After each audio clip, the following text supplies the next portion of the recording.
Now, today, we are gonna see, what if Harry Potter was cursed king in Dragon's Quest? Join Patreon for early ACESS and exclusive content of Super Op stories also. Adult and steamy Harry Potter stories too. Please subscribe this channel, because definitely I will try my best to provide a valuable content for you all. Also check the description to support the original author for this beautiful creation. Serious. It was with that exclamation that Harry Potter woke in the smallest bedroom in number 4 Privet Drive. Only a dream, he thought to himself. As the adrenaline rush he felt earlier slowly wore off. He stared outside, through the room's window. It was night time. The moon was at its highest peak in the night. He had not slept that much it seemed. He had trouble sleeping ever since he lost his godfather, Sirius Black.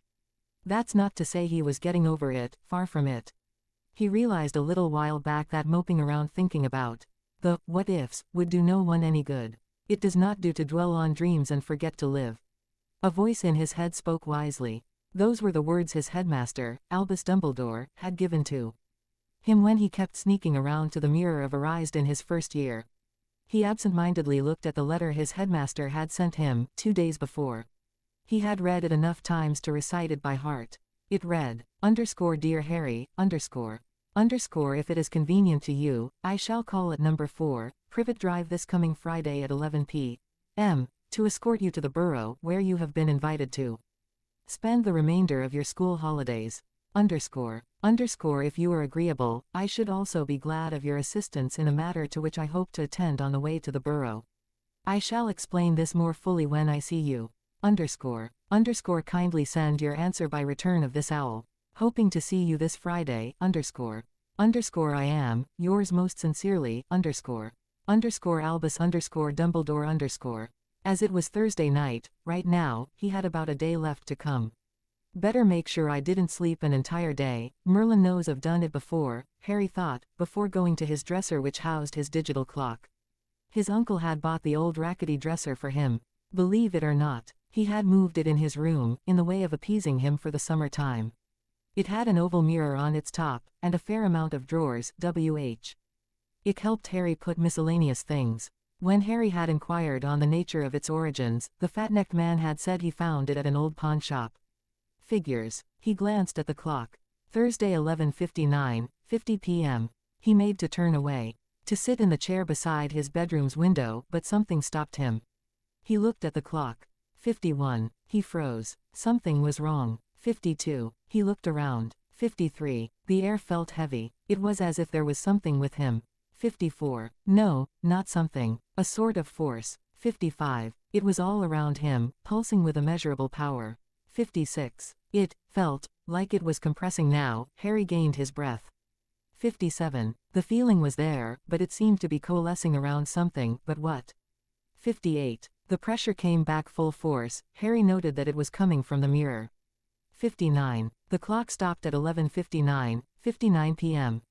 Harry looked around. Everything was deathly still. He grabbed a pen that was next to the clock, held it in front of his face, and let go of it. It didn't move a single millimeter. As far as he could tell. Bloody hell. He spoke but no sound came out. What was going on? Wait a second, it's the mirror. Harry looked up, into the mirror. There was no reflection. There was only light. A light that was growing stronger and stronger. Ah bugger. And with that, Harry Potter was consumed by the eerie white light. Elsewhere. Harry Potter woke, once again. He seemed to be inside of a wagon. Of all things. His neck felt stiff, and his muscles sore. Whatever happened to him? He faintly noted the sound of a river flowing. Wait, a river. But he was smack dab in Little Whinging. He got up to move, but his muscles protested. He huffed, annoyed. He could hear voices outside. Harry focused. Beats me, 'ow you ended up workin' for an old codger like I am. Harry heard someone saying. The language employed had, street thug, written all over it. Not that I can talk, though, Guess people say the same thing about me workin' for you. The man continued. Harry heard someone else laugh. It had a boyish quality to it. Maybe someone closer to his age. Harry peeked out of the wagon. He was greeted by the sight of 3 people, surrounded by forest trees. 2 of them looked normal enough.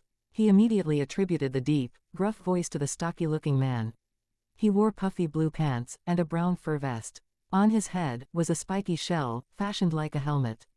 On the left side of his face was an X-shaped scar. The man looked like he'd been in many fights. Next to him stood a young man. He had brown hair underneath his red bandana and black eyes.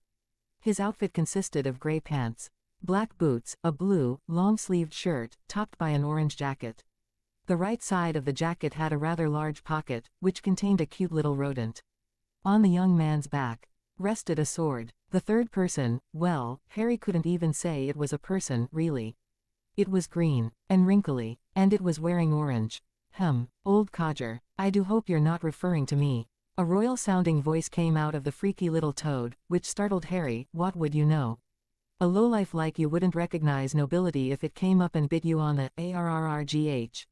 The green plump-looking person said. The gruff man and the green man were glaring at each other, when suddenly, the green midget stopped and looked at the young man in alarm. Enough dilly-dallying. Dante, where's the princess? I can't see her anywhere, the green toad spoke urgently. So that man is Dante. Wait, a princess? Harry wondered, from the safety of the wagon. He decided it was time to step out. Bad idea. As soon as he stepped out, a horde of, were those drops of water with faces. Harry thought jumped out of the depths of the forest and landed in front of him. The other three seemed to have noticed their arrival. Uh-oh, here comes trouble, Gov. The gruff-looking man said before, pulling his spiked club and rushing to Harry's aid. The young man unsheathed his sword and jumped over. As well, Harry oddly noted that the creatures attacking him felt slimy to the touch. As one attempted to attack him, he swatted it away with his bare hands. It fell to the ground, and disappeared. Harry idly noted the other two being finished off by Dante and the gruff-looking guy. As the commotion ended, Harry turned to the other two men, unsure of what to say. All he remembered was falling asleep in his room, and now he was in the middle of a forest, fighting slimy little droplets of whatever that was. Well, they certainly took us by surprise. But nothing we couldn't handle, the toady-looking man said. The young man, Dante, had his arms crossed, and the gruff man had his hands on his hips, looking expectantly at him. The green man took notice of him. Oh, you're finally awake. How are you feeling, mister? The green toad trailed off, before jumping up in alarm. He didn't give Harry any time to answer. Oh, excuse my manners.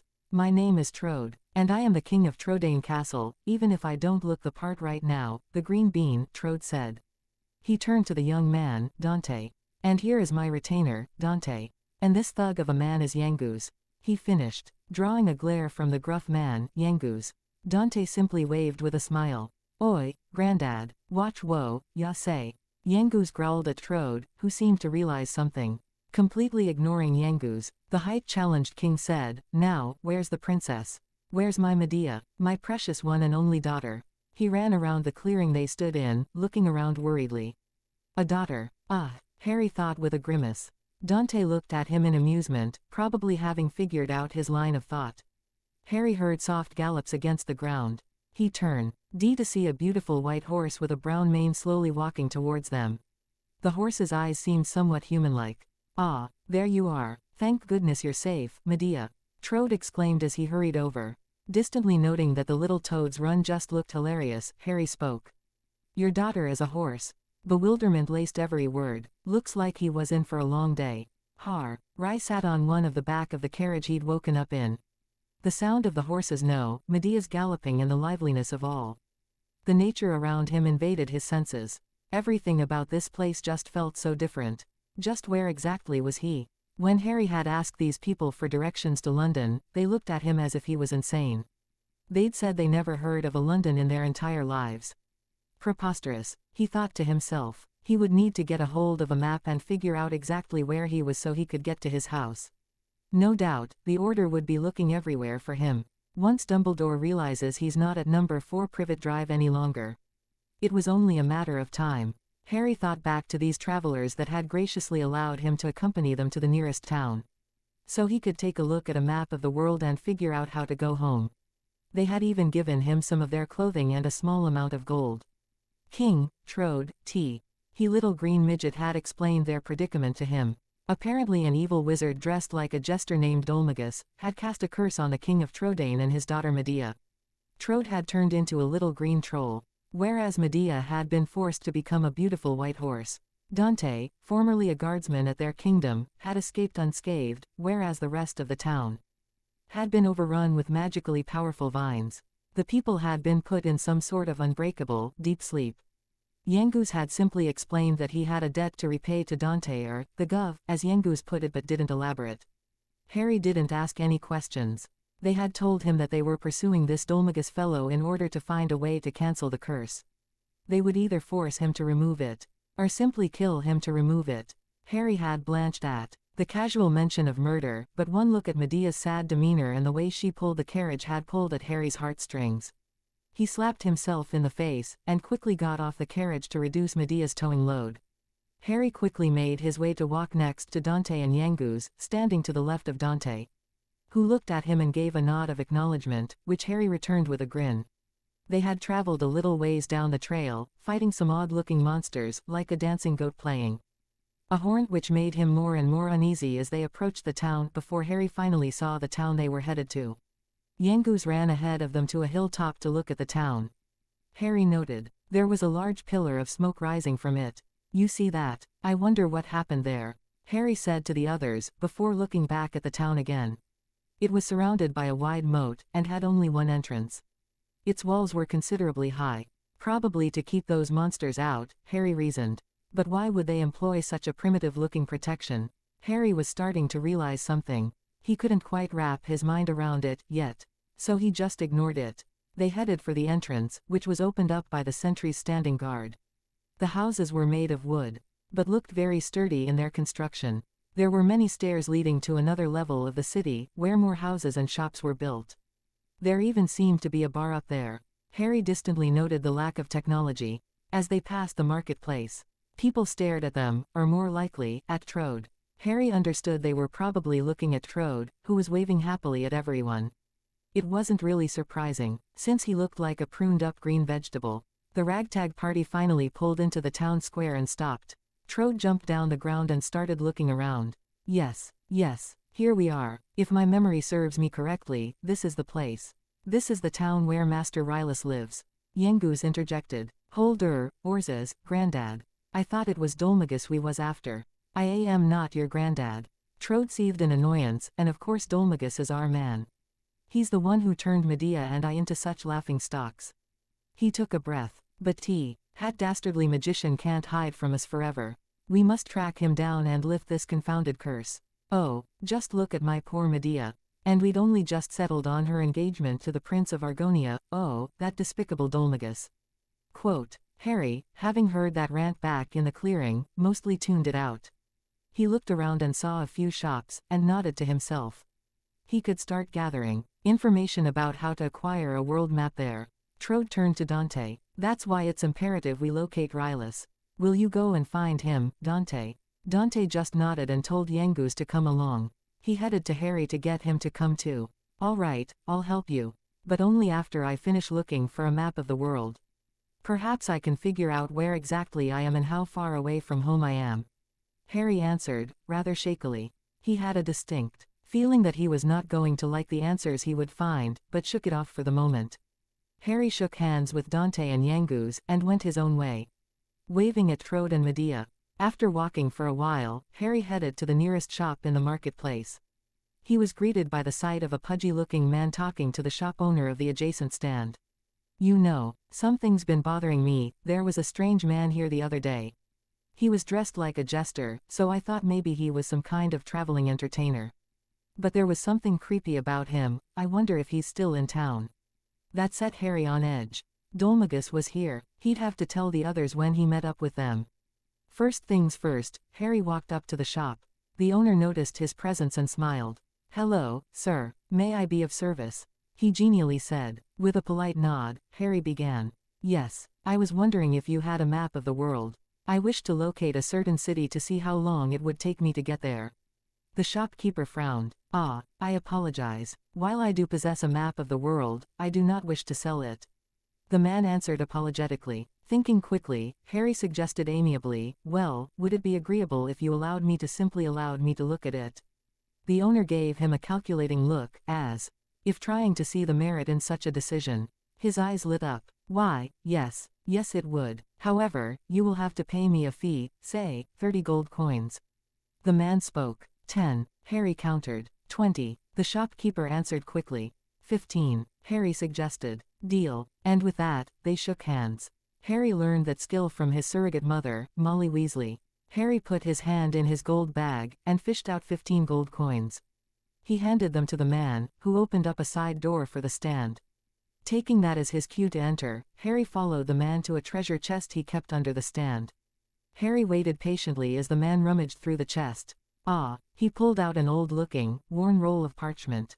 Harry frowned. Walking to the stand, the man rolled it out in front of Harry, who peered at it inquisitively. His mind registered the geography. It didn't look right at all. Maybe it was upside down. Harry turned the map around, only to find that he still didn't recognize any of the landmarks. This is bad, he thought to himself. The oblivious shopkeeper injected himself into Harry's thought. Pardon my curiosity, but what exactly are you looking for? London. It's a city, Harry answered before he could stop himself. London. Can't say I've heard of such a place. Is it new? You may not be able to pinpoint it, seeing as this map is a little bit dated. 20 years, if I remember correctly. The man spoke. London has been there hundreds of years, so 20 years does not really matter, does it? Harry thought to himself. He turned to the shopkeeper. Maybe that's it. But I think I've located where it's supposed to be. Harry pointed at some random point on the planet, hoping he didn't point to their actual location. The man examined it and smiled. That is the western continent you were looking for, then. It's quite a ways away from here, young sir. The shopkeeper nodded wisely. Indeed. Thank you for allowing me use of your map. Good day. Harry gave a polite nod, and made to leave the shop. Something clicked in his mind. He needed a weapon, since he didn't have his wand. He turned back to the owner. Is there anything else you needed, sir? The shop owner asked. Yes, I was wondering if you had any weapons for sale. Harry asked, but the shopkeeper shook his head. You'll have to go to a weapons store for that, sir. It's right up the stairs over there. The man gave him directions. Harry nodded gratefully and left the shop. Once he was away enough, Harry stopped. Where am I? What happened? Think, Potter, think. And Harry remembered. The clock hitting 11:59 p.m. The pressure in the air. The flash of light from the mirror. Wait a minute. That's it. The mirror. Harry exclaimed in horrified realization. He must be in some other world conjured by the mirror. Or maybe the mirror is a gateway to other realms. Either way, Harry just wanted to get back home. But what could he do about it? He had no wand, no magic. He was essentially powerless. Oi, Gov, let's head to the pub. I reckon the barkeep be havin' some information for us. Harry heard Yangoose exclaim before he saw Dante and Yangoose walk up one of the sets of stairs leading up to the upper level of the town. Harry quickly caught up with them. Ari, Yangoose greeted. Hey Harry, were you able to find anything? Dante asked. Harry shook his head. He didn't want to deal with this right now. No, but I heard one of the shopkeepers talk about a creepy jester that was here. Sound familiar? Dolmagus, Yangoose exclaimed and looked around wildly. Dante put his hand on Yangoose's shoulder. No, Yangoose, he's probably already long gone. Dante said. He looked at Harry. We are going to the bar, to see if there's any information on Master Rylus' whereabouts. I've asked around, and the people keep hinting at the fact that something bad happened to him. They also hint that it's related to the fire. Dante explained the situation, as they walked to their destination. I see. Would you mind making a small detour, first? I am in need of a weapon, and the store is right over there, Harry requested as he pointed to the nearby shop. Alright, Ari, we'll find a real good weapon, Yangoose promised.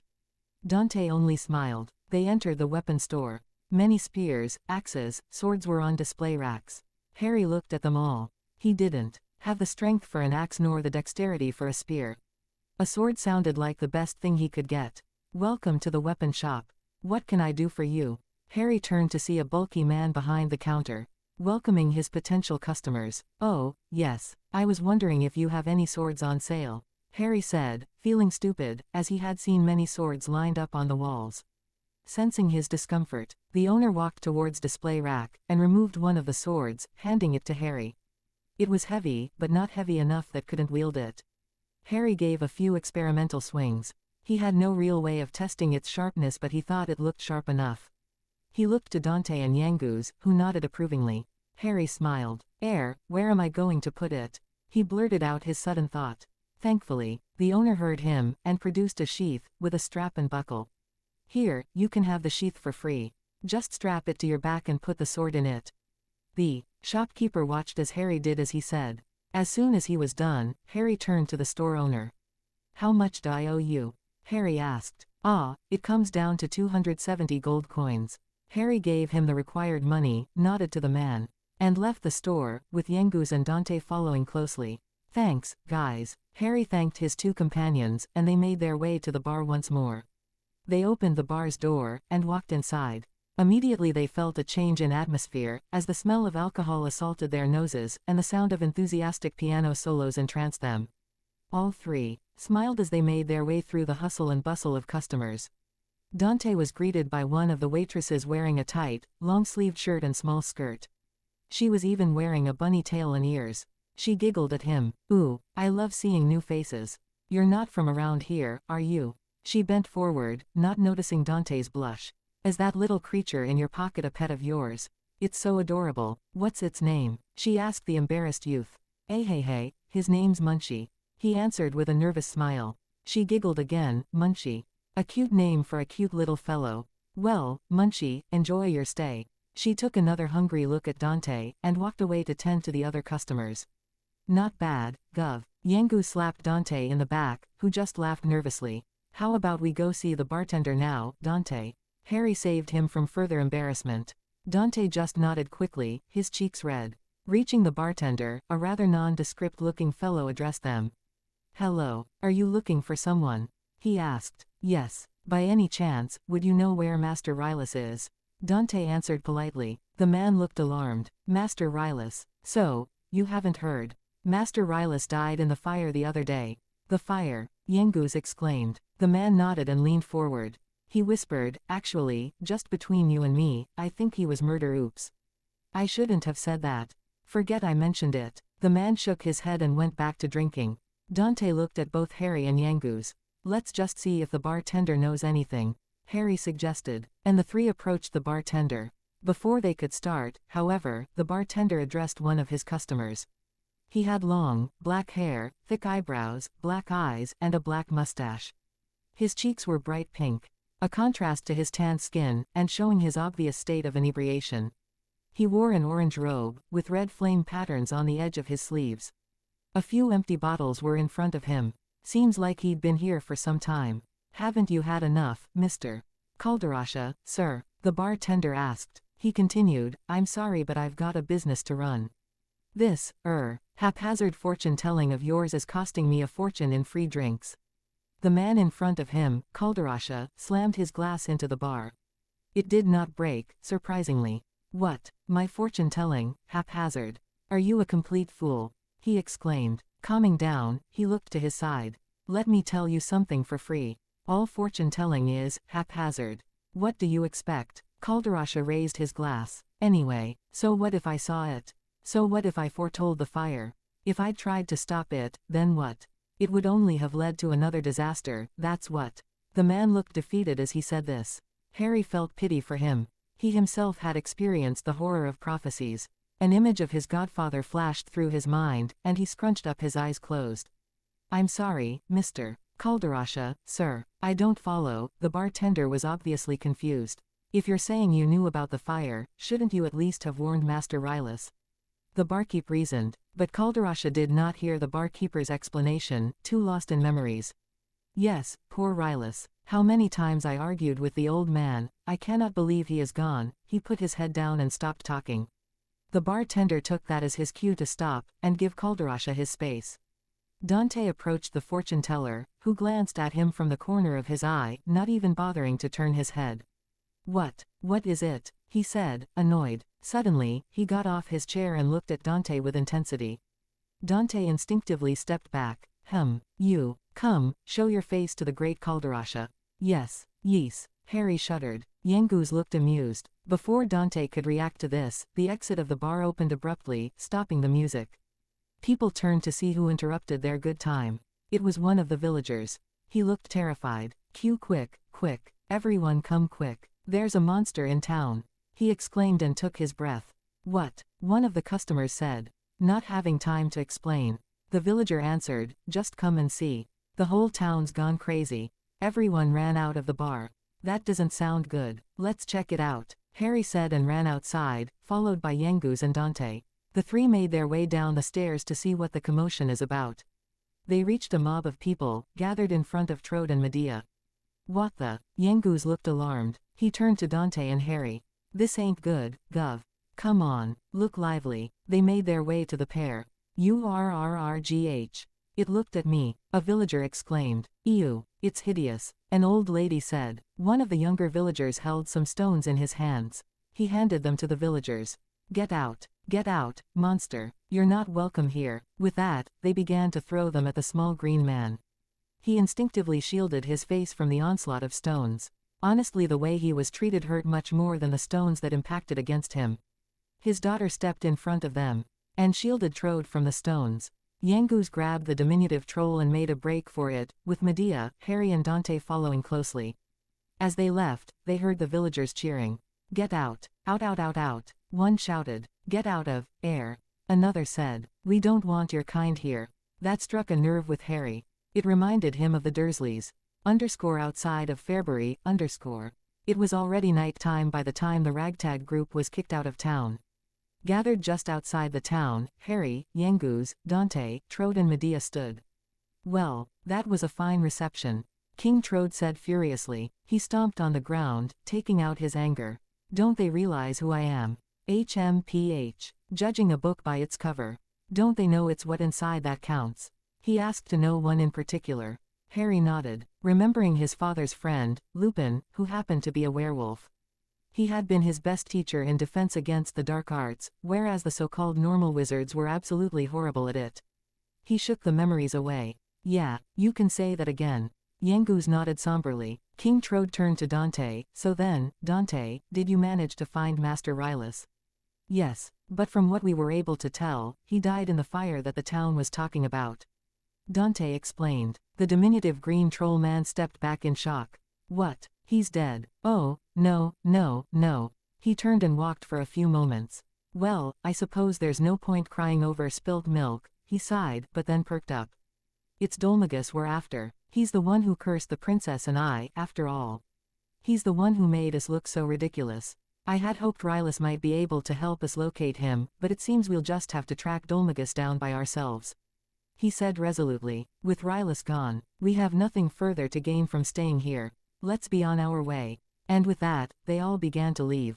But someone stopped them. Wait. A girl's voice caught their attention. Everyone turned to look at the source. A girl was standing in front of the entrance, with her hands clasped together. Please, wait, she pleaded. I'm sorry to come running after you like this.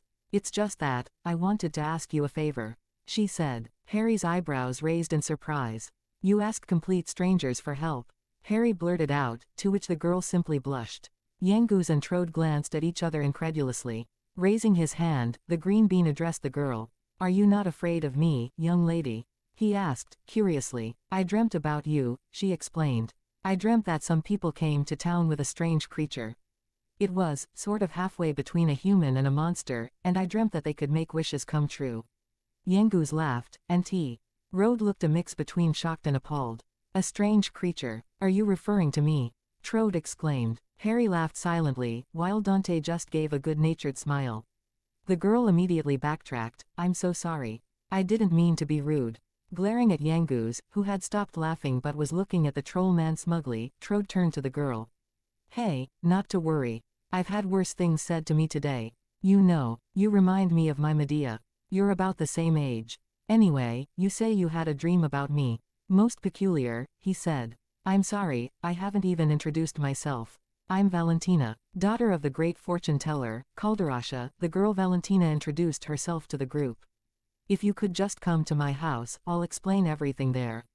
She turned to leave. It's by the well, at the far end of town. I'll be waiting for you. She ran back inside the town. What was she rabbiting on about? Come round my house, she says. Yangus had his hands on his hips. The green midget looked like he was struggling with something. He suddenly gave a big, excited smile. Magnificent. She wasn't afraid to look at me at all. Not one bit. Ah, she reminds me of my Medea. We must give this young girl a helping hand, he exclaimed. Standing in the background, Harry quirked his lips. Were we not about to give chase to Dolmagus? Harry didn't voice his thoughts. As the little toad turned to Dante. Right then, my boy. Go and find the house by the well and see what it is she wants. He ordered. Dante just nodded in acknowledgement. Wait, what about you, King Trode? Harry asked. Me. I'll wait here with the princess. We don't want to cause any more of a stir.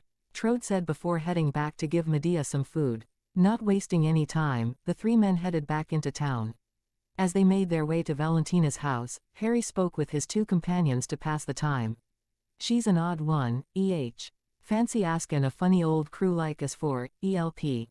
Specially WIV the old codger lookin' like a monster. He exclaimed. Dante, Ed in agreement. Harry nodded and looked around. Looks like everyone's asleep. I was worried we'd cause a stir like earlier. I guess we were lucky. Harry said, as they reached the house next to the well. Yangoose held the door open for them. After, you, Gov. Harry, the stocky man let them in, and followed suit. EY were greeted by the sight of a decorated room. To his right, were a set of stairs leading to what Harry assumed would be the bedroom.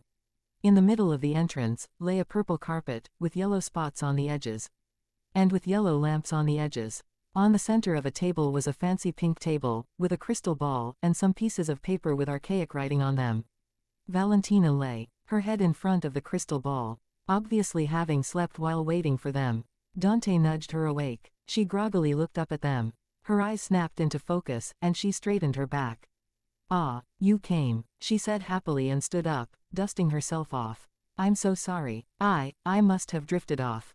How rude of me. She was clearly embarrassed. I wanted to ask you a favor about this crystal ball, she said. But shook her head. Sorry, I'm getting ahead of myself.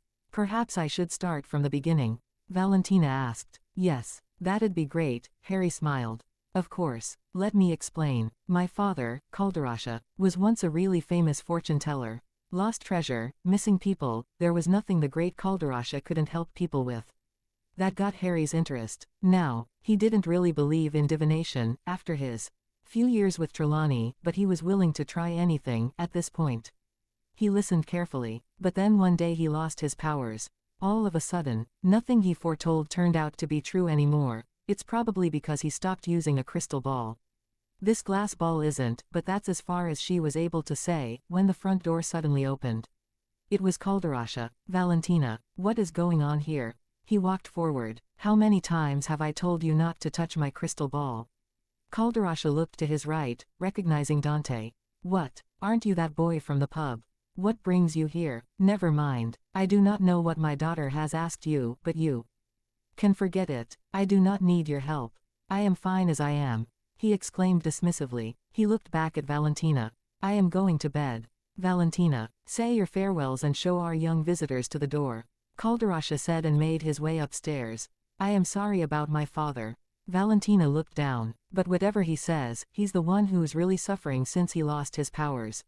That's why I wanted to ask you this favor. She looked up at Dante pleadingly. Can you find him a crystal ball? One that's big enough to bring back his powers? She asked. Harry glanced at Dante and Yangoose. By the looks of it they made up their mind about the whole thing. Harry had, too, but for different reasons. He needed to find if there is a way home by having his fortune told, and he couldn't very well do that if this fortune teller was powerless, now could he? Yes, we'll find a crystal ball for you. Dante answered. Really, you will? Oh, this is exactly how it all happened in my dream. So far everything's come true. I also dreamt that there's a crystal bee, all hidden deep inside the cave under the big waterfall to the south of town. She said excitedly, all in one breath. Pushing her fingers together in embarrassment, she continued, I suppose only the daughter of the great Calderasha could know a thing like that. She ran to her room excitedly, not even bothering to say goodnight. The three didn't mind. It was rather cute to watch, actually. They ate themselves out of the house and made their way outside. Well, we know what we gotta do. Better report back to the old codger then, Mind you, Yangoose yawned, I'm pretty knackered. I thought, giving up the old bandithood would mean I could keep more silverized hours. But life on the straight road don't seem no better in that area. He grinned at Dante. Still, you know best, Gov. He pat the young man on his back as they reached the outside of the town. Harry let Dante and Yangus explain the situation to the two cursed people, King Trode and Medea. I see, he nodded sagely, before bursting out with a smile, making Dante step back in shock. Magnificent. Such devotion to her father.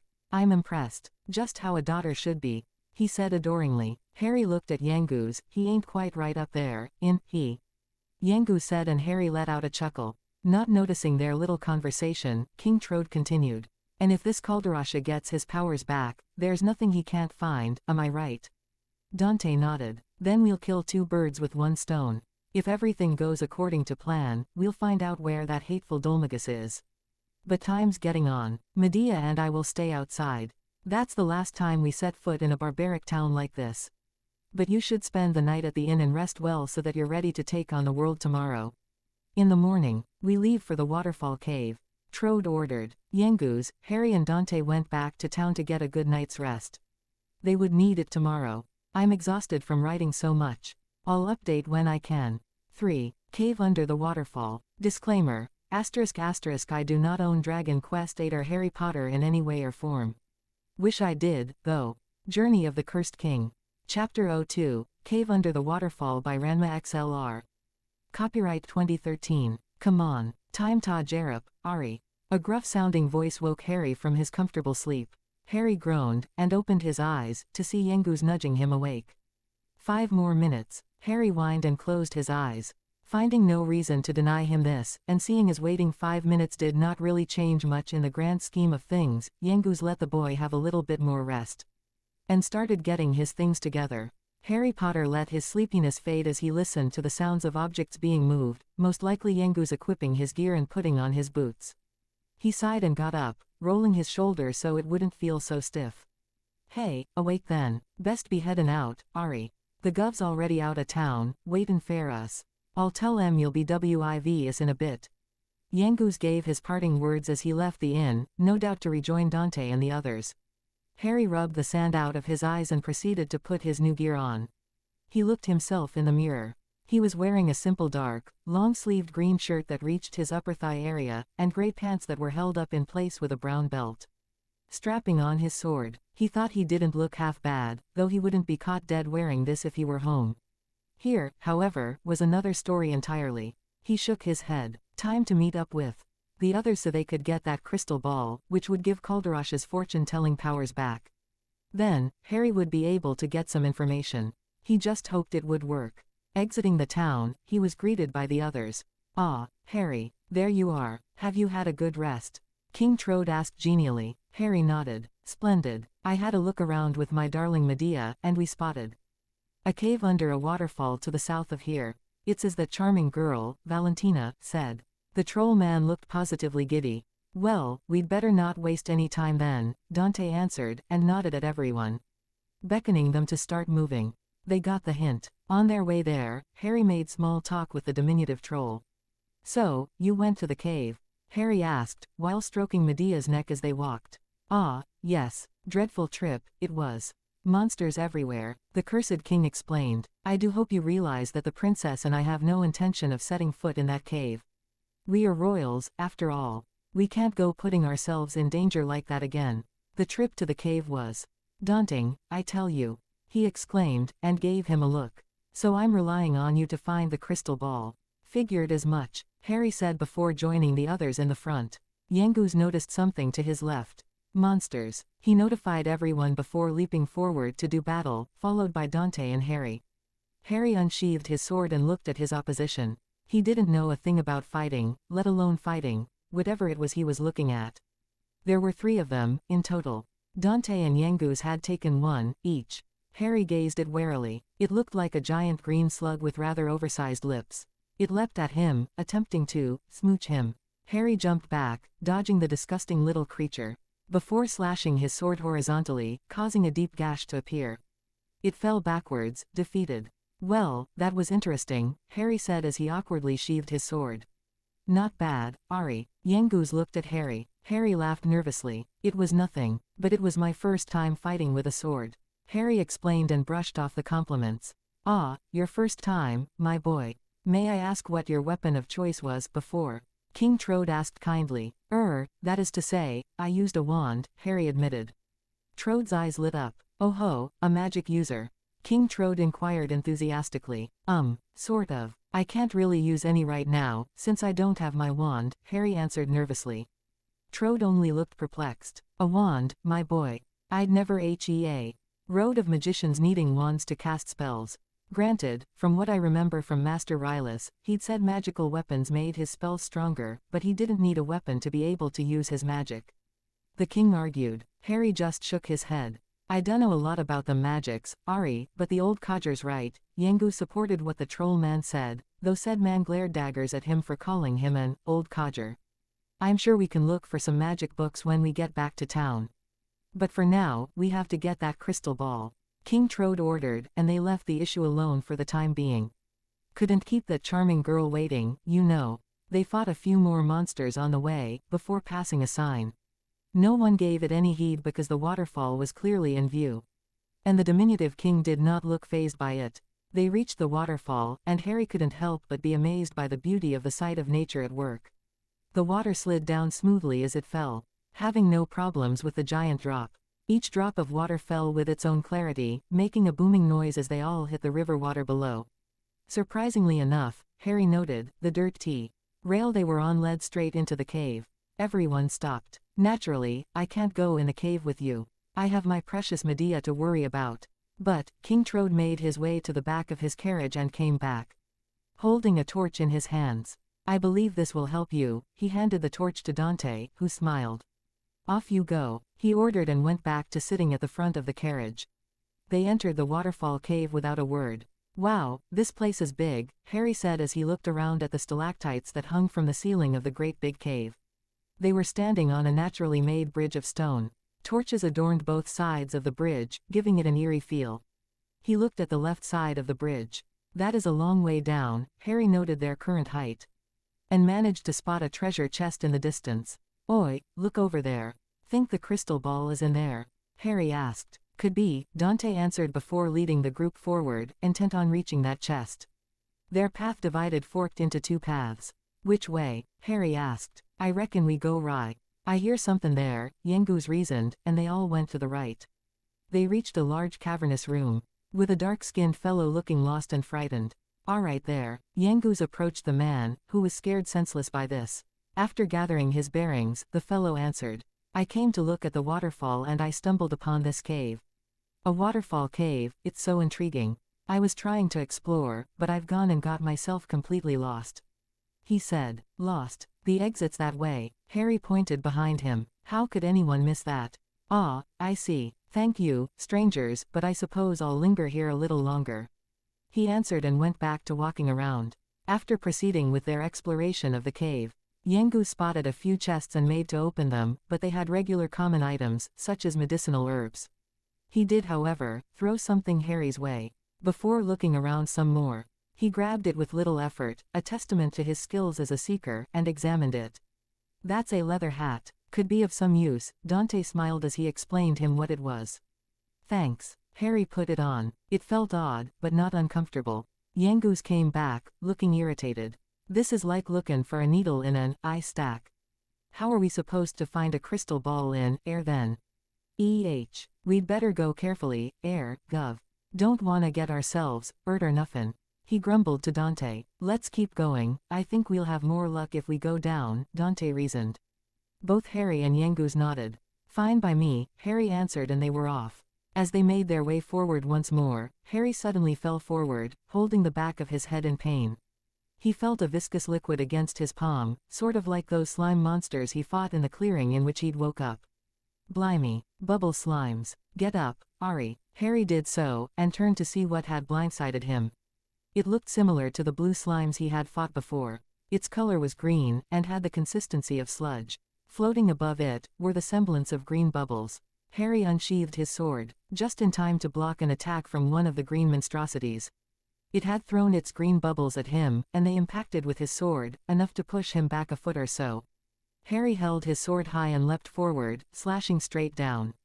He cut the bubble slime straight in two. Its color faded to black, and it lost its sludge-like consistency, making a black puddle on the ground. He turned to see Yengus bashing one of the bubble slimes into a wall, splattering it with green gooey that turned black as well.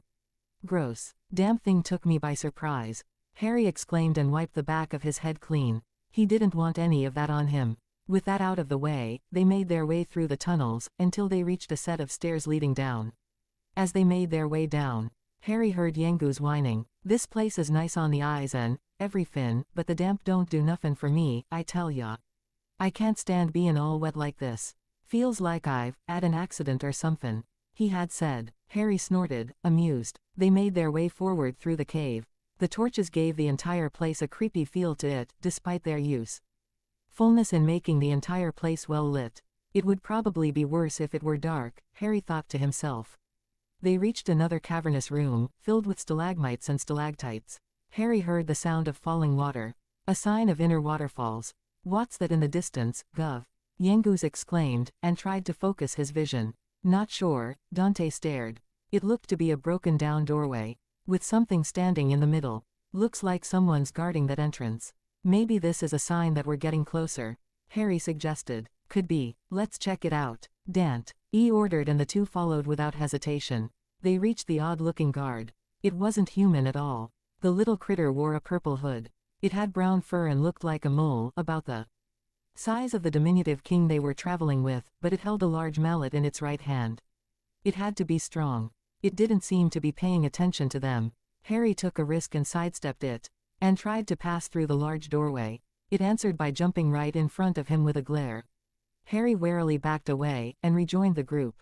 Satisfied, it jumped back to the middle, and stood silent. Dante approached it and gave it a greeting. Well, you must be really brave to come up and talk to me like this. The monster spoke. Ignoring Yengus and Harry's shocked looks, it continued. A man that looked like a peddler came along earlier, but when he saw me he ran away without saying a word. The monster made some small talk. Harry frowned. So that fellow they met up there wasn't here to see the wonderful sights. Anyway, as you've probably realized, you'll have to fight me if you want to go any further. What do you think? Brave enough for that, are you? It exclaimed arrogantly. Yes, Dante answered back, confident. Instantly, the little monster changed his demeanor. Really? Why you are brave? That means you must be a good fighter, I know. In recognition of your bravery, I'm going to let you through. It stepped aside. Off you go. Be careful now, it said happily. Harry just palmed his face. This little guy was amusing to say the least. As they walked past it, Yengus laughed. Crikey, that lil monster was a wimp, he exclaimed. Hey, they heard from behind them. Harry turned to look at the angry-looking hooded mole. A wimp, am I? I'll show you. I'll fight one of you. The weakest one. The little guy had said. Harry groaned. Damn Yengus and his mouth. He turned to the other two. I don't suppose there is any way out of this. They shook their heads. Great. Alrighty. Then, Harry unsheathed his sword. Let's begin. Yengus and Dante quickly gave Harry and the mole space to fight. They stood, analyzing each other. I am Hammerhood. Let's go, it said before leaping forward with the mallet. Harry barely dodged it as the mallet smashed in the floor, denting it a little bit. This thing was very strong. Harry swiped at it with his sword. But the little guy parried it, and stepped back. You're pretty fast, Harry found himself saying. The mole, Hammerhood, stopped suddenly. Why, thank you, it said giddily, before restarting its attack. It held its hammer horizontally, and began spinning towards Harry, who tried to block. It didn't work. Well, not completely. The mallet slammed against his sword and pushed him back a few feet. His hands shook with the vibrations that ran through them, as he stumbled backwards and lost control of his own sword, nicking himself right below the eye. Damn, he swore. He had almost gouged his own eye. He tensed, and got back up again, his grip on his sword tightening. He looked at Hammerhood. It looked like it was gathering energy. A purple aura flared into existence around it. He's psyching himself up, Harry. Now's your chance. Harry ran forward and slashed with all his strength. He managed to cut off part of its hood and made a cut on its belly. Ow, it exclaimed before attacking him while his guard was down. Harry made to block with his sword, but did not expect the little guy to attack so fast. Hammerhood gave him a fairly strong headbutt that left Harry to his knees, too dizzy to stay upright. Well, it's time to finish this. Hammerhood exclaimed before leaping forward with his mallet, intent on pulverizing him with it. Oi gov, we can't just stand, Yan. Gus said before making his way forward to protect Harry. He was held back by Dante. Look, Dante simply said. So he did. Even down on his knees, Harry looked very calm. He looked up, his emerald eyes glowing with power. He dodged the downward swipe easily by rolling to the left, hearing a thud as it smashed the ground with great force. Harry pointed his hand at the little mole. Quote ellipsis exclamation mark quote. Harry sent a ball of fire that impacted with Hammerhood's face, sending it careening into the wall. It fell to the ground, both the spell and the impact against the wall knocking it out cold. Harry stared at his hand in shock. Wand-less magic. It was impossible. Did it, Gov. Ari did it. Yanguz exclaimed happily, drawing Harry back to reality. He saw both men making their way to him. Congratulations on your win there, Ari. The stocky man patted his back. I thought you couldn't use magic without your wand. Dante asked curiously. I don't know. It just happened, Harry answered truthfully, puzzled by the nature of these events. He pointed his hand at the side, imagining himself shooting that ball of fire again. Surprisingly, nothing happened, though Harry felt something tugging at him from the inside. He grabbed on it, and imagined the ball of fire again. He felt the power rush to his hand and shoot off a ball of fire once more. It zoomed through the tunnel before hitting one of the walls, leaving it blackened. Blimey, Yanguz exclaimed. Impressive, Dante praised. Yeah, Harry only said. He felt drained all of a sudden. Dante noticed his predicament and smiled. Don't worry, you. Sing magic constantly will make you feel more tired. You'll need some time to rest, and you'll be as good as before. Even better, if you keep training. Dante assured him. Harry just nodded, and walked to the nearby puddle. He scooped up some water with both hands and splashed his face. The cool water was refreshing, and helped alleviate the sudden tiredness he felt. He scooped some more, and greedily drank from it. Satisfied, he wiped his hands against his pants and went back to the group. Let's keep going, shall we? Harry suggested and moved through the doorway the Hammerhood was blocking, followed by Yanguz and Dante. Where do you reckon that crystal ball is anyway? You don't think it's at the bottom o' the waterfall, do ya? We'll be stymied if it is. Yanguz whined. I don't think it would be. It's probably in that chest we saw at the entrance, Dante reasoned. After walking for a little while, they came across another fork in the tunnel, with a blue slime waiting for them. They approached it warily, but it didn't seem like it was going to attack them. It slurped. Guess what? This passage is a dead end. Do you believe me? It said excitedly as it pointed to the left. No, Dante answered. Why not? That's so mean. Now I feel blue. You really don't. Then there's no point in me telling you anything. Bye-bye. It hopped away, dejected. Dante just looked even more puzzled. Let's just keep going in that path that's supposed to be a dead end. If it is, then we'll just come back here. Harry suggested. Sounds solid, Yanguz agreed. They walked for a little while. Until they really did reach a dead end. Looks like that slime wasn't lying to us, after all. But it didn't tell the whole truth, either. Dante pointed at the chest they'd seen when they entered the cave. Yeah, we found the crystal ball. Yanguz cheered as Dante opened the chest. Oh, I guess it's not here, Dante notified the two. What, then was in there, Gov? Yanguz asked. Dante only pulled out a sword. A sword, huh, I guess we could sell that once we get back to town, Harry said, and Yanguz agreed. Let's head back and take the right path this time, Dante ordered as they made their way back. They engaged a few monsters on the way there, but Harry let Dante and Yanguz handle it, preferring to defend. They reached the fork again, to see the little slime waiting for them excitedly. Wow, you got the treasure. Was it any good? I've been wondering what was inside that chest for ages. Harry smiled at the childlike demeanor the little blue monster had. He liked this one. What's your name? Harry asked kindly and crouched in front of it.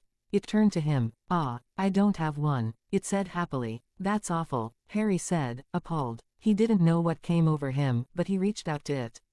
It looked like it was confused and hopeful at the same time. All right, we need to keep going. We still need to find the crystal ball, Dante interrupted the moment, with a somber tone. Yanguz nodded in agreement. Right, Harry spoke, and they took off to the right, leaving the blue monster behind. They made their way through the tunnel, making small talk as they did so. Until they finally reached a set of stairs leading down. Next to it, was a sign. It read, "Waterfall ahead, no littering." They all gave it a passing glance, and kept walking down. Once there, they made their way forward. The tunnel led to a platform in the center of a large room. There was a large, beautiful-looking waterfall at the end. The entire room glowed bright blue. Where was the light coming from? They warily made their way to the center. The water all around them shone with all the colors of the rainbow, but the color blue seemed to be the dominant one. Harry took notice of a floating ball in the waterfall itself. That's it. Harry pointed to it. Yangoose and Dante peered at his direction and their eyes widened. What are we waitin' for then? They all dashed to it. A few feet away from it, Dante reached out to take it, but then stepped back as a red, scaly, fish monster swam up the waterfall and laughed in their shocked faces. Wah ha ha. Surprise, surprise. Meet Gazer. I am the master of this waterfall. The monster spoke loudly with a lisp. Oh, how long it's been. How many people have gone and come. Gazer drooled at them, its flapping tail keeping it steady in the waterfall. 10 long years and more I've waited. 10 years, I tell you. All the time hoping for the left one, it growled in frustration at itself. I mean, the right one to come, but enough with the introductions. Now, for the moment of Muth. Gazer gestured at the crystal ball. Does this Bristol crystal ball belong to you? It asked of them. Dante stepped forward and nodded. It looked a mix of happy and angry. At his answer, ha ha ha ha, at last we feet, mace to mace, you half-wit human. It growled at Dante. It was an odd creature, for sure, Harry thought. Now I'll teach you a moron. Arg, I mean a lesson you won't forget. It said before lunging forward. Having already expected this ever since it started growling angrily at them, Harry met its lunge with the side of his sword, giving Dante and Yangoose enough time to draw their weapons. Gazer raised his webbed hand and gave Harry a good slap to the face, sending him back a few feet. Harry instinctively raised a hand and rubbed his now sore cheeks. Dante and Yangoose leapt forward and attacked it, but it jumped back, cleanly dodging Dante's diagonal slash and Yangoose's vertical smashing movement. It glowed darkly for a moment, before waving its hands at them, sending waves of black water at them. Harry attempted to jump over it, but some of it stuck to his foot. Immediately he felt his limbs snap to his sides, and he fell to the ground on his side. He saw that Dante and Yangoose had managed to somehow dodge it. Dante leapt forward, once more. As Harry felt himself regaining control of his limbs, Dante made a horizontal slash with his sword and managed to land a deep cut in its chest. Deeply angered that some human had hurt it, Gazer clawed at Dante, leaving nasty-looking scratches on his arms that instinctively defended his face. Meanwhile, in a strategically sound move, Yangoose had flanked it and managed to smash his club on the beast's head, leaving it dazed. It held out a hand as a rding gesture as it attempted to comfort its head. Harry, Dante and Yangoose surprisingly gave Gazer its space. Arg. The pain, the pain. Oh, my old wound. Gazer gestured to the nasty-looking scar on the front of its head.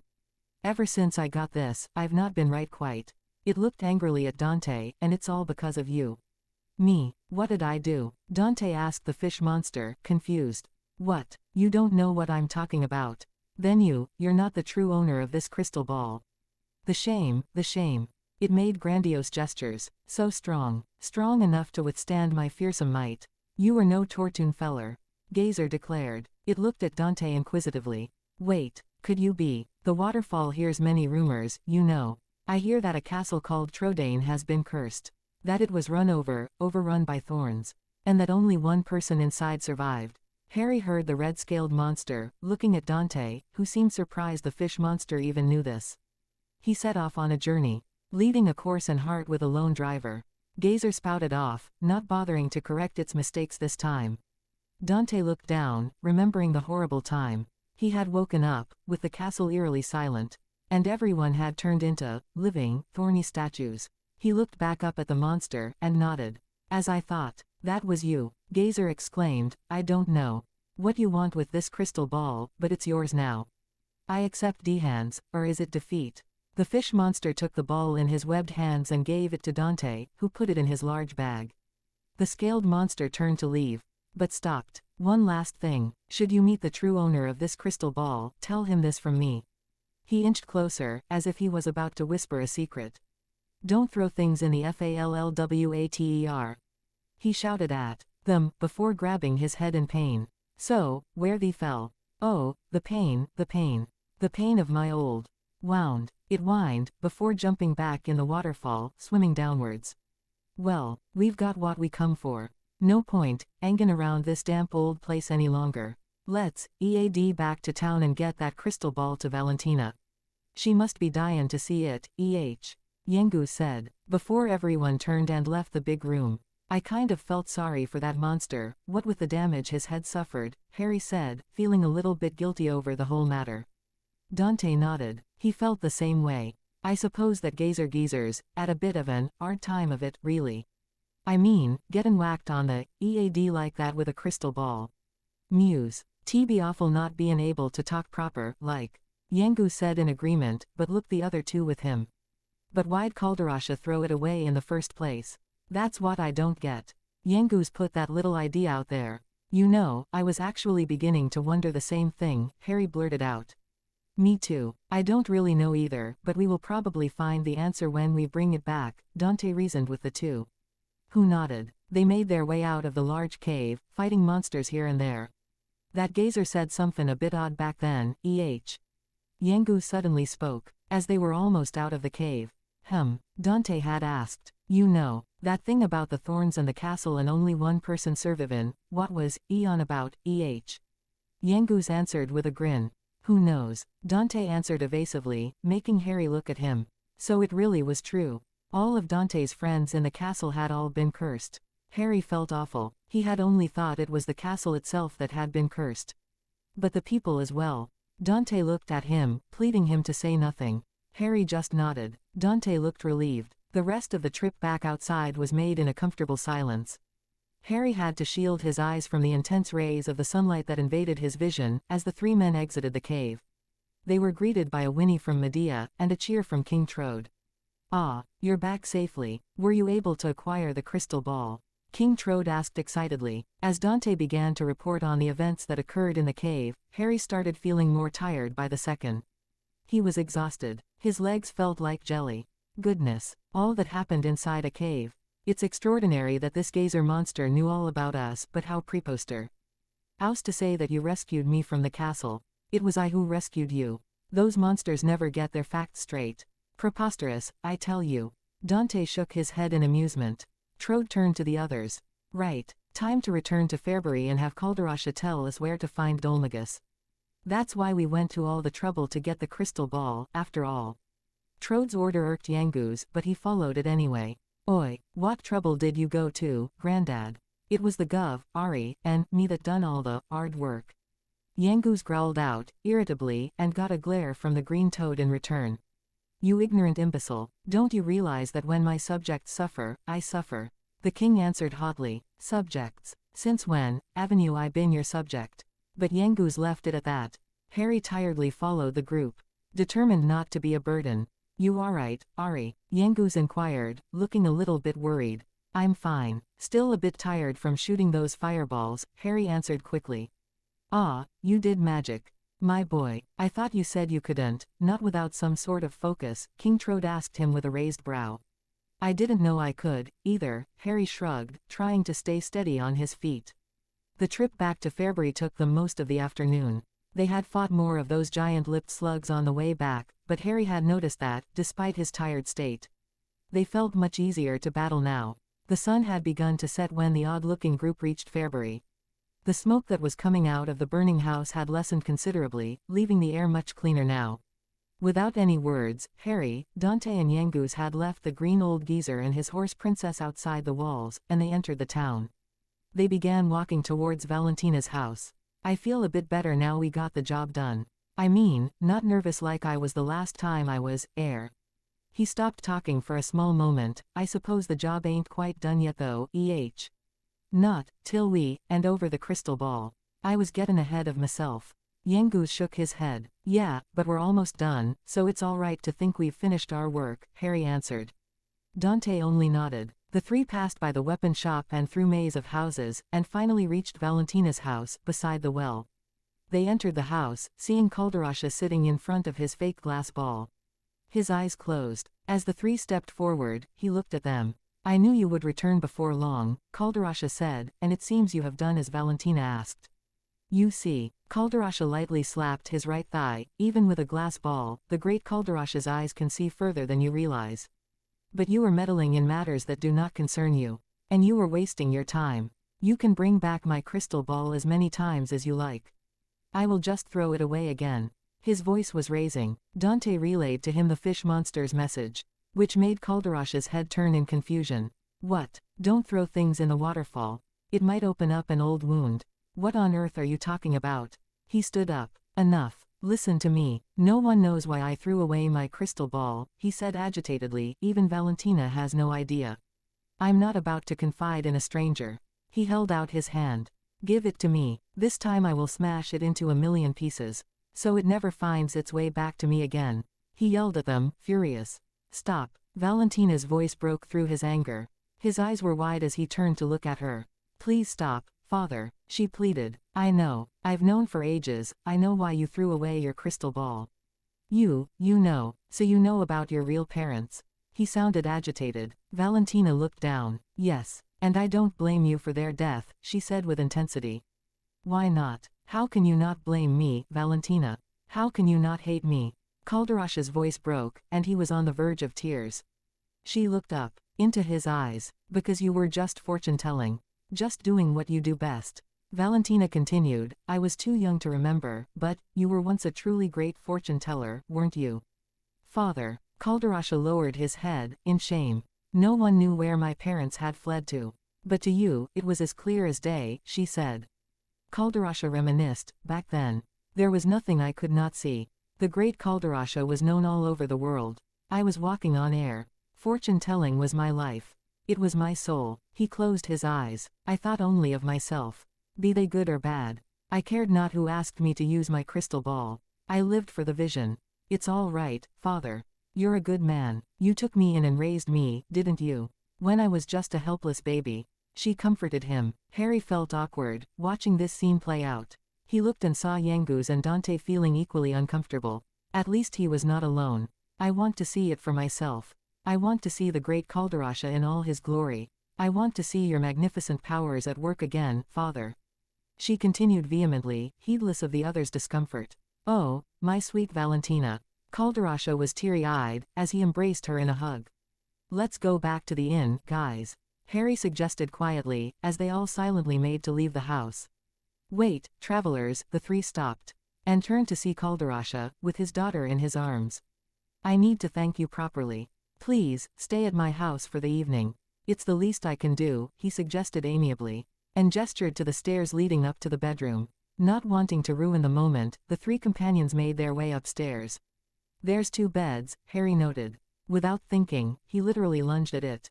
Good thing he did, too, as he saw Dante and Yangus wrestling over who manages to sleep on a bed. Harry, having already reached his destination, laughed heartily. He liked this bunch. The next day, Harry opened his eyes, feeling more refreshed than he was in a long time. Turning his head, he saw Dante and Yangus, barely fitting in the same bed. In fact, Yangus looked like he was about to drop any moment now. Thud. There it is, Harry grinned. Ah, bugger. That hurt. Yangus yelled, waking up Dante in the process.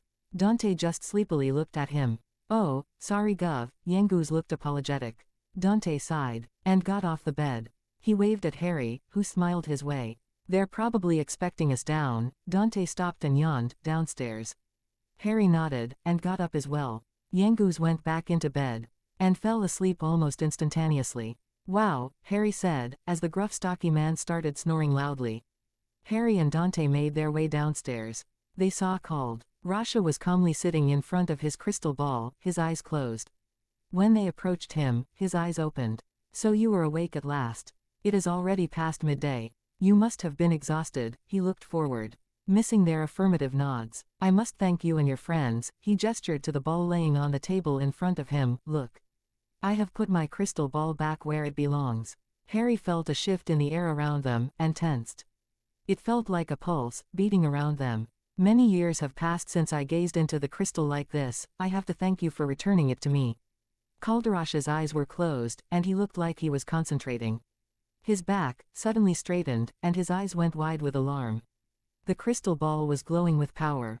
What is this? Yes, I see it. There is a jester breaking through the southern checkpoint. Calderasha looked at the ball intensely. Jester. Harry looked at Dante. Dolmagus, Dante growled out in answer.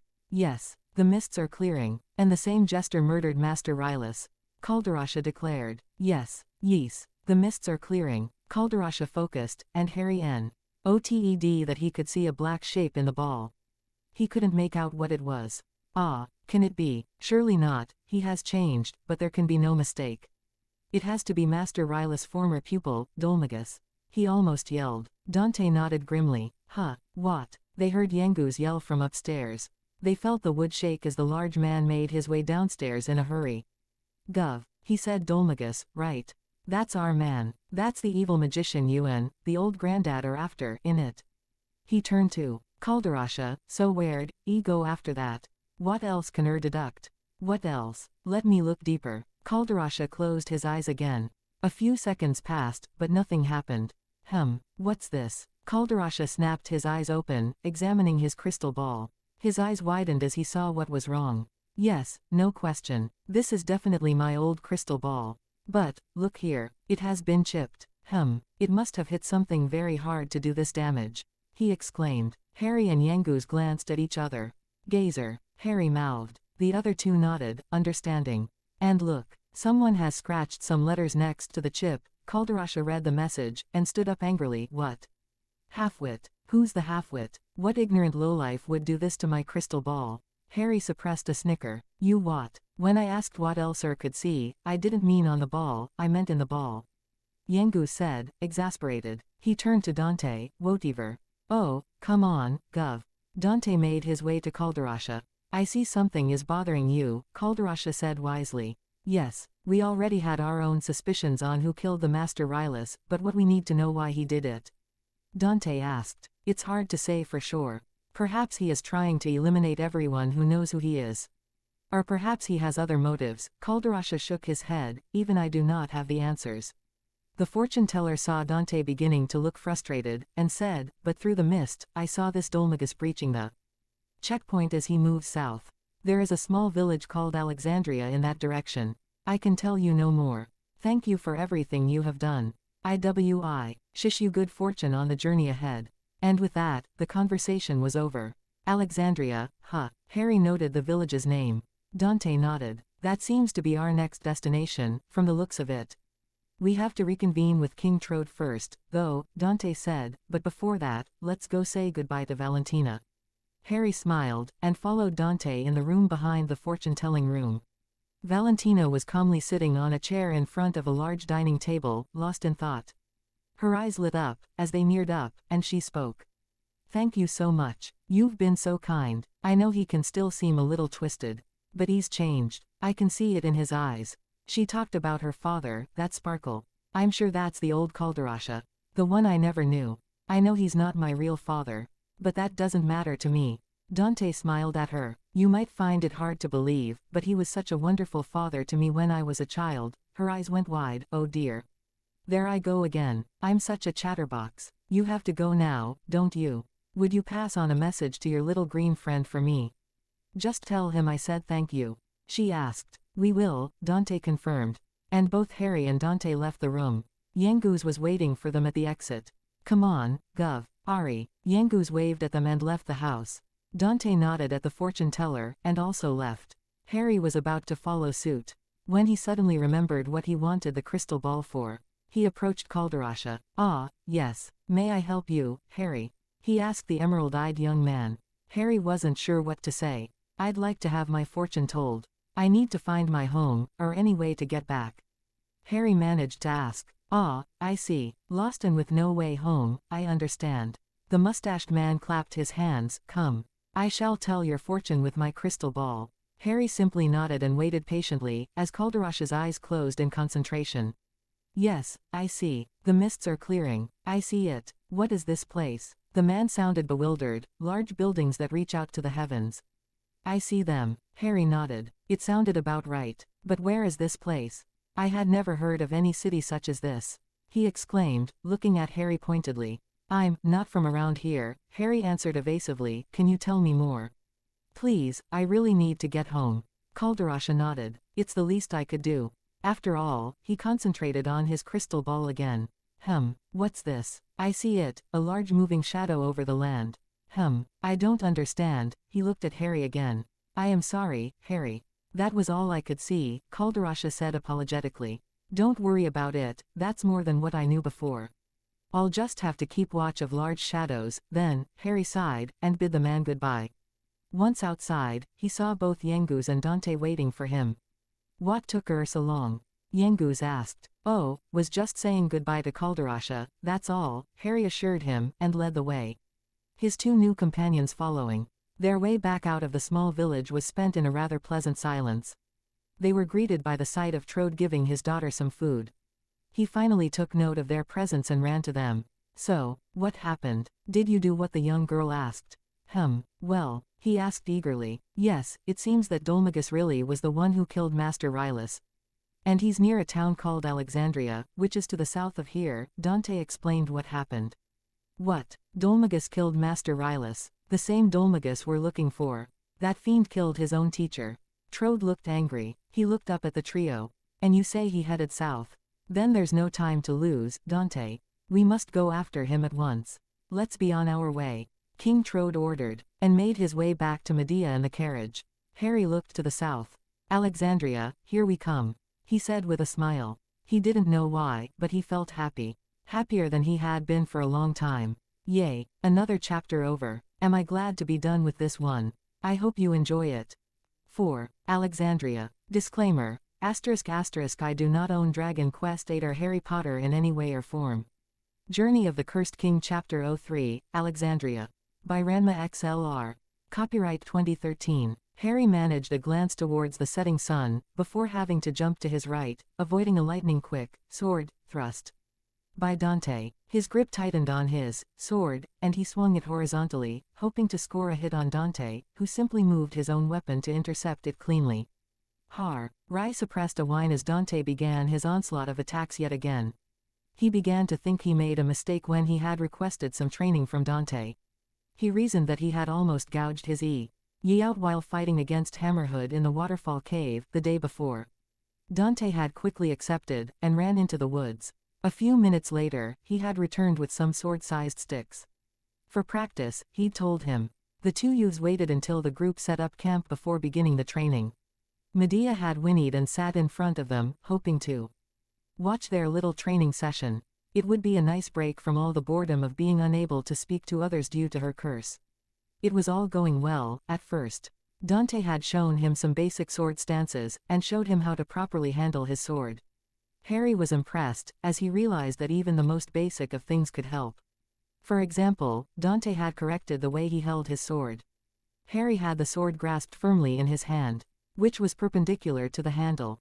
Dante had explained that this was a basic mistake, and that his grip should be mostly loose, and at around an angle of 45 degrees for better maneuverability. When he wished to slash, his muscles would instinctively tense up, so he didn't have to worry about concentrating much. Fighting is mostly instinct. You just need to train them, and your senses as well. Dante had explained to him. And then they sparred. Harry thought he had some skill with the sword, seeing as he beat Hammerhood. He quickly realized that fighting monsters did not really count for anything, seeing as they possessed no formal skill in the martial arts. Dante, however, did. And he showed it by easily working his way through Harry's defenses, and easily countering his offenses. In short, Harry felt humiliated. He managed to dodge another thrust, before fainting to Dante's left. Surprisingly enough, Dante fell for it. Harry took the chance and managed to land a hit on Dante's right side. The stick impacted against his ribs with a loud smack. Dante winced, and Harry winced with him, imagining the pain he must have felt. Dante had never actually hit him with the sword. He merely poked him with it, after bypassing his defenses. It was a testament to his self-control. Harry lowered the stick, and let Dante regain his bearings. "Good. We can stop for now, Harry," Dante ordered and wobbled to the campsite, Harry following him quickly. Dante took off his shirt, showing a large bruise on his side. Harry winced. Sorry about that, Dante. Do you need any help with it?" Harry offered apologetically. Dante gave him a look. We'll see. I happen to be capable of healing it with no trouble, but let's see if you are capable first," Dante suggested, making Harry frown. What did he mean? Seemingly reading Harry's mind, Dante grabbed hold of his sword, and sliced at the back of his own hand. Blood started flowing out, as Dante sheathed his sword. "Watch," he'd said before Harry could say anything. Biting his tongue, Harry did as he was told. Dante put his other hand over the wound. _heal_, Dante incanted, and before Harry's very eyes. The wound closed at an alarming rate. He looked at Harry, feeling a little drained. "Your turn, try that on my bruised ribs," Dante ordered, and turned his back to Harry, giving him space to concentrate. All right." He pointed his hand at Dante's right side, and tugged at the well of magic he had felt within him, just like he had with Hammerhood. _heal_, Harry spoke as he imagined Dante's bruise receding, and his skin healing up. To his utter surprise, it did just that. "Wicked," Harry breathed. "That feels better. Thanks, Harry. I'm going to see what Yengu's got us for dinner." Dante waved at him and left Harry to himself. "This doesn't sound anything like the magic we did at Hogwarts. I don't understand it, but I do like it very much," he muttered to himself, amazed at what he was capable of. He made to walk, realizing how sore his muscles felt. Harry thought about using that spell on himself, like Dante had done earlier. What could it hurt? He held his hand over his head, willing his entire body to be healed. _heal_, almost immediately, he felt the soreness of his muscles lessen to much more manageable level. But in turn, he had drained quite a sizable amount of magic. He fell to his knees, overtaken by fatigue. Harry heard the snorting of Medea, and turned to see her concerned look. "I'm fine, I just didn't expect the magic to drain me so much," Harry said between breaths. As he patted her head reassuringly, she didn't look fully convinced, but accepted his explanation by way of a playful nudge. Harry smiled, and followed her back to the campsite. They were greeted by Yengus, Dante, and last but not least, King Trode, who was busying himself in front of a large cauldron sitting on an open fire. The smell of meat reached his nose, and his mouth watered. "Ah, good to see you, Harry. Come, I am making some rabbit stew. It's almost done. Come, sit." King Trode beckoned him forward. Harry sat down with little Fuss right next to Yengus, while Medea rested next to Dante, who looked at her with a gentle smile. There was something between the two, Harry thought. Something more than friendship. Harry waited patiently as King Trode went to the carriage, and came back out with a stack of bowls and some spoons. He handed them to each member of the group, and went back to the cauldron. Automatically, everyone got up and held their bowls in front of him, allowing the diminutive king to pour some stew for each of them. Harry sat back down, and began eating. "Hey, this is pretty good, old man." Harry found himself enjoying the food. "Why thank you, Harry," the king answered before stopping. "I am not an old man." Yengu snorted and gave the old codger a smug look. King Trode glared back heatedly. Dante chuckled as he fed some of the stew to his little companion, Munchie. And they all went back to enjoying their food, under the starry sky. The next day, the small band of misfits walked along the dirt trail that led to the southern checkpoint. Harry was currently enjoying the sight of nature all around him. He took in the vibrant green color of the grass and the magnificent blue from the sky. The trees were spread out far and wide. He took a deep breath, feeling rather content. "Ah, it's just beyond this turn," King Trode informed them, as they made a right turn, and crossed a small wooden bridge. Harry saw another bridge ahead, made of stone, but its large gates looked mangled. What happened here? Could Dolmagus have done this? That Dolmagus is a nasty piece o' work, rollin' over the checkpoint like that. Yengus frowned. "I don't care 'ow strong 'e is. He don't avenue to go round smashin' things to prove it." He turned to Dante. "I might not be the sharpest tool in the box, but I know one thing. An enemy o' yours is an enemy o' mine too, Gov." Dante just nodded with a smile, and they walked on the stone surface of the bridge. This must be Dolmagus's doing. What terrifying power he must have to break such formidable gates. Even if we do manage to catch up with him, what chance do we stand in the face of such might? King Trode muttered to himself, worriedly. Oh, he seemed to realize something. "Listen to me. The voice of doom and gloom. We mustn't allow ourselves to be discouraged." Here, Dante exclaimed. King Trode's mood brightened somewhat at that. Harry thought he saw something hidden underneath the foliage of some hedges to the group's left. He immediately unsheathed his sword, blocked a sword strike from a fox. "Oh dear," King Trode exclaimed, as both Dante and Young stood on each side of Medea and Trode, protecting them from whatever else is lurking. Harry nodded at them, and turned to look at his opponent. The fox was standing upright. It wore a green and orange vertically striped fencing shirt. And pink gloves. Baggy blue pants were above its pink boots. And to top everything off, a pink feathered cap lay on the monster's head. All in all, it was all Harry could do not to laugh at it. Let alone fight the ridiculously dressed fox. He changed his mind when the monster drew its rapier once more and stood in a ready stance. He gripped his sword, just the way Dante had shown him. And waited for it to make the first strike. He smirked at it. His attempt at taunting the creature seemed to work, as it glared at him with its beady black eyes and charged straight at him. He sidestepped its attempt at skewering him with a grace that surprised him, before rushing forward with a downward slash, managing to land a deep cut into the beast's chest. It growled in pain. As its green and orange fencing shirt turned to red from all the blood it began to lose. It lowered its head in defeat, and backed away slowly, attempting to escape. Harry simply let it leave. There was no need for him to finish it off, after all. Better, Dante praised him with a smile. Thanks, Harry answered back, and they kept moving. Eventually they reached a small, wooden arch just on a left turn in the road. There was something engraved in the top, but Harry couldn't make it out. Beyond the arch, Harry saw the village. It looked much more quaint than Fairbury. Surrounded by trees, the villagers had built tall walls made of wood for protection from the local wildlife. This place certainly brings back memories. I spent a bit o' time, before I met you, Gov. Yengu said to Dante. I was still stuck in the old life o' crime back then, though. The place didn't look nearly so nice. Me neither for that matter, the ex-bandit reminisced. Look at me now, though, comin' back a clean and honest man. Well, honest at least. Who'd, Avenue thought it, Dante smiled reassuringly. Let's check things out. Calderasha said that Dolmagus had passed by here, or that he is here right now, Dante ordered. And gave King Trode and Medea a small nod. The king nodded back and let them be on their way. Well, I'll stay out here with Medea, as usual. The trio waved at them as they entered the village. I hope we can find something useful here, Harry said, as they walked a little bit inside, checking things out. Harry noted the lack of merchants in the two stands in front of them. Everything was a little bit too quiet. He looked around, seeing a small church and a few houses nearby. Up the hill, and deeper into the town, Harry could make out a mansion. The city had a very pleasantly quaint feel to it. It looked like the sort of place Harry wouldn't mind living the rest of his life in. Halt, who goes there? They heard, turning to see two kids in front of them. He too seemed to be wearing fake swords and helmets. One of them pointed his finger at them, putting on a brave face. Don't waste your breath, scoundrels. I can spot bandits a mile off. Dante and Yengus looked and grinned at each other, as if sharing an inside joke.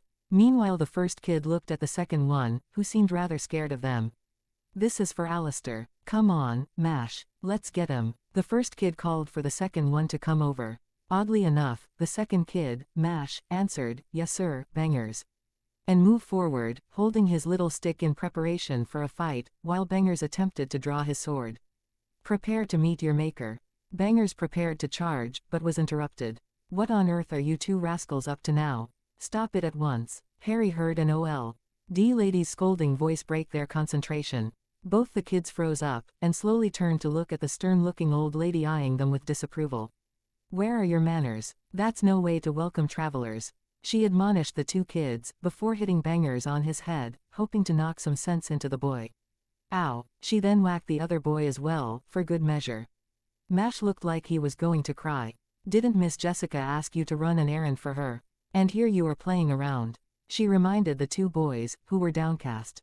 As if remembering this, Bangers put his hand behind his head sheepishly. I forgot, the boy said, his eyes wide. You'd better run along before Jessica finds out. She warned them. Yikes, Bangers exclaimed, before the two boys ran off. The group watched them leave. Before turning back to the old lady. I'm so sorry. They don't mean any harm, she assured them, it's just that our village has been through a lot lately. Ask around for yourselves. You'll see. There's nothing wrong with the place, mind. It's a lovely village, really. Make yourselves at home, and with that, the old woman walked away. Well, we'd best be getting some information, then. Dante told the group, and they all began to make their way through the town. I wonder what happened here, Harry said to himself as he looked around the town. Evrione, air seems a bit down in the dumps. Don't they? There ain't no sign o' Dolmagus about though. Maybe somethin' else is botherin', They passed by a rather small farming area. A portly man was tending to the lettuce which he was growing. The group approached the man. "Hello," Dante greeted, grabbing his attention. "Ah, welcome. What can I do for you?" The man said, a forced pleasant attitude. "We're sorry to bother you, sir.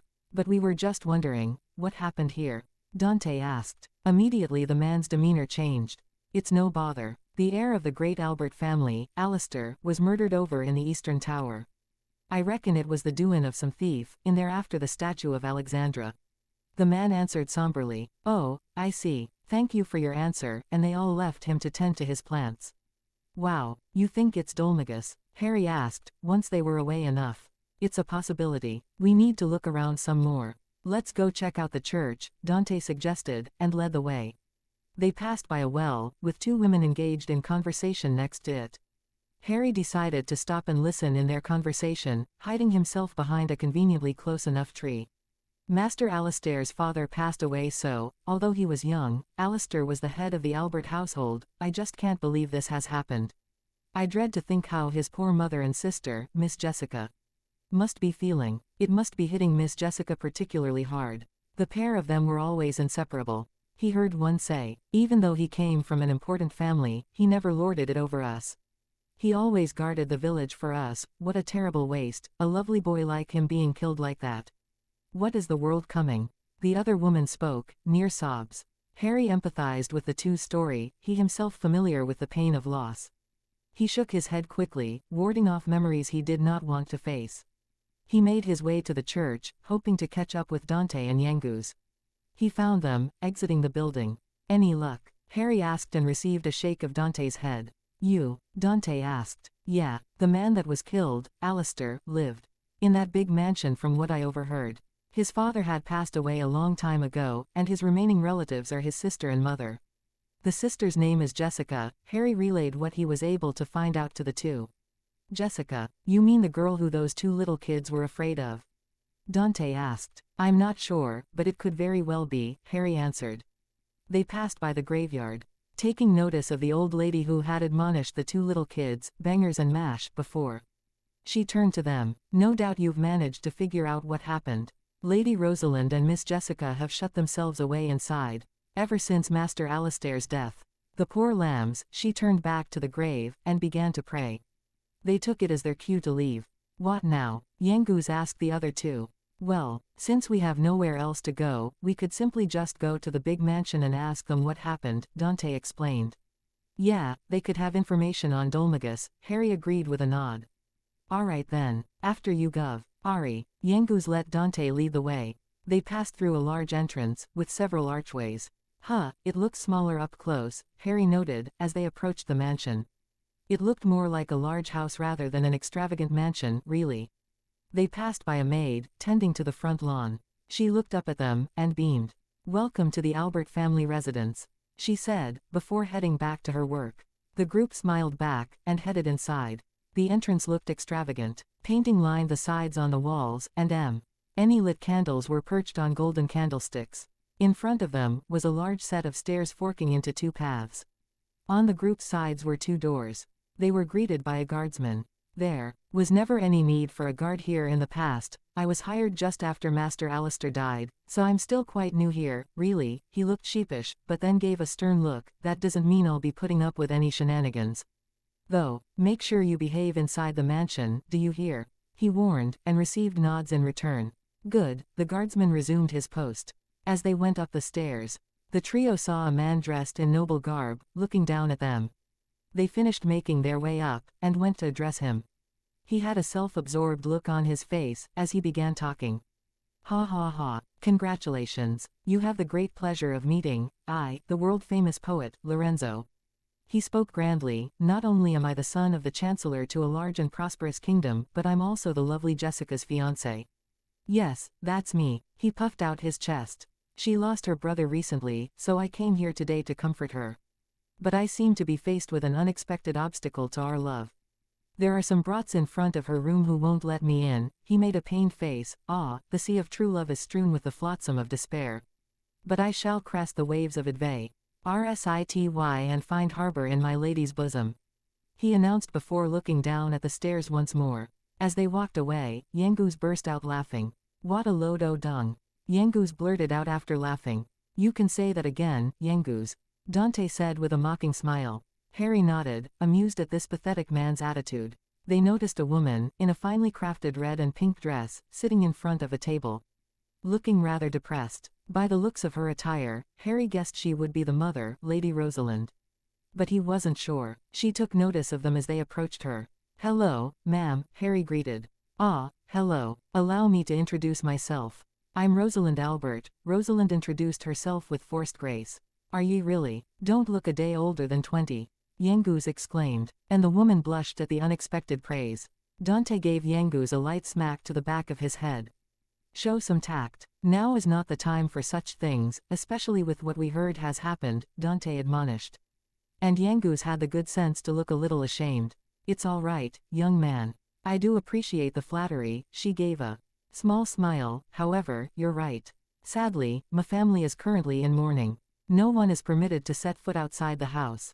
She sighed. I'm afraid that my daughter is less than happy about this arrangement and has confined herself to her room. She's even asked those boys to stand guard at the door.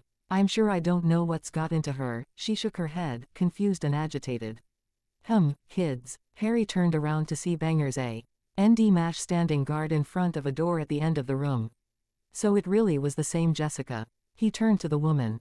Thank you for your time, ma'am, and I'm sorry for your loss. Harry gave his condolences. And Dante and Yangus proceeded to the same. The woman simply thanked them with a nod and seemed to be restraining herself from crying. Harry watched Yangus and Dante head to the two kids they had almost fought before. And gave Lady Rosalind a comforting pat on the shoulder, startling her out of her depression. Harry gave her a gentle smile, that told of his sadness. It's all right. I know what it feels like to lose someone very close to you. It feels good to let it out, he said, before walking away quickly, not wanting to show her his tears. He didn't know what even came over him when he said that. He was such a fool. She stared at his retreating form, before taking out a handkerchief and sobbing. He made his way to see Dante and Yangus speaking to the two boys. I'm sorry about before, but not sorry enough to let you through here. I'm under orders, see. Jessica said she doesn't want to see anyone, so I can't let people through, Bangers said to Dante with a defiant look. Oh, all right then, Dante answered pleasantly, before walking past them, Yangus and Harry following quickly. So, what do we do? Harry asked. Yangus gave an unhelpful shrug. We wait it out. She can't stay in that room forever. Now can she? Dante suggested, and the two others nodded. She had to come out sometime. They waited for a while, passing the time by telling jokes and odd stories. An hour passed and nothing happened. Blimey, when's she comin' out? Yangus whined. Dante shrugged. Beats me, but we're going to prove that we're the more stubborn people here. Harry grinned, before looking to the right. He thought he heard something. He got up, and looked at Dante and Yangus. Hey, I thought I heard something up those stairs leading up to the attic. Harry said, you coming? Maybe the girl's sneaking out. All right, let's go check it out. They made their way to the attic and saw a rather distressed maid looking around wildly. She saw them come and jumped. Oh, look out. It isn't safe here. She pointed to a small hole at the bottom of a nearby wall. Just look. There's a mouse. I hate mice. Why'd I have to deal with it? Oh, she stammered and froze as she saw a mouse running into the hole. See, question mark. Did you see it? Just now. She rattled off, frightened. Harry held back a snicker. What am I going to do? Jessica's room is on the other side of that wall. Oh, dear, she looked stricken. Harry saw Dante's eyes widen. What's he thinking? Harry wondered. I have an idea. Dante placed his hand in his pocket, and took out his small rodent, Munchie. He whispered some directions to it. It seemed to understand what it is he wanted, seeing as it nodded affirmatively. Dante let the small mouse in the hole, and turned to the others. This way, we can see if she's in her room. Dante told them with a smile. That's a smart little mouse you have with you, Dante, Harry said, impressed. Dante only scratched the back of his head. Yeah, he's been with me ever since, well, as long as I can remember, really. That exclamation put Harry on edge. Flashes of his family's betrayer passed through his mind, but he ruthlessly squashed them. He was in an entirely new world. Animagi did not exist here. Or do they? Harry had no answer. After a few minutes, the small brown rodent came back, carrying a piece of paper in his mouth. Dante kneeled and took the offered paper, and began to read. I don't know who will find this letter. But please consider it my last will and testament. For by the time you read this, I will already be gone. I am going to the tower in the east. I will not return until my brother's death is avenged. Mother, I'm sorry for the damage I've caused to our family's reputation. But this is about something far bigger than tradition. I must follow my heart. No matter the consequences. Please forgive me. And to Bangers and Mash, I'm sorry for lying to you. I hope you'll forgive me as well. Signed, Jessica. Dante read. Wow, Harry managed to say, as Dante put Munchie back in his pocket, where it hanged rather cutely.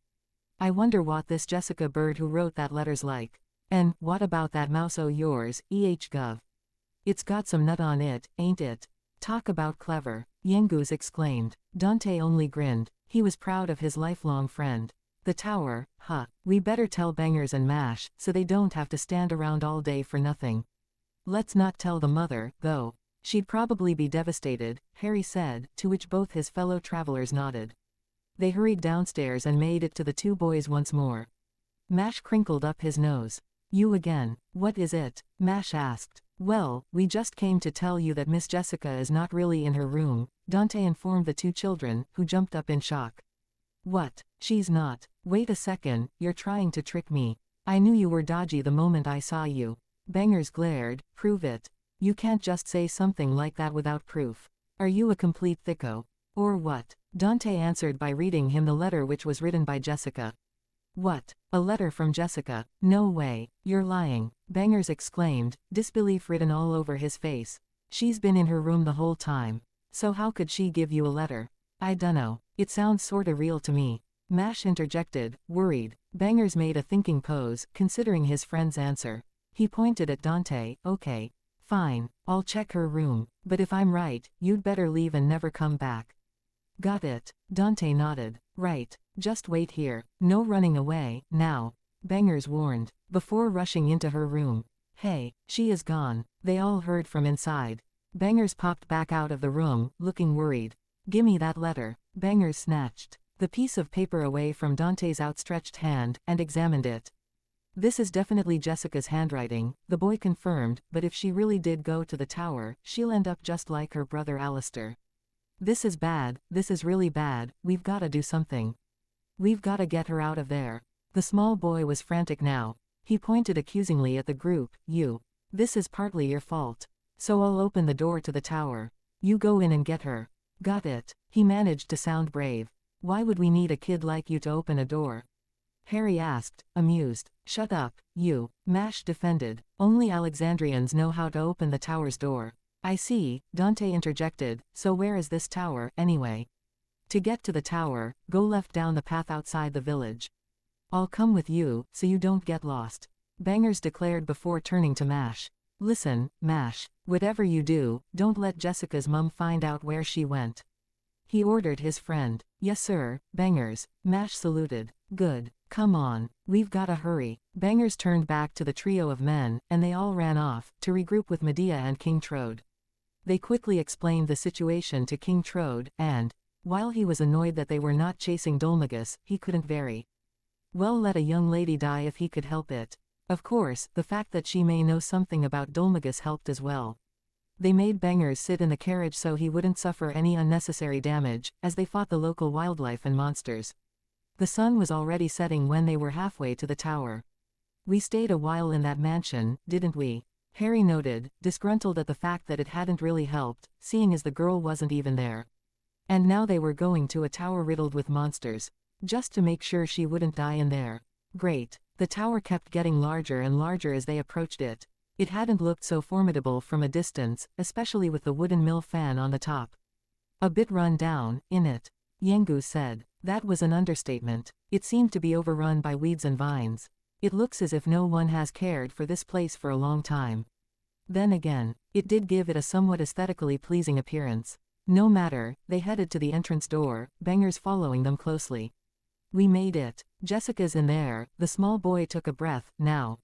Let's get this door open. It's a special door, you know. Only the people of Alexandria know how to open it, he said with a superior tone. Seeing their disbelieving looks, he gestured to the door. Go on. Give it a try if you don't believe me. Dante made to push the door. Nothing happened. He put both hands and pushed as much as he could. Still nothing. He tried to pull the door instead. It didn't budge. Was it locked? Bangers looked triumphant. See, I told you. Only Alexandrians know how to open this door. He pushed Dante aside and sighed. This is an emergency, so I'll show you how to open the door. But you have to promise never to tell anyone. He turned to the door. Okay, here we go, and with that, he reached out and grabbed the door from underneath, pulling it upwards. Open sesame, he said, his hand on his hips, chest puffed out in pride. Pretty cool, It opens from the bottom. Bangers laughed, before looking at the group seriously. Well, this is as far as I'm goin'. I'll head back to the village now. You help Jessica, he said and ran off. We'll stay outside, my boy. Can't have Medea fight any of the monsters inside, now can I? King Trode said. I'll be waiting for you all down here. The trio nodded, and entered the Tower of Alexandria. They immediately went the only way possible, which was a set of stairs leading upwards. The path there divided into two. The group went to the nearest door, and Harry attempted to open it. No luck. No good. It's shut tight. Something's blocking the other way. Let's try the other one, Harry suggested. And they headed through the second door. It led them into a large room. As they made their way through it, going down some staircases and crossing an indoor bridge, they noticed the sound of water running underneath them. And looked to their sides. There seemed to be some turning cogs. Those are probably for that large fan we saw outside, Dante reasoned, but shook his head. There was no time for this. They hurried across the bridge and opened yet another door. Outside. Which way now? Harry asked, a bit lost. The group circled the tower. I reckon it'll be knackerin' to climb all the way up this tower. You'd be much better at it than me, Gov, Yengus addressed Dante with a grin. That Jessica bird, 'ad better not cause us no problems when we get all the way up to the top, he continued.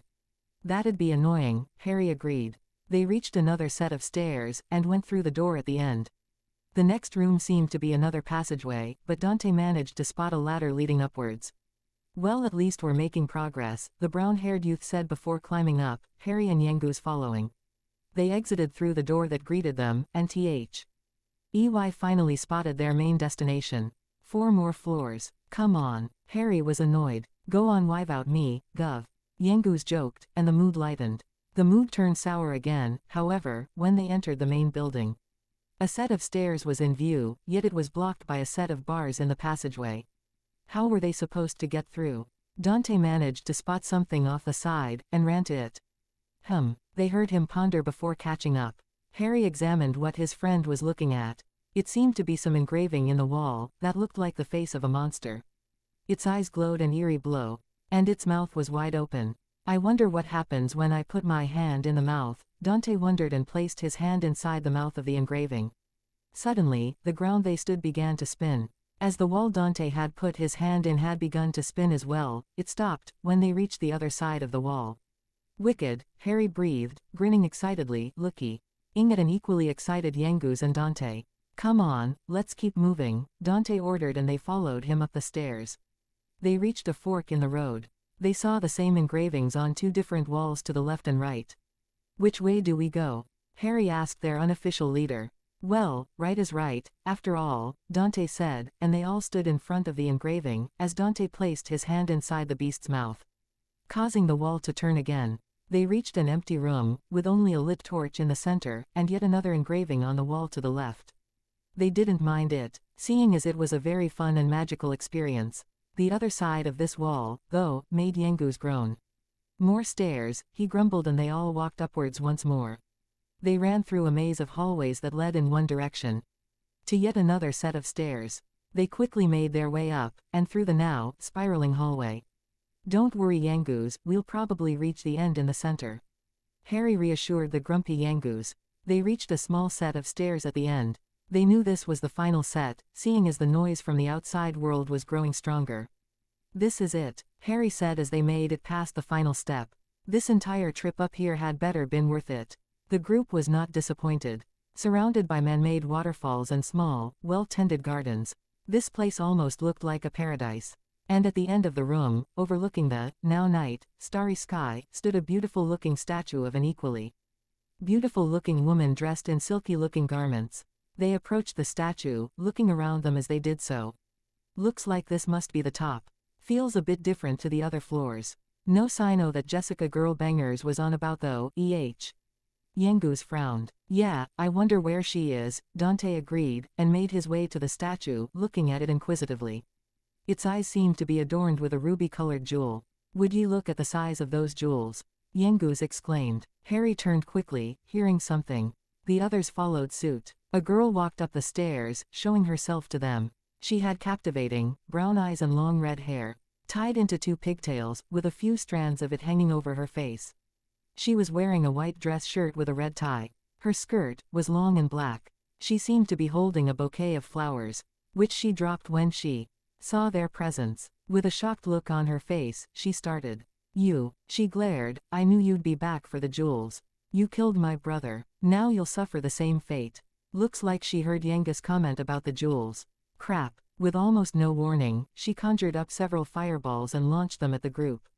Dante leapt left and right, managing to dodge 3 of them, while Harry stepped in front of Yengus and tried to counter with his own fireballs. He managed to stop all except for one, which slammed ruthlessly into his chest, knocking him off his feet and burning his chest area. He fell backwards into Yengus, who held him up. She looked at their group, haughtily, and back at Dante. You're fast. You. SS thieves need to be quick on their toes. But you won't get away from me this time, she declared, and began charging up a massive fireball, intent on incinerating the whole lot of them. Her pigtails and dress fluttered in the wind. Her power began to generate. Prepare to die. She launched it at Dante, who looked too shocked to react. Yengus looked disbelievingly. They hadn't done anything, and now Dante was about to get hurt. No, Harry yelled, and in a burst of speed he didn't know, he stood right in front of Dante, his hands stretched forward. He didn't know why he did it, seeing as he was so weakened and drained. He knew he had no chance of stopping it, seeing as a smaller fireball had done much more damage to him, but he wouldn't let his friends die without even trying. Never again would he let someone die. Quote ellipsis exclamation mark. He shouted as the large ball of fire impacted against his bare hands, badly burning them. But Harry held on, despite the agony he was feeling. He could feel it, though. It was overpowering him, slowly. But surely, soon it would go right through him, and probably Dante, who was behind him. I won't lose any more friends. His eyes shone a powerful green and he pushed upwards with all his strength and will, redirecting the fireball's path into the ceiling, where it exploded with a loud bang. Harry managed to look up to see the falling rubble coming straight at him. He smiled as the rocks impacted him and his world went black. Jessica stood, shocked, as she witnessed the thief protect his leader's life by sacrificing his own. She'd thought that the people that murdered her brother were pure evil. She saw him smile in the face of death, before he was buried under a hail of rubble. But it seems even the bad guys had some semblance of morality. Her morbid realization only made her even angrier. They understood morals, so why had they killed her brother? Didn't they understand that he had a family, too? Your turn. She charged up another massive fireball, heedless of her enemy's frantic, but futile attempt at removing the rubble off of their fallen accomplice. They weren't even looking at her at this point. It's now or never, she thought to herself, but hesitated. Wait.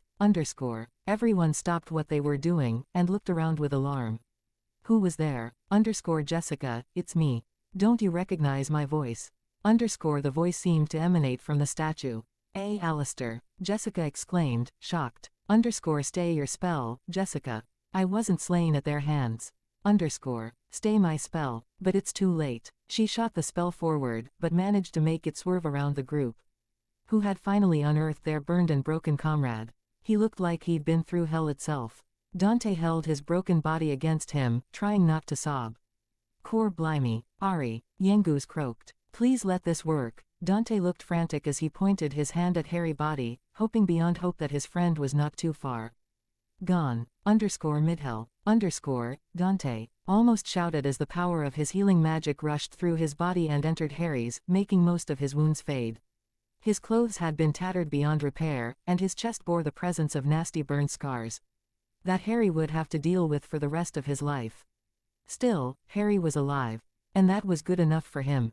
Meanwhile, Jessica hurried forward to the statue. Alistair, is that really you? She asked, desperately. It's me, Jess. You have to listen to me. As do you travelers. The voice addressed all of them, making both Yengus and Dante turn their heads to it. Yengus looked furious, and so did Dante, though Dante was busy fighting off angry tears. After I died, a part of my soul was allowed to linger in this statue. Even now as I speak to you, power keeping me here begins to evaporate, time is short, look into the statue's eyes, the truth lies within, hurry. Jessica looked into the statue's shiny red eyes. The day I died, the door to the tower was already open. I thought it was strange. So I decided to look around and see for myself. That's when I saw him. With a flash, they were transported into the memory. They were still in the top of the tower. Dante, still not letting go of Harry, looked behind him, and saw a youthful man, clad in armor, walk up the same stairs they all did earlier this day. He figured it was Alistair. Alistair was alert, and ready for combat. He surveyed his surroundings, not really finding anything out of the ordinary. Wait. He turned back to look at the statue, and saw a jester standing before him. He was wearing a clown's outfit but with dark colors, and he had long, white hair that reached to his back. He held a wicked-looking scepter in his right hand. Who are you? Alistair questioned. The jester regarded him with his evil black eyes. Such a pity, Dolmagus spoke, forebodingly. Pity? What are you talking about? Who are you? Answer me, Alistair demanded. Dolmagus extended his left hand. Me, I am Dolmagus, and I was referring to the fragility of human life. Dolmagus answered. Fragility? What do you mean? Alistair attempted to draw his sword, but it seemed to be stuck. He looked shocked. My sword. I can't draw my sword, he declared. He kept trying to unsheath it, even as Dolmagus spoke. I said, such a pity. A terrible pity that a shining young star like you should chance to encounter me. Dolmagus looked genuinely disappointed at what he was about to do. He pointed his glowing scepter at Alistair, who froze in place. What have you done to me? Alistair was visibly struggling to even speak. Dolmagus only gave an evil smile, and slowly walked to Alistair, closing the distance between them. Alistair couldn't even move away. Dolmagus, I won't forget this. Alistair forced out with gritted teeth. What? You won't forget my name? You're too kind. I shall return the favor, and remember yours as well, the evil jester answered the struggling young lad. Now, let us finish this before I feel any more pity, Dolmagus said, enjoying the young man's suffering. Dolmagus, Alistair shouted, before Dolmagus embraced him in his arms and impaled him with the scepter in his right hand. Alistair managed to make one more grunt of pain, before his eyes rolled back into the back of his skull, and he went limp. Dolmagus held his, now dead, body up for a few more seconds, before removing his scepter, letting the boy fall to the ground. He kneeled before it, admiring his handiwork. It has been an honor making your acquaintance. You may rest assured, your death will not be in vain, Dolmagus spoke to the dead body, reassuringly, before standing up again, and laughing. Ha ha ha, mwah ha ha ha, ha ha ha ha, ah ha ha ha. The man looked positively giddy as his scepter glowed brighter than ever. He kept laughing over Alistair's corpse, before fading out of existence. And with another flash, they were back in the present. Dante looked at the injured Harry, making sure he was all right once more. And now you have seen what the statue saw, my traveling friends. I don't understand it myself. But it seems the saint Atue of Alexandria has been awaiting your arrival. If the memory of my tale can serve you on your quest, it would bring great relief to my soul. Alistair's soul addressed Jessica. My stay here is coming to an end. It's time for us to part. She shook her head furiously, and shouted, No. Alistair, don't leave me. One final thing, Jess, Mother may try to stand in your way. Nevertheless, follow your heart, and do as you must. Farewell, my little sister. Alistair's spirit faded from the area, as Jessica looked pleadingly at the heavens. There was no answer. She began sobbing uncontrollably. Harry coughed violently, a pained grimace on his face. Yengus rushed over, making sure he was all right. Jessica had stopped her crying to look at the source of the noise. The sudden realization of what she'd done to that poor boy dawned on her, and she felt much worse than before. Ari, are you all right? Come on, get up. You've gotten up from worse than this. Yengus pleaded. Harry gave no answer. He didn't know when Kid had wormed his way into his heart, but seeing Harry's pitiful state made Yengus' blood boil. He turned towards Jessica, fury evident on his gruff face. I oughta wring your neck for doing this to Ari. Ain't done nothing wrong. Yangu stepped forward, intent on showing her a thing or two. No, it was barely a whisper, but Yangu's heard it. He quickly turned, seeing Harry, looking up at him. His head was turned to their direction, and it looked like Harry was struggling to speak. But, she needs ta pay, Ari. None messes with me friends and gets away with it. He argued the boy. It's all right. Yangu's, Harry coughed violently, I'm fine, see. He attempted to smile, but couldn't even quirk his lips. Seeing this, Yangu's deflated, and rushed over at his side. Alright, Ari, save her strength. We're gonna get ya back to full strength in a jiffy, Waihar. Yangu's ordered the boy, who gave a weak nod in return. He took him from Dante's arms and carried him on his back. Harry felt himself slowly going unconscious again, as he leaned on his friend. As they turned to leave, Jessica stopped them. I really must apologize for my behavior. Old have thought before acting, I know it probably doesn't mean much to you, but I'm sorry. She turned her back to them, we'll talk more later, but I need to be alone right now, I'll see you back at the village. And with that, both Dante and Yangu's, who was carrying the broken Harry, left the tower to report to King Trode and find some help for Harry as fast as possible. Harry Potter groaned softly. It felt like every cell in his body ached, and opened his eyes. He winced, as a beam of sunlight penetrated his vision and his brain swam in pain. Harry instantly shut his eyes and attempted to shield them with his hand. But only managed to slightly lift it. He only now realized he felt as heavy as lead. Well, at least the bed he was on was comfortable. After waiting a few moments for his light-induced headache to clear, he tried opening his eyes again. Slowly. The light was still very annoying, but Harry's eyes slowly accustomed themselves to it.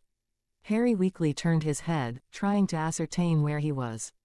He spotted both Dante and Yangu's, asleep in their own beds. Yangu's was snoring exceedingly loudly, and seemed to be drooling, which made Harry smile amusedly. To his right, as none other than the woman who had done this to him, Miss Jessica Albert slept peacefully on a couch positioned close to his bed. Has she been here, looking after me? Harry wondered. He stared at her sleeping form for a while. When not trying to kill him, Harry thought that she looked rather fetching. Her nice, silky smooth neckline looked incredibly alluring to him, and he felt he'd rush his face. He heard a squeal from right in front of him, so he turned his head to look at the source. Munchie stood upright on his chest, looking at him cutely. Hey there, how long have you been on my chest, little guy? Harry said, his voice low and hoarse. The cute little brown mouse jumped around his chest, answering him with charades. Munchie made sleeping motions, and extended its arms. It then pointed at him. You came to me when I woke up. Harry guessed. Munchie nodded its head, making Harry smile gently at it. Thank you, Munchie. Harry winced as he tried to move. Munchie pointed at Harry, and then at Dante, before scampering to his face and snuggling the side of his cheek. Harry grinned. He understood the message. Thank you for saving Dante, Munchie was trying to tell him. You're welcome, little guy. Anything for my friends, he said and tried to prop himself up. The bed he lay on made loud, creaking noises that grated at Harry's nerves as he finally managed to sit up. Oh, you're awake, he heard a female voice exclaim. Guess he wasn't the only one who was annoyed by that noise. Both Harry and Munchie turned to look at a relieved, concerned-looking Jessica, laying a hand on the couch's armrest and leaning forward. Harry managed to give her a once-over, before blushing and quickly meeting her gaze. God, she looked nice in a dress shirt. If she noticed his little indiscretion, she did not mention it. Instead, she hurried over to a tray table that was sitting next to the doorway and rolled it over to him. She quickly filled a cup with water, and handed it to him. It immediately occurred to Harry that he actually was rather thirsty. He took the cup and, with one fell swoop, drank all of its contents. He gave a contented sigh, feeling refreshed. Thank you, Harry handed back the cup, giving her a little smile. How long have I been unconscious? She winced. It's been a full day since you went unconscious. She shook her head. She trailed off. Oh, I see, where exactly are we? Harry asked. You're at my mansion. I figured it was least I could do. Jessica bit her lower lip. Listen, I'd like to apologize for what I've done. I was not in the best of mental states, and she began, but was interrupted by Harry. It's all right. I heard that voice. Alistair was it. I understand what you're feeling. He was your brother, wasn't he? Harry questioned. She only nodded, trying to fight back tears. I've lost my godfather some time ago, you see. So I think I can understand your pain a little. The anger, the rage, the hate, it's overwhelming, isn't it? He seemed to be in his own world, immersed in deep, dark memories. He was shaken out of his reverie by Munchie, who kept pawing at his cheekbone. He focused back on Jessica, absent-mindedly nudging the little brown mouse. She looked at him in wonder. She had expected scathing insults, and demands for retribution. She expected him to look at her with anger. Not understanding, not empathy. She hadn't expected him to be so nice, she thought to herself. I have to say, though, you pack quite a wallop. Those spells were way stronger than mine. I've only been training for a few days. Though, he tried lightening the mood. It seemed to work. She gave him a playful smirk. Harry extended his hand. How about we start over? I'm Harry Potter. She took it with a smile. Jessica Albert. A pleasure. The next day, Harry, Dante and Yangu stood in front of the Albert family's mansion. It had taken Harry another full day to completely recover from the damage inflicted on him by his new ally, Jessica Albert. Not that he minded being under her tender care. Dante and Yangu's had tried to help, but she downright threatened them with bodily harm. She had simply told them they were guests, and not allowed to work in any way, and then proceeded to threaten them.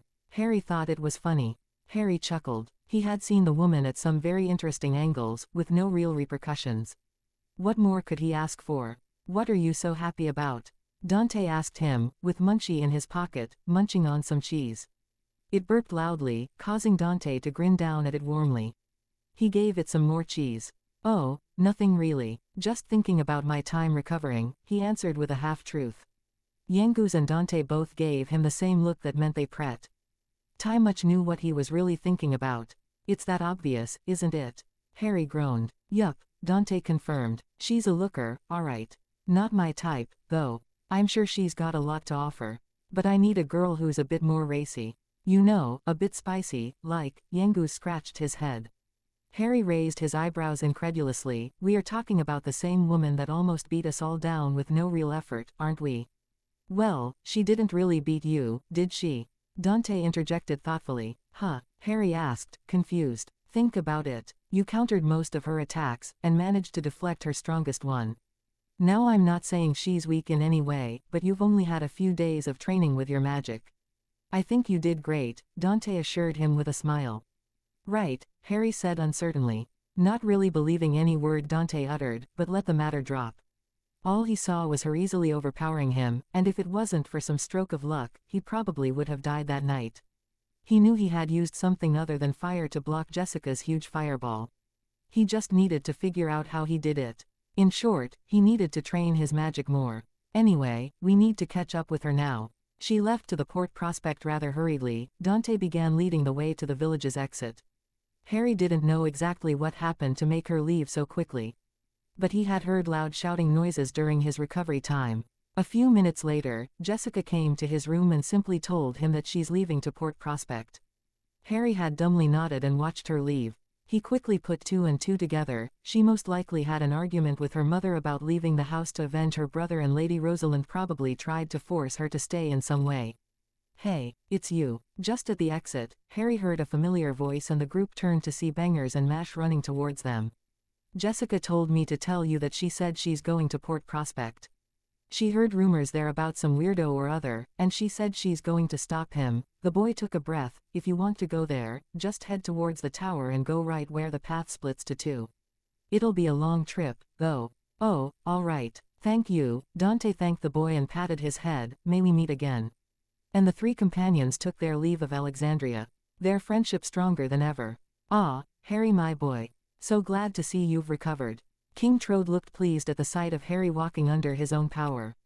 When he had seen him last. Well, King Trode shuddered at the memory. Hey, I could never stay down for long, old-timer, Harry answered with a smile, giving the man a handshake in greeting. The old king did not even bother admonishing the boy. Harry waved at Medea, who was right behind. She only nodded in response. Dante informed me of the events that occurred in the tower. You've shown immense bravery and unwavering loyalty to us when you took that fireball for him. I cannot thank you enough. I am sorry you even had to endure such a horrific situation, King Trode said gravely, a sad glint in his eye. Yes, well, we can only really blame Dolmagus. He's the one that caused all this. He's killed so many people, Harry answered. Yes, you're right. That diabolical Dolmagus. He's a cold-blooded killer. A soulless savage. A vile villain of the highest order. We haven't a moment to lose. We must catch that rogue if it's the last thing we do. He'll soon feel the crushing blow of my wrath. King Trode worked himself up, but deflated as he looked at Harry again. Assuming you're up for it, my boy, he questioned. Yeah, I'm perfectly fine now, Harry assured the man and began to lead the way, the rest following. It only took them around 20 minutes to reach the split pathway that Bangers had told them about. We go right here, right? That's what that kid Bangers said, anyway, Harry asked uncertainly. Dante only nodded in confirmation, and they all turned right. They followed the dirt trail downhill for a while, until they reached a small sandy beach. Harry could smell the strong scent of the ocean's air as he felt the wind brush past him. Well, we're near the ocean. That's a good sign, we must be getting close, Dante noted with a smile. I think you're right, Harry pointed towards a sign a little ways away from them. With any luck, it should point to Port Prospect. As they all expected, the sign read exactly as predicted, Port Prospect. Tower of Alexandria. We're on the right track, at least. Harry murmured to himself. Something was off, though. Things were a bit too quiet for his tastes. He turned to Dante, and began to speak. You know, I was wondering, Harry began. Dante beckoned him to continue. Well, where are the monsters? It's been awfully quiet, Harry pointed out to the bandana-wearing young man, who gave a little grin. Oh, I was wondering when you would notice that, Dante said casually. Harry now looked even more confused. So you noticed, too. Maybe something's lying in wait for us. Harry looked around warily, his hand automatically reaching for the hilt of his sword. Dante just laughed in response. No, nothing like that. He held up a small vial, full of a transparent liquid. He handed it to Harry. What is that? Harry asked curiously. It looked just like water. He uncorked the lid and sniffed at it. Yep, water. Harry saw Dante gaze at him expectantly. Maybe there was more to this than meets the eye. There's something I'm missing, isn't there? He voiced out, and Dante nodded. I had the local priest give this water the blessings of the goddess, Dante explained. It has the power of repelling all monsters weaker than us. I sprayed it on our group just as soon as we left Alexandria, actually, he admitted. Oh, so that's what that cold, fresh feeling felt like. I thought it was simply a cold breeze or something. Harry looked sheepish. The rest of the trip went rather uneventfully, with the exception of Yengu's whining here and there. They went up a hill, then down a hill, then up a hill again. Harry was as miffed as Yengu's was. Despite his assurances that he was completely fine, he felt more tired than he would normally be. Thankfully, they reached the town not 30 minutes later. Finally, Yengu stopped and went down on his knees, his arms outstretched in triumph. Dante just shook his head with an amused smile, and the three companions entered the town of Port Prospect, while King Trode and Medea remained outside as per usual. The entrance itself was noteworthy, seeing as it was a natural canyon between two small hillsides. Unlike the other villages they'd visited, this one was paved with stone, rather than having dirt floors. The first thing that greeted them was the sound of seagulls and the large fountain, in the middle of the city square. People were walking around, busy socializing, or working. Some sailors walked by, cursing up a storm. Hey Yengus, you've been here before, right? Dante asked his friend. Sure, Avenue, Gov. I came, from Pickham, see. If ya go on the ferry from, ya get to the southern continent, he grinned, ha. I know me stuff, He turned to Harry. I wonder if that Jessica girl's, he asked suggestively. Harry just palmed his face. Great. As the sailors passed by again, Harry managed to overhear a part of their conversation. Everything's ready to go, apart from the ship itself. I dunno what's going on. Why can't we set sail? One said. I'm unsure, myself. One of the passengers over there said he saw something very odd at sea, and it made the captain rather scared, he explained, pointing towards the port's waiting area. There were a few benches for people to sit down while waiting for their transportation. Not unlike a bus station, Harry thought to himself.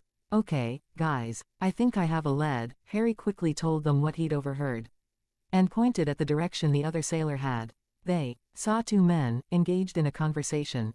The first looked rather nondescript, wearing dark purple clothing, while the other was a short, portly man wearing a red robe. He had a pudgy nose, and a large mustache. One of the two took notice of them as they approached. He turned to them and spoke. This Entleman here certainly has an interesting story to tell. I never imagined that sort of thing happening at sea. The nondescript man explained to them. What sort of thing? Dante inquired. Some very strange things happened when I was on the ferry on my way over here. First of all, one of the sailors on deck spotted a man walking across the sea. We were all reeling from the shock of that when a UGE monster surfaced and blocked the ship's path. The portly man shuddered. We somehow managed to escape and make our way here, but I was absolutely beside myself with fear for a while. I see. Dante took in the information slowly. Well, thank you for your time, sir. Have a nice day. The man nodded at them respectfully. Think nothing of it, young man. And a nice day to you as well. As they walked away from that man, they began to discuss the information. A man walking on the water, could it be Dolmagus? Dante pondered. Does he really have that much power though? I'd think walking on water would consume a large amount of energy, Harry pointed out, doubtful. Well, I'd reckon it were him. That vision that Jessica Bird's brother showed us, we saw old Dolmagus do some real scary things, Yengus recalled. So what now? Dante asked the two. Harry adopted a thoughtful look. Well, the only thing that really comes to mind is that we asked Jessica about it. Bangers said she rode some rumors that led her straight here, Harry suggested. Ah ya rascal you, just wanna see, again, don't ya? Yengus teased. Let's just look around, all right. Harry groaned in response. Their first destination was, of course, the local inn. She wasn't there. Dante went to speak with the owner of the establishment. Ah, welcome to our inn, weary travelers. Would you like to spend the night? Or just rest for a while? In either case, I can offer you a rate of 10 gold coins. The woman greeted them with a smile behind her counter. Dante shook his head. Ah, we're not here for that just yet. Though we may come back later in the day, he assured, but first, we were wondering if you saw a certain woman pass by here today. Her name is Jessica Albert. She's got red hair and, Dante began explaining. But the woman cut him off. Well, of course everyone knows Miss Jessica. This entire port was built by the famous Albert family of Alexandria. We all work for them, you see. Miss Jessica has visited the inn, not 1 hour past. She was heading to the shipyard, if that's any help. Oh, I see. Thank you for the information, ma'am. Dante thanked the woman and made to leave, his two companions following. It was no problem. Be sure to come in later. They heard her say as they exited the inn. So, the ships. I think it's that way. Harry pointed to his right. Seems they had to cross the town square and then pass through the waiting area. They all passed the portly man who had told them the story of a giant sea monster and reached a set of stairs leading downwards to the shipyard. That's the ship, right, Yengu spotted the ship. It was docked, just behind a large build. And that must be the place where you purchase the fares for the trip, right? Harry asked, receiving a nod from Yengus. Well, let's go in. Shall we? Dante ordered the two, as he held the large door open for them. They quickly entered. This seems to be the place. That there is the clerk for them fees, Yengus pointed to a man standing behind a counter, looking extremely bored. The trio of friends moved forward, intent on purchasing a fee, but were stopped by someone's voice. I don't have time to argue. I want you to put out to sea now. A female voice exclaimed angrily. My apologies, Miss Jessica, but the waters are simply too dangerous at the moment, they heard a man answer back with a placating tone. Harry perked up at the mention of Jessica's name and turned quickly to the source. And immediately gawked at what he saw. If he thought she looked good in a dress shirt and skirt before, the sight before him now caused him to openly stare. I must be in heaven, Harry thought with a stupid smile on his face. She was wearing a purple blouse with the sleeves starting at the upper part of her arm. She had a yellow, corset-like, article of clothing around her stomach and waist, which had an auburn belt around it that a small pouch hung from. Beneath it, she wore a long, maroon-colored skirt with a white frill on the bottom. Harry could tell she had brownish-black tights underskirt, tucked into pointed brown shoes. Fleur had nothing on her. Jessica glared at the man before her. Haven't you been listening? I told you I'd take care of that. She pointed at herself, obviously having stated this before. She seemed rather angry, the group noted. Please forgive me, Lady Jessica. There'd be hell to pay from the Albert family if we put you in danger. The offending man kept trying to dissuade her. She huffed and looked around. Is there anyone around here with half a brain? She turned to see Dante. Harry and Yengus standing behind her. Her demeanor instantly changed, and she put on a smile. Ah. Speak of the devil. She jogged towards them, Harry taking note of The beautiful necklace dangled between her. Not now. You're the travelers from the tower. I'm glad you're here now. She clasped her hands. Actually, I have a favor to ask. Would you mind coming over here for a minute? She led them to the man she was arguing with. Extending a hand to him, she began to speak. So, you're saying you won't let me fight the sea monster? She asked pleasantly. Well, yes, but, I mean. The man seemed flabbergasted. Fine, fine. Not to worry, she pointed at Dante, Harry and Yangoose. I've asked these sturdy men to take care of it for me. Okay, she asked sweetly. Oh, well, actually. We've been looking for someone to take on that very job ourselves. The man exclaimed, not noticing Jessica's almost unnoticeable twitch in irritation. She'd been trying to get him to agree to what she wanted for a while now, and he kept refusing because she was a woman. And now, 3 men show up and he's all for it. Well, there you have it. Everyone's happy. Can I count on you guys? She asked rather forcefully, trying to suppress her anger. Harry smiled. Yes, of course we'll help, he said kindly. Dante and Yangoose nodded. Her voice softened and she whispered, I knew I could count on you. I still can't get what we saw in the tower out of my mind. And what I've done. Who is this Dolmagus, and what does he want? And why did he murder my brother? She shook her head. I'll track him down to the ends of the earth. But first, we've got to make the waters safe for ships to sail. The sea monster that's standing in our way is supposed to be pretty strong. You all had better be prepared. She warned the group. No one moved. She took it as a sign of their being ready. Okay, then. Quartermaster, prepare the ship. She ordered. Aye, sir. The quartermaster saluted. He led the group through a series of doors, and finally onto the docking bay. After safely getting onto the ship's deck, the quartermaster began to shout his orders.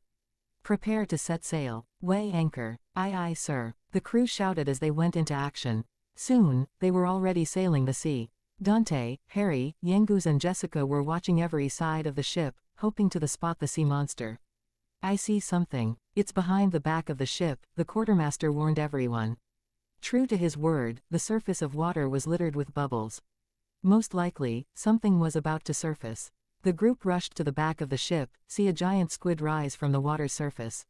It looked at them with red eyes, waving 2 of its purple-spotted red tentacles about warningly. Ooh, I hates this. Tenta, it exclaimed, while jiggling its left tentacle around. I hates it too, tickles.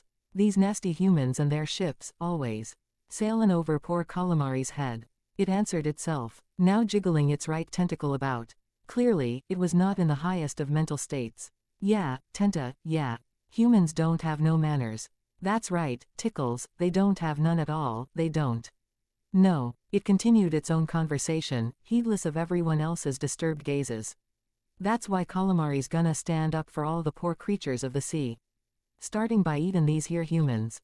Tickles said. Yeah, Tickles, he'll eat 'em right up. And with that, the giant squid leapt onto the back of the ship, intent on killing everything in sight. Dante, Jessica, Harry and Yangoose stood before it. It glared down at them forebodingly, its tentacles waving around threateningly. How do we go about this? Harry started, glad it was simply looking at them for the moment. He unsheathed his sword. Just shoot your strongest spells at it and cut it down until there's nothing left. Dante ordered and unsheathed his own sword. Harry nodded, and saw both Yangoose and Jessica brandish their weapons. Hee, like it, Ari. I got this scythe while you were recoverin'. The man held the scythe and leapt at the giant monster, slashing at it. It defended itself with one of its tentacles, trying to hold him at bay. The giant squid shrieked in pain as Yangoose lobbed off a part of its tentacle. Angry, it whipped back its tentacle and tried to mow them down in one fell swoop. They all felt the impact as they slammed into one of the ship's walls, cracking it slightly. They all struggled to get on their feet. At least we haven't fallen in the water. Harry thought to himself, seeing the silver lining. Dante was the first to answer back with an attack. Channeling his magic into his sword, the sword's edge lit up with a bright flame, and he slashed at Calamari's face. The monster flinched as it received a deep cut that immediately closed because of the intense heat emanating from the sword. Enraged, it began to breath out flames, shooting them at the group. Though mostly focused on the one who heard it, Dante. Harry, Yangoose and Jessica managed to somehow dodge the flames, but Dante came out of it with his skin a little burned by the unexpected attack. Harry glanced to his right, seeing Jessica charging up her magic, hands cupped behind her back. A small ball of fire was growing in between her palms. Harry quickly realized that this was the same attack that had almost killed him in the Tower of Alexandria. She saw his gaze, and nodded, as if conveying a message. If that hits the monster, it could probably kill it, if not hurt it badly. Harry realized and began pulling at this own magic. Spheres of fire appeared in both his outstretched palms. I don't know how long you need to charge that up, but I'll buy you some time. Harry shouted and began to throw the fireballs at the monster. Every time he threw one of his fireballs, another one quickly appeared in its place, allowing him to easily pepper the giant beast with continuous blasts of fire. Blaze barrage. How do you like it? It shrieked in pain as Yenguz and Dante joined in on the attack by hacking and slashing at the monster's sides, away from Harry's spell range. It howled in pain as it used its other tentacles in an attempt to protect itself. It continued on like this for about half a minute, before Harry began to show signs of fatigue. As the time passed, his fireballs took longer and longer to charge. Eventually, when he reached the minute mark, he completely stopped his attack, unable to keep going any longer.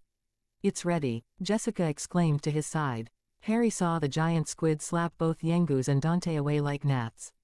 Perfect. Harry saw Jessica's massive fireball, as she shot it off. Frizzle. She exclaimed, as the team watched a large sphere of flame collide with the great beast's head, exploding on contact and engulfing the monster in intense fire. It quickly fell off the back of the ship and into the water, sending out waves that rocked the ship. Quickly helping Dante and Yenguz up, the group watched the monster glare at. Oh gee, they was stronger than we thought. We give up, it exclaimed. It wasn't our fault, though. It was his. That's right, it was. It pleaded. His? Harry asked. Yes, that jester, he came walkin' on top of the water to us. Just walked over us, he did. Pretty cheeky of a human to pull that little trick off, we thought. So we talked to him, we did. Calamari spoke. It shook its head, but when he talked, our head got all cloudy-like and we started attackin' ships. We did. It looked down. It wasn't us. It was that jester, it was. Here's this by way of an apology, like. Ooh, it held something up with its badly burnt and sliced tentacles, as a peace offering. We found it in the ocean, we did. Go on, take it, mate. It's the least we can do. It is. It threw a golden bracer at Dante, who looked at it curiously.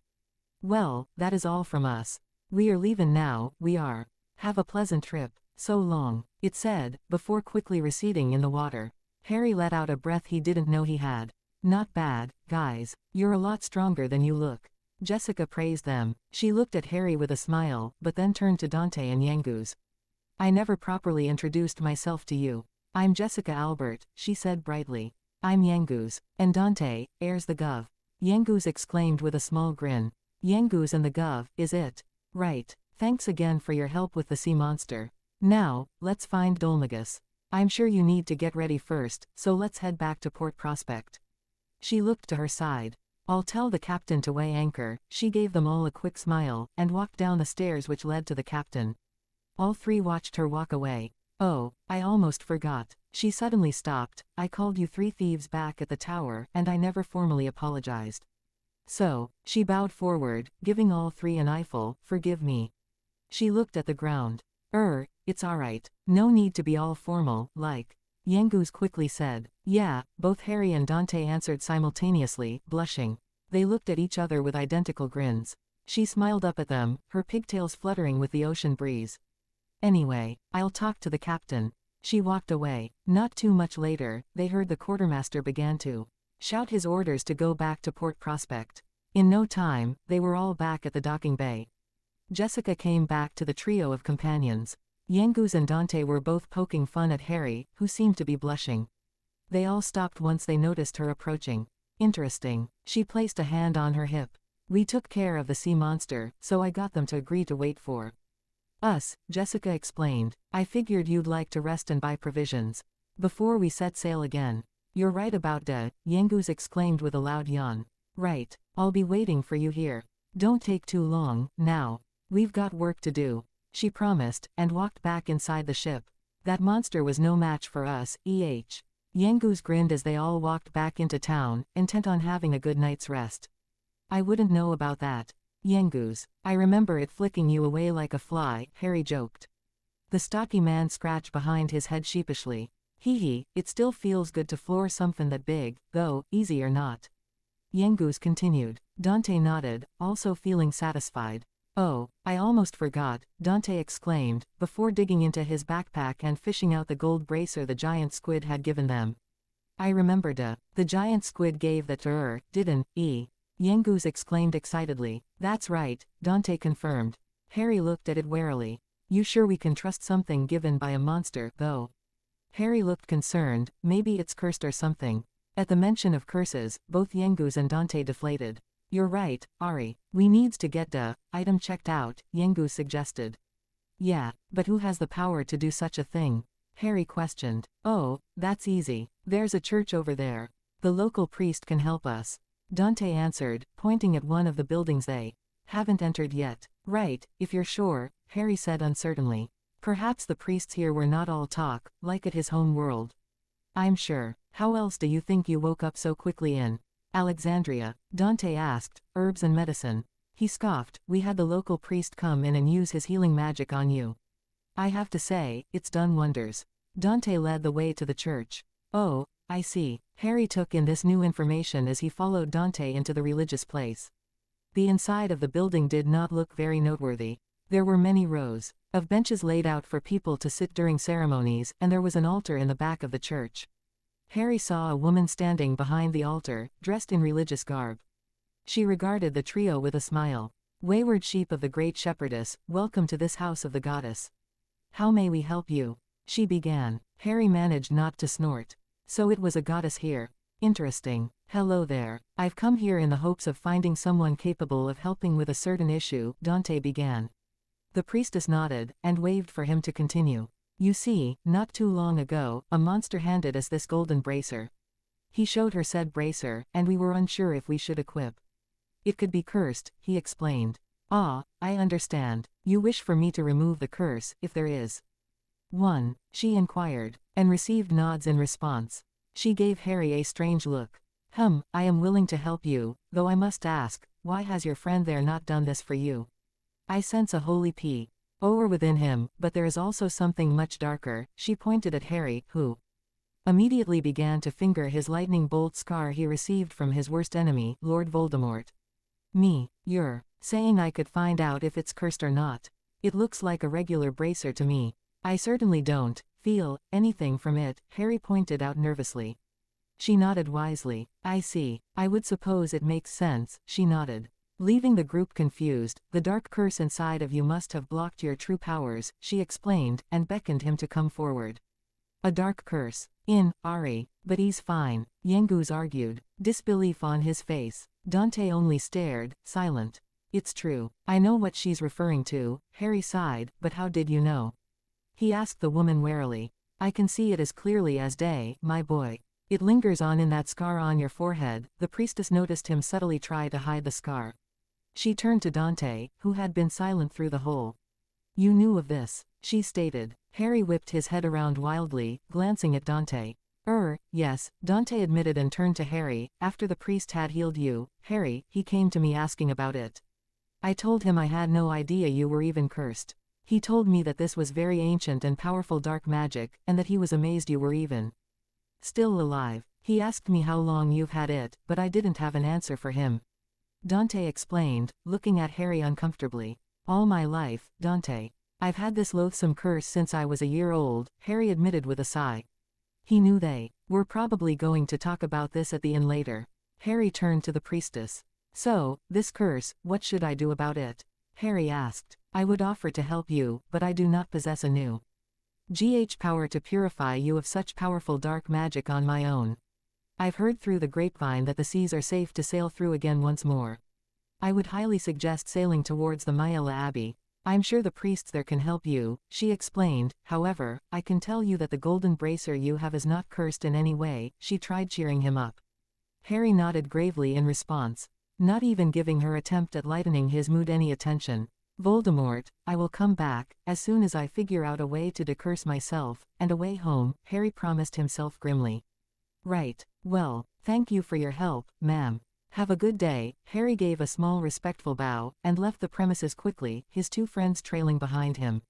May the goddess be with you, my child. She whispered and watched them leave. Emerald green eyes gazed upon the all-encompassing scenery of the open sea. It was vast, wide, and stretched further than the eye could see. The rhythmic sound of the waves crashing against the ship he stood on added to the calming aura of his surroundings. Yet it did not help Harry one bit. Harry Potter was concerned. No, afraid would be a better term to describe the intensity of emotions raging within him at that moment. He had always suspected something was amiss about his famous lightning bolt scar. When he was a child, it was never really a problem. It was simply an odd-looking scar that made the other kids look at him weird, not to mention Dudley's gang of bullies often chasing him around to teach him a lesson about trying to stand out. But then again, they tried to make his life hell for any reason they could find. The Dursleys had told him that he had gotten it in his parents' car crash, that he somehow managed to survive despite the fact his parents didn't. He had actually believed it. In his defense, he didn't know better. When Hagrid came into his life and introduced the wizarding world to him, Harry finally understood. It was as if a veil had been lifted from his vision and he could see clearly. His parents weren't worthless. His scar meant something. He meant something. He didn't believe it, at first, but after seeing Hagrid's feats of magic, Harry had believed. His trip to Ollivanders had resulted in an interesting outcome. He'd received a wand that was the brother to the wand that had given him his scar.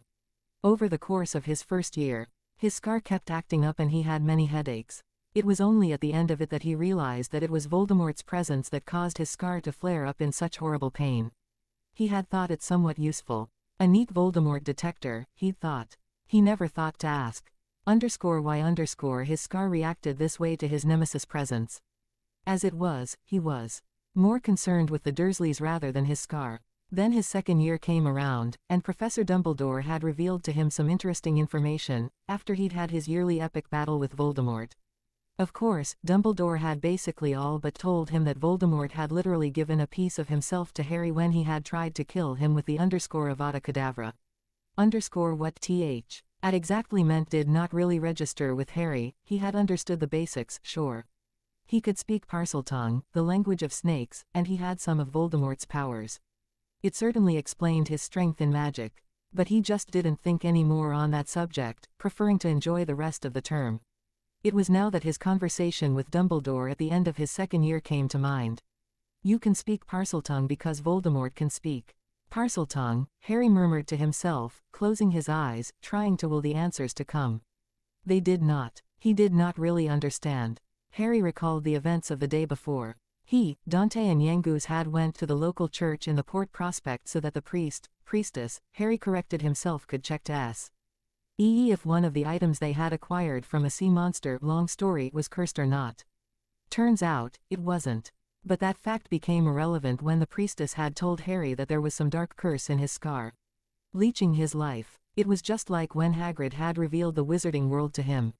A veil had lifted from his eyes, only what he saw was disgusting, this time around. He had looked into himself, clearly, and saw two things. Well, you can't really describe it as seeing, but more like a sixth sense of sorts. Harry could see his representation of his soul. It was a dirty white color, with a few black splotches here and there. He figured the black splotches were his faults, or mistakes, like the failed Cruciatus curse he had attempted to use on Bellatrix Lestrange, not too long ago. It was all right, though. No one was perfect. You couldn't expect anybody to be a saint in their life. It just is impossible. However, what really cemented his views was the sight of whatever was using his soul as food. What could only be described as a ferocious and dark presence kept siphoning his life force away from him. Even now, he could feel it. It was very faint, but he felt it nonetheless. Dear God, how did he never feel this before? How was he so foolish to disregard his senses? It seemed to recognize Harry's newfound awareness of its presence. He acted accordingly by lashing out him with dark tendrils, further strengthening its connection with his soul. A mental image of crimson-red eyes flashed, causing Harry to shudder and take a few steps backwards in the real world. You will never get rid of me, Harry Potter. It screeched at him, before going silent, letting the calming white noise of the ocean waves fill his ears. It did little to calm him down. Fear and anger always came hand in hand. Anger was Harry's hiding place from fear, his shield and sword against it. He had plenty of anger within him when he was a child, being subjected to the Dursleys' borderline abuse. He was pretty angry when he had faced Quirrell. The same could have been said for his encounter with Aragog and its spiders, the basilisk, the Dementors and Sirius Black, his innocent godfather. His anger had been an invaluable tool during the Triwizard Tournament, and it had given him strength during his fight against Voldemort and in the Department of Mysteries. Harry waited for the anger to harden his resolve. He waited for the rush of outrage and strength, to feel the power of it coalesce around him like a cloak. It never came. The fear was too strong. How was he supposed to deal with something like this? Dumbledore was right, he wasn't ready at all. He was just a kid. Why did he have to deal with these problems? He didn't want any of this. Ah, there it was. The indignation and outrage at his predicament filled him, and he willed himself to calm down. Anger is better than despair, he'd read that in a book, once. You are right, Ari. A voice broke through Harry's little bubble, and Harry jumped in surprise, taking in a sharp breath. He spun wildly to look at a concerned-looking Yangoose. Distantly, he realized he had been holding his breath, and was probably looking a little blue. Yeah, I'm fine, he answered reassuringly. Too bad Yangoose didn't look reassured. Look, mate, if it's about Lost Nye, Yangoose trailed off, looking uncomfortable. No, it's all right. I didn't mind sharing my life story with you too. I don't regret that, and Harry really didn't. He had made real friends out of Yangoose, the ex-bandit, and Dante, the ex-palace guardsman turned retainer to a diminutive cursed king. However ridiculous that sounded. Then what's wrong? Another voice cut in. Dante had been listening in, so it seemed. Well, we all heard that priestess from Port Prospect. Didn't we? Harry asked rhetorically. There's something inside of me, and I don't know how to get it out. Both men looked uncomfortable. Even now, I can feel its tug on my soul. I don't know how I never felt it before. It's sickening, Harry growled out, anger lacing his voice. Harry stopped, suddenly, and considered what he had just said. He was missing something. You know, something's been bothering me, Dante started, gaining Yangoose and Harry's attention. Before going to the priestess, you had never been aware of the darkness stuck to you, right? Harry nodded in response. He'd just thought the same thing. Seeing this as his cue to get to the point, Dante continued, well, now you can literally feel it in you. I realize that the priest's informed you of this curse's existence, but you still shouldn't have been able to see it. Harry suddenly recalled something else the priestess had told him. A holy power from within, Harry murmured to himself. He looked at the other two. Come to think of it, she seemed surprised that I was not capable of checking if the gold bracer that calamari monster gave us was cursed or not. Wait a sec, I remembered Ari. She kept prattling on about holy power or some such, Yangoose pointed out, helpfully. Dante nodded. Holy power, huh, maybe that's how he saw the dark presence in him. But priestess had also said something else. It was confusing at the time, so he didn't give it any heed. But now the pieces seemed to fall into place. She said something about the curse, blocking my true powers, Harry explained. Maybe she was referring to that. In any case, don't try to use your new sight to look outwards just yet. With a little luck, our solution will be at the Myella Abbey, Dante reasoned. And Harry grinned at him, his anger fading away into happiness. It was just the little things that made a person lay down their lives for another, Harry thought. Be it the simple use of a pronoun in plural form, or the simple show of support from friends even if they were incapable of helping, Harry would treasure his true friends forever. He didn't know when, but Dante and Yangoose had been added to his list of true friends. Yangoose was blunt, and brutally honest. He possessed not 1 ounce of tact, and he was not ashamed of it. Dante was a rather quiet fellow, preferring to speak when it was needed. He had only known these people for a few weeks or so, but Harry could already say he trusted both men with his life. He nodded, still grinning at Dante. I hope you're right. From the other side of the ship, a red-haired beauty watched their friendly interaction with a smile. Harry glanced at her direction, as if looking for something. They locked eyes. He looked away, a stupid grin on his reddening face. She didn't seem to notice it, as she began to make her way towards them. Harry took in the slowly approaching beauty, quickly getting a hold of his hormones and squashing them ruthlessly. She was a friend, not some piece of meat, he told himself. He just wished she didn't look so tempting. Jessica Albert, Harry repeated the name in his mind, over and over. A powerful sorceress, a stunning beauty, a vengeful woman. She joined their little group just before they had set sail to Peregrine Key, hoping to catch up to Dolmagus, a foul magic-wielding jester who had cursed the king of Trodain and his daughter Medea respectively into living as a diminutive troll and a beautiful white horse. The evil man, if you could even call him that, had then went on to kill 2 more people, his master Rylus from Fairbury, and Jessica's own brother, Alistair Albert. Harry remembered, with a chuckle, King Trode rushing over to the ship angrily and scolding everybody. Why for attempting to ditch him and his daughter Medea. Speaking of, Harry looked at the ship's side to see King Trode and Medea gazing at the ocean. They must have been bored. Or maybe they were sharing an intimate moment of silence. Ah, there you are. So, what are you 3 up to? Harry heard Jessica's voice from behind him. He turned to see the back of her head, and her bare upper back. Quickly looking past her so as to squash any feelings of lust and whatnot, Harry saw Yangoose and Dante sitting on 2 barrels, talking about something or the other. Up to me and the gov was just talkin', that's all. Yangoose looked at her. Harry walked in front of her to stand next to Dante. He saw her lift her hand to her jawline, a rather cute gesture. Gov, huh, I've been meaning to ask you about that, Jessica began, you know. He doesn't look like your governor. If anything, it looks like the other way around. What's the story? Well, if anything, she was as blunt as Yangoose himself. Bless him. Yangoose gave her a quick grin and jumped off the barrel he was sitting on. The wooden floor gave a little rumble as his weight hit it full force. Well, I'm glad you asked. He looked upwards and shook his fist excitedly. The story of me and the gov fell in together as an epic tale, full o' laughter, thrills, and tears. Harry resisted a snort. He'd heard the story last night.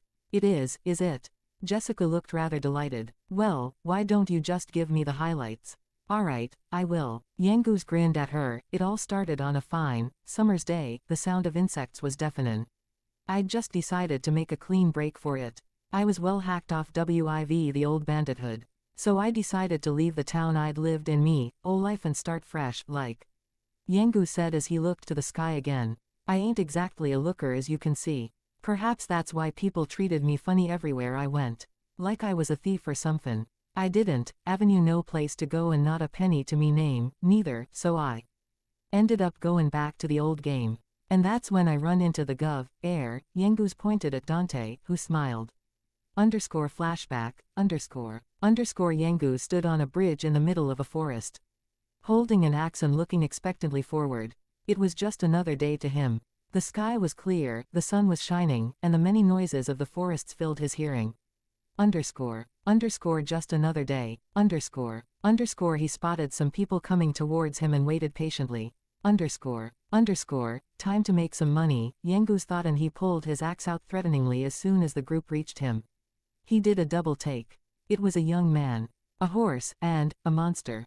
Ah well, hold it right there. Yangoose brandished his axe. Who gave you permission to use bridge, then, He grinned savagely at them, trying to let fear do the work for him. It didn't succeed. Permission. The green, wrinkly monster corrected, your bridge lies within my kingdom, you oaf. What you on about? Yangoose scoffed at the retort. A creepy old codger like you, a king.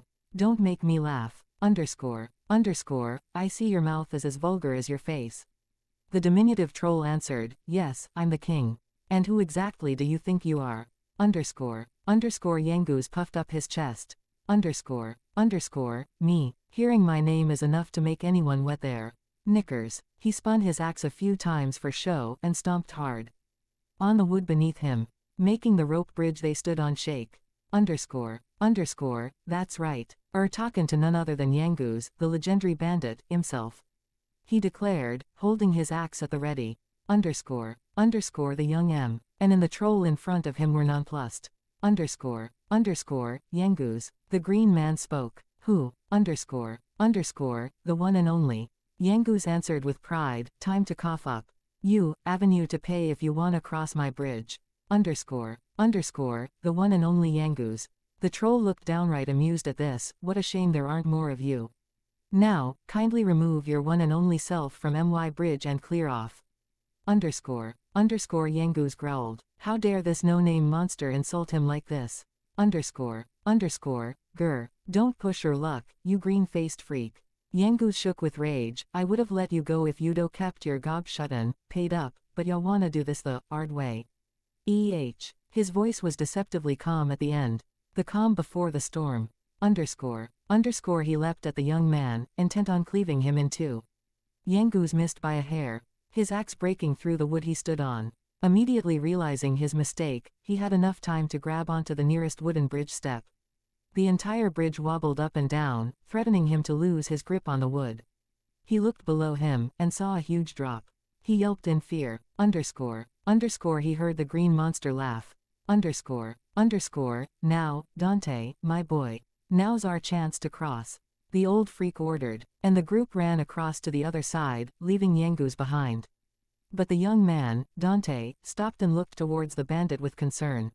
Underscore, just my bleedin' luck. Yangus struggled to hold on. Underscore, the bridge's rope had suddenly snapped, and he managed to grab hold of one of its ends, swinging harshly into the canyon's wall. Dante looked down, and saw him holding onto the rope. Yeah, Ngus the bandit was a very stubborn fellow, it seemed. Underscore, now that's what I call just desserts, the green toad mocked, as the saying goes, crime doesn't pay. Underscore, the green toad looked forward, let us carry on then, Dante, my boy. There, my precious Medea, he cooed at his beautiful white horse, did the bad man scare you? Underscore, they made to leave, but the green freak noticed that Dante wasn't following him. He got off his carriage, and went to see what his retainer was doing. He was pulling on the rope as hard as he could. Underscore, what are you doing, Dante? He realized what Dante's actions were. Underscore, but he attacked us. Why the devil are you helping him? The green man looked genuinely confused, just leave him. It's poetic justice. Nay, divine justice. But Dante didn't listen, and with a final pull, hauled Yangus back to the ground. Underscore, Dante fell back on his butt, breathing heavily, and Yangus fell forward. Underscore, thank you, Governor, Yangus was shaken, I thought I was done for. Underscore, what is the world coming to? The green man sighed, Yangus was it. You can show your gratitude by getting out of our sight. Underscore, having a laugh. Yangus spoke. Underscore, what? Still here. If you won't do us the favor of leaving, I'll be happy to provide some encouragement. The diminutive troll lost its patience. Underscore, Yangus paid the green toad no heed and turned to Dante, still on his hands and knees. He looked at the young man intently. Underscore, Mr. Dante, and no, Governor, I really owe ya, you saved me life and everything. You're the bee's knees, Gov. Dante looked at him in bewilderment. Underscore, the wrinkly old toad walked over to them. Underscore, Gov, what is this nonsense? Are you a complete imbecile? This boy is my retainer. If you're in anyone's service, it's mine. The green man said, receiving a fierce glare from Yangus. Underscore, put a sock in it. He spat at the king, I ain't talking to you. Dante's the one who saved me. Underscore, the diminutive king stepped back, as if he had just been slapped by an invisible hand. Underscore, put a sock in. Who do you think you're speaking to, you good-for-nothing scoundrel? Retorted the mini-troll. They kept insulting each other for the better part of an hour. Underscore, and that's how me and Gov met. Yangus finished, proudly. I see, but what happened to all the laughter, thrills and tears? Jessica asked, amused. Well, I'm not finished yet. Yangus quickly said, this is the best bit. I haven't told ya about how the Gov helped me go straight. But Jessica had already lost interest, whatever. You can tell me all about it later. Right now, I need some fresh air, she smiled at everyone. And walked off. Yangus huffed and turned to Dante, I shoulda known a bird wouldn't get a story like ours, Gov. Still, no skin off my nose. Dante only laughed. Well, I'm glad you're no longer a criminal. Harry patted the man on the back. It seemed to cheer him up a little. Harry looked around, trying to spot Jessica. He saw some of the ship's crew doing something or the other. Probably maintenance, or cleaning up. Harry didn't really give it any thought. He gave a small wave to his two friends, and began to walk along the ship's deck. He passed by two of the passengers engaged in small talk. Imagine the effort it must have taken to go from rafts and the like to enormous vessels like this. It's absolutely fascinating. The first one, dressed in holy garb, blurted out in one breath. He seemed to realize that he was being a little weird, so he laughed and fiddled with his mustache, a nervous gesture. Listen to me going on. I often end up musing about civilization when I'm on a boat. Must be the sea air. Harry snorted. If any of these people saw what his world looked like, they'd be completely stupefied at the most mundane of things. Hell, when he had told Yangus and Dante his story, they thought he was kidding around. They quickly realized he wasn't, though, when he continued on with his same serious tone. Harry shook his head, and moved on. He spotted Jessica leaning against the boat's rail, looking towards the endless horizon. His feet dragged him forward and left him standing next to her. He looked towards whatever she was looking at. She gave him a quick glance and looked back outwards. Hey, Harry, she greeted quietly. Penny for your thoughts, Harry asked gently, and saw her mouth curve in a small smile. She sighed. I was just looking out across the sea and thinking about Dolmagus. I wonder why he went over the southern continent. And I wonder what will be waiting for us when we get there. Jessica looked down. It makes me nervous just thinking about it. You, nervous? You're stronger than all of us combined, Harry blurted out. She giggled, and he went red with embarrassment. I'm not so sure about that, Harry. You handled yourself well enough in the tower, and against the sea monster we fought yesterday. She winked. You bought me enough time for me to unleash my _frizzle, Harry, Jessica said quickly.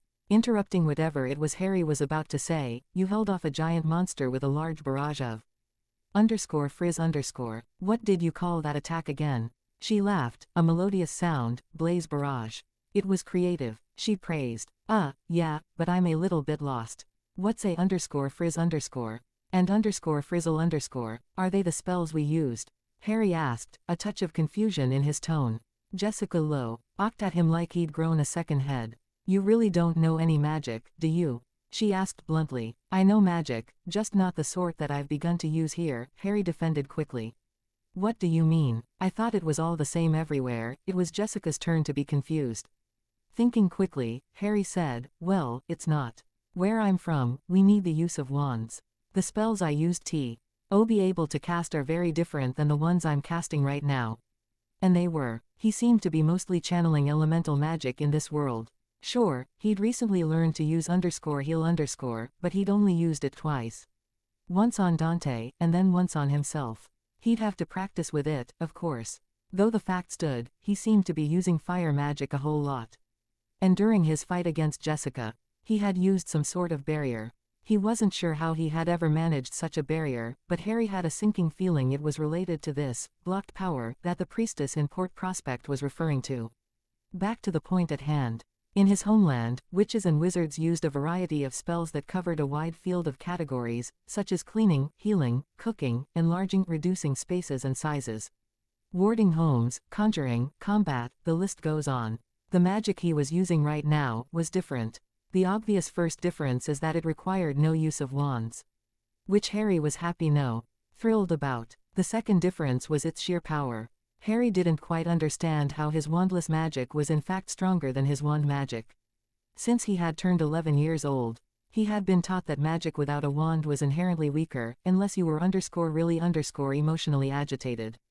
Accidental magic, however, was another thing entirely. He had mulled over what little knowledge he had on the subject since he began practicing it, and he came up with his own conclusion, not that he'd share it with anybody, really.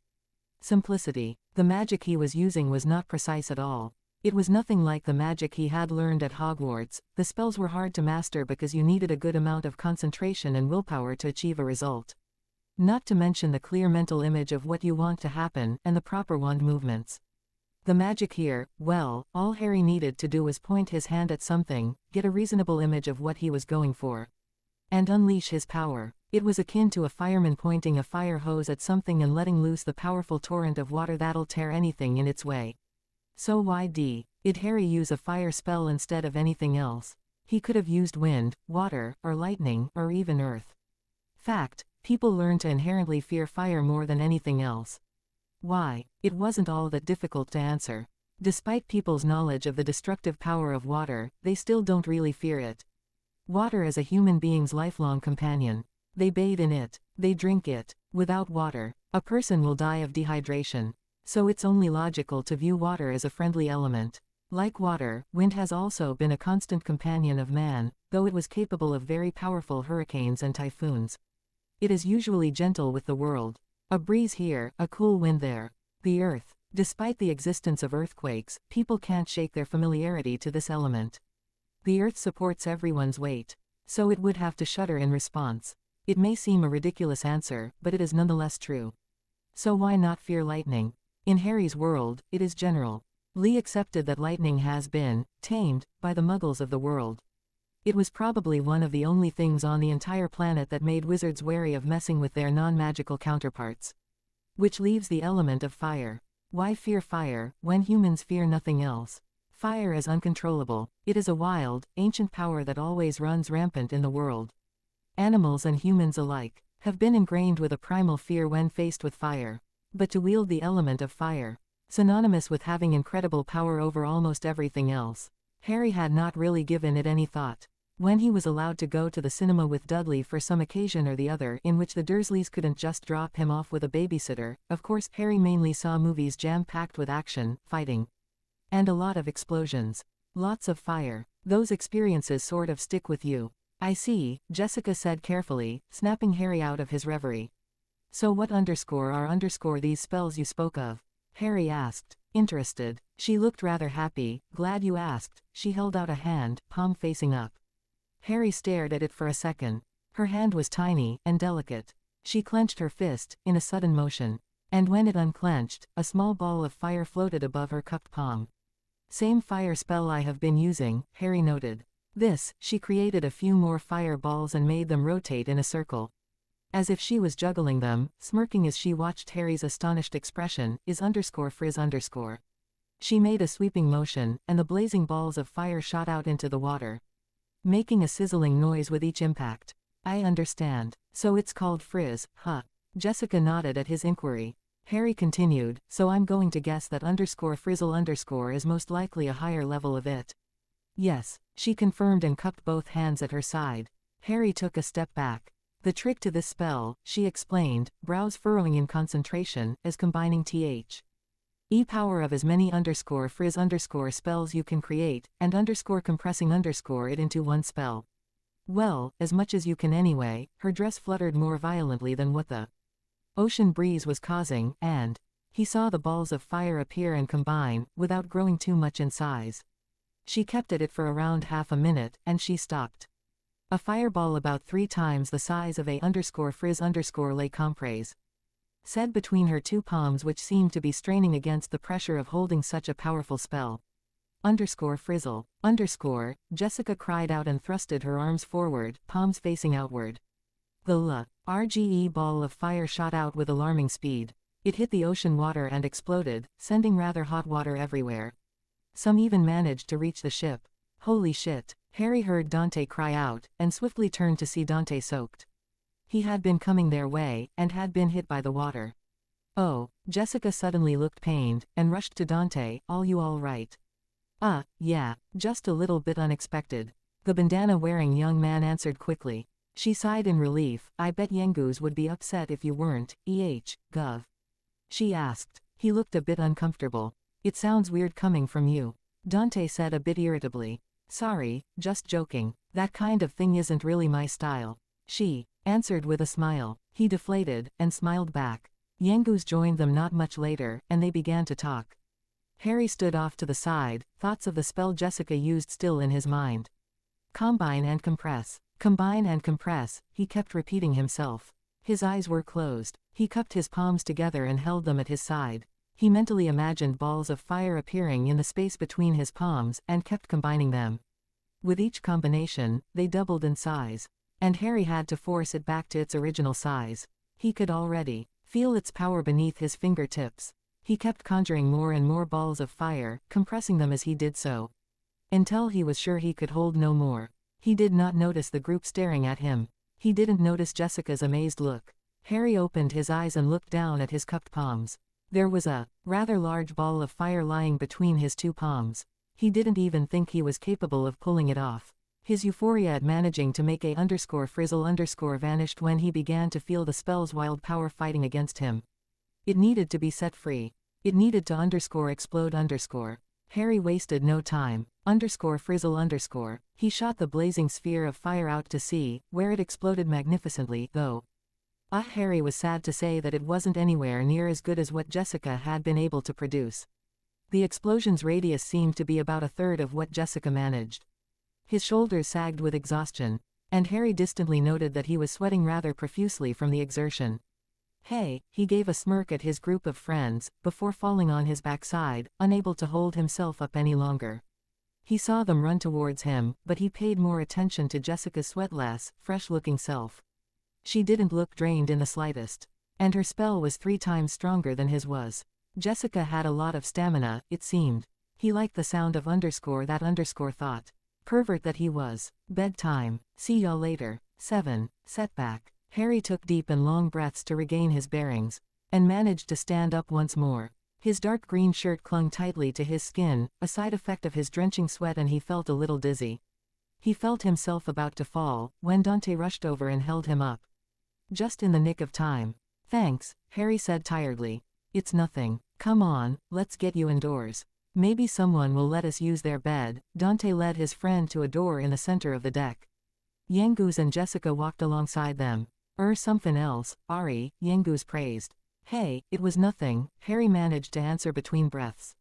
I don't know, Harry. It took me a fair while to be able to use that spell, Jessica defended. I half expected the _frizzle_ to blow up in your face. He gave her an odd look. He shook his head, it had almost blown up. Harry admitted and looked down, suddenly feeling ashamed. He could have hurt a lot of people, or doomed them all. If that ball exploded, the ship could have begun to sink. Don't beat yourself up over it, Harry. Let's just find you a nice bed, Dante interjected quickly. Yeah, Harry smiled at his elder. Yangoose held the door open for them, and they went inside. To their left were stairs leading down. They saw Medea, or the horse princess as Yangoose liked to call her, standing around with a bored look in her eyes. Must be really hard for her, not being able to do anything, Harry T. Hot to himself as he felt some strength return to him. He pushed off of Dante. I think I can hold myself up now, just for a little while, Harry said. He needed to keep his pride, after all. He pawed Medea on her neck and gave her a little smile. She seemed to understand what he conveyed to her without words, and gave him a playful nudge to try and reassure him. She wasn't going crazy anytime soon. That horse tethered up over there is a real beauty. I don't think I've ever seen such a fine beast. Harry saw Medea tense. Her eyes held anger in them. He turned to see one of the ship's workers speaking to Dante, who looked rather irritated. The more I look at her, the more elegant she seems, the blonde-haired worker managed to get out before Yangoose stepped between him and Dante. Quarta, Master Colin for ya. Get to it, the ever-gruff Yangoose ordered. The worker went white as pure snow and ran out the door. Dante and Medea seemed to visibly calm down. You're not a beast. Dante looked at the cursed princess with sadness. He walked to her and looked straight into her eyes. I will fix this. He suddenly smiled. I promised, didn't I? Dante massaged Medea's neck a little bit, consoling her. She seemed receptive, and just leaned her head onto Dante's shoulder. Dante just laughed and continued. Come on Harry, let's leave Dante and Medea there. We'll find you a bed, Jessica interrupted. She was pointedly looking at Harry and Yangoose. Alright, right. Leaving Dante and Medea behind, the three made their way downstairs hoping to find some crewmen's unused quarters, so that Harry could get some rest. There was only one door waiting. They opened it, and entered inside. The room itself was spacious. Harry saw some bookcases to his left. They were stock full of tomes of all kinds. Cooking recipes, hunting techniques, fishing tricks, fighting tomes, nothing really attracted his attention. A few polished swords lined the walls of the room. There was a large square table in the middle of it all, with maps and star charts covering most of it. On one of its corners, lay a rather odd-looking cauldron. A cauldron, Harry choked out, taking the notice of one of the room's occupants. He had the looks of a soldier. A black and red uniform, with a rather ridiculous-looking feathered helmet. Is that what it is? The soldier said. I'm at a loss. He looked exasperated and pointed at the other occupant of the room. It was King Trode, the cursed king of Trodaine. He seemed to be hovering over the cauldron, scrutinizing it, trying to find any faults. Quote, that monster-like creature's gone and made himself comfortable in my room. Doesn't a captain command any respect nowadays? he huffed. I've asked him over and over again to leave, but he just says he had someone more important than me needs the use of it. Harry looked back to see Yengu snickering. Jessica looked amused at the situation. To be honest, so was he. He's gone and strewn his luggage all over the place as well. The cheek of it. The soldier seemed to be whining to himself more now. Harry gave him a sympathetic pat. His fatigue forgotten, the boy who lived walked over to the diminutive king. Is that what I think it is? Harry startled King Trode out of his intense concentration. The king looked at him blankly for a while, before nodding with a huge grin. I did it. I did it. I finally did it. He seemed deliriously happy, perfect timing. I've got something to show you. He pointed at the cauldron. Ta-da-a-a. Looks like a normal pot, doesn't it? But as you may have deduced, it's actually a legendary alchemy pot. King Trode said giddily. Huh, alchemy pot. Harry's mind stopped. Alchemy. Philosopher's stone. Harry's mind filled with possibilities. Yengus and Jessica looked at the alchemy pot dubiously. Heedless of Harry's inner mental musings, King Trode continued, I can see that doesn't much to you. Allow me to explain. The alchemy pot is an invaluable tool for making different kinds of items. Like what? Yengus asked, getting a glare from Trode. It lets you mix different ingredients to create hard-to-find items, armor, and weapons, King Trode answered. I see. That would probably be very useful to us, Jessica noted, impressed. Trode looked smug. After my kingdom was cursed, I thought it might come in handy and managed to spirit it out of the castle. Trode frowned, but that's not all. I spent night after night trying to get it working again. He made warding gestures and smiled again. No, no. You can thank me later. Harry snorted. So it was. NT like the alchemy from his home world. Right. Well, I will put it in my carriage, so why don't you give it a try when we disembark? The diminutive troll suggested. It's surprisingly easy to use. Harry nodded, of course. But do you know any recipes? I reckon you can't just put any item combination in there and expect it work, right? Indeed, the king confirmed with a regal nod that looked too ridiculous on his monster form. But before Yengus could begin making fun of the king, one of the sailors entered the room. Captain, land ho, he addressed the odd-looking soldier. Is that what captains are supposed to wear? Harry asked himself incredulously, seeing the captain bark out orders at the sailor. Maybe it was how they did things here. Belay the rigging and prepare to make port. The captain ordered. Aye aye, sir. The sailor saluted and left. As everyone made their way out to the deck, they saw the entire crew in action. Each was doing his her job flawlessly. It was a beautiful sight to watch, seeing things come together, like a well-oiled machine. Helmsman, bring us alongside Peregrine Key. The group heard the quartermaster order and looked towards their next destination. It was a bit of a wait. And Harry was feeling more tired by the second, but they finally docked. The ship's occupants left, leaving the group standing on the deck, alone. Well, it looks like we've arrived. I'll meet you outside town with Medea and the carriage, King Trode announced. It wouldn't do to stir up the natives again with my extraordinary appearance. He quickly led Medea and the carriage away. I'm well chuffed that we could come down south together, Gov. Yengus gave Dante a light punch to the shoulder. I reckon I might be able to help you out a bit, like. I'm sure you would, Yengus. Thanks, Dante answered. Yengus received similar answers from Jessica and Harry. I don't know how long hunting down Dolmagus is going to take, but we've got to keep our spirits up.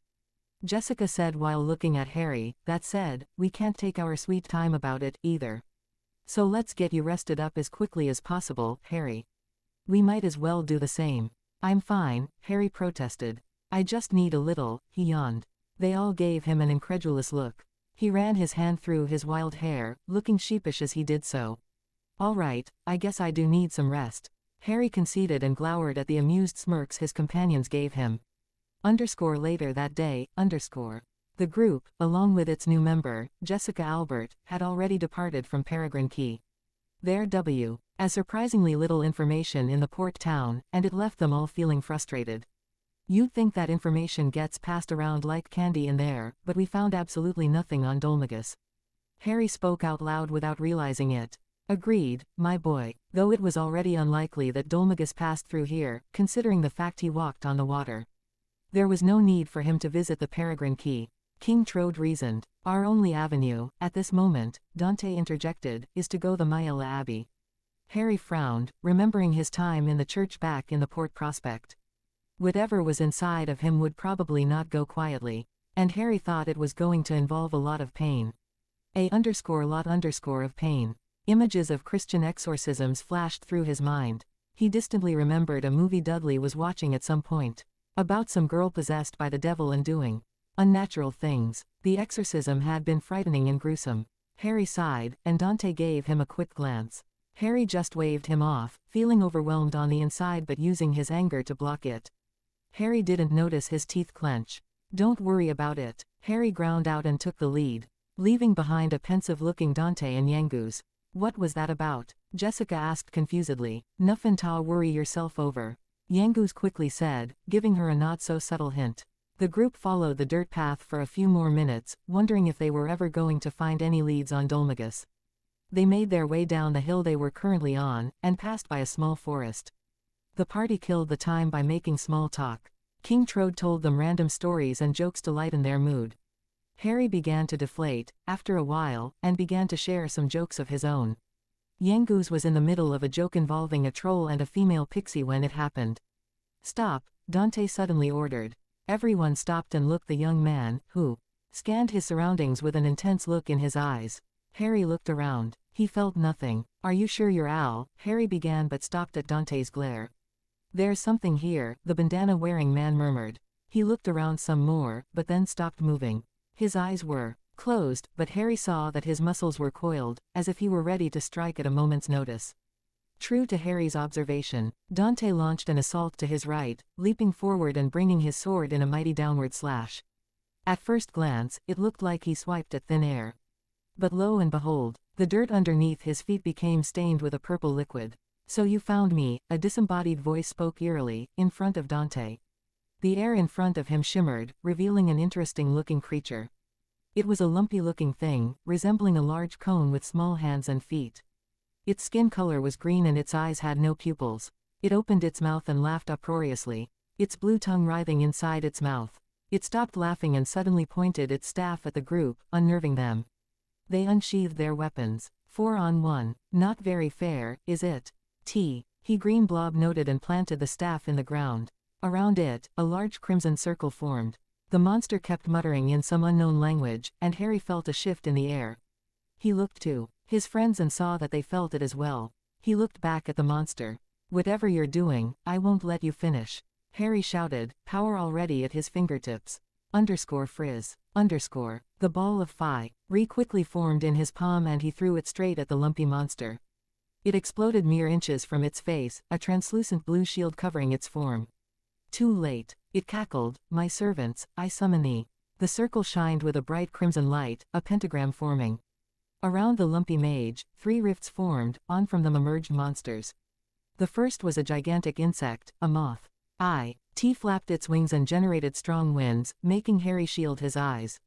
It took one glance at them with its purple eyes and screeched. The second was creature bearing some resemblance to a dog. It wore plated metal armor, and held spiked collars in its hands. The collars were attached to the dog's belt with chains. It panted at them, much like a dog would. The third was a monster resembling a Tyrannosaurus Rex in the loosest of senses. It was blue-skinned and about as tall as the rest of its monster companions, its hind legs consisting of more than half its height. Its small blue hands lay uselessly in front of it. Its head sported a single humongous eye, with 3 antennas on each side. And now, the battle can begin. The green blob exclaimed and leapt at Harry. It never got the chance to reach him, because Dante jumped between them, slashing at its side. It seemed to realize this, and parried the sword strike with its staff, showcasing agility and dexterity Harry did not think it possessed. I've got the green lump, Dante yelled over his shoulder and began fighting earnestly. The mutt's mine, Yangoose immediately said, unsheathed his scythe and jumped to battle with glee. His scythe met the dog's spiked collars, sparks showing each time both weapons impacted each other, a testament to Yangoose and the dog's strength. Brutes, Jessica scoffed, but there was a glint in her eye as she stared down the cycloptic blue monster. That one's mine. She held out a whip in her right hand, and a fireball in her left hand. She gave a loud cry and leapt into the fray. Guess I'm fighting Mothra, Harry said wryly and unsheathed his sword, warily staring at the gigantic moth in front of him. It stared at him with its beady eyes. Bzzzt. You are going to make a fine meal, human. It screeched, the sound irritating Harry's eardrums. The boy wizard shook his head, and went to battle, leaving behind a worried-looking King Trode and Medea. Jessica versus Winky, Jessica's drive. Fluttered as she let loose a salvo of frizz onto the little blue T-Rex wannabe. The balls of fire exploded with a brilliant light, and Jessica could feel the concussive force reach her, forcing her to step back to brace herself. When the smoke cleared, the Winky looked more or less unharmed. Its hands were lightly singed, but that was it. It tilted its head at the red-haired woman, a sign of curiosity. Or maybe it was mocking her. She did not know. She did not care, either. She brandished her whip, and sent the tip flying at her enemy. The tip made a whistling noise, indicating the speed of Jessica's strike. But the monster leapt over her attack, and stomped down at the right moment, completely stopping the whip's movement. It grabbed at it with his foot and pulled, pulling Jessica toward it. All the while aiming a kick at her head for when she reached its range. But Jessica was ready for it. There was the unmistakable flash of metal. Jessica drew a dagger from underneath her dress, and slashed at the creature's foot. Drawing blood. It gave a hiss from somewhere it didn't seem to have a mouth and let go of Jessica's whip. Jessica didn't give the creature any time to recuperate. And she lashed out at him with her whip. It smacked against the creature's right side, making it shriek. Its eye turned to her and it stared her down with a baleful look. Its eye glowed, and then Jessica felt a sharp stabbing pain blossom on her side. Her hand quickly went to her waist. Her dress was torn, and she could feel a moist, warm liquid in her hand. Blood. But, when she saw the monster's eye glow again, and her instincts made her drop down to the floor almost instantly. Behind her, an unfortunate tree got pierced right through its trunk. So that's how, she growled out, her hand clenching against her waist. The wound, although painful, was not lethal in any way. She could still fight, and she now had a plan. If it worked, she would win. If not, well, best not think of such things. She thought to herself and dragged herself up. She pulled at her inner coils of power, carefully molding the energy to suit her needs for the next spell she was about to perform. Her timing needed to be perfect. Its eye glowed. Now or never. She held her hands in front of her, a quarter dome of purple energy between her and the sudden attack of the Winky. Barrier. She shouted out. And her shield buckled under the stress of the monster's spell. The pressure eased, and Jessica noted that the monster's energy was hanging in midair, stuck to her shield. Reflect. She thought quickly and sent the energy back where it came from. It landed on its shocked target, who could only give a wide-eyed look as its own spell pierced its large eye. It died before hitting the ground. Serves you right. Jessica fell on her backside, succumbing to fatigue, and held her waist in intense pain. Yangoos versus Chainine, Yangoos cursed as his hits did nothing to the large dog-like creature. All of its vitals were covered by thick armor that his scythe couldn't penetrate. No, that wasn't it. His scythe could penetrate it, but the dog kept blocking and parrying his strikes with those stupid spiked collars of his.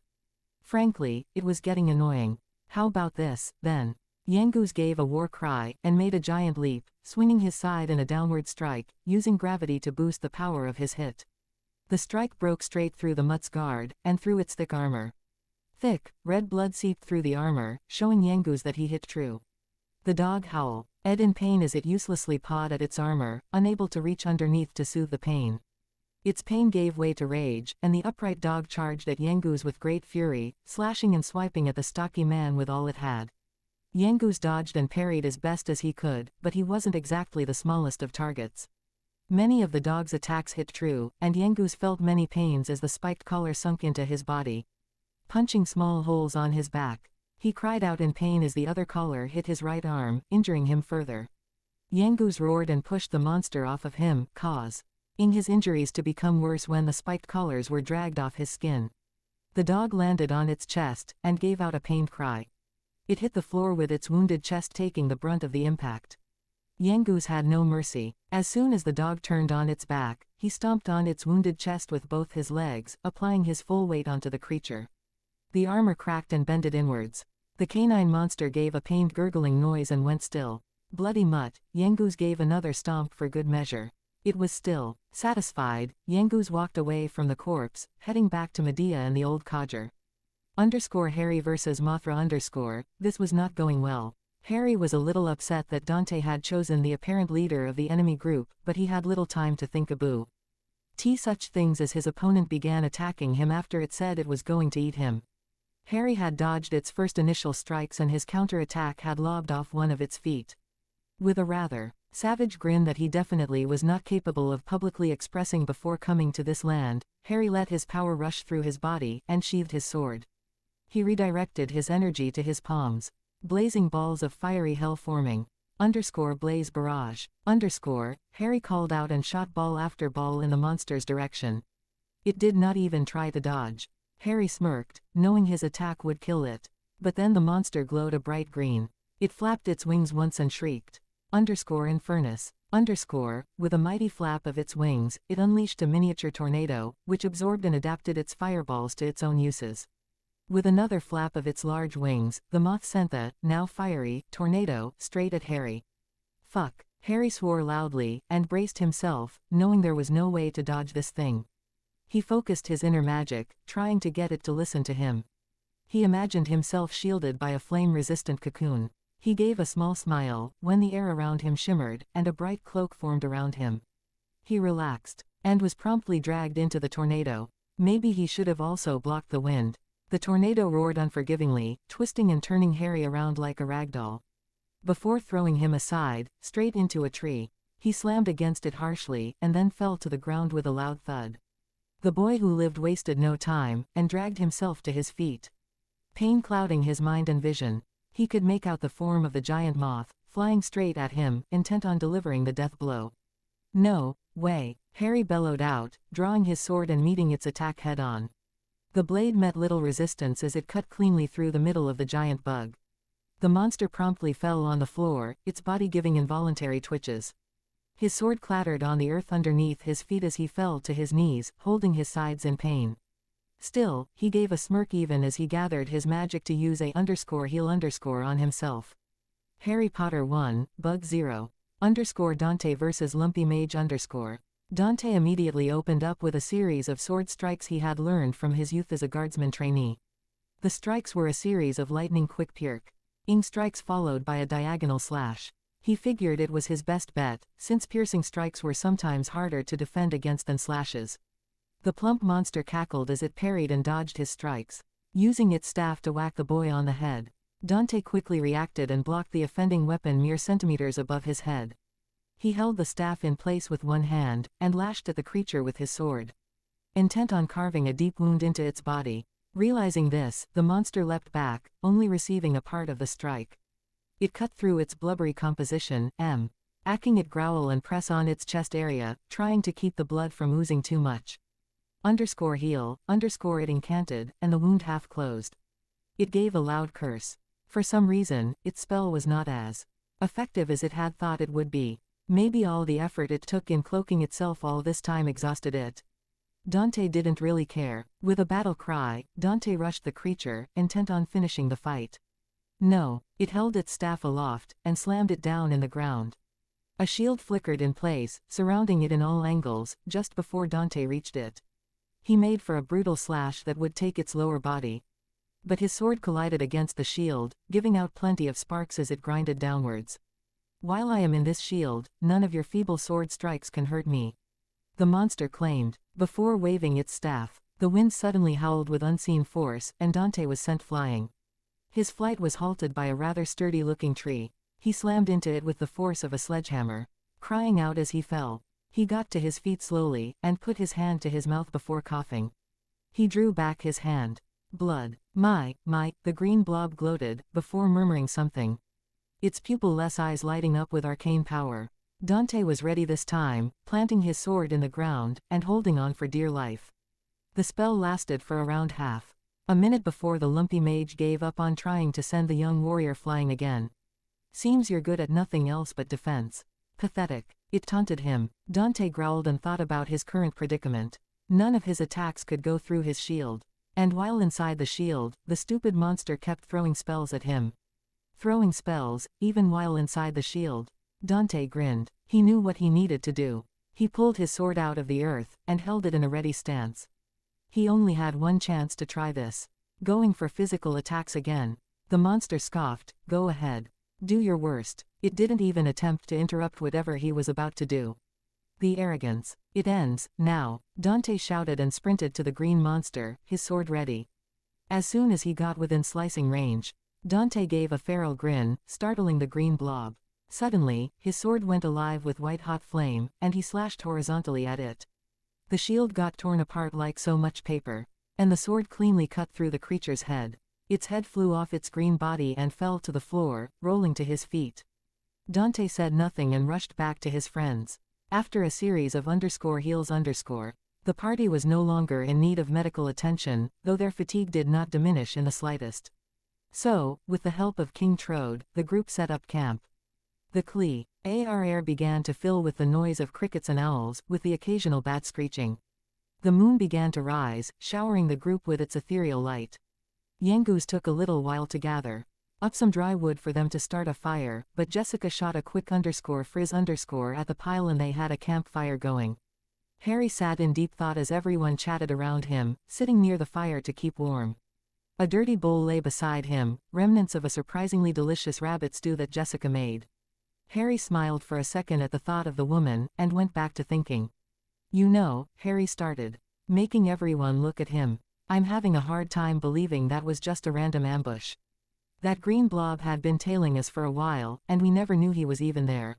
Until Dante here somehow realized what was going on. Yay, I reckoned it was a bit dodgy with how that happened, Ari, Yangu said, scratching his belly as he gave a loud burp. King Trode grimaced, looking very disgusted, and Dante gave a throaty laugh at his friend's complete lack of manners. So what are you suggesting then, my boy? The Green King asked Harry, who looked pensive. He looked down for a few seconds, and then looked back up. They may have been sent by someone to kill us, or at least stall us, Harry finally said, grabbing a stick and poking at the fire. King Trode nodded. He had reached to that conclusion himself, once Harry had pointed out the anomaly. No, I don't think that's quite right, Dante disagreed, drawing looks. It was content in just watching us.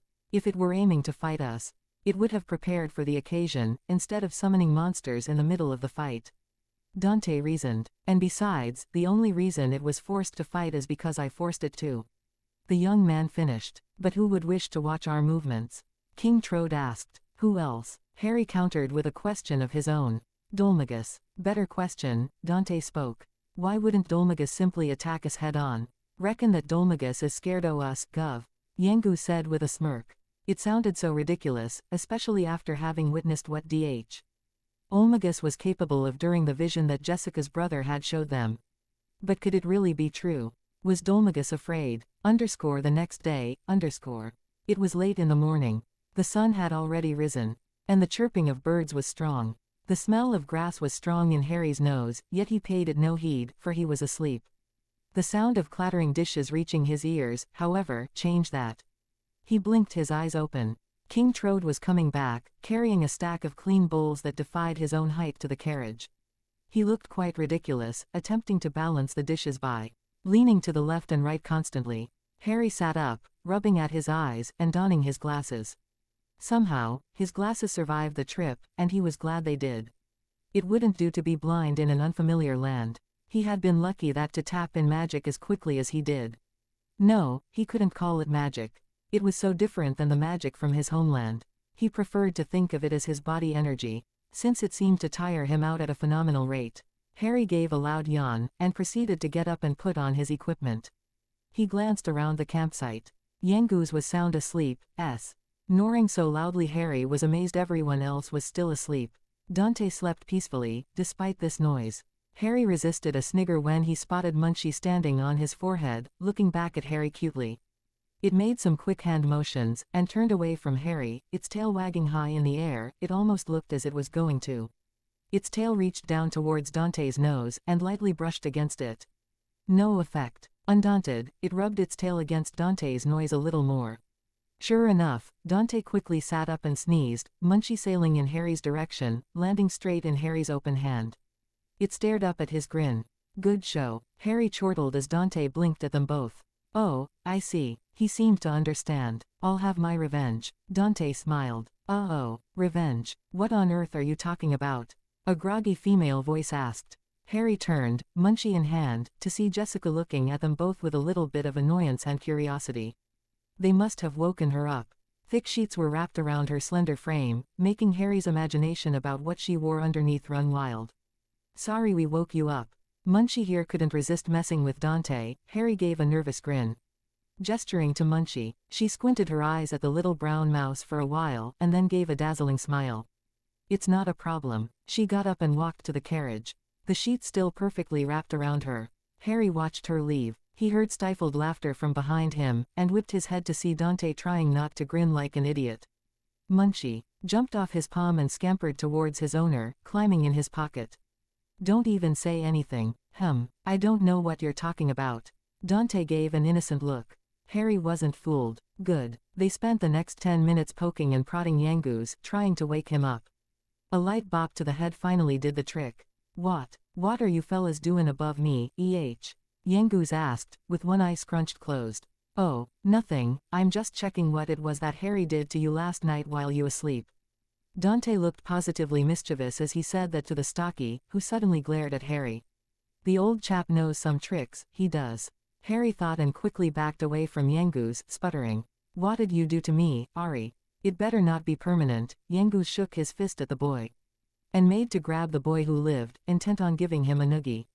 Having lived through the life of a child at preschool and primary school, Harry had seen the many things other kids can do to each other, him included. Over the course of the many encounters and many years, he successfully developed a standard procedure for dealing with such challenges. "Run away. Get back. Air. No way in hell. I didn't do anything," Harry yelled and ran like a little girl. Yangoose kept trying to catch him, but his seeker reflexes and natural speed helped him evade every single attempt at being grabbed. "The hell you didn't," growled a cranky Yangoose, who suddenly bum-rushed Harry, surprising him with the move and tackling him to the ground. He got the boy in a headlock and rubbed his knuckles on the top of Harry's head. "Say uncle," Yangoose said and cackled. Harry struggled to get loose but it was no avail. Never. And so the epic battle of the century began. "Come on, say it." "I won't. Just say uncle." "No." Harry rolled them both over, making Yangoose lose his grip. Harry immediately pounced on him and tried to hold him down. It was, of course, a futile gesture. Yangoose simply stood up with little effort, easily pushing Harry off of him. Harry managed to land on his feet. "You're a quick one, ain't ya?" Yangoose taunt rang out in the campsite. Harry simply gave a cocky grin in the larger man's direction. "All right, that's enough," Dante called out. "I think we've had enough fun." "Harry didn't do anything to you, I was just kidding." Yangoose turned to Dante. "Ye tricked me." Dante nodded, grinning. Yangoose and Harry shared a quick look, as if agreeing on something. In complete synchronization, they both lunged at Dante, who attempted to dodge, to no avail. Yangoose held the "gov" down, while Harry gave him a noogie. "Ha ha, payback, how do you like it?" Harry rubbed his knuckles against Dante's head extra hard. It was to that scene that Jessica walked in. She stared at them incredulously, then shook her head and walked away. "Boys." Medea watched from the sidelines, her eyes alight with delight and amusement. Almost immediately after Yangoose, Dante and Harry's scuffle, to which King Trode heavily admonished them for, the group packed up their campsite and resumed their journey. Harry stood in the lead, while Yangoose and Jessica stood at both sides of the carriage. Dante was at the back, surveying his surroundings idly. It had been a few hours since they set off, and the dirt trail seemed to go on forever and ever. Eventually, though, Harry knew they would reach the Myella Abbey, a religious haven of sorts. The ragtag group was heading to the abbey hoping to find information on the jester, Dolmagus, who had committed many atrocious crimes. It was even possible they'd face the evil jester himself. Harry also had another reason to visit the abbey. It was on the recommendation of a priestess he had met in Port Prospect. She had sensed something dark and evil from within his scar. Something alive. Naturally, it had set him on edge, but the priestess had instructed him to head to the abbey, in the hopes of exorcising it. They made their way up a rather steep hill. Standing at the top, Harry finally spotted something in the distance. It was a large brick structure, surrounded by a moat of water. It was about 2 stories high, but made up for it by its length and width, which were many times its height. All in all, it stood out in the nature around it, giving it a fierce edge to its appearance. "This must be the Myella Abbey," Harry murmured before turning to the others. Still climbing up the hill. "I've found it. It's this way." And with that, Harry made his way down the hill, the rest following closely. They made their way past a dingy-looking, empty stable. Many sheep were strewn across the fields surrounding the group. There were no monsters here. It was as if the aura of the place warded them off. Holy power. Harry had never believed in such a thing. But then again, that was back in his home world. In this land, it was definitely real. The entrance to the facility was a forked bridge. To the left was the door leading inside the abbey itself. Straight ahead lay another dirt path. Well, it seems this is where we part ways for a while, King Trode said to the group. Medea and I will wait outside. All right, Dante said. Hopefully we find something here. And the group made their way to the door leading in the abbey. Good luck. The Green King waved at them. So this is it, huh? Harry muttered to no one in particular. Yep, Dante grunted. What do you think we'll find in here? Harry asked the group. Yangus made hand gestures as he spoke. Churches usually, avenue a fair bit o' loot. Them statues and candlesticks look right. He looked around, appraising the many items even at the entrance, but they must be keepin' the valuable stuff round back. He suddenly slapped himself in the face. He turned to Dante who was giving him a rather odd look. No, Yangus, no. Avenue washed me, ands of all that stuff, honest, gov. Honest, you've gotta believe me. The gruff man seemed pretty wound up for some reason. Maybe trying to resist the urges to be a bandit was too much for him. Dante grinned. I know. Calm down. Yangus deflated. There was a small moment of silence. Well, why don't we go inside and see what we can find? Jessica suggested, and everyone nodded their assent. With that, they were welcomed by a priest at the main door. He opened the door for them. Welcome to the Myella Abbey. They nodded respectfully at the man, and made their way inside. The entrance room was a shrine of sorts. A large statue of a cloaked woman with wings lay in the back, with a priest standing in front of it, preaching from the open book in his hand. Many folk, ranging from villagers, to soldiers, to pilgrims, were on their knees, praying. The walls around them were outlined with many banners, and portraits of priests were on display for all who wanted to see. Ah, yes. Hello, sir. Dante walked up to one of the priests who were standing off on the side. Hello. The priests glanced at him. I was wondering if we could ask you some questions. Dante gestured to the group behind him. You see, but that was as far as Dante got. Myella Abbey is a sacred place, under the divine protection of the goddess. He sniffed at him disdainfully. Leave your secular life at the door and pray for her mercy. And with that, he looked ahead, dismissing the young man without words.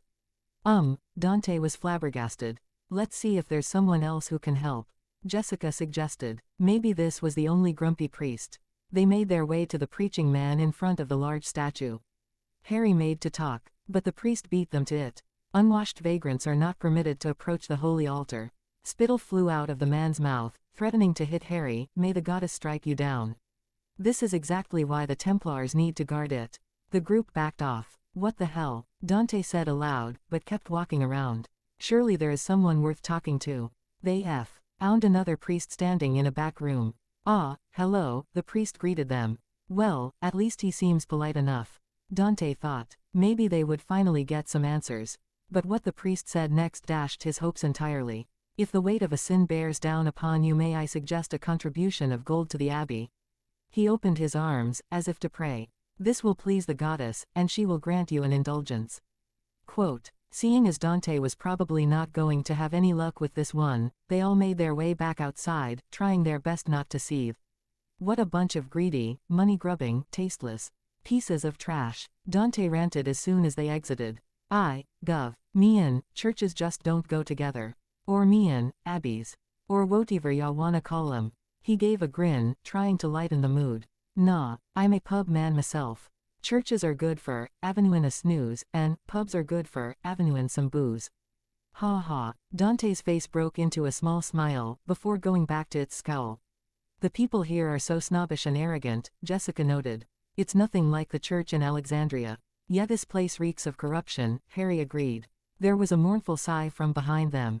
They turned to see the priest who had led the in the building, looking old beyond his years. I am sorry that such fine young people as yourselves have been disillusioned so quickly, the priest sighed. I see many people come and go to this holy place. Only the most faithful hold on to their faith in the goddess. The rest are driven away by the priests and sighed. Where do you fit in all this? Harry wondered aloud. The man gave a tired smile. You see, my boy, there was a disagreement in the lower management of the abbey. I was unable to hold my tongue when I was asked of the possible improvements we priests could make. He shook his head ruefully. Thus I am stuck with the job of opening the door to the many travelers who pass through this place. He looked at them. I may as well be doing nothing at all. Oh, I'm sorry, sir. Dante apologized. Oh, no, no. Think nothing of it, child. Might I ask what brings you to this abbey? Harry took over. We came for two things. The first is information on a man called Dolmagus. He wears a jester's outfit. He carries a scepter around with him at all times. Have you seen him, by any chance? Harry looked hopeful. Jessica looked at him askance. Two things. What was the second thing? The man looked apologetic. I'm sorry, but I have not seen any men who fit such a description. Oh, thank you for trying. Harry thanked the man, who waved it off. And what might the second reason for your visit be? The priest asked patiently. Jessica leaned forward. Harry frowned, and tried to find a way to say it. Mulling it over in his head, he decided to go for the direct approach. I was told by a priestess in Port Prospect that there is something very dark and evil residing in this. He flashed his scar at the priest, who reached out to examine it. Harry made no move to stop him. The priest's fingers got very close to the telltale lightning bolt scar on his forehead but never made contact. His face was scrunched up with concentration and apprehension as he began to feel what was inside the scar. By the goddess, how are you still alive? He sputtered aloud, then stopped. Ah, I see, I see. The power of the goddess burns strongly within you, child. The priest seemed astonished at what he found. This will need an exorcism, child, the man spoke warily. Exorcism. Harry heard Jessica shout from behind him. He turned to see her brown eyes angrily glaring at him. She looked quite put off at not being told. Harry just shrugged and turned back to the priest. Can it be done? Harry questioned the older man. Yes, it can. It was wise of the priestess of Port Prospect to send you here. Small churches do not possess the tools needed for powerful exorcisms like yours. We, however, do. The priest informed him. That's great. Harry sighed in relief. Will you need the help of other priests for it? The man shook his head. No, I should be capable of conducting the procedure on my own. To be safe, however, I shall enlist the help of two other priests I personally know. You may bring your friends with you as well. Harry sputtered. Right now, the old man cracked, giving a small, amused smile. Goodness, no, I have my duty as a priest to this abbey. Meet me back here, at sundown. I shall be waiting for you. In the meantime, he gestured back to the abbey, you may be able to acquire more information if you head deeper into the abbey. There are many Templars stationed there, as well as other priests. Perhaps you will find your information there. Thank you, Harry gushed gratefully. Think nothing of it, my child. He opened the door for them, and they stepped in again. As soon as the door closed, Jessica whacked Harry in the back of his head. Ow! Harry exclaimed and glared at Jessica. She shook her fist at him.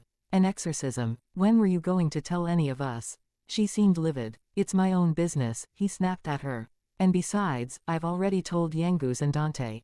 Everyone has their secrets. You know. She glared at him, but his reasoning was sound. She relented, with a sigh. Dante pointed to the rear left corner of the entrance room. It was a small hallway leading to a door. Let's go through there, Dante said, and they all followed. He held the door open, and Harry, Jessica and Yangus entered first, with him following. Harry looked around. They were in a courtyard, it seemed. A large fountain stood proudly in the center, with various ornaments carved from stone adorning the four corners. He walked closer to it, to examine it more closely. There were engravings on the stone, but it looked like gibberish to him. He turned away from the fountain, to see a priest and a noble speaking together. The noble looked pretty miffed, while the priest wore an impassive face. Let's see what those two know, Harry said, and walked to the two aforementioned priests. Hello, sir, Harry began with a respectful nod to the noble man. He was a rather short fellow, with a big round nose and beady black eyes. Good morning, he tried to be composed but couldn't hold his irritation in. Is something the matter? Harry asked, faking a look of concern. That did the trick. The abbey's demanding donations from me now, you know. He blurted out. It never used to be the case. Not when the old Templar captain was in charge. And what do you have to say about it? Jessica interjected, looking pointedly at the priest. He looked rather intimidated for a moment, before adopting his passive face once more. This church is in dire need of repair. We are only asking for a small amount of gold for conducting a mass for the anniversary of this man's grandmother's passing. Surely you can understand, he said without inflection. This made the nobleman angrier. And he started telling off the priest. Why, I never, in all my years, I have not seen such greed, such depravity, such. The group pulled away from the two, realizing that the conversation was going nowhere. Well, that were interesting, Yengus exclaimed. Undoubtedly, but we still have not gathered any information on Dolmagus, Jessica said. True, there are still those two guards standing on the other side of the courtyard, Harry pointed out. Without any word, the group headed to the two men. They were both very tall and muscular. Their uniform was plain, a hooded blue robe. The hood was kept down, and a wooden cross hung from their necks over the robe. Swords were strapped to their waists. They may have looked plain, but they carried themselves with an air of authority and a noticeable amount of grace.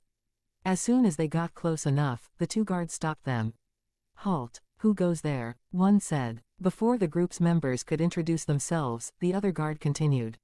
I don't know you. What are you doing in here? He barked out, preparing to draw his sword. Meanwhile, the other guard waved his hand in a warding gesture. You need special permission to enter here. The one who was about to draw his sword spoke. Leave, now, unless you want to die by a Templar's sword. Okay, this is escalating too quickly. What is wrong with these people?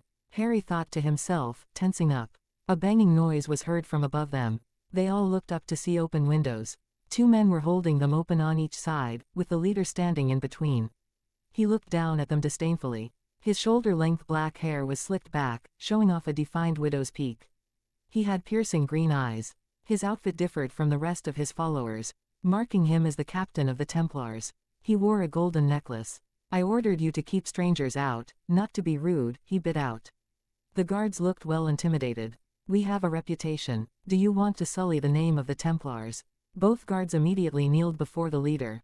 Marcello. I'm sorry, Captain Marcello. The leader, Marcello, raised an arm to his chest. His features morphed into a cocky smile. I apologize for the heavy-handedness of my men. We've had some troubles with strangers of late, he peered down at them.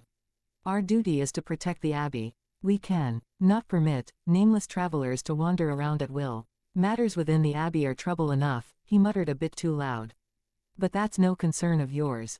He made eye contact with Dante. Marcello smirked, and half-turned, his eyes not leaving Dante's. These are the Templars' quarters anyway. I trust you have no business here, so I would ask you to leave.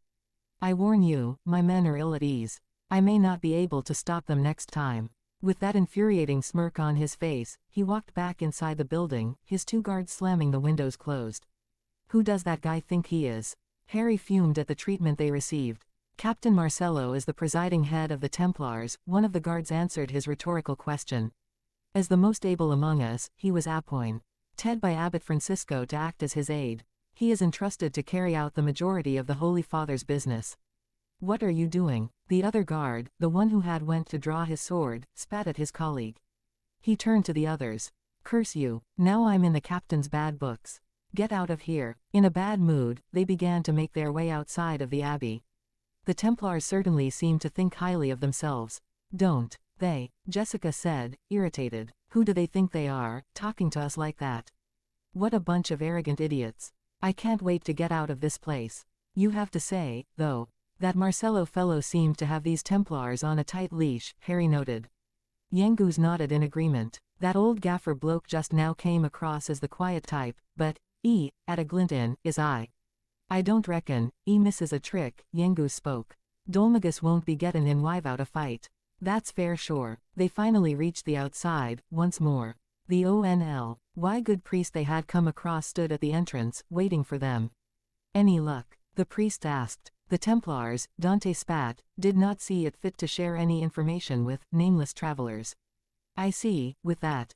The priest turned to Harry. I know I've told you we could begin at sunset, but as luck would have it, I managed to enlist the help of two trusted priests merely a few minutes ago, in fact.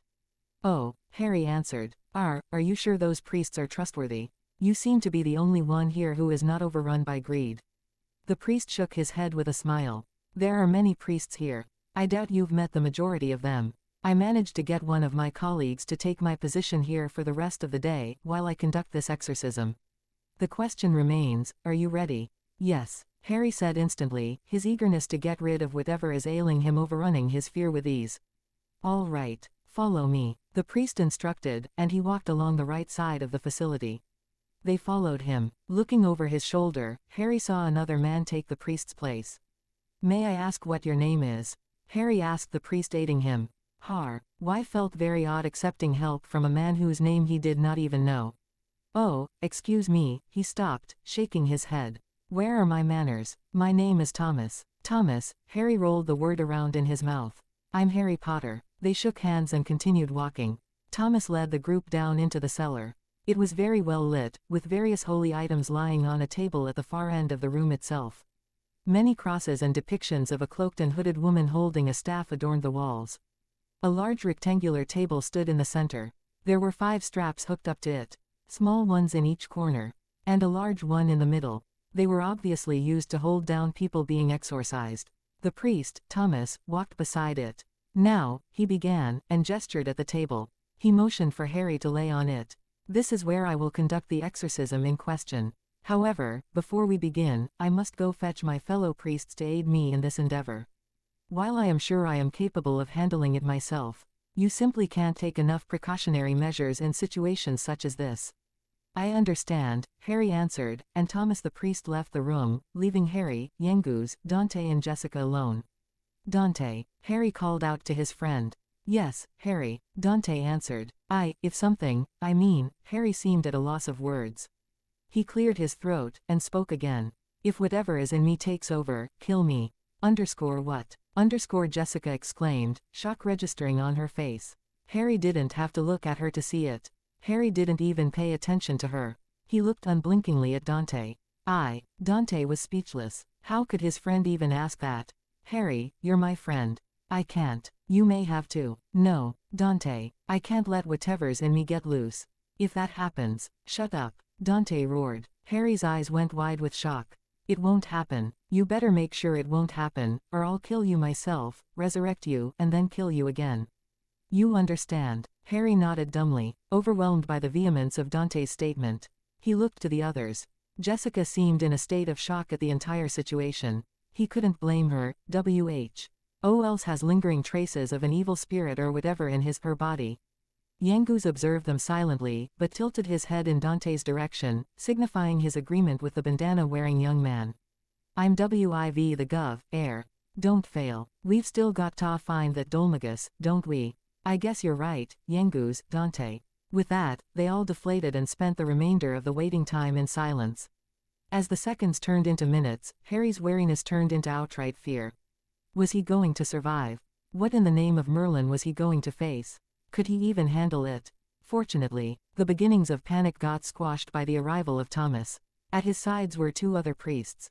They all gave respectful nods to the 4 friends. Thomas gestured for the other 2 priests to begin without him, and he addressed Harry. "Now, as my brothers make the necessary preparations for the exorcism, I shall tell you what you should expect in this ordeal," Thomas the priest calmly spoke. As his fellow priests were working, one grabbed a piece of chalk from the table at the far end of the room and drew a circle on the floor surrounding the table. The other held a vial of holy water in his hands, and he poured it on the restraining table, and on the floor surrounding it, careful to not let it touch the chalk circle. He murmured prayers in a low tone of voice. Thomas gestured to the 2. "As you may be able to tell, the chalk circle will act as a barrier of sorts, whereas the holy water shall take the role of deterrent of all evil. The effect is compounded by the fact that we stand on holy ground. But do not relent," Thomas said before Harry got any ideas. "Evil spirits are tenacious. The fact that they are weakened may anger them more and, if given enough time, they may still win. So strike it down hard, and fast." "You're saying I have to fight it?" Harry blurted out. Thomas only shook his head. "I've done exorcisms before, my child," Thomas admitted. E-Man claimed he had an intense arm wrestling game with the spirit inhabiting him, and won. A woman said she had a horse race with the darkness inside of her, so I really do not know what you will be facing in the far reaches of your mind. However, make no mistake. It is a fight for your soul itself." Harry nodded, sobered up by that last statement. "The preparations are ready," one of the other priests said. "Then let us not waste any time," Thomas declared and gestured to the restraining table. Harry took one last look at his friends. They seemed worried. He gave a piercing gaze to Dante, telling him what must be done if he failed. Dante only returned the gaze with a defiant glare. Harry shook his head and smiled. Yangu's looked pretty harried, and Jessica was having trouble reining in her emotions. She wrapped him in a hug. Jessica, Harry stammered. The hug felt nice. He hugged her back. Don't you dare lose. Her voice came out muffled. I won't. Promise. I promise, Harry said automatically. She looked up at him, with tears in her eyes, as if trying to confirm something. She nodded, and backed away. She stood between Dante and Yangu's. Are you ready, Harry? Thomas's voice came from behind him. Harry turned to the man. I'm ready. He walked to the restraining table, stepping over the chalk circle so as not to ruin it. He got on, and lay on his back, the only thing in his vision being the wooden ceiling, and Thomas's kind face. I shall now restrain you, he informed the boy who lived, and began the process of tying Harry's hands and feet to the table. He finished with the middle strap going over his hips. Harry tried moving his hand and feet. They barely moved. Good. I shall now put you in an induced sleep, and coax out the evil spirit in you. You will fight your inner darkness in the dreamland.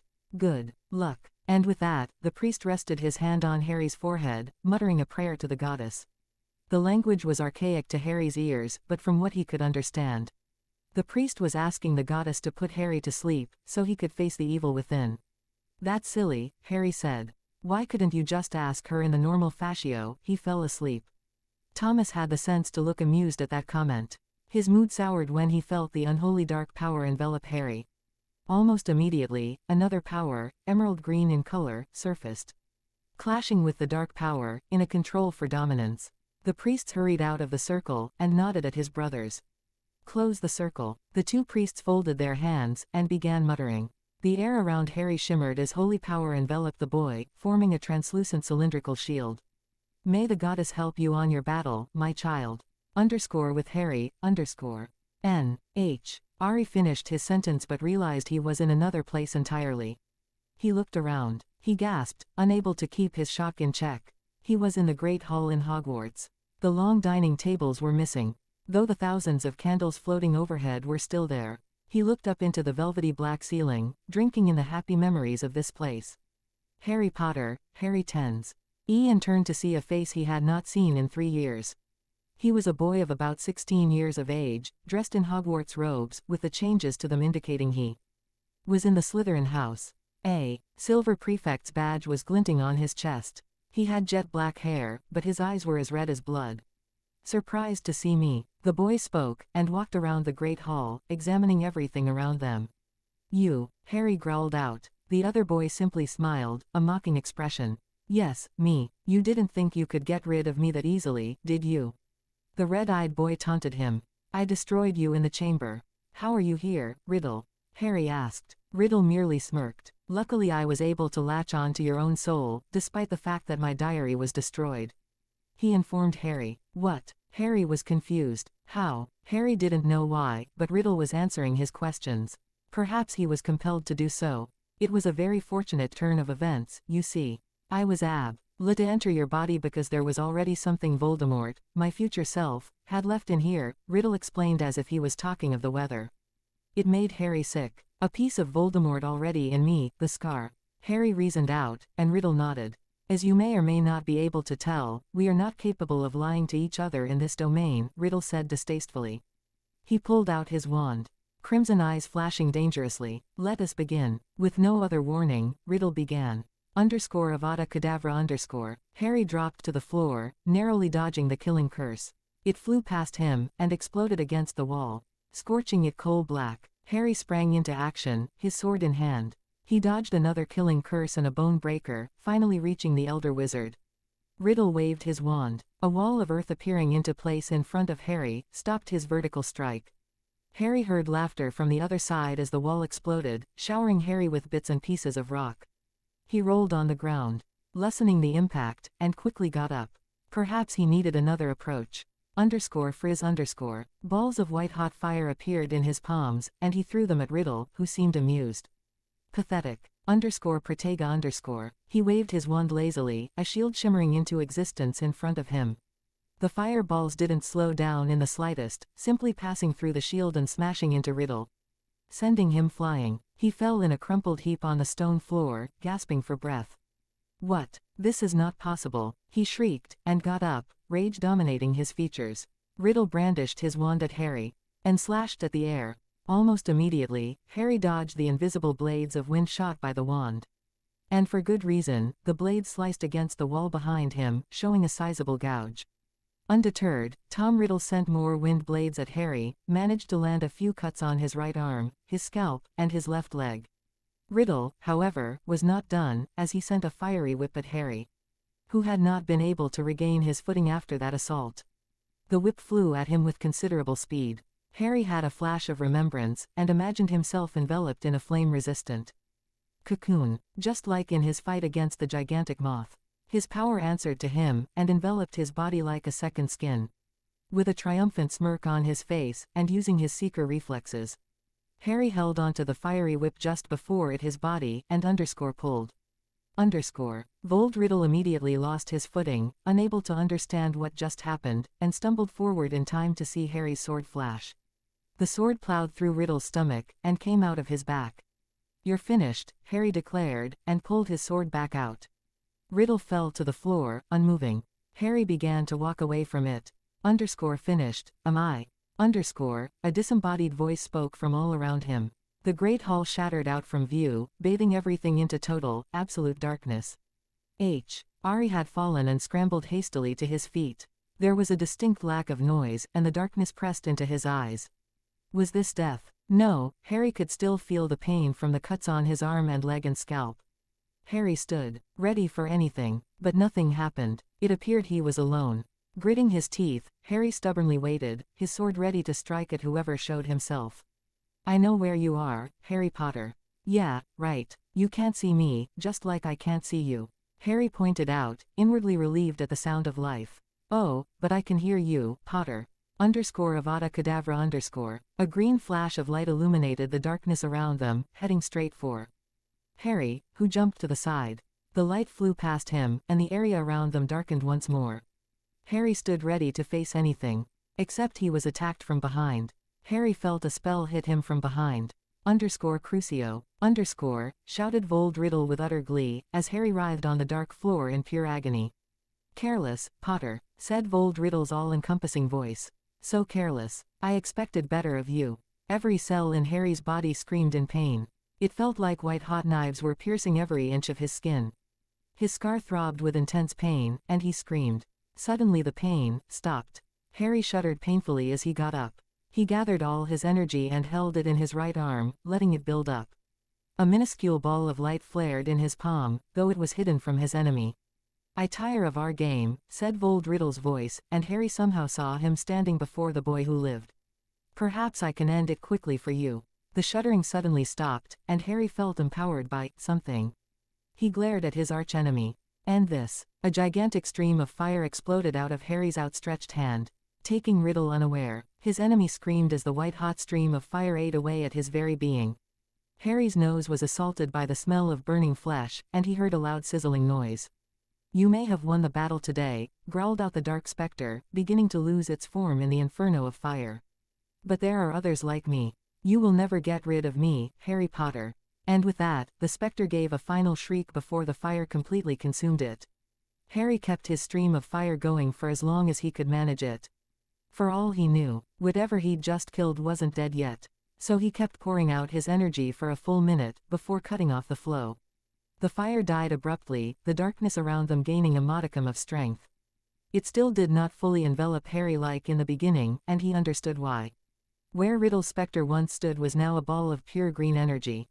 It bathed the immediate area in its emerald green hue. Harry stared at it, as it began to reshape itself into a human form. "How long are you going to keep looking at me?" A voice sounded out of the humanoid-looking energy. Harry stepped back, startled. You can talk," Harry sputtered out, trying to wrap his head around the situation. "You can talk." It mocked. "Number wonder you almost lost to Riddle. You're hopeless if me talking surprises you." Anger overrode Harry's disbelief. "Almost lost. I beat him," Harry protested to the energy in front of him. Barely. "We stand on holy ground, and I suppressed most of Riddle's powers, while giving you a part of my own, and you still couldn't properly hold your own. You should have finished him off when you knocked him down on the floor with your frizz. But what do? You give him enough time to get up and try to kill us. Underscore, the voice ranted. Who the hell do you think you are, telling me what to do? Harry roared. Underscore, we're this deep in your psyche and you still don't know. Underscore, it sounded exasperated. And Harry could imagine such a look on its face if it had one. Underscore, I'm part of your underscore soul underscore, idiot. What do you think has been holding back Voldemort's soul piece all these years? Underscore, the voice said. What? I don't understand. If you're my soul, then what am I? Harry looked confused. Am I just some copy? Underscore, I said I'm a part of your soul. We're one and the same, you and I. Much as I would hate to admit. Underscore. And you've been fighting Voldemort's soul, for almost 16 years. Harry asked in disbelief. Underscore, try almost 15 years, consider that snake fucking C. OCK sucker tried to kill us when we were one. Underscore, the voice answered with vehemence. Harry quirked an eyebrow, momentarily forgetting his situation. Are you always this colorful? Underscore, blow me. I've been fighting a losing battle ever since our second year where more of Voldemort's soul latched onto us. I had the upper hand before you decided that it was a good idea to dive headlong in the Chamber of Secrets and attempt to fight a basilisk with nothing but a sword, and then give Riddle's soul fragment a free spot to go with its brother. How we're still alive having this conversation is mind-boggling. Underscore, it was very angry with him. I guess you're right, Harry conceded. Underscore, damn straight I am.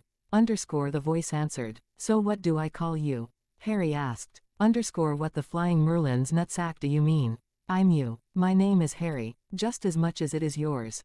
Underscore, you still need a name though. We can't go calling each other Harry all the time, can we? Harry asked rhetorically. Underscore, point taken. So what's my new name? Underscore, it pulsed as it spoke. How about Ember? You're like a fiery spirit. Harry suggested. Underscore, no, that's about as shitty as Dutter's Midnight Bathroom Adventures. Underscore, the voice spoke, and they both shuddered. Harry remembered having to clean those up a few years back. It definitely was not a good time. For the record, let's not mention underscore that underscore again. Got any names you like? Underscore, let's go with Bob. Underscore, Bob. Underscore, Bob. Underscore, really? Underscore, that's the name I want, damn it. So shut the hell up and accept it like a real man would. Underscore, fine, fine. Harry waved the voice, now Bob, dismissively. Your name's Bob now. Underscore, awesome. Underscore, it answered smugly. So what now? Do we merge together or something? Regain our power? Harry asked, confused. Underscore, I've got no clue. Even if we could, do you really want to? Our personalities would merge too. After fighting Riddle for 15 fucking years and having absorbed part of him after this little exorcism that nice priest pulled, do you really want to merge with me? Underscore, Bob asked the boy who lived, who shook his head. Then what? And wait, Harry interjected. What do you mean you absorbed part of him? Underscore, mind any company in your head. Underscore, it said amusedly, giving no indication it heard his question. What do you mean you absorbed part of him? Harry repeated. Underscore, you're a stubborn one, aren't you? Underscore, Bob quipped. Underscore, all right, fine. Yes, I've absorbed part of Voldemort. It was inevitable, seeing as you defeated him, and the nearest thing was me. I've taken part of him, and made it my own. This, of course, has some benefits. Underscore, which are? Harry asked. Underscore, well, for starters, I've acquired some of his memories. Underscore, Bob let that comment sink in. Memories? Harry questioned, his mind swimming in the possibilities. Underscore, yeah, nothing too complicated. I know how to apparate, for one. We'll work on that. Next, there's underscore, Bob was saying, but Harry interrupted him. Apparate? Don't I need a wand for that? Underscore, no, you don't need it. It's purely from within. It's different than shooting spells. Anyway, underscore, Bob said before Harry could say anything. Underscore, there is another piece of information that I was left with. Underscore. Several images appeared before Harry's eyes. Evie looking golden locket with a serpentine underscore S underscore. Words appeared above it, underscore Slytherin's locket. Underscore. A small golden cup with two finely wrought handles with a badger engraved on the side and a few jewels. Underscore Hufflepuff's chalice. Underscore. A gold ring inset with a black stone engraved with a strange triangular shape. Underscore Marvolo Gaunt's ring. Underscore. A large snake that Harry easily recognized. Underscore Nagini underscore. A rather worn looking book. Underscore Tom Marvolo Riddle's diary underscore. An extravagant-looking diadem, Ravenclaw's diadem a small child with emerald green eyes and a lightning bolt scar on his forehead. Harry Potter What is this? Harry stepped back, unable to understand, but not wanting to, either. Do you know what it is we fought earlier? Bob asked him softly. A memory, Harry answered quickly. You remember what Riddle said, then. I suppose it could be seen as a memory. No, Harry, this is much more complicated than a simple memory, but you already know that, don't you? It pulsed. Vold. Amort's memories tell me that these are called Horcruxes. Horcrux. Harry rolled the word around in his mouth. The word itself felt wrong, somehow. A Horcrux is the word used for an object in a person has concealed part of their soul. Then, even if one's body is attacked or destroyed, one cannot die. Bob said before going quiet, letting Harry deal with this new information. Cannot die, Harry's eyes widened. So that's what he meant when we fought in his dad's graveyard. Harry said, recalling Voldemort having spoken about taking steps to ensure his immortality. The memory of that was rather fuzzy, what with the Cruciatus and Imperius being used on him, but he could at least remember that. Harry looked at the images in front of him with a new respect and a healthy amount of wariness. So these are Horcruxes? Harry asked. Yes. Though you destroyed that diary in your second year, and we just got done killing the one in you. Bob explained to the boy, who looked at the diary and his baby self. Harry nodded. And there are 5 left to find? Harry questioned. Apparently. Who knows, maybe someone else found them for us. Bob suggested. Harry gave it a queer look. Yeah, you're right. That's asking for a miracle. Looks like it's up to us for when we get back, if we get back, I mean. Harry frowned. He hadn't really thought about going home for a while. He was enjoying his time with his new friends, Dante, Yengus and Jessica. Sure, he had some close calls, and almost died at one point. But Harry liked to think that he made some real friends here. Friends who knew nothing about his boy who lived title, who didn't look at him in mix of wonder and pity. Perhaps they were even better friends than Ron and Hermione. Well, maybe Ron. Ree's past experiences with the red-headed boy have shown him that Ron had some major issues to deal with. Hermione had always looked out for him, to the point of driving him up a wall with her pushy behavior.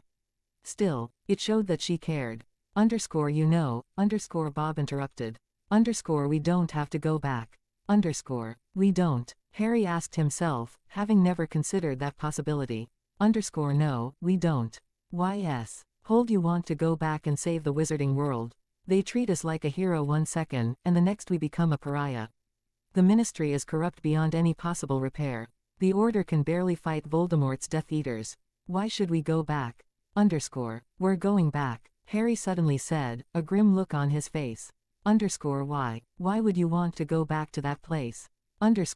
Bob sounded hysterical. I was fighting Voldemort's soul piece at the time, but I remember it just as you do. When you talked to that snake in your second year, they called us the heir of Slytherin. They talked about us as if we were evil. They turned us into an outcast. I felt your pain, Harry. It hurt, right? It was torture, right? You can't trust them. Bob gave Harry a fierce look, his form shimmering and pulsing to show his agitation. Dark times lie ahead of us, and there will be a time when we must choose between what is easy and what is right. Harry quoted solemnly. Dumbledore's words.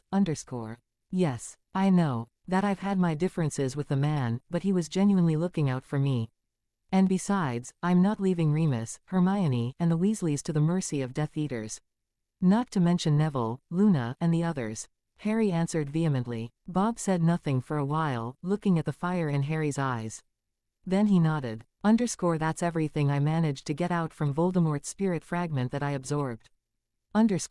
Bob said, changing the subject. Harry nodded in relief. So what now, Bob? Harry felt weird calling what was essentially himself, Bob. But he's the one who suggested a nom. Change for the part of his soul fighting Riddle. The humanoid-shaped energy known as Bob smirked at him. Now you wake up. Talk to you in the real world. Wait, what? Was all Harry managed to saw. Why before the abyss around them shattered into a million pieces, Bob disappearing along with it.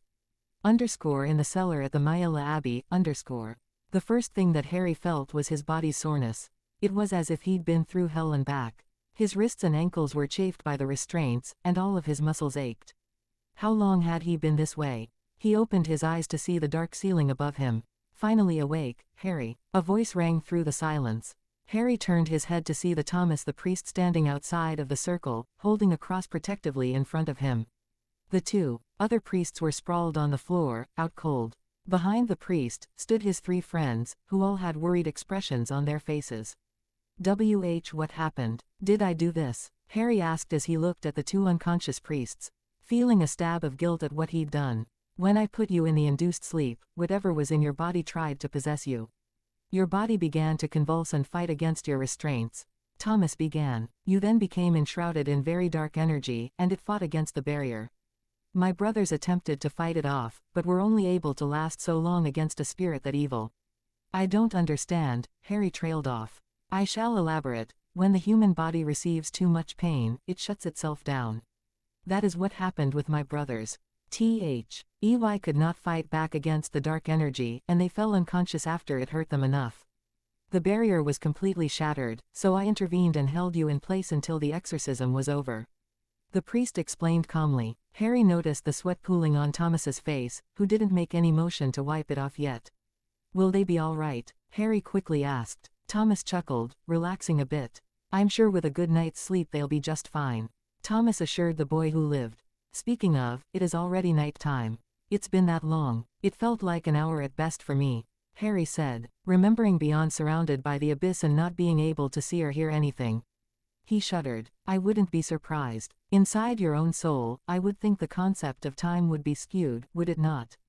Thomas the priest explained, and finally wiped his face clean. Harry just nodded and looked past him, towards his friends.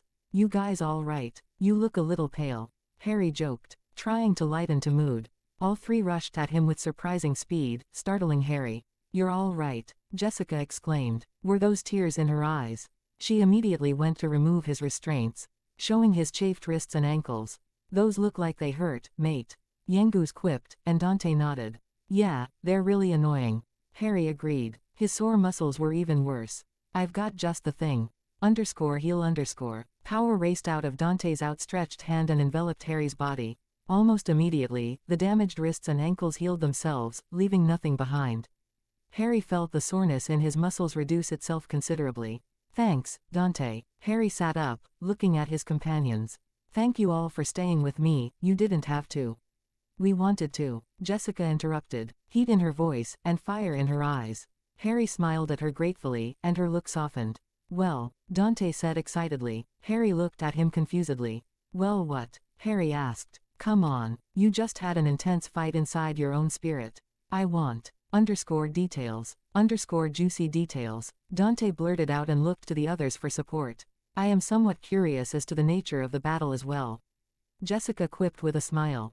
I do like me a good old-fashioned story, Ari. Yengus concurred. And with that, Harry told them. He told them of the Great Hall in Hogwarts.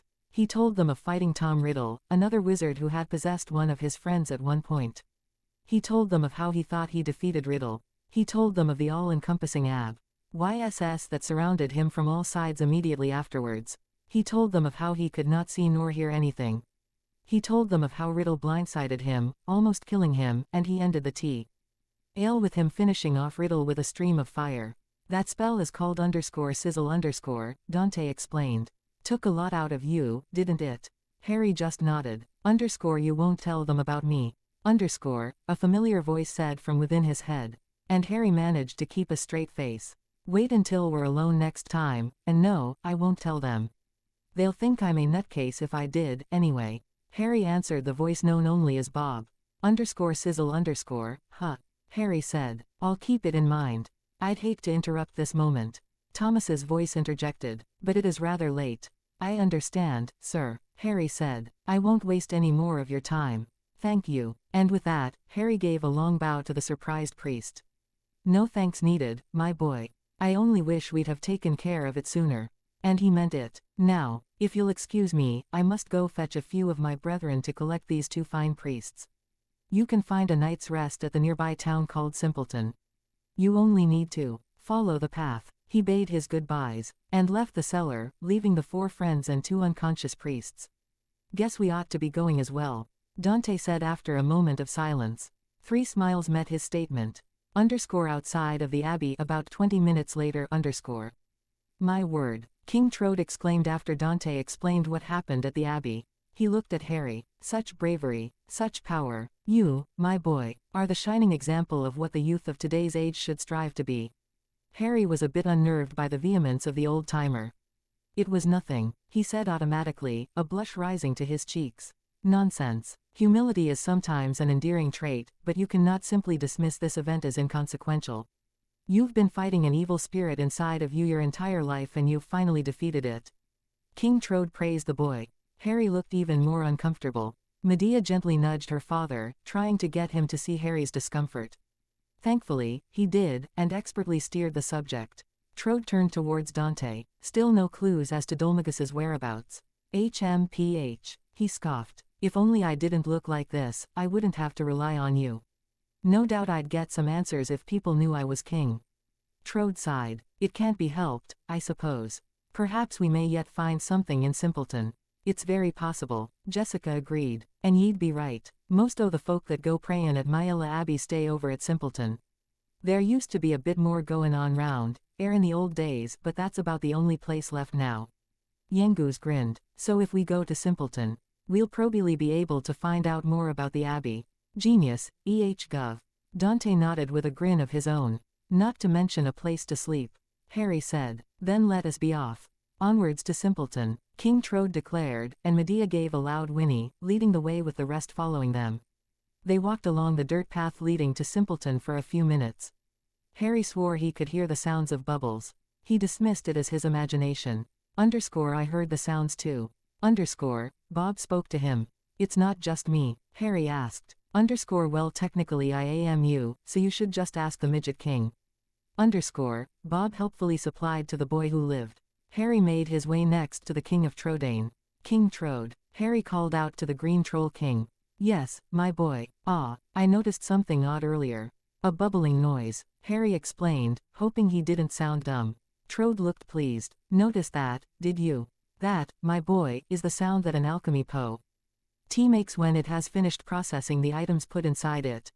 In the time you all were gone, I was mixing some medicinal herbs together to make a stronger herb. I shall see to it after we reach Simpleton and question the people. King Trode answered with a smile. Oh, all right, Harry nodded, relieved. I was beginning to think I was hearing things and going crazy. I take offense to that. Bob protested. Shut up. Harry shot back amusedly, and the group lapsed into silence again. A few more minutes passed, and the party reached a fork in the road. A sign stood before them. Welcome, pilgrims. You are now entering Simpleton, the sign said. How very, Dante said. Just don't, Harry said, groaning. Simple, Dante finished with a grin. The entire group groaned at the pun. Yengus whacked the young man over the head. Ow, Dante rubbed his sore head. That'll teach ye. Right, King Trode interrupted. Since we're done with that little moment, might I suggest we enter the village and see what we can find? Yes, let's, Jessica answered, and the party, including King Trode, went up the path leading to the village. The entrance to the village was in a small canyon between 2 very tall hills. Harry could see 3 different buildings. The first, to the right, was an inn. The second, to the left of the inn, and standing a bit behind it as well, was the local church. But the most notable building in the area is the large tavern. Harry noted that it was easily twice as large as both the inn and the church combined. A waiter stood outside the tavern, probably on break. There was also a woman standing just outside the inn. So this is Simpleton, Harry said to no one in particular. Hasn't changed all da much. Yengus said. Let's talk to the waiter over there, Dante suggested before greeting the man. Hello, sir. Hello, may I be of service? The waiter said, with a gracious smile. If he noticed who or what the green troll on a carriage was, he didn't say anything. Yes. Could you tell us what you know about this town? We're a band of travelers, wishing to see the sights and the like. Jessica asked the man. I understand. The man seemed elated. This place is called Simpleton. I'm sure you've already passed by the Myella Abbey. He received nods. The pilgrims pass by this little town all the time. He sighed. This used to be a really lively little town. But that all changed when the lord of the manor passed away. It was the plague that got him, you know. But it hasn't done the cock and bull any harm. He gestured towards the bar behind him. Night and day, all year round, you'll find me here serving the good people of Simpleton all the booze they can hold. I see. Well, thank you for your information, sir. We may just give this tavern a visit after we get settled in. Dante gave the man a forced smile, and the group walked away. So what do you think? Dante asked as they got far enough. I'll let her in on a little secret about me, Yangoos began. If I don't stop off at a waterin', after I've been climbin', me legs seize up. He guffawed, before continuing. Nah, I'm only avenuein' a giraffe. You know, a laugh. I just fancied goin' to the pub is all. Dante just shook his head amusedly. We still don't have any leads on Dolmagus. I know getting frustrated won't solve anything, but I just can't help it. She glared at no one in particular. But then her eyes lit up. Hey, I have an idea. We should go to the pub. Maybe someone knows something. Let's try that before we call it a day, she suggested with a wide smile. Hey, I came up with a idea, miss. Yangoos interjected. No, Yangoos. Harry snorted in amusement. You just want to get smashed. Yangoos scratched the back of his head, a large grin on his face. Got me there, Ari.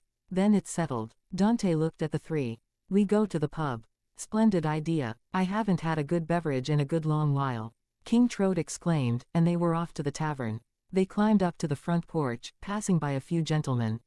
They stopped to listen to whatever they were saying before entering. Ah, and so ends another glass. Time for the next round, one of them said before downing taking a swig from one of his bottles. Clearly he was well beyond drunk. The other man, much older than the first, turned to them. Now listen to this story here, the man slurred. The lord of the manor, who used to rule the roost around here, was a truly bad man, yes. Bad through and through. His wife wouldn't give him a child, so he went off and had one with his maid. Just so as he'd have an heir. That's horrible. Jessica was appalled. Ah, but here's the kicker. Of course, his wife did have a child, Angelo, they called him, so the firstborn was hung out to dry. The maid was fired too, of course. And the illegitimate son was packed off to Myella Abbey without so much as a word. It's a terrible tale if there ever was one. He-Man went back to drinking without giving them another glance. They took the hint, and entered the tavern. The sound of many people interacting with each other reached Harry's ears. He looked around to see the place packed with people. Many were sitting at the large bar in front of him, being served quickly and efficiently by the bartender. A few waitresses in skimpy outfits were running all over the place, eager to serve their customers. They were greeted by such a waitress. Hiya, have a seat, anywhere you like, she said with a sultry grin to Dante, before walking off to deliver a large mug of beer to some people at a table near them. Two men were on each end, playing a card game it seemed. The first man was flanked by two of his goons. He was built like a bodybuilder, and his two lackeys looked very muscular as well. His opponent did not look remotely affected by their blatant attempts at physical intimidation. He had gray hair, tied into a ponytail. He wore a red, leathery outfit, reminiscent of musketeers. A rapier was tied to his waist. In one hand he held a few cards, and in the other, a glass of wine. That's Angelo, a voice next to them said. Harry turned to see a brown-haired girl giving them a look. I saw you looking his way. Perhaps you're his friends. She didn't give the group any time to finish. I hope he doesn't get himself into trouble. The man he's playing against looks like a real bruiser. Seeing no harm in approaching the gray-haired young man, Harry confirmed that they were his friends, and they all made to stand behind him. Harry made to get his attention. Hell, he didn't even get to greet the man who held up a gloved hand to interrupt whatever he was about to say. Harry huffed indignantly, but said nothing. Not now. I've almost got this game in the bag. The gray-haired youth, Angelo, said, and smirked at his opponent, who started shaking with rage. What? His muscular opponent exclaimed. He stood up and smashed his fists against the table. Angelo didn't even so much as flinch. You little runt. You must be cheating, the bulky man accused. Yangoos walked to the man and put a hand on his shoulder, attempting to console the guy. Take it easy. No need to get excited. I know it hurts when y'all lose and all, but Yangoos trailed off, and the man looked at Angelo, who began to drink from his wine glass. What? Oh, I get it, the bulky man exclaimed before shoving Yangoos off of him. Yangoos crashed into one of the tables, and the table flipped over and fell over him. You're with him. the bulky man said. With an annoyed grunt, Yangus threw the table off of him. He stomped angrily towards the other man, their eyes locking and shooting sparks of anger between each other. Oi, you wanna watch it? Don't go throwing accusations about. You don't wanna get on my wrong side. Yangus growled out, and then both men got splashed with water. Both Yangus and the bulky man turned to see a flustered-looking Dante and a shocky Harry staring at an angry Jessica holding an empty bucket in her hands. Behind them, Angelo sat in his chair, calmly sipping the wine. He looked amused. Take it easy, you guys. Jessica scolded. What are you, a couple of cavemen? The bulky man's lackeys advanced on her. What are you doing? One said. Angelo stood up, just as the other man began to speak. Think you'll get away with that just 'cause you're a lady? The other threatened. Think you'll get away with that just 'cause you're a smear on the wall. Harry mocked, and they all looked at him. The one who threatened Jessica looked at the wall. There ain't no smears on the wall, and with that, Harry rushed him, and smashed his face into the wall, knocking him unconscious. There is now, Harry declared, self-satisfaction flooding his body. Dante, Jessica and Angelo were about to engage the other lackey, but they all dropped to the floor, dodging the large round table that was thrown by Yangus. The lackey, however, took the table head-on, and got carried away by it. What's wivu, Treadin' a bird. Behave. Yangus growled out, holding a chair with a man on it above his head, ready to throw it at whoever dares to fight back. He heard cheers and turned to see an old man cheering him on. Yangus gave him a thumbs up and grinned. That's it, you oaf. That's my mate. The bulky man got ready to fight. As the mayhem began, Dante just stood by as dozens of bottles, glasses and other assorted items flew by him, smashing into anything and everything. Yangus was slugging it out with the bulky man, while Trode stood behind them, enjoying the good old slugfest. Harry just got done punching the other lackey's lights out, when he noticed Jessica was going to cast a spell. However, Angelo quickly interrupted her, and dragged her out of the tavern.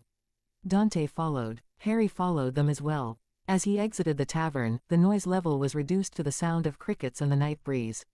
As soon as they got away from the tavern's noise, Angelo let go of Jessica's arm. She glared at him, and put her hands on her hips. So who are you? You don't look like simpletons to me, the gray-haired youth spoke. He extended a hand to Dante. Anyway, I owe you one. Thanks to you, I managed to pull that little caper off without being caught. Dante shook his hand. So you were cheating? Harry asked, with a grin. Angelo opened up his sleeves. And cards of all kinds slithered out, hitting the dirt floor underneath. He was such an easy mark, I got a bit carried away. Angelo trailed off. They heard a crash and sharply turned to the building. The bar fight seemed to be gaining in intensity. The gray-haired youth put a hand on Dante's shoulder, who looked at him curiously. Still, can't hang around. Angelo said. Don't want any more trouble. He gave Jessica a once-over. She glared back. What? Jessica finally said. I hope you weren't hurt by my little jape. Are you all right? He asked softly, sounding concerned.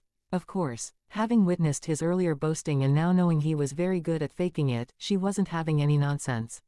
You're out of luck. I'm fine. Apart from you leering at me. She spat back venomously. Angelo seemed unfazed by her answer. He bit on his right glove and pulled it off his hand, revealing a ring on one of the fingers.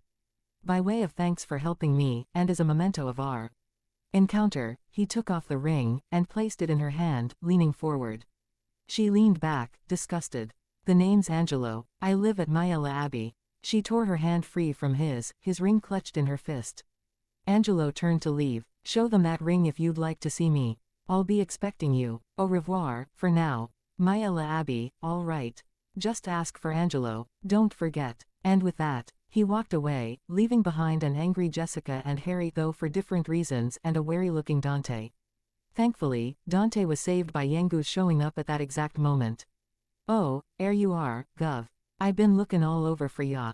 Yangus called out and ran to them. He grinned as Jessica shoved the ring in Dante's hand. Gave that lot what for? He. Who the heck gives away rings, anyway? Harry said aloud. As someone feeling jealous. Bob's voice interrupted his thoughts. I am not. Harry shouted in his head, but stopped to think. Was he? He looked at Jessica again. She's definitely not a bad choice there, Potter Very nice curves, and look at that bust. And that gorgeous face. Bob praised. Just be quiet, Harry groaned and blushed. Hey, Dante, I hope you don't plan on keeping this ring. Jessica said angrily. We're going to Myella Abbey as soon as possible to give it back to that smarmy cheat. Whether he likes it or not. She added. Harry's anger evaporated as she said that. Maybe he really was jealous of Angelo. That's a relief, Harry blurted out without thinking. His face heated up as he got everyone's attention. Jessica looked at him oddly, while Dante and Yangus had huge grins on their faces. What do you mean, Harry? She asked, giving him a critical look. Her mind came up with a possibility. Did he like her? She immediately squashed that idea. How could he like her? She almost killed him. That is to say, Harry stammered under her stare. Yet he showed signs of shyness around her. It couldn't be anything other than infatuation. Yeah, Harry, what do you mean? Dante repeated, his eyes alight with mischief. Harry shook his head. He just couldn't get a break. Let's go to the inn, Jessica helpfully suggested, giving Harry a brilliant smile. He hesitantly smiled back. The group went to collect King Trode from the bar, and they all headed towards the inn for a good night's sleep. Before entering the inn, Jessica stopped them. Dante, you, Yangus and Trode can go in before us. Make sure to get Harry and I some beds as well. She asked and got nods in return. Harry saw then wink at him as they entered the inn, leaving Harry and Jessica behind. Alone, they stared each other down. Harry looked away first, a mixture of shyness and nervousness overriding the logical part of his brain. So, Jessica began. So, Harry repeated, feeling more awkward by the second. Very nice weather out here tonight, isn't it? She looked up. Harry gave a sigh of relief and looked up at the sky as well. They stared at the billions of stars in the sky, admiring them. Can you imagine something as beautiful as this? She said softly. I don't need to, Harry answered, feeling emboldened. It was probably Bob giving him some juice. Jessica turned her head and met his stare. She gave a pretty blush in response. Her behavior was very different from when she was talking to Angelo. She seemed so receptive. Thank you. She gave him a beautiful smile, and took his hand. They lay on their backs and stared at the stars for a few more hours still, before going into the inn to get some sleep. Harry had dreams of a pig-tailed, red-headed beauty that night. They held hands and stared at the stars. A giant bird flying in the sky, casting a large shadow, a colorless, dead world, You in there? A voice interrupted Harry Potter's thoughts, who sat on his bed in the inn at the small town of Simpleton. Where exactly Simpleton was, Harry could not really say, for it was not on Earth, but some completely different world he had managed to get himself sucked into, thanks to his bloody Uncle Vernon. Yeah, I'm here. Harry tried a grin as he looked at Dante, who just nodded. Sorry, it's that you've been sitting there just staring at the wall. Dante looked quite sheepish. Had a great night. He winked, referring to his evening spent with the lovely Jessica Albert, a powerful witch he had met in their excursions in the Tower of Alexandria. Harry glared, his thoughts of birds and shadows retreating to the back of his mind. Easy. Dante made warding gestures, grinning stupidly at the young wizard. Reset, air. Yangus' voice rang in the inn. You're still not dressed yet. Harry heard Jessica's irritated voice. Come on, then. That self-important sleazeball, Angelo, is getting his cheap ring back whether he likes it or not. She glared at Harry. He said he lived at Myella Abbey, right? Harry nodded. Then come _on_. She picked up the rest of his clothes and threw them in Harry's face. Harry managed a grin and did as was ordered. As soon as he was done donning his clothing, he stepped outside the inn, where everyone was waiting. Ready to go, Harry exclaimed. All right then, Dante answered. We should hurry up over to the Abbey. Jessica stated, a bit angrily, I don't want to keep the ring that creep gave me a minute longer than I have to. He's not all bad, he isn't. Yangus defended, a grin on his face. That kid knew, oughta, handle himself right. We can't leave, I am behind at the Abbey. It'd be a bloomin' waste. And, besides, he said before Jessica could interject. I am to show me, he pulled off that trick with the cards before. Diamond, it was. Harry snorted while Jessica just fumed. Figures Yangus would be interested in learning how to con folks better. All right, guys, time to go back to the Abbey, Dante announced and led the group outside the town before they could bicker any further. They were met by a diminutive troll-looking creature on a carriage led by the most beautiful horse anyone ever laid eyes on. Hello, Dante greeted the two. Ah, there you are. Had a good rest. Medea and I slept wonderfully last night. King Trode returned the greeting. Yes, we all had plenty of good rest. Well, except Harry. He had other things on his mind. Dante quipped with a mischievous grin. Harry merely kicked him in the rear as punishment. Ow, serves you right. Good job, Harry. The voice inside Harry's head, no joke, congratulated him on a job well done. Thanks, Bob, Harry answered. He got you there, Gov. Yangoose laughed. Ah, yes, while that is quite funny. Trode did not even look amused as he said this. Were you able to find any information on that foul Dolmagus? The group looked at each other. No, we couldn't find anything of use, though we did learn that the owner of the bar in Simpleton died a while ago. Dante reported to his king. Indeed. Trode's eyes lit up with familiarity. I knew a lord that lived in these parts a long time ago. Terrible womanizer, he was.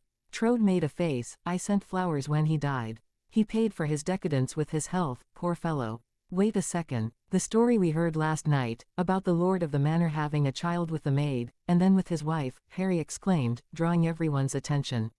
Yes, what about it? Jessica asked before her eyes widened in realization. The legitimate child's name was Angelo, wasn't it? Harry asked for confirmation. Dante nodded. So was him, the son of a noble, actin' like a criminal. Now I've seen everything, Yangoose said. In any case, Jessica interjected, we have to go back to the Abbey and give that sleazeball his ring back. We're certainly not keeping it. Her tone brooked no arguments. We can certainly look for more clues when we get back, Harry suggested to sweeten the deal for King Trode, who sighed. He, of course, saw through Harry's attempt at cheering him up. But maybe it was for the best that they head back to the Abbey to return the ring. It would gnaw at his conscience if he were to keep this ring, or worse, throw it out. After all, he was the king of Trodane.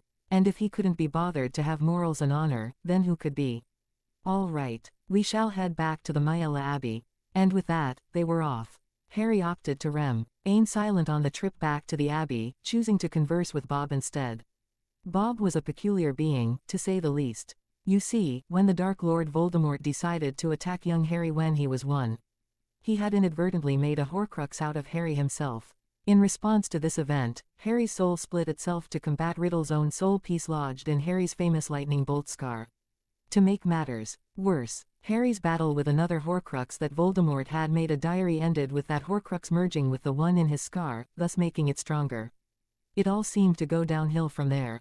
At least until Harry met the priest at Myella Abbey, who performed the exorcism, and allowed Harry to battle the Horcrux for dominance of his own body. He won that fight, and got to meet the part of his soul that was always fighting. It decided to name itself Bob. Soon, you should start practicing your apparating skill. I know we've sort of learned it from absorbing part of Riddle, but it can't hurt to try it out. Right. Bob's advice rang in his mind. Harry nodded, almost imperceptibly. You should probably tell the others what you are doing. No sense in hiding it, right? Bob suggested. True, was Harry's answer. But, Harry continued, we'll practice this after we visit the Abbey, all right. Just need to get this business with that Angelo fellow dealt with, and we'll be on our way. Still worked up over that guy.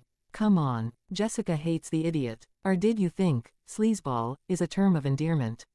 Idiotic sack of shit, Bob replied, holding nothing back. Harry bit back a wince at the profanities. Who knew part of his soul was this crude? What? Did you think that after finally ending the fight between me and Riddle, I was just going to look at you and say, goo goo? Like a 1-year-old should. Bob quipped. Yeah, pretty much, Harry agreed. Bob was at a loss. Harry smirked. What's on your mind, Harry? Dante's voice broke his musings. Harry turned to see Dante looking at him with a raised eyebrow. Harry took his time answering, finally seeing the Abbey in the distance. I just feel fired up for some reason. And it was true. Harry was truly itching for some action. It was a feeling he was familiar with, but only when he was about to participate in a Quidditch match at school. He enjoyed the adrenaline rush he got every time he competed against others. Harry even remembered somewhat enjoying himself when he was dueling Malfoy in his second year, just before he revealed to everyone he could talk to snakes, that is. A fighter spirit, I see. King Trode commented with an approving nod. I do enjoy a brawl myself. Last night's one was one foe, the books, it was. Yengus exclaimed with a small grin. I like fighting, as well. Well, I guess if I had to really explain it, I would say that I enjoyed friendly spars or fair fights that don't end in tragedy. Dante said, and Jessica nodded in agreement. Harry quickly agreed with that sentiment. The rest of the trip was spent in a comfortable silence. The party of misfits walked along the dirt trail that led to the Myella Abbey, staring at their general surroundings, as if awed by the subtle beauty of nature. All right, I shall be waiting, as always, outside, King Trode said to the group once they reached the entrance. The rest of the group nodded, already used to this process. We won't be long, I hope, Dante tried to assure the green man, who smiled in response. They walked on the bridge which led to the entrance, Jessica outpacing all of them. Hey, she must be really sick of this place to want to do it as quickly as possible, Dante said. I wouldn't blame, all these monks under one roof must cause havoc, Yengus answered. Hey, slow down a bit, Harry called out to her as he caught up.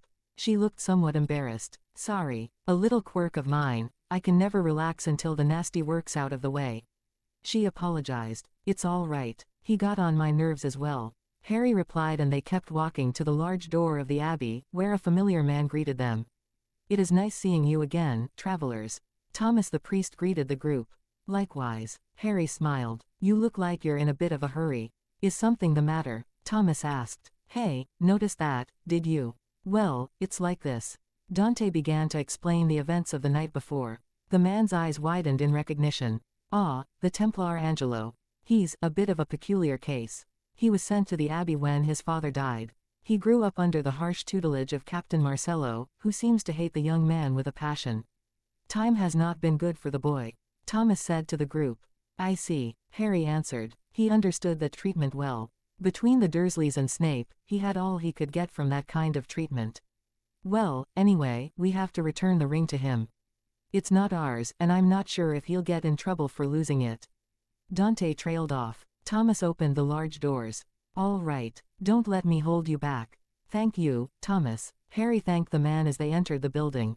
Think nothing of it, my boy. I am only glad to help, he said to their retreating forms. They walked around the entrance chamber and scattered, weaving past the crowds of pilgrims and priests, looking for signs of Angelo or any Templars for that matter.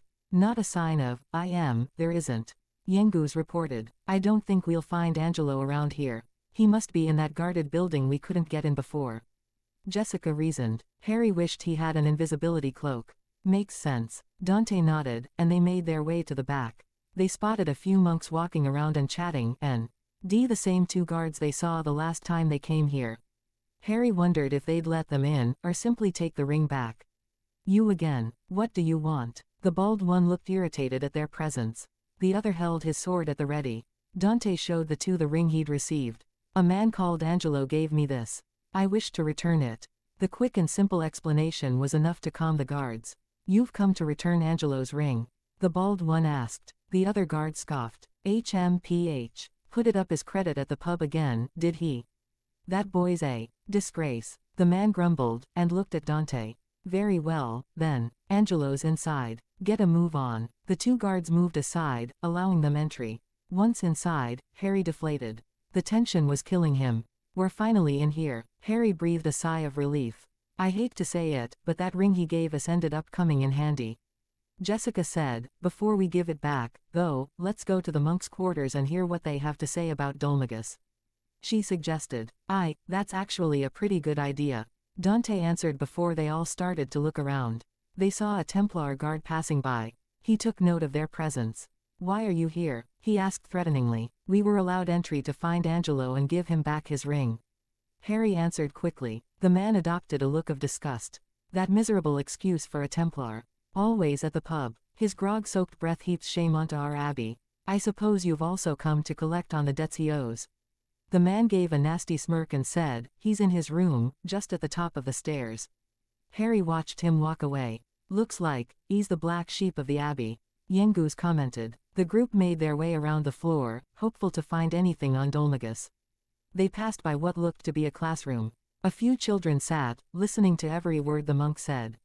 Abbot Francisco is a man of the utmost virtue. He embraces all those who have lost their family or are in need of shelter, and gives them the chance to live here as members of the abbey.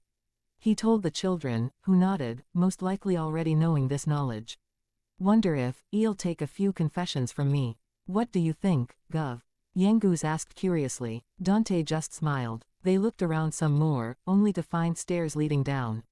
Wonder what's down there, Harry said aloud. Probably a dungeon or something, Dante suggested. They made their way upstairs, walking on an elegantly designed, yet simplistic dark green carpet. It led to a door protected by 2 guards. Dante walked up to them. Hello, is this Angelo's quarters? Dante asked politely. The man snorted. No, this is Captain Marcello's chamber. He has his own chamber. Jessica inquired. The other guard gave her a look. The captain manages all of the Holy Father's affairs now that he is too frail to take care of matters himself. But he's not here. Just a short while ago he went downstairs, looking very displeased. I might warn you. He looked a bit ill at the prospect, before his face lit up in giddiness. He should be in the torture chamber now, giving Angelo the dressing down he deserves. Ha, I wish I could see it for myself. He trailed off, no longer paying attention to them. Torture chamber, deserves, Harry muttered dangerously, trying to rein in his temper at the callow. Us words spoken by the Templar before him. He felt his arm being grabbed suddenly. He turned to see a serious-looking Dante. No, Dante mouthed at him. Harry shook with suppressed rage, and took a breath to calm himself. Thank you for the information, then. They gave themselves a bit of distance. We're going down there, Harry declared. We can't just. Dante started. We're going down there. Harry insisted, with an angry glint in his eye. He's right, Dante, Jessica said. This is beyond barbaric, what is happening? Even if he is a slimy sleazeball, no one deserves that kind of treatment. Come on, Gov. Yangoose coaxed the boy, who sighed in resignation. All right. The 4 made their way down to the ground floor, and spotted the stairs to the dungeons. Here goes nothing, Harry said before steeling himself and walking downstairs. They stood on a dirt floor. The dark hallways were lit with feeble torches, giving the place an oppressive feel. Harry spotted a few empty cells to the left. In the 3rd cell, there was a priest, cleaning up some shackles. Disturbing. This is what Marcello keeps in the dungeons, Dante said. Harry kept quiet. The priest looked at them incredulously. These have not been used in years. In all the time I've been here, I've only seen one man locked up in here, and that was because he had killed a monk. The priest quickly explained to the group.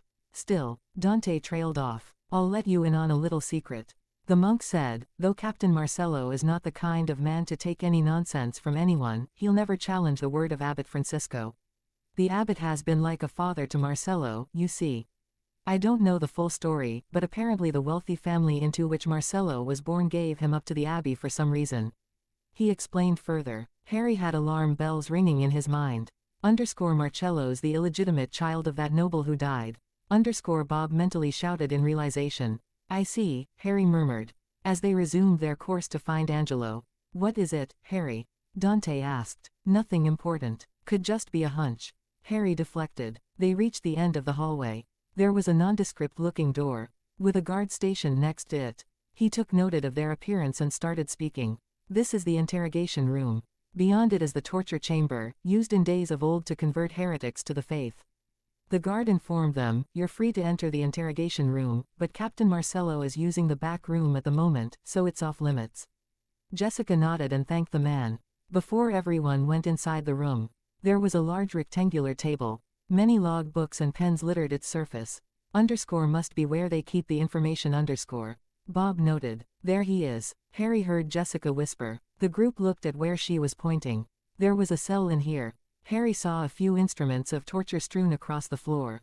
That must be the torture chamber, Harry quietly said before they silently made their way forward to eavesdrop. Both Angelo and Marcello had their backs turned to them. Well done, Marcello said sarcastically, you managed to cause another brawl at the Simpleton pub. I hope you're proud of yourself. News travels fast, Angelo whistled. What a fine intelligence network the Templars H. How much more shame do you intend to bring to our abbey? Marcello's words cut through Angelo's mocking tone with prejudice. You're like a curse. Yes, a filthy curse. He clenched his fists. If you hadn't been born, we'd all have been spared a lot of misery. Angelo all but growled. Marcello was unaffected. You're nothing but a petty crook with a pretty face. It sickens me to think we share any common blood. Marcello spat venomously. I knew it. Bob whispered so as not to startle Harry, who was too immersed into the conversation. HMPH. Enough, Marcello said, and stood straighter. Templar Angelo, by order of the captain. You are sentenced to a term of penitence. He said calmly, I'm hereby stripping you of your right to leave the abbey. You do not leave this place. Not for anything, understood, he continued before Angelo could answer. Cross me on this, and I'll see to it that you're expelled from the order. And don't think the abbot will be able to protect you this time. Let's stop eavesdropping and get out of here. We can give him the ring up in his room. Dante suggested. Agreed, Jessica said. Harry and Yengus nodded. I thought it would be all peaceful at an abbey, like, what WIV all bein' monks. Looks it ain't quite that simple, though, Yengus said quietly as they walked the hallways. Anyway, the big boss, will know somethin' about Dolmagus. Let's go and see what this Abbot Francisco fella is to say for himself. Yengus suggested. Something the matter, Jessica? Harry asked. She looked a bit sad. Oh, no, it's nothing, she replied. I was planning on giving that silly man his ring back along with a peace of mind. But I suppose I'll let him off just this once. Besides, she said, that's not important compared to finding a lead on Dolmagus. Why don't we ask the people at the abbey if they have any ideas? Dante quickly agreed with them. Reaching the ground floor, they saw one of the guards looking somewhat dazed. He snapped out of it. When Dante put his hand on his shoulder. Are you all right? Yes. The Templar seemed confused. There was a jester here just a moment ago. He was on his way to the abbot's chamber. That sent chills to everyone. He had a rather odd-looking cane with him. No doubt he uses it in his performances. He probably balances on it or something. The Templar laughed, not noticing Jessica's stiffening the mention of the weapon that killed her brother Alistair. Harry grabbed her hand comfortingly. Dante spotted a tired-looking priest entering through the back door. The group went to see to his needs as well. Ever since I made contact with that jester, I just haven't been feeling right. Still, that's by the by. Now then, what was I here for again? Pity, I can't seem to remember, he said before walking away. They made their way out the back door. The abbot's house was quite an interesting sight. It stood on a small isle, connected to the building by a bridge, with 2 guards stationed for protection. The house itself was simplistic, yet beautiful at the same time. Its major feature was its ceiling window, which resembled windows in churches Harry used to go to as a child. It was a sight to behold. The 4 made their way to the guards, who stopped them before they could speak. Abbot Francisco is a very kind and gentle soul. He would agree to see anyone who requested an audience with him. That's why we're here, one of the guards said and pointed to himself and the other guard. To protect him from the riff-raff he's too polite to turn away. Now clear off, he sneered. That's quite rude, you know. Jessica scolded the man, and looked to the other guard. We are looking for a jester who passed by here earlier. We are some of his colleagues from Alexandria. She lied, and looked at Yengus, who immediately did a handstand and started walking around on his hands. Doesn't miss a beat, does he? Dante whispered to Harry, who snorted. Be that as it may. The guard looked somewhat amused at Yengus' antics. Only those with the express permission of Captain Marcello can come through here. Understood. Thank you for your time. And I hope you. She pointed at the rude guard, who jumped at her angry stare. We'll learn some manners. They walked away. Guess we need to go back for the captain's permission, Dante said on their way to the building. Why do we need his permission for anything? The arrogant jerk. Jessica sniffed haughtily. He's probably still down in the dungeon. Let's go and get his okay to meet the abbot. They entered the monks and Templars' house, and saw Angelo standing around in the middle of the hallway, his back turned to them. It seemed as if he was at a loss. He turned at the sound of their entrance. You, his eyes lit up in recognition. You're the people I met at the pub, right? What are you doing here? Angelo asked curiously, his hand on his hip. Jessica stepped forward. What do you mean, what are we doing here? You told us to come. She took the ring from Dante, who looked at her warily, and showed it to Angelo. Now you can take back this stupid ring and we'll be on our way, she said, a little bit irritated. My ring. He had a calculating look briefly, and then smirked. Of course, I can still play that card. He looked at the group. Listen. I've got a favor to ask. A favor? You're kidding, right? Jessica answered. What makes you think we'd want to help you? Just listen, all right? There's no time to argue. His tone was a bit more forceful as he looked around on edge. Can't you feel it? Can't you feel the sinister presence in the abbey? I heard that a jester got into the abbot's residence. He was looking around, missing the look of anger and hurt that appeared on Jessica's face. I'm Conva, Inkty's the source of the sinister air. He continued. A jester, she said. I don't know what he's planning to do, but I'm sure Abbot Francisco's life is in danger. He said quickly, you've got to help. I need you to get into the abbot's residence and make sure that he's all right. He pleaded. We were already planning on that. Dante told the man, who sighed in relief. Thank you. I'm in your debt. Now, listen carefully to what I'm about to tell you. Angelo held out a finger to get their attention. You may have seen them already, but there are some obstinate idiots guarding the bridge to the abbot's residence. You can't go that way. Harry nodded, knowing as much. But if you're prepared to go the long way around, there is another way to get there. He lowered his voice so as not to be overheard. The group leaned forward in order to pay better attention. You have to leave the abbey as if you were going to Simpleton, but turn immediately left along the river. Angelo started, just follow the river along. Keeping the abbey in view. Keep going along the river and you'll come to a ruin. It's the old abbey that was used before this one. He explained. There's an underground passageway leading from there to the abbot's residence. I'm afraid that's the only way, save for asking my tosspot of a brother. He muttered the last part. The entrance of the ruin can be opened with the Templar's ring I gave you. So you just keep hold of it, all right? Angelo said. All right. Yengu said. Thank you. It's in your hands now. Please help the abbot. We will, don't worry. Harry assured the young man. And they left. That Angelo seemed a bit different to when we met. I am in Simpleton at the Cock and Bull. Yengus commented. He must have really cared about old Francisco, I suppose. Yeah, anyone can see that. Dante replied. Harry remembered his godfather for a brief moment, but squashed it immediately. Now was not the time. Dolmagus was here, and they had to stop him, no matter what. Just outside the Maella Abbey, I don't believe it, King Trode exclaimed, before continuing, a jester resembling Dolmagus has broken into the abbey. He shook with rage. Yes, Dante confirmed to the King of Trodaine with a solemn nod. That good-for-nothing villain. What does he think he's doing this time? Trode raged. It doesn't matter. Harry cut the man off before he could say anything. All we need to do is stop him, and that Angelo bloke told us to use a secret passage which leads to the abbot's house itself. Indeed, Trode mused. Then that is where you four shall head. I would most likely prove to be a burden to you, in my current state. Dante nodded. Just say the word, Gov. Yengus exclaimed. Whenever you're ready, _Gov_. Jessica smirked. Dante simply walked past both of them, while calling out, waiting on you, now. And so, the four were off. It took a while of them walking along the river as the Templar Angelo had stated, but they eventually found a rather old-looking dirt trail. It was almost concealed by patches of grass, but the party of misfits saw the telltale signs of a road not used for a very long time, indeed.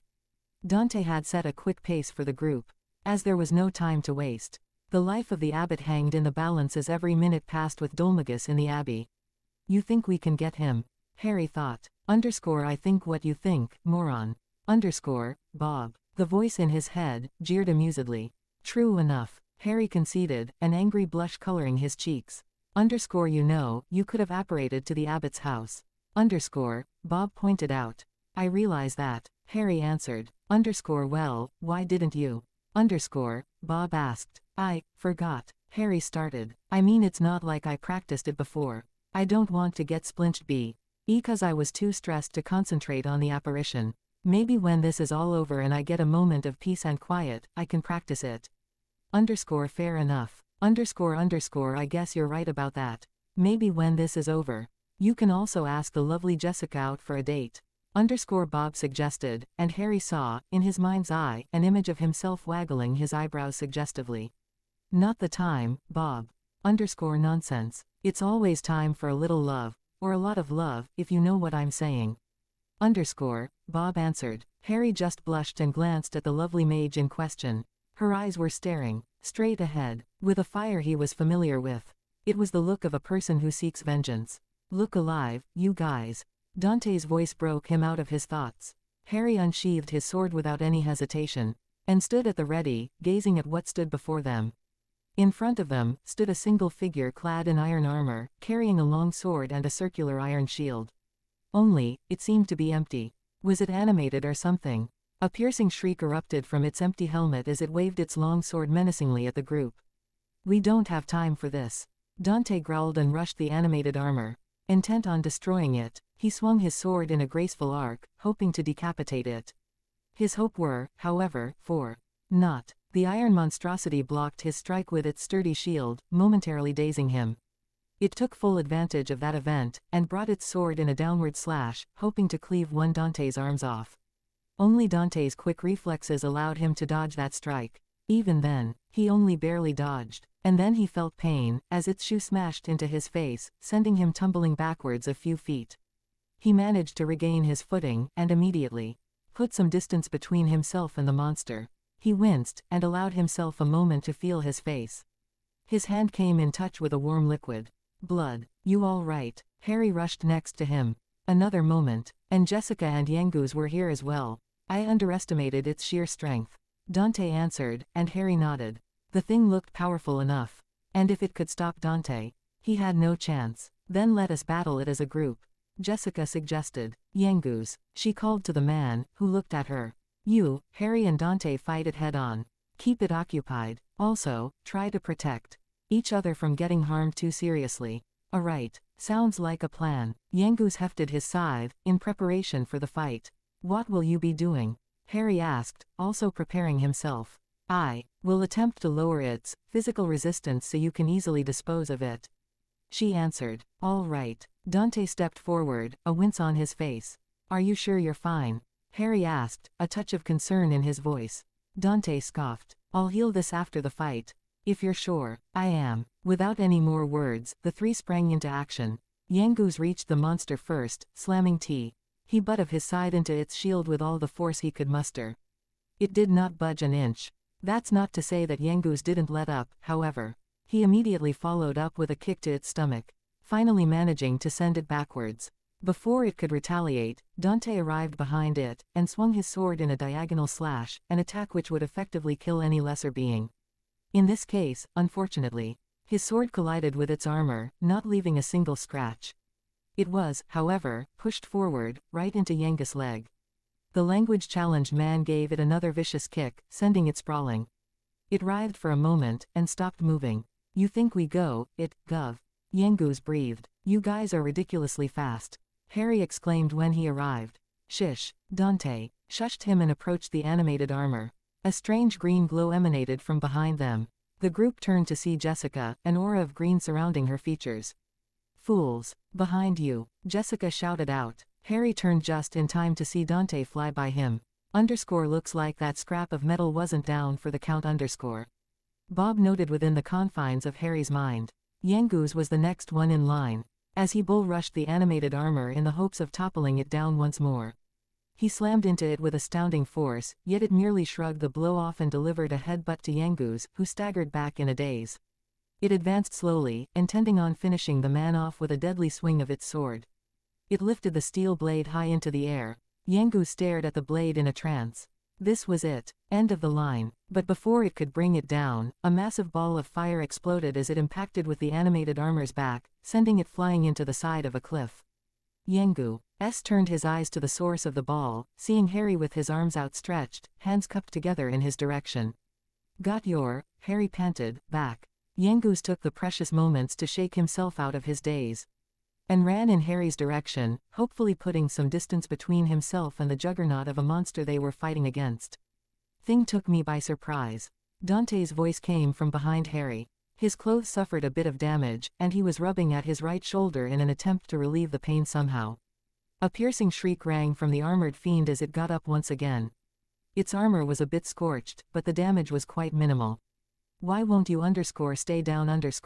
Harry yelled at it. Then something peculiar happened. A dark green glow suddenly cascaded over its form, as if it was being cleansed by falling water. The animated armor flailed around, its blade swinging wildly in an attempt to ward off whatever was affecting it. Sap. Jessica incanted. The glow persisted for a few moments, and then dissipated. The armored fiend stood, seemingly unchanged. It screeched menacingly at them. Did it work? Dante asked her quickly, and received a nod in reply. Let's go then. Yangus charged at the monster, his scythe at the ready. He swung it horizontally, with deadly precision, and promptly cleaved it in two. The two halves fell on the unforgiving earth, clattering loudly. The armor twitched for a few seconds and stopped. WWH. Harry was at a loss. Dante was speechless. That's it, Harry finally managed to say. It seems a bit too easy. Dante agreed with his friend's sentiment, but let's not look a gift horse in the mouth, And with that, the young man practically fell on his rear as he attempted to sit down on the ground. Did a number on ya, it did, Gov. Yangoose exclaimed boisterously. Dante tried to smile, but it looked more like a wince. I'll help you. Harry pointed his arm at Dante and incanted, _hey_. No, Dante held an arm out. Don't waste your energy. Magic is not the only way to solve things, you know. He unshuttered his knapsack, and fished out a few vials filled with a green substance. Uncorking one, he smeared the substance on his many cuts and bruises. Harry watched as the wounds visibly reduced. Here, Dante threw the other vial to Yangoose, who immediately got to work as well. Medicinal herbs. Grind them up, add a slight amount of water, and you get a sort of ointment that can heal wounds and bruises. Dante explained when he saw Harry's quizzical look. Interesting stuff. We'll have to get some, ourselves. Sounds somewhat like potions, actually. Bob thought. Agreed. Harry answered, oh, I see. Thanks for the information. That should be of use later. Hey, Dante smirked, but then winced. No problem, Harry. Just give a few minutes to recuperate, yeah. Harry nodded and lay on his back, to rest as well. No sense in wasting energy, as Dante said. Do you need some of the herbs, Harry? Jessica called out. Harry turned his head to see Jessica applying the finishing touches of the ointment to Yango's head. She finished, and looked his way. No thanks. I wasn't actually hurt. Oh, all right then. The companions lapsed into a comfortable silence. Harry didn't really get to think about anything, as he kept telling himself he needed to stay focused. They needed to save the abbot. And now was not the time to goof off. They were simply resting for a few minutes, and then resuming their trip into the old ruins of the former abbey. Sure enough, not too long after, Dante propped himself up. And stood. All right, we've gotten enough rest, let's keep moving. And with that, the journey continued. Following the well-worn and very old dirt path, the group walked along the cliff side, avoiding the edge in case an accident happened, and one of them fell. Granted, they would not receive any damage since the fall was quite short, but it would take quite a while to get back to this spot. Better careful than dead. Bob quipped. Harry ignored him. The path diverged to the right, heading inland. I think I see the entrance, Dante said and pointed forward. The road seemed to go through a small canyon between the hills. The group readied themselves, and followed the path inwards. They reached a small clearing within the hill. It seemed as if no one had been here in quite some time. The only things left standing were a small tombstone, and part of a wall. There's nothing here, just a tombstone, Harry said, confusedly. Was the trip all for nothing? I don't think that's a tombstone, Harry, Jessica answered. And so, Harry walked closer to it, paying more attention to the marker. It seemed to be inscribed with some kind of crest. I've seen that crest before. Harry started as all four members gazed at the ancient stone marker, but where? Dante took Angelo's ring out of his pouch, and examined it, before showing it to Harry, who nodded in understanding. Ah, look there, Ari. There's a hole for the ring, as well, Yangoose suggested, and Harry's eyes finally noticed an impression in the center of the crest. All right, Harry said with a smile. Dante, would you do the honors? Sure. And with that, Dante pushed Angelo's ring into the impression in the stone marker, and twisted it. Suddenly, the grassy patch behind it erupted in blue flames, blinding the group. Harry rubbed the blindness out of his eyes, and opened them. In place of the grassy patch, some steps leading down were revealed. So that's it, then. Jessica looked at the steps warily. Seems like it, Dante simply answered, and went down. The rest followed. They reached what seemed to be an entrance room. A few holy statues were broken, missing appendages and whatnot. The air was dusty and stale. This place hasn't been used in ages. And it's so dark, Harry commented, trying to see anything in the distance. No luck, however, since it all seemed to fade into blackness. Not to worry, Dante answered and unhooked something from his right leg. It was a torch, we just need to light this up and we're good. Oh, I can do that, Jessica said, and took the torch from Dante. She held her other hand over the tip and concentrated. Suddenly, the end of the torch blazed with a bright and happy flame. She handed the torch to Dante. I'll take point. You just follow me in a straight line. And keep on the lookout. Harry and Jessica are in the middle. You two will watch our sides, while Yengus will be at the back. Good enough. Dante ordered the group, which nodded without hesitation. It was a solid plan. The group made their way through the entrance chamber and reached some more stairs leading down. With a sigh, they walked downstairs, into what seemed to be a very large cavernous room. This must be where they used to pray, Dante suggested before looking to his right. Huh, Harry looked in that direction as well. What's a treasure chest doing here? Dante shrugged. Dunno, let's see what's inside. They made their way to the red and golden chest. Hold this for me, Harry, Dante asked and held the torch aloft. Harry took hold of it with a nod. Dante turned to the chest and unclasped its lock. Suddenly, the chest grew eyes and opened up, revealing a large set of canines. It growled at the group. Core blimey, there's a canabox, that is. Yengus exclaimed. The monster treasure chest immediately pounced on Dante, who kicked at it with all of his strength, sending it backwards. It collided with the wall and stopped moving. That was close, Dante exclaimed, and dusted himself. Canaboxes are usually pretty feeble, mind you. Yengus said lamely. Maybe it's playing possum like that awful set of armor from before. Jessica said, feeling wary. Let's not take any chances. Yeah, Harry suggested and stretched his arm towards it. Frizz _. A bright ball of flame erupted from the palm of his hand and shot to the downed canabox.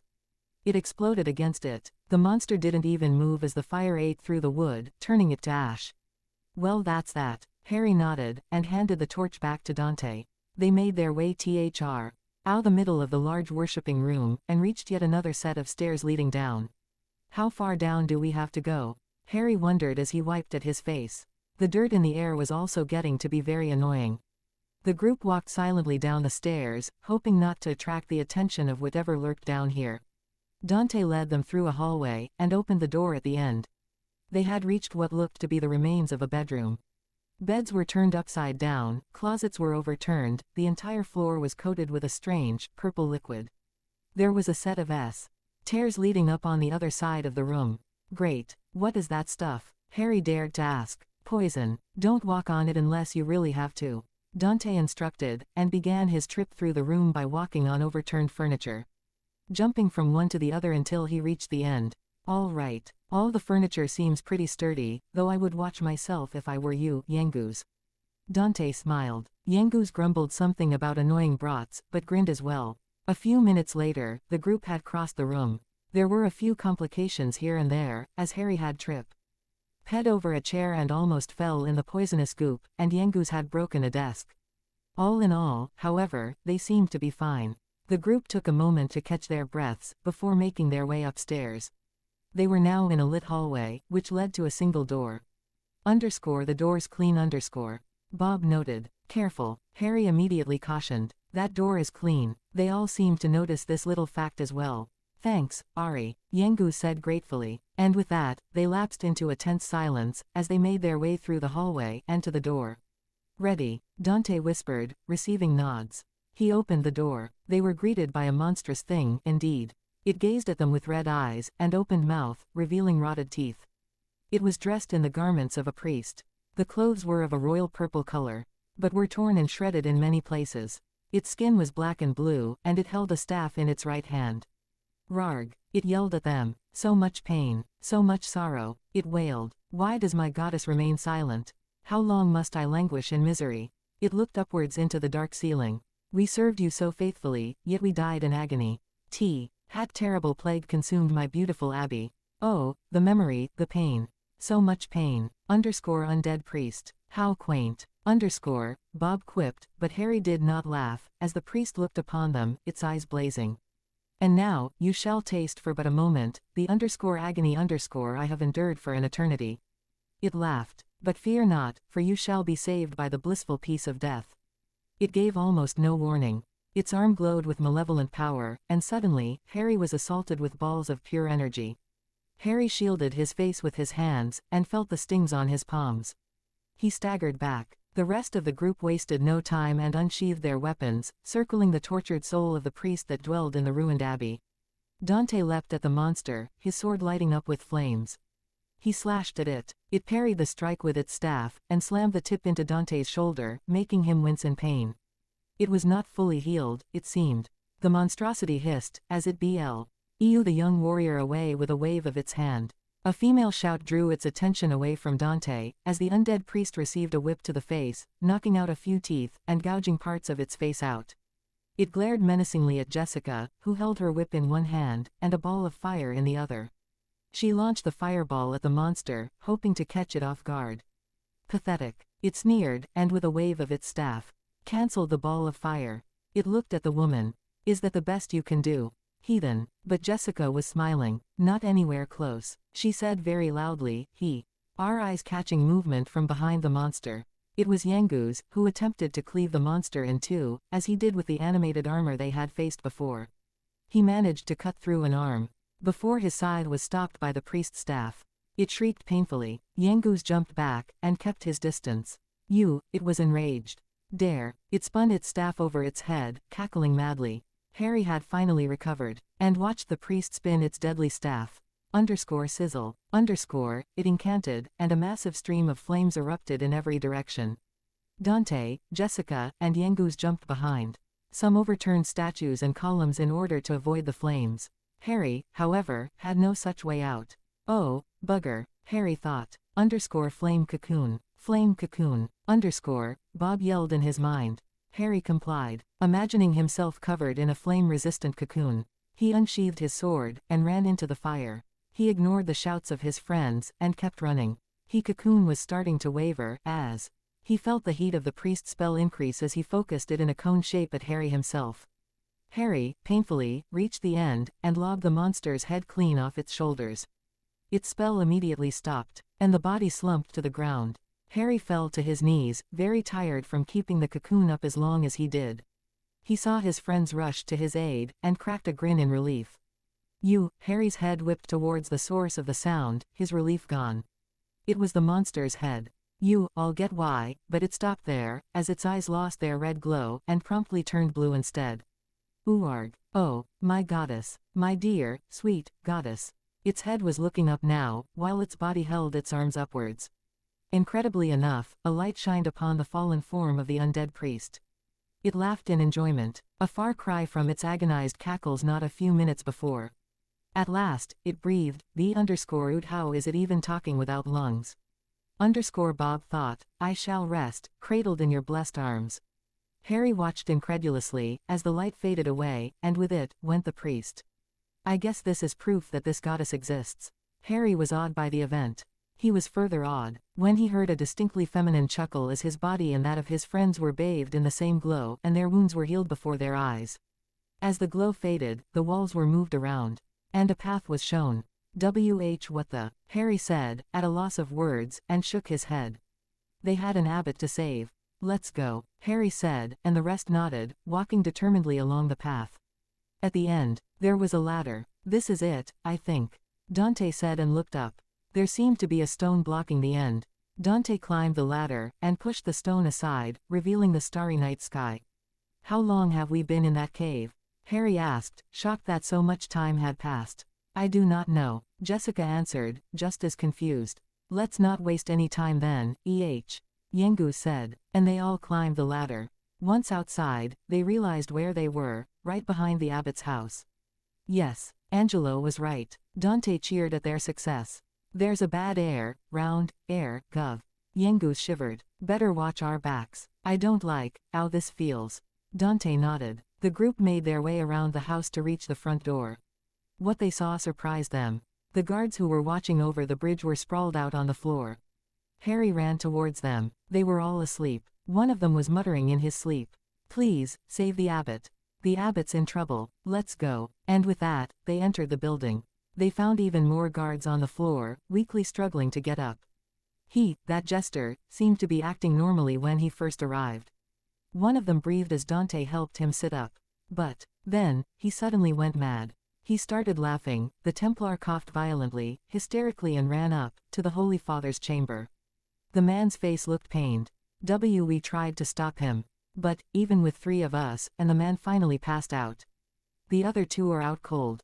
Yangus reported. The 4 friends looked at each other with determination. Then we faced Olmagus, Jessica said, and the other 3 nodded and ran upstairs to confront the jester.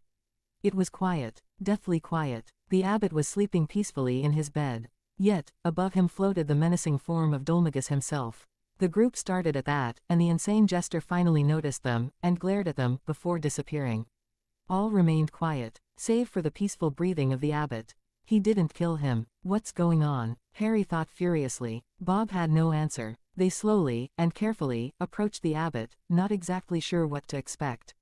The abbot sat up, slowly, and shook his head. He rubbed at his eyes. What sinister presence lingers in the air?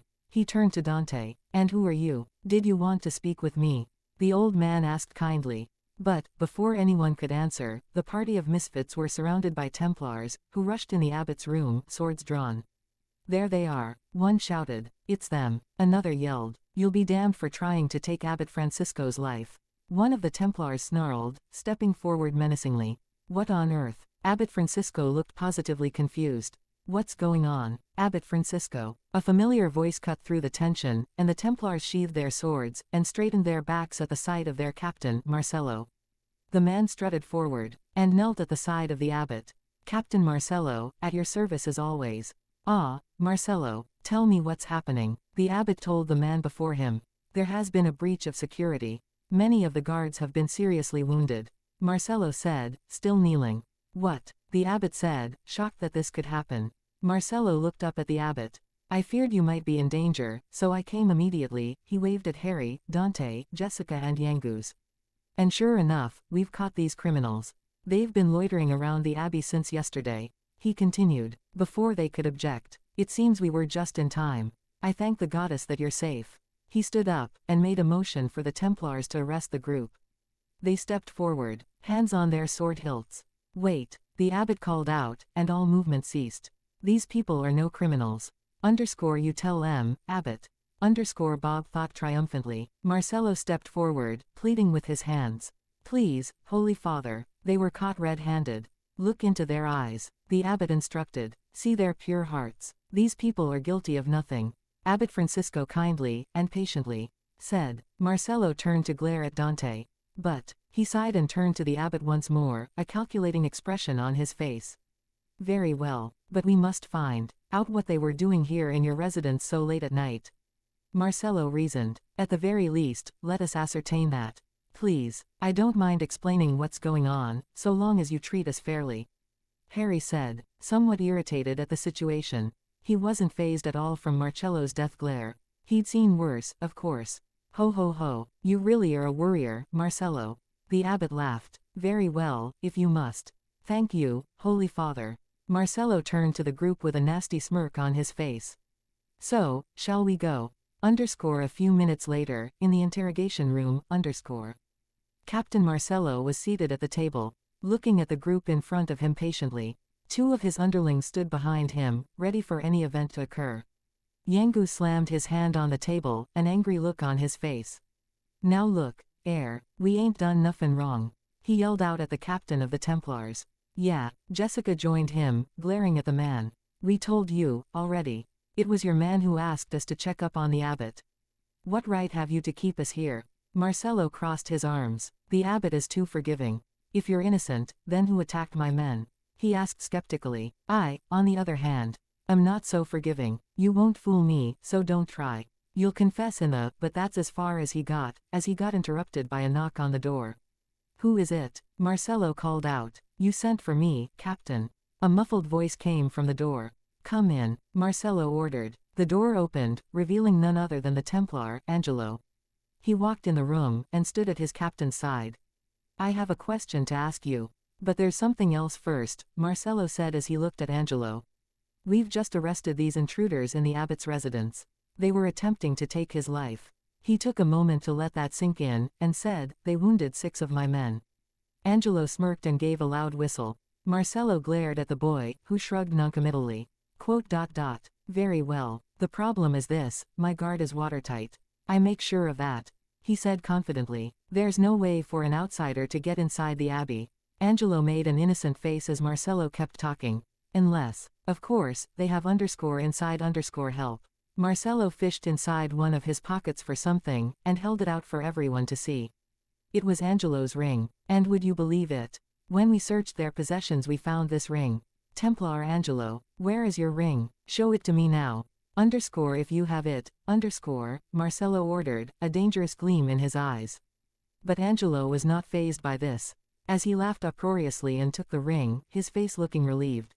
Phew, it's turned up. Thank the goddess. Angelo seemed happy at the return of his ring. What? Marcello was reaching the boiling point of his anger. Someone stole it from me at the pub. And it looks like they're about to learn that crime doesn't pay. Angelo lied, an easy smile on his face that could fool the best.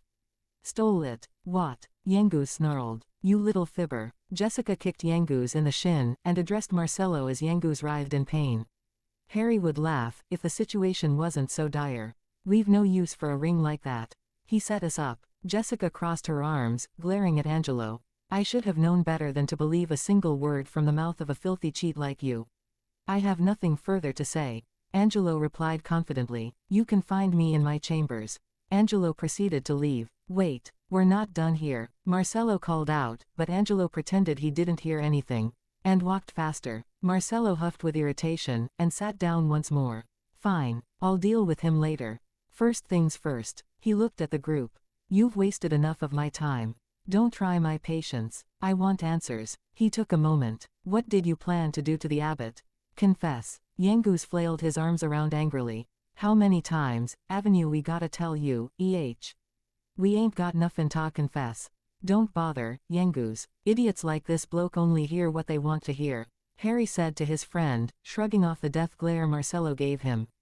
There was another knock on the door. What is it now? Marcello yelled. We found a suspicious monster loitering outside the abbey. A guard reported. What? Marcello asked. What kind of monster? The door was opened to reveal King Trode roughly pushed into the room. Jessica gasped. The guard then carried him by the back of his robe, and held him up for all to see. Ouch! What the devil do you think you're doing? Trode protested, before he was set on the table. He was about to protest further, when he noticed Dante, Yengus, Jessica and Harry at his side. They all attempted to look like they didn't recognize him. You who? Dante, Harry, Yengus, Jessica, what are you all doing in here? Harry suppressed a groan. You were gone for such a long time, I was getting rather worried. Trode exclaimed happily. So I'd just decided to come and look for you, but he was interrupted when Marcello began to manhandle him. So this monster is a friend of yours, then one. So much for your pure hearts. Marcello seemed giddy at the proof. Look who's talking. Judging people by their appearance. How very enlightened of you. Harry countered harshly, and he saw a brief moment of doubt flash in the man's eyes. What's wrong with you? Unhand me at once, you insolent ruffian. Get him off me, Dante. King Trode flailed around uselessly. Marcello threw the diminutive green man at the group, and did not look them in the eye. You were in league with the monster. You may have deceived Abbot Francisco, but you don't fool me. Marcello said harshly. It was the monster who ordered you to steal the ring and infiltrate the abbey, was it? You cursed heathens. Thought you could scare people by killing the abbot, did you? Make them question their faith. And then you move in and take control, I suppose. Marcello seemed to be unmasking their plan, and the group were too speechless at his sheer paranoia to say anything. Take these monstrosities to the cells.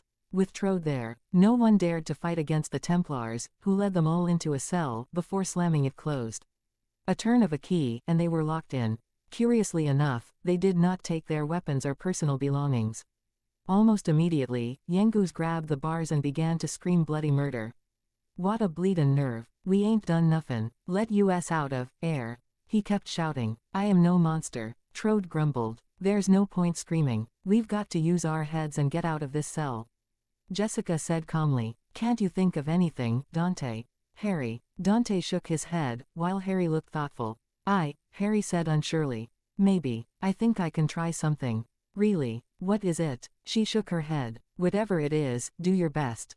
She smiled. What are you thinking, Harry? Bob asked. Let's apparate. Harry thought back. Yengus, can you move aside for a second? He pushed the man away from the bars gently, and began to stare at his destination. Just think of where you want to be. And picture yourself there. Bob instructed. Here goes. Harry thought before focusing on being outside the jail cell door. He suddenly felt like he was being squeezed through a rubber tube, and just like that, he was outside the cell door. Yes, Harry called out, fist in the air, and promptly bent over to vomit. "How'd you get out of your cell?" "And, that's disgusting," a familiar voice called out. Harry turned around uncomfortable, to see Angelo standing before him. The man fished a few tissues out of his pockets and handed them to Harry, who gratefully wiped his face clean with them. "Good evening, everyone. Glad to see you're all looking so well, with the exception of this fellow, here." Angelo waved at Harry, who looked a bit annoyed. "How did you leave that cell, anyway?" "It's not unlocked," Angelo asked curiously. "Trade secret." Harry smirked. "No matter." Angelo's eyes met Yangus, and the man rushed at the cell door angrily. "Come, you." Yangus snarled. Now. Angelo showed them a set of keys, which made Yangus visibly calm down. "I must apologize for before. Perhaps you will accept this as conciliation. What are you up to?" Jessica crossed her arms, but Angelo ignored her question and opened the cell door. He pointed upstairs. "The guard upstairs might hear if we talk now. I'll explain later." "Come on," Angelo said, and walked to the interrogation room. "Follow me," he ordered. They reached a corner, and Angelo turned to them, stopping them with a glance. "The guard's up ahead," he cursed under his breath. "Right. No one make a sound, okay." He motioned them to follow. Opening the door to the interrogation room, they were greeted by a sleeping guard. They all turned to Angelo, who smirked. "I seasoned his supper with a generous pinch of sleeping powder." He examined the man. "Perfect. It worked. Sleeping like a baby." Dante and Yangus shared a grin, as Angelo led them further inside the interrogation room. Angelo stood next to some obscure torture devices, and said, "Right, we're safe in here. You can talk again now." "I don't really think a torture room is safe," Harry quipped, amusement marring his tense features. "Tell us what's going on." Trode all but screamed. "What ordeal do you intend to put us through next, At that, Angelo looked apologetic. "Like I said, I'm sorry about before." He winced. "If I hadn't lied about the ring, Marcello would have been onto me like a shot." He held his hands up. "And I haven't got anywhere else to go if I'm chucked out of here." "But I came to get you out, didn't I?" Trode huffed and looked away. "Come on, don't be angry," Angelo smiled. "Anyway, let me show you something you won't have seen before." He grabbed King Trode by the back of his robe. "Well, what is it?" Trode finally asked, used to being manhandled at this point. He held the diminutive green man in front of an Iron Maiden device, a coffin with spikes inside. It opened up dramatically, showing off red-tinged deadly spikes. "There, and that's real blood on those spikes, you know." Trode's teeth were chattering so loudly it was almost comical. "If I were to throw you in there and shut the door, your whole body would be skewered. I could make you whole wire than thou." Bob laughed uproariously in Harry's mind at that, without so much as getting my hands dirty.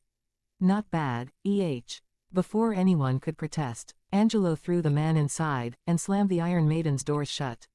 The entire group looked utterly shocked and betrayed at the turn of events. King Trode's voice came from inside the Iron Maiden, shooting down any thought that ran in the minds of the four friends. Angelo stood with a smug smile on his face for having pranked the group successfully. "Ooh," Trode exclaimed, as he tapped the steel frame from the inside. "Dante, can you hear me out there?" King Trode said loudly. "There's a secret passage in here." Harry turned to Angelo, who smiled at the group. "Like I said, not bad, As the group went through the passage leading outside, Harry thought, not bad at all. Secret tunnel passage leading outside of Myella Abbey, Shortly after they entered the secret path from the interrogation chamber, the group immediately began to question Angelo, who led the way. "What's your game, Yangus began. "First ya grass on us for somethin' we ain't done, and then ya comin', us." The stocky man looked quite exasperated at Angelo's odd behavior. "It's all very confusing," Harry agreed. "Sorry if I've confused you." Angelo didn't sound very sorry. People here have a bit of a trust issue with me." Dante snorted. "That much was obvious. I couldn't stick up for you before." Angelo continued, heedless of the sound. "It would have backfired, I'll say. With that Marcello bloke, I reckon he would have locked you up with us." Harry said. Angelo merely gave a nod. "Exactly. The man who interrogated you, Marcello, he hates me," Angelo stated. That's why I had to let him put you in the cells before I could help you." The logic was sound. "That's all well and good, but ya still don't know us from Adam," Yangus said, before gesturing at King Trode. "Ain't you worried about us bein' friends with this old monster, just 'appy to let us go, are ya?" he asked suspiciously. Angelo stopped and turned to look at them all. True, he admitted, as his lit torch crackled merrily. I don't know anything about you. And I wasn't there when you were caught. But what I do know is that you saved the abbot's life. He said, with conviction. Because just before you were brought to the interrogation room, the sinister feeling that's been lingering in the air went away. Sinister feeling, Harry blurted out. Was it sort of a suffocating feel in the air? Dante, Yangus and Trode looked at him weirdly. What are you on about? I felt no such thing. Dante said. Me neither, Ari. Actually, Jessica piped up. I felt it too. Yes. Angelo spoke. That was what I was referring to. Evil and darkness so great, it is as though it's smothering you. But anyway, he waved it off. I must thank you for what you've done. I'm not so ruthless that I'd hang you out to dry. Especially not in Marcello's hands. And besides, he leered at Jessica, I couldn't stand by while there was a lady in trouble. Marcello's a rather talented, _inquisitor_, you know. Jessica stepped closer to Harry unconsciously, something which wasn't noticed by either of them. The rest, however, did. The group resumed walking for a few minutes longer, until they reached a ladder. This leads outside, Angelo stated. Looks like it's blocked by something. Dante said. That is just some hay. The passageway leads to an old stable by the abbey. Angelo answered. Harry nodded, remembering the stable in question. And so, they climbed up the ladder, moved through the hay, and dusted themselves off.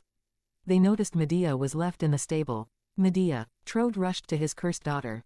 My Medea, you're safe, she whinnied in response. Were you lonely without me? Trode rubbed at Medea's legs in an attempt to soothe her.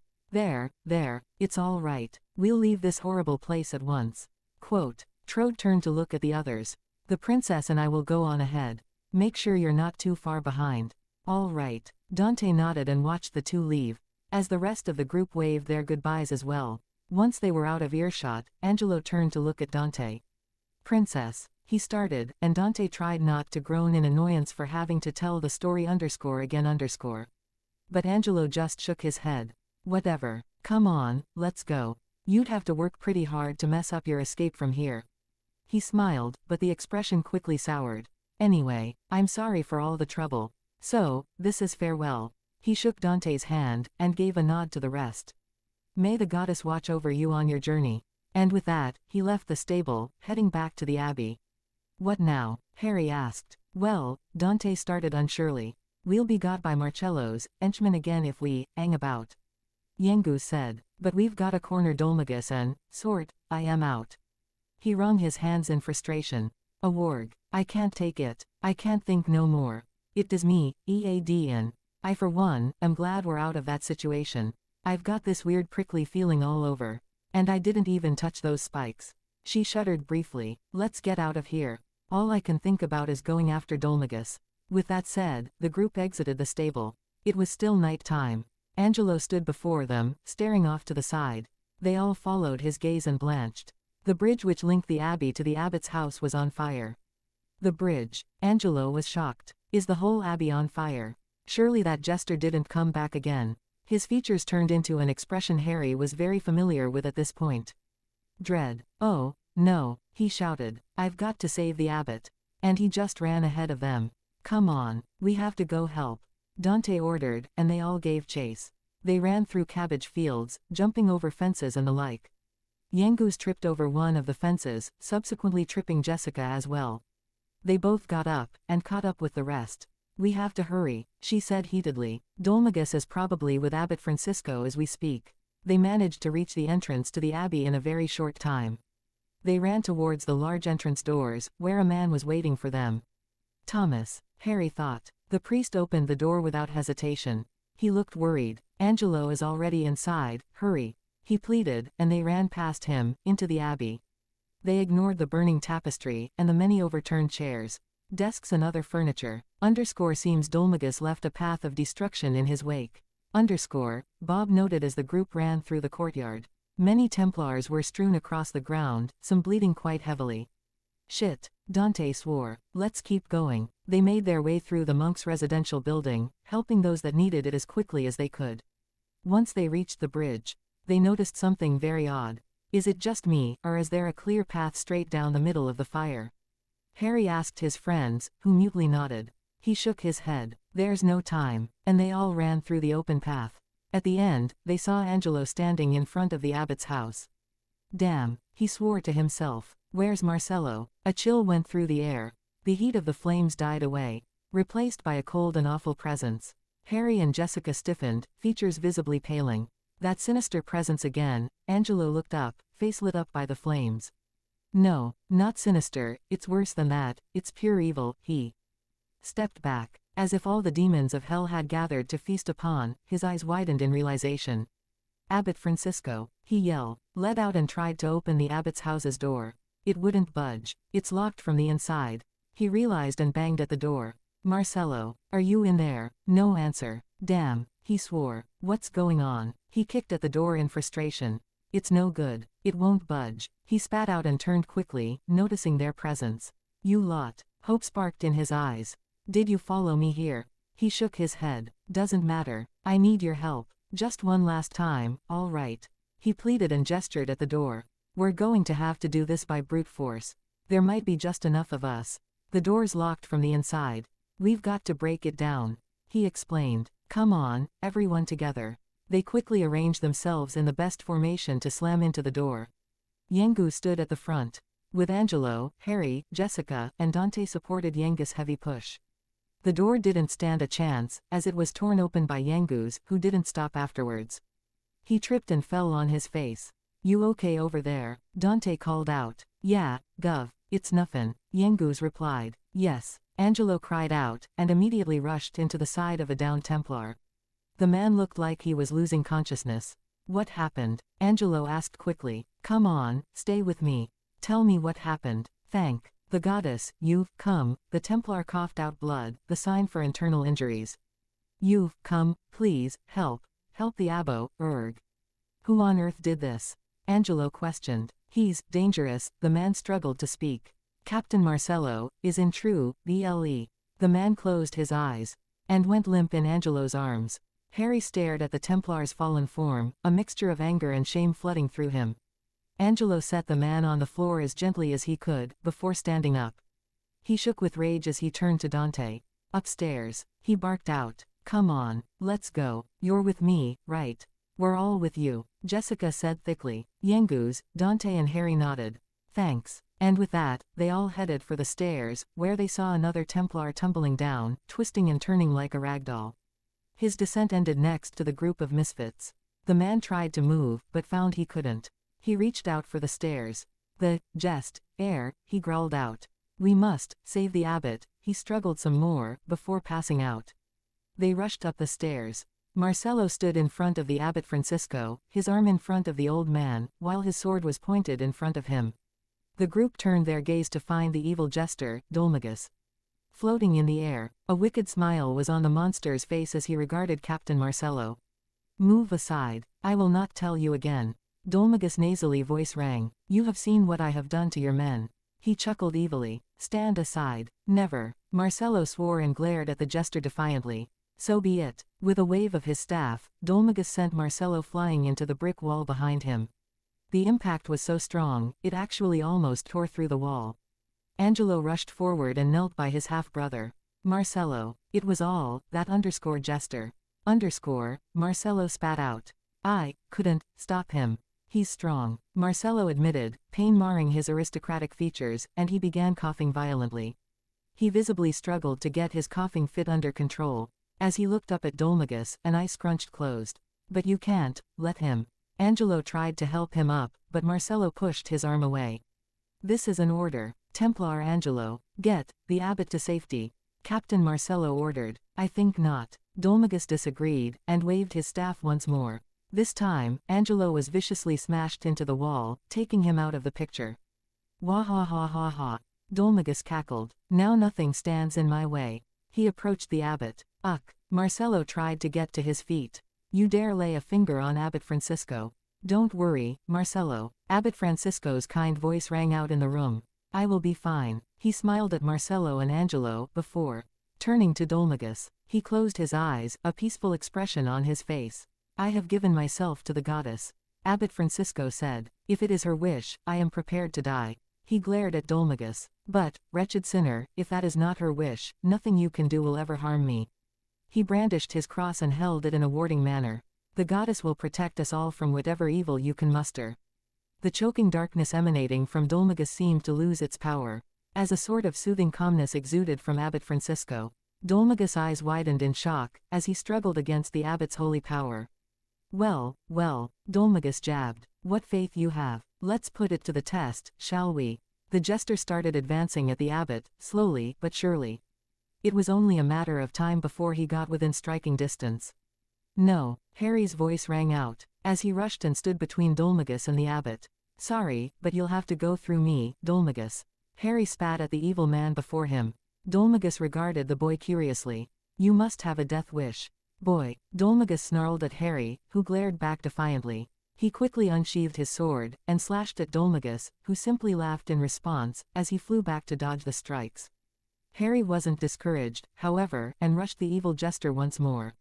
Pathetic. He parried Harry's sword thrust, and struck his hands, making him let go of his sword. It flew to the side, clattering loudly. Is that the best you can do, _boy_? Dolmagus mocked. Harry growled in response, and clenched his fists. He concentrated, and balls of flame appeared in his hands. Not even close. Blaze barrage. Harry threw fireball after fireball at Dolmagus, who simply whacked them with his staff, cancelling them out. It continued like this for a while, before Harry stopped to take his breath. You were weak, boy. Stand aside, and you may yet survive. Dolmagus stated, a cruel smirk marring his face. Make me, Harry answered, glaring. If I must, and with that, Dolmagus disappeared. Before Harry could react, he saw Dolmagus' staff, an inch in front of his face. He staggered back, the sudden movement startling him. Dolmagus attempted to move forward, but found that he couldn't touch the boy. What is this trickery? Dolmagus almost shouted out, looking at Harry in a new light.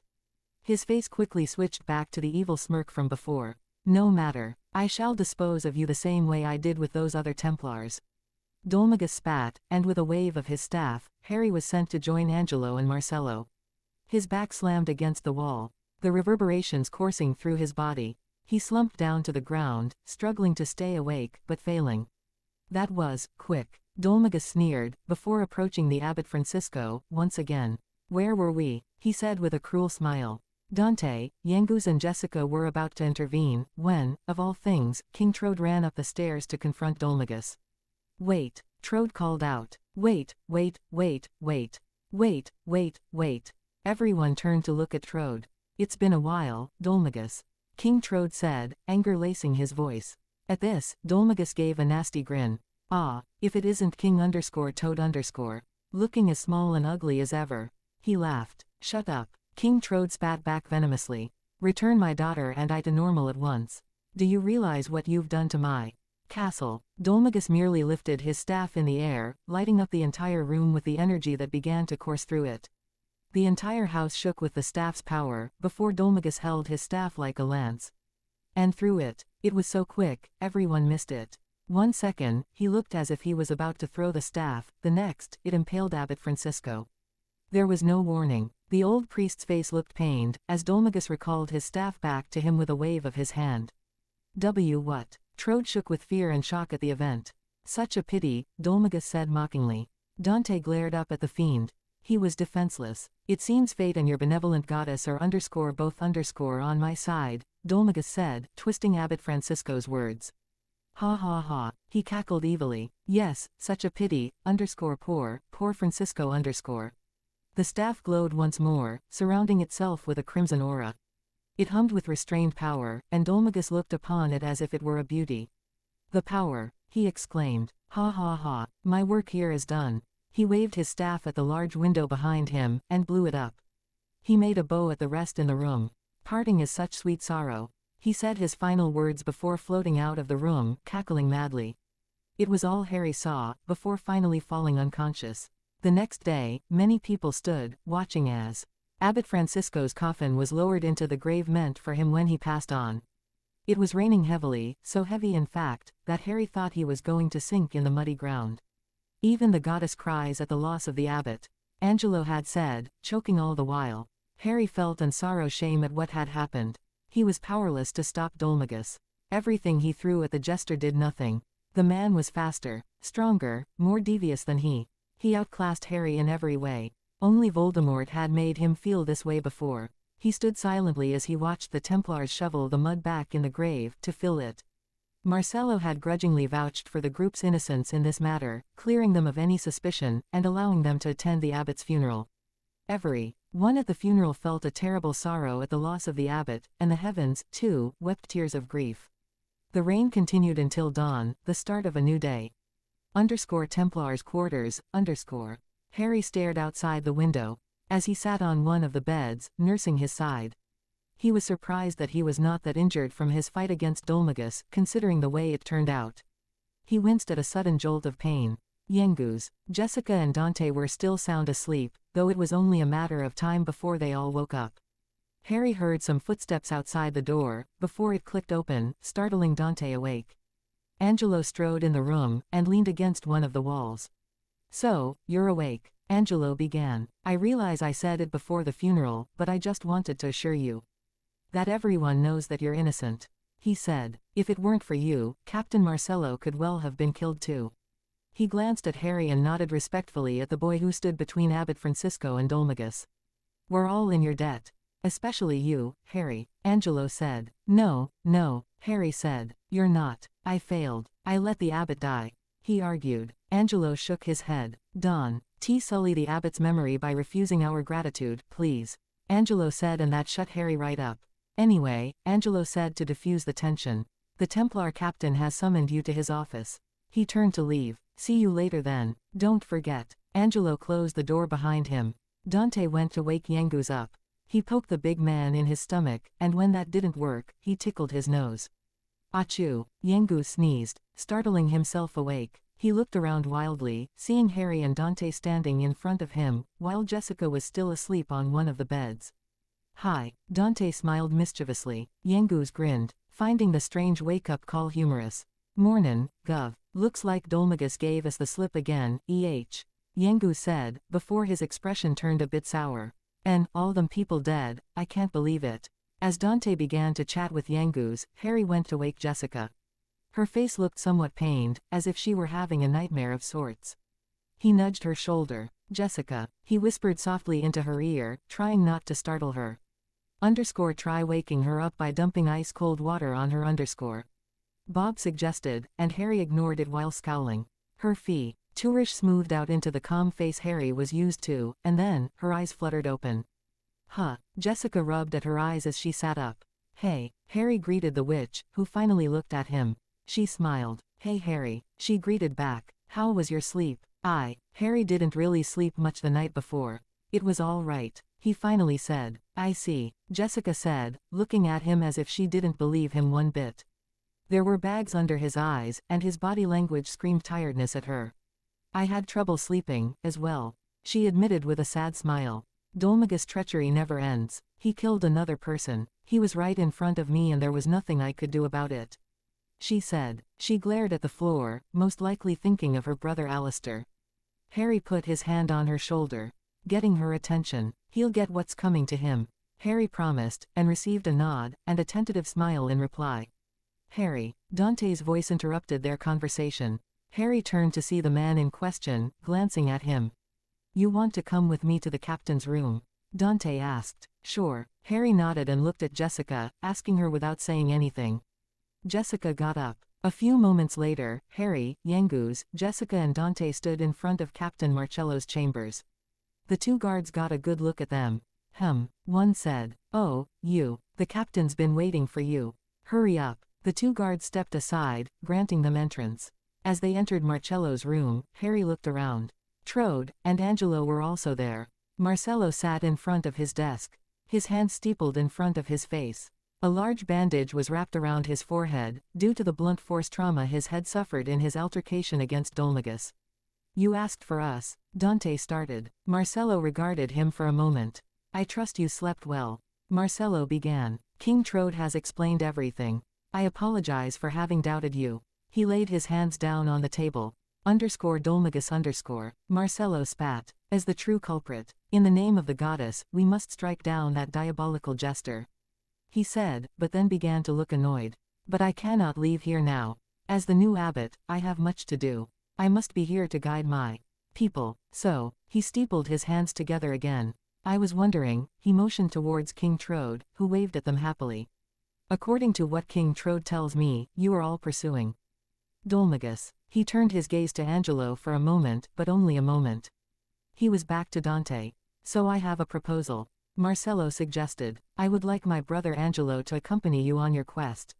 Angelo glared at him scornfully. Brother, he scoffed. I thought you said you wouldn't have a rule breaker as a brother. Quiet, Marcello called out. I wasn't talking to you. Marcello took a deep breath. Angelo, you are the only one we can spare at the moment. Angelo merely gave him a look.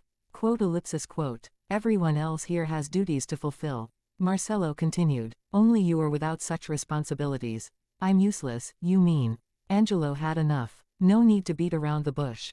He held his hands in the air. Fine, I understand. You've made yourself perfectly clear. Angelo glared at Marcello resentfully. I will leave the abbey. I will travel with these people. And I will avenge the abbot's murder. He made a quick bow at Marcello, and quickly left the room.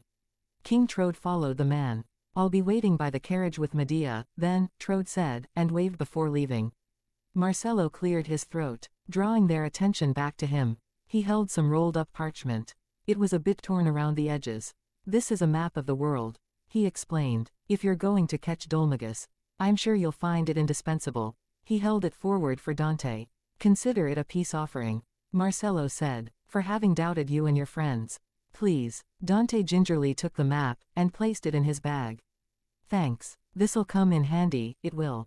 Yengus commented. Harry hummed in agreement. Jessica simply nodded. Very well then. Marcello stood up. I entrust Angelo to your care. And wish you well on your journey. And with that, Harry, Dante, Jessica and Yengus left the room to meet up with Angelo. I didn't follow all o' what was said before, but is that kid gonna be comin' along with us? Yengus clarified. Yeah, it'll be 5 of us, excluding Trode and the princess. Harry confirmed. Just think. Yengus grinned. With 5 of us, yeah. He exclaimed. Quote, we might be in a shout against Dolmagus with 4 of us. Diamond. It'll certainly make the battle easier. Angelo seemed very competent. Dante agreed. It's hard to believe those 2 are brothers. Jessica said. They're nothing alike. She gave a smirk. Apart from the way they annoy me every time they open their mouths. In that respect, they're identical twins. Harry laughed. Come on, let's go get Angelo, Harry said, and they all headed out of the Maella Abbey, making sure to greet Priest Thomas on the way. They engaged in a bit of small talk, and Thomas finally wished them well on their journey. Handing Harry a few vials of clear liquid. It'll keep the monsters away for a while. Use it sparingly, Thomas had said. Harry thanked him for the gift, and they were on their way. Anne, Gello was waiting for them at the entrance. He waved. Hello again. He smiled. Well, it looks like we'll be seeing a lot more of each other. I hope you don't mind me coming along. Not at all. Help is always appreciated, Dante answered. Speak for yourself. Jessica glared at Angelo. I'm not doing this because Marcello ordered me to, or for any other selfish reason. He briefly looked at Jessica. I'm doing it for Abbot Francisco. He was like a father to me. That jester, Dolmagus, he can't get away with this. And, he looked at his surroundings disdainfully. This place. I'll be glad to escape. It's no hardship being asked to join you, believe me. He turned to Jessica, and gave a bow. And anyway, Angelo winked. I promised you, didn't I? I said I'd reward you for helping me. So, Jessica, from now on, I'll protect you. I won't leave your side. Consider me your personal bodyguard. Jessica turned away, annoyed. Sure, Romeo, in your dreams. She walked to Harry and linked their arms together. Smiling at the now blushing boy. I've already got a bodyguard. He's very sturdy, you see. He deflated a bit, and regarded Harry a bit. He had a healthy blush on his cheeks, yet did. And he seemed to be bothered with correcting her. Interesting. He shook his slight disappointment off. Plenty of fish in the sea. Okay. He turned and began to walk outside. Let's hit the road. Dolmagus had won this battle. But he couldn't keep winning forever, could he? One day, he would fail, and the group of, now 5, misfits were making sure that Dolmagus would never hurt anyone ever again. The group had exited the Maella Abbey, and began their travels anew. They headed to the town of Simpleton once more for some proper rest after their ordeal. Even though Dolmagus is still out there, chasing him without rest is foolish. King Trode had said. His reasoning was certainly sound. No one could stay alert all the time, it just wasn't healthy. So, they were in the Simpleton Inn, sitting around one of the tables. The map that Marcello had given them unfurled. Where to next? Dante asked, feeding Munchie a slice of cheese as he sat comfortably on one of the chairs. You know, apart from the abbey, there's also a big town and a castle on this continent. Yangus answered, scratching the back of his neck. They're both a fair old way away, mind. We should get some eye in here before we get goin'. As he said this, he pointed at the path starting from Simpleton and leading eastward, further into the continent. It was the only way to go, all things considered. All right, then. Dante nodded and absent-mindedly rubbed the back of Munchie's head, an action it seemed to like greatly. He smiled down at his lifelong friend. Angelo's expression was dark. Even if we find Dolmagus, he said. How are we supposed to fight him? He ran through the Templars, not to mention Marcello, Harry and I, with no obvious strain. Harry frowned, remembering his own helplessness against the evil jester. He had thrown all he had at the monster, but it was like grasping water in one's hands. All of his attacks were either dodged or countered. Dolmagus, Dante began. He is a formidable opponent. Being Master Rylus' pupil is no small feat. Who? Angelo asked curiously. I see that name does not have much meaning for you. Dante said. Rylus was a powerful mage who lived in the town of Fairbury. As I was saying, Master Rylus bestowed his magical knowledge onto a select few of his choosing. One of them was Dolmagus himself. He took a breath. According to King Trode, Dolmagus infiltrated the kingdom of Trodane, and managed to get his hands on an ancient scepter with untold magical power. The same scepter he used to curse Medea and King Trode, as well as, Dante trailed off. Seeing Jessica and Angelo's expressions. Anyway, that scepter has amplified his already considerable powers to an extent that he was capable of overwhelming groups of people at will, as we saw a few days ago. Dante explained gravely. I am a bit curious. Jessica said and motioned at Harry. He was about to strike Harry down, but something stopped him. They all looked at him. Harry stammered, not knowing what to say. To be honest, he did not even know what stopped Dolmagus' sudden attack. He remembered taking a breather after his blaze barrage, and Dolmagus was suddenly in front of him, with no warning. No sign of movement. At least, no sign of movement Harry could detect, which, considering his skills as a seeker, was quite frightening to him. I don't know, Harry finally admitted. He didn't seem like he knew what happened, either. Harry remembered that part as well. Dolmagus could not get near him. It was as if he was warded against the evil jester. Warded against. Could his mother's protection have followed him here? No way. That only used to work on Old Riddle and Old Tom found a way around it, remember? Bob countered. I think I may have an idea. Dante said, gaining everyone's attention. Harry, Dante started. Remember when we were at the church in Port Prospect? Harry had a thoughtful expression, before his eyes widened in realization. Is that what she meant? Harry asked, and Dante gave a nod. I'm not really sure, but it's the only thing I can think of, to be honest. That does make sense, Ari. Yangus put in his 2 cents. I'm sorry, Angelo interrupted. What are you talking about? Until recently, Harry said, I was cursed by something extremely dark. He picked his words carefully. I see, Angelo answered, still confused. But what does that have to do with?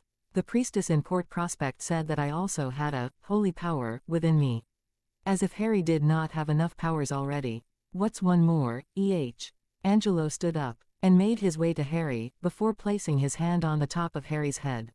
He pressed down and adopted a look of concentration. Wah, Harry began. Be quiet, Angelo admonished. Let me concentrate. Harry did as he was told. Sure enough, Angelo finally said after a few moments. He removed his hand from Harry's forehead. I can feel it. We Templars are given training in the holy arts.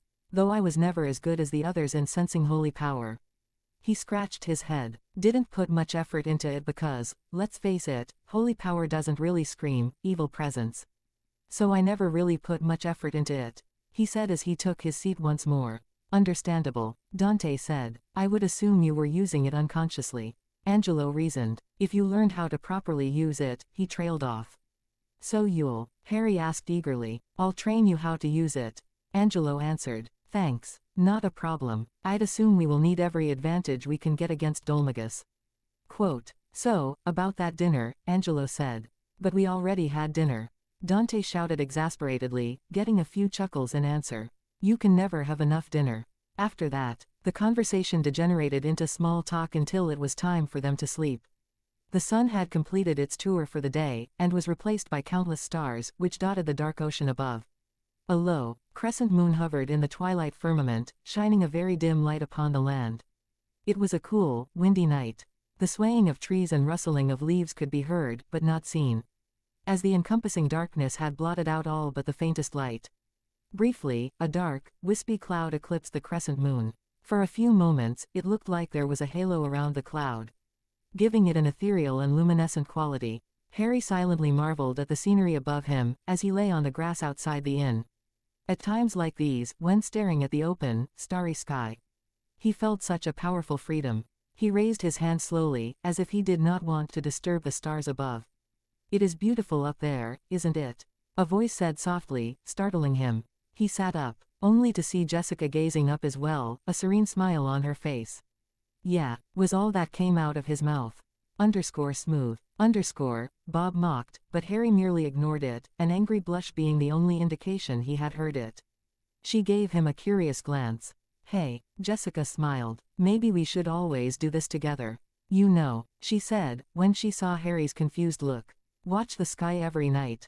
I enjoyed it last time. I enjoyed it as well, Harry answered, his heartbeat making itself heard through his body. He smiled back. Would you care to join me? He patted the space to his left. She merely gave a nod. And soon enough, they lay on the grass, watching the heavens shine down upon them. She sighed happily. This is the best. Oh, she exclaimed, getting Harry's attention. But there is something missing. Her voice sounded somewhat mischievous and something else Harry couldn't place, though it made him shiver in excitement. And what would that be? Harry asked. This. She took his hand in her own, and squeezed it gently. Her fingers were a bit cold at the tips, making him shiver. Soon, however, they grew warm, and Harry scooted closer to her form, now feeling as if he couldn't get enough of her warmth. Much better this way, he explained dazedly. Jessica said nothing, but her eyes shined with happiness and desire. And the night went on. The next morning, the sounds of battle could be heard outside of the Simpleton Inn. Harry wiped the sweat from his eyes as the morning sun's light shone upon him, invigorating him. He held his sword at the ready, waiting for whatever his opponent had planned. Dante merely smirked, not looking tired in the least. Good. Your strength is definitely increasing. You don't lug that sword around like a rank amateur anymore, either. Dante praised, before rushing the boy who lived. He feinted a sword strike to the right, before quickly switching stances and landing a knee in Harry's side, making him wince and stagger backwards. But you still need to keep an eye on your blind spots, Dante said, before sheathing his weapon, and going back to the inn to use the communal bath. Harry followed him. They stripped, and entered the water. There are a few other travelers already in the hot springs, but they paid them no heed. Angelo and Yangus were already there waiting for them. It feels like all T's training isn't helping, Harry grumbled. Trust me, it is, Dante assured him with a smile. You may not see it now, but mastering the basics can be the difference between life and death. Basics kill, Harry sighed, and nodded. He remembered his times with the DA, when some students were appalled he was trying to teach them the Expelliarmus spell. Most of them scoffed at the idea, claiming it was a child's spell. All right. He leaned back and let his muscles relax in the hot water. You'll get the hang of things soon, nuff, Ari. Yangus gave a hearty, his massive form taking up quite a bit of space in the spring. And besides, Angelo cut in, sword skills aren't the only thing you know, right? You also have your magic. Yes, definitely. You could work on your fire magic, and that teleportation you tried at the Abbey. Dante agreed. Angelo whistled appreciatively. So that's how you ended up outside the cell. Impressive, especially considering, Angelo trailed off. Considering what? Harry asked curiously. Well, Angelo started. The cells are supposed to resist the zoom. And escape spells. Zoom. Escape. Harry repeated the spell names. Escape was quite self-explanatory, but zoom wasn't. Yes, they are very useful spells to learn. Maybe I'll teach you in one of our next sessions. Dante explained. Escape is a spell which lets you quickly get out of almost any structure. It was Master Ryla's grandfather who created that spell. It truly is a work of art, because it can work in almost any structure, no matter the layout. Dante took a breath. Zoom on the other hand, is teleportation magic. Rather, he looked thoughtful for a moment. I would describe it as more of a high-speed transportation type of magic. It's not instantaneous, but if you've already been to a city or some such, all you would need to do is imagine where you'd be, and you would fly there.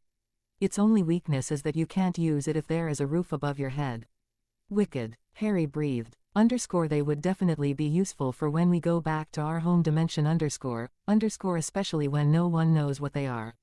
Escape to get out of a dungeon, and zoom to just leave. Bob voiced his agreement. However, as Angelo said, many prisons have wards against such magic. Dante finished. Makes sense. Harry answered, vowing to practice his skill at apparition, and hopefully learn zoom and escape later on. A while later, the party was ready to begin their travels. Their destination, further east into the continent, in hopes of finding any trace of Dolmagus. The group walked along the dirt path, chatting amongst one another, occasionally killing off a few predators that came close. Harry had the misfortune of being covered with slime's juices, after scaring it away. It drew some very loud laughs from Yangoose. Yeah, laugh it up. Harry muttered. How did I even get myself into this? He asked no one in particular. It's been a custom since ancient time. That a king on an incognito excursion must have a man on each side and a beautiful woman accompanying him. King Trode quipped. And when the entourage rests at lodgings, the young woman disrobes and thoroughly bathes herself and her king. What? Dante asked, giving King Trode an odd look. Harry, Yangoose and Angelo also gave the diminutive green troll odd looks. What kind of stupid idea is forming in your head, old man? Jessica looked somewhat irritated. It's tradition, I tell you. King Trode said. And I am not an old man. Medea whinnied and gave a snort. Her eyes were shining with amusement at the subject. After a few minutes of good-natured bickering, they reached a sign that said, Myella Abbey Ascantha Castle. The path beyond the sign lead downhill, past a small forest in a miniature valley of sorts. Ascantha Castle, Dante said. We'd best stop there. Perhaps they might have any information on Dolmagus' whereabouts. 'Tis a fair old way away, Gov. Yangoose said. It's a good thing we got some rest into town. Yeah, Dante agreed. We'd best not waste time. And waste time they did not. The group made their way through the forest at a quick and steady pace.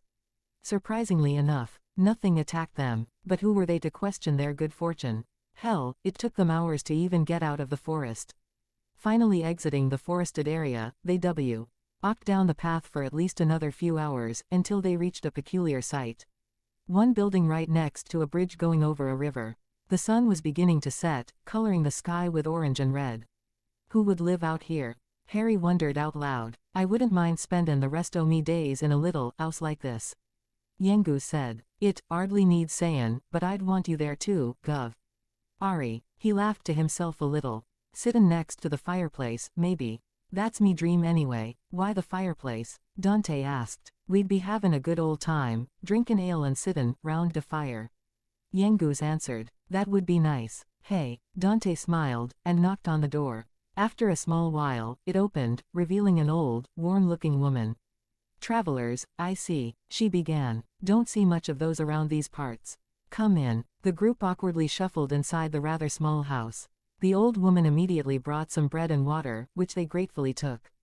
After the impromptu meal, Dante stood up. Thank you for the meal. It was very kind. Dante began with a small bow. We are wandering travelers looking for a certain man. Perhaps you can help us. A man. What does he look like? The old woman asked and Dante answered. Don't believe I've seen anybody like that. She said. Though, I don't really go outside, much. I'm an old woman, you see. These old bones aren't what they used to be. Why do you live here, alone, then? Jessica asked with concern. The woman smiled. My granddaughter, Emma, works as a maid at the castle. She sighed. She's a lovely, hard-working girl. She's not been able to take any holiday for these past 2 years now. I do miss her visits. Ascantha Castle. Angelo sighed in relief. I was half wondering if we'd ever get there. Ma. The old woman waved it off. Just follow the path and you'll come to it eventually. You're all young. Harry grinned. Thank you for the help. The others also gave thanks and began to leave. Be sure to say hello to my granddaughter if you see her. She called out to their retreating forms. We will, Jessica said. We'll set camp on the other side of the bridge. No s. Ensign traveling through the night, Dante reasoned, while everyone else nodded in agreement. And so, they set up camp. I'm starving, Harry said as Yengus came back with some firewood and looked to King Trode. Can we have some of your stew again? It was very good. King Trode sputtered a bit, a blush on his cheek. Aye. Well, why not? Excellent. Later that night, King Trode startled himself awake. He rubbed at his eyes. And blearily looked around. He seemed to be in his tent. That's right. We set up camp. King Trode remembered, as he heard the obnoxious sound of Yengus snoring. He also heard some rustling outside. Getting up, he decided to investigate it. It was Angelo. He was leaning against a tree, looking up at the sky, a dark expression on his handsome face. Ah, Angelo, you look like you've got the weight of the world on your shoulders. King Trode approached the young man. Angelo regarded him for a moment, and then looked back up. Quote. Trode sat on a stump next to him. Maybe it would help to get it off your chest, Not that I want to force you, mind. It was a long and awkward silence before Angelo finally answered. I don't know, he began. Maybe things will never be right between us. Angelo lifted up a hand. Marcello, will never forgive me. If only we didn't share common blood, I'm sure we'd get along fine. He looked back up. Abbot Francisque. Was always well known around these parts for his benevolence. Angelo said. He'd often take in children who had nowhere else to go. And I was one of them, Angelo admitted. My parents were well off, part of the aristocracy. But then they both died. He explained. Trode gave a nod, knowing the people in question. All of a sudden, I was left with no family and no money. The Abbey was the only place I could go. Angelo gave a small shudder, remembering the despair he'd felt as a child. Flashback, A very young Angelo stood in the courtyard of the Abbey, with all his possession in a small sack.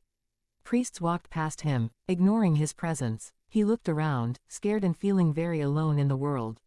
A man approached him. It was Marcello. You're new here, aren't you? Marcello asked kindly. Are you here to join the brothers? Have you come all on your own? Angelo gave a meek nod. Oh, Marcello looked at him with concern. You must be exhausted. Where are your things? Is that all you've got? Angelo said sadly, looking at the floor. My mummy and daddy died. So I don't have many things. And I don't have anywhere else to go, Marcello took him by the shoulders. You sound a lot like me. But there's no need to worry. He said kindly. Abbot Francisco and all of us will be your family from now on. Angelo sniffed. Let's go and find the abbot. Come on now, don't cry. He extended his hand and kneeled to his level. Why don't you tell me your name? Angelo wiped at his eyes and smiled at the kind man. Angelo. In an instant, Marcello's demeanor changed. He stood up, and backed away from the boy. You, Marcello glared. So you're Angelo. Leave, Marcello ordered. I want you to leave. You, he shook with rage. Leave and never come back. I don't ever want to see you again. Angelo stood there stock still, shocked, and hurt. So you're intent on ruining this life for me as well, are you? He turned and left the courtyard.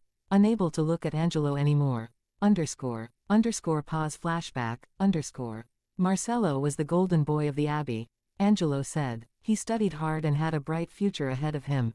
But when it came to me, his attitude wasn't so positive. Resume flashback, As Angelo stood there, watching the elder boy leave, Abbot Francisco approached him. I'm sorry, child. The man said mournfully. I'm sad to say I heard that little exchange. It's so unlike Marcello to act like that. I just don't understand, He took a look at the boy, recognizing the similarities between the two's appearances. Ah, I see, he patted the boy's head in an attempt to soothe him. I always knew he had a half-brother. That's you, isn't it? You're Angelo, He smiled at the boy. Well, they say time heals all wounds. Let's hope your living here will make everything all right. Now, come along with me. He put his hand on Angelo's shoulder and led him to the monk's residence. Underscore, from today onwards, this will be your home. Why don't I introduce you to everyone? Underscore, end flashback, underscore. Not long after that, I heard the full story for the first time.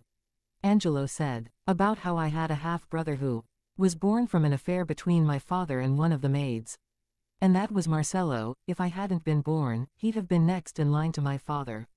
Angelo explained, but when I was born, Marcello and his mother were thrown out of the house with nothing to their names. She died soon afterwards. He had no one, so he ended up in the abbey, hating me and my father for all those years. Angelo said, and looked back at the sky. Quite a bombshell, don't you think? Angelo tried to joke. I was so young and innocent then, too. The whole thing hurt more than you can imagine. Still, c'est la vie, he forced a smile. My father got off lightly. He did just what he wanted and then died. He left me to take the consequences. I'm the only one left for Marcello to hate now. Trode stayed silent. In a way, I can't say I blame him. And it was probably good that we lived together. At least it gave him someone to take it all out on. It certainly added a bit of a spice to the humdrum life at Myella Abbey, anyway. Angelo, King Trode tried to apologize, but the sound of a rooster interrupted him. This story's gone on long enough. Look, it's nearly daybreak. He walked back into one of the tents. Ignoring Trode's wait. Soon enough, they were back on the beaten path which leads to Ascantha Castle. Harry held a vial of water in his hand, and attempted to concentrate. It's not going to work, you know. You're doing it wrong. Bob gloated, while Harry growled in frustration. Shut up. What would you know, anyway? If only Angelo would actually tell me how to do this.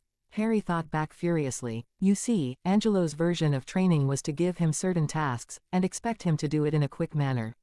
This was his first lesson, and he was already hating every moment. Angelo had simply given him a vial of water, and told him to bless it with the power of the goddess. This would, according to him, turn it into holy water, capable of repelling darkness as well as curing many curses. So far, he hadn't done anything to it. Ma, I'm sure you'll get it, eventually. Bob said, and Harry got the distinct impression he was being laughed at. Just a bit more, and we'll reach the castle. Trode's voice broke his thoughts. Harry stuffed the vial back in one of his pockets. It'll certainly be much better than hanging about talking to an old fogey. Angelo's voice rang out. Castles always tend to be the stage for beautiful maidens, intrigue and vengeance, right? Very true. King Trode nodded wisely. Medea snorted in amusement. I wonder what the king looks like. I've never met a king before. Jessica exclaimed. She looked at Trode. Except King Trode, of course. But for some reason, it just isn't the same. I suppose it's his looks. What are you implying? Trode glared. And she just laughed, making him even angrier. All right, you lot. That's enough, Dante said, trying to keep the smile off his face. I think I see the castle. Harry pointed to the left. They all turned to look. Even from that distance, they could spot the giant structure. Cut off from the wilderness by a long, stone bridge, the castle towered over the trees surrounding it, giving it a Titan-like appearance. Intriguing, King Trode noted as he gazed upon the black banners the castle had hung, but said nothing further. Well, let's go on, then. They made their way past some small farms. The sound of sheep, cows and chickens assaulting their ears. Past those, they reached the bridge leading inside the castle. The group bade their goodbye to Trode and Medea before entering. It was a very quaint-looking place. The main building of the castle was surrounded by several small houses and well-kept gardens which showed off its regal beauty. Almost immediately, they took in the appearance of the citizens. They looked downright miserable. They were dressed in all black. Why do you think they're dressed like that? Harry asked, though he could probably guess. Must be a funeral, I suppose, Yengu said. They all look so sad, Jessica said. It reminds me of when Alistair died. Jessica, I dunno what to say, Yengu stammered. Oh, this is why I ain't good with women. I thought I'd seen the last of black cloaks and grey mantles when I left the abbey. Angelo said. Still, morning dress does have some redeeming features. I spy me strikingly pretty faces amidst the drab tones. He gave a small smirk, somehow cheering everyone up. Perhaps I might be able to cheer one or two of them up. No matter, Dante said. Let's go ask around to see if anyone has seen him around. They wasted no time in questioning the first person they came across. "Have I heard of a jester called Dolmagus?" The man answered. "Huh, as if a Jes.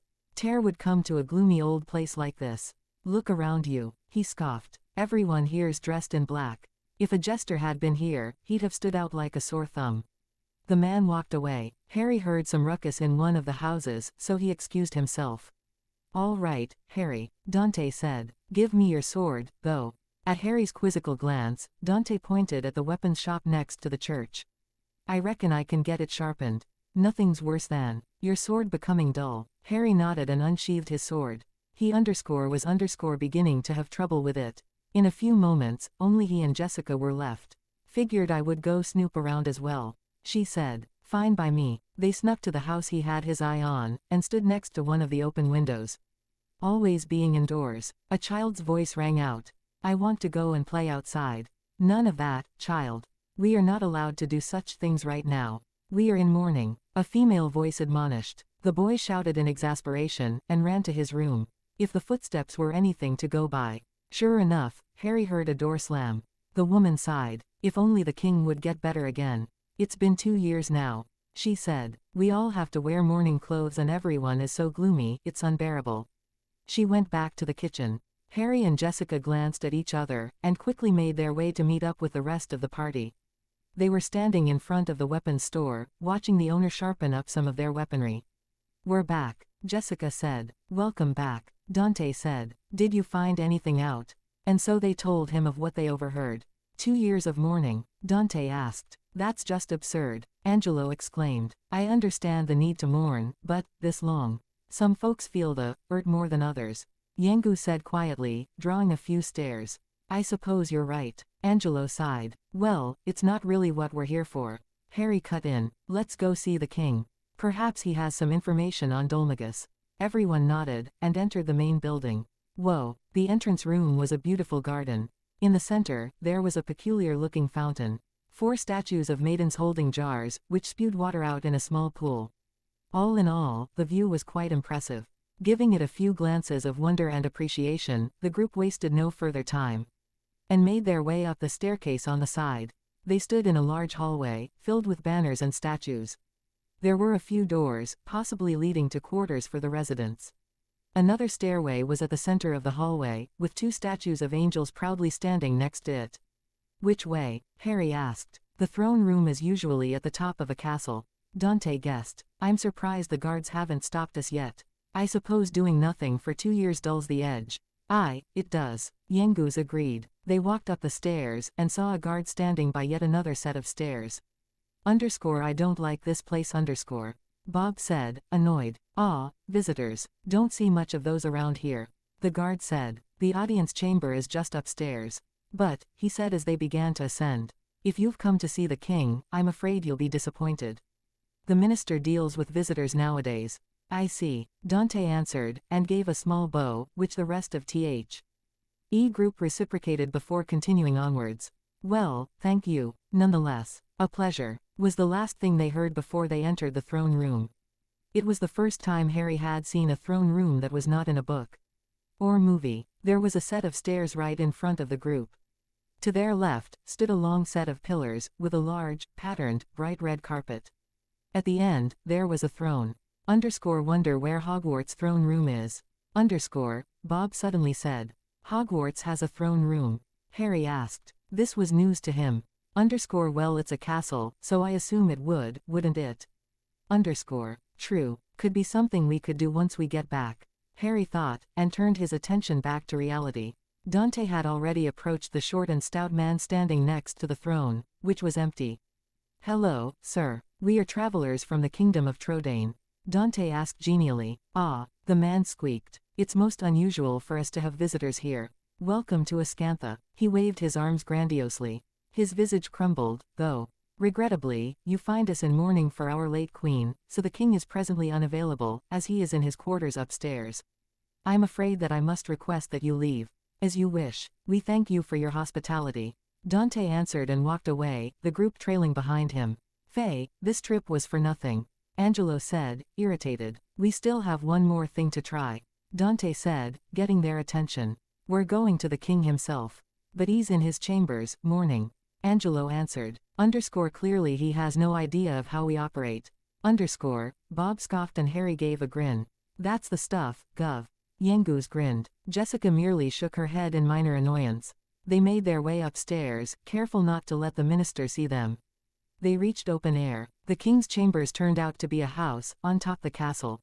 His chambers are at the very top of the castle. Very egotistical, Angelo said. Quiet, Dante hissed. There's someone at the door. Sure enough, a young maid stood outside of King's chambers. She seemed worried beyond belief. Are you feeling all right, Your Majesty? It's me, she said. Emma, the maid. The door stayed closed. I see you haven't eaten any of the lunch I brought you, Your Majesty. She said, sadly. I'll be sure to bring you your favorite for supper. No answer. She sighed. Please, Your Majesty, please answer me, she begged. I just want to make sure you're all right. Silence. Very well. She gave a bow. I'll leave you in peace. Excuse me. Emma walked away from the door with her head down, not even noticing their presence as she passed them and went down the stairs. Let's go back down, Harry suggested, and they quickly followed Emma, only to see her speaking to the minister. He won't come out, the minister said, either ignoring Dante and his friends, or not noticing them in the first place. He's hardly eating a thing either, Emma said, wiping futilely at her eyes. And I could hear him weeping all through the night, yesterday. She looked up. He was such a benevolent and wise king when the queen was still alive. I'm terribly sorry I'm of so little use to him. I see, so it continues. The minister answered sadly. It must be difficult for you, Emma. But I need you to keep trying. The minister said determinedly. If the king cannot recover from this, the country will fall apart. He seemed lost for a moment. I just don't know what to suggest. He looked over her shoulder, catching Harry's eye. Emma turned as well. Ah, hello there, Emma said. Do you seek an audience with the King of Ascantha? Yes. We are hoping he could help us with a certain issue, Harry answered. Emma looked downwards. I'm afraid that his Majesty has been unavailable to visitors since the period of mourning for the late queen began, 2 years ago. She explained. He comes down to the royal suite every night, but I doubt he'll grant you an audience. I realize that must seem strange to you. She looked away. But if you return after dark, you'll see for yourselves. We will, Jessica said, and began to leave. Oh, Jessica exclaimed. I almost forgot. She walked back to Emma. Your grandmother says hello. She is worried about you. Emma's eyes widened. You know my grandma. We are travelers, Dante said, as if it explained everything. Emma nodded. Thank you, travelers. The group stood outside the main building. What's the plan now? Angelo asked. Well, we need to talk to the king, I suppose. Harry said. Why should we? It's not as if Dolmagus has passed by here. Else we'd have known about it. He doesn't exactly sneak through places. Angelo countered. Your logic is sound, Dante said. But we will do this regardless. I'm duty-bound to help friends of Trodaine. It's a right shame this kingdom is facing troubles. Yengus said. I agree with the Gov. The king has some considerable power and information network. I'm sure if we help him, he will help us in kind. Jessica reasoned. Plus, I also cannot stand by and see people in misery. I have a saving people thing, Harry said with a grin. Jessie. CA suppressed a wince at the memory of her blasting him with her flame attack back at the Tower of Alexandria. Angelo sighed, but couldn't find it in him to argue, either. He wanted to help these people as much as the rest did. All right then it's settled, Dante said. We will wait until nightfall, and then confront the king. The plan was simple. Wait until nightfall, and then go to tea. He throne room in order to meet with the king. Hopefully, Harry and his companions could enlist the aid of the king. As it turned out, however, their nightly visit to the throne room in order to speak with the king bore no fruit. The king of Ascantha wore traditional black royal garb as customary for mourning purposes. His crown lay on the floor, discarded. The man was on his knees leaning on the seat of his throne. Sobs racking his body, his hair was unkempt, a look not befitting a man of his stature. He had bags under his eyes, a sign of severe lack of sleep. Tears streamed down his face with no indication of stopping. Heedless of the group's presence, the king had begun speaking. Why? He asked. Why did you have to go to heaven and leave me all alone, my dear Sasha? His voice broke a little. It's been 2 long years. Time stopped for me when you left. I'm sure my heart died with you. His body shook with grief. Just one more time, even in my dreams, the king pleaded. If only I could just see you one more time. Without you, he suppressed a sob. My crown and my throne mean nothing. I'm helpless here, left all alone. Please, he pleaded again, before he began sobbing once more. I don't think we're going to get anything out of this bloke.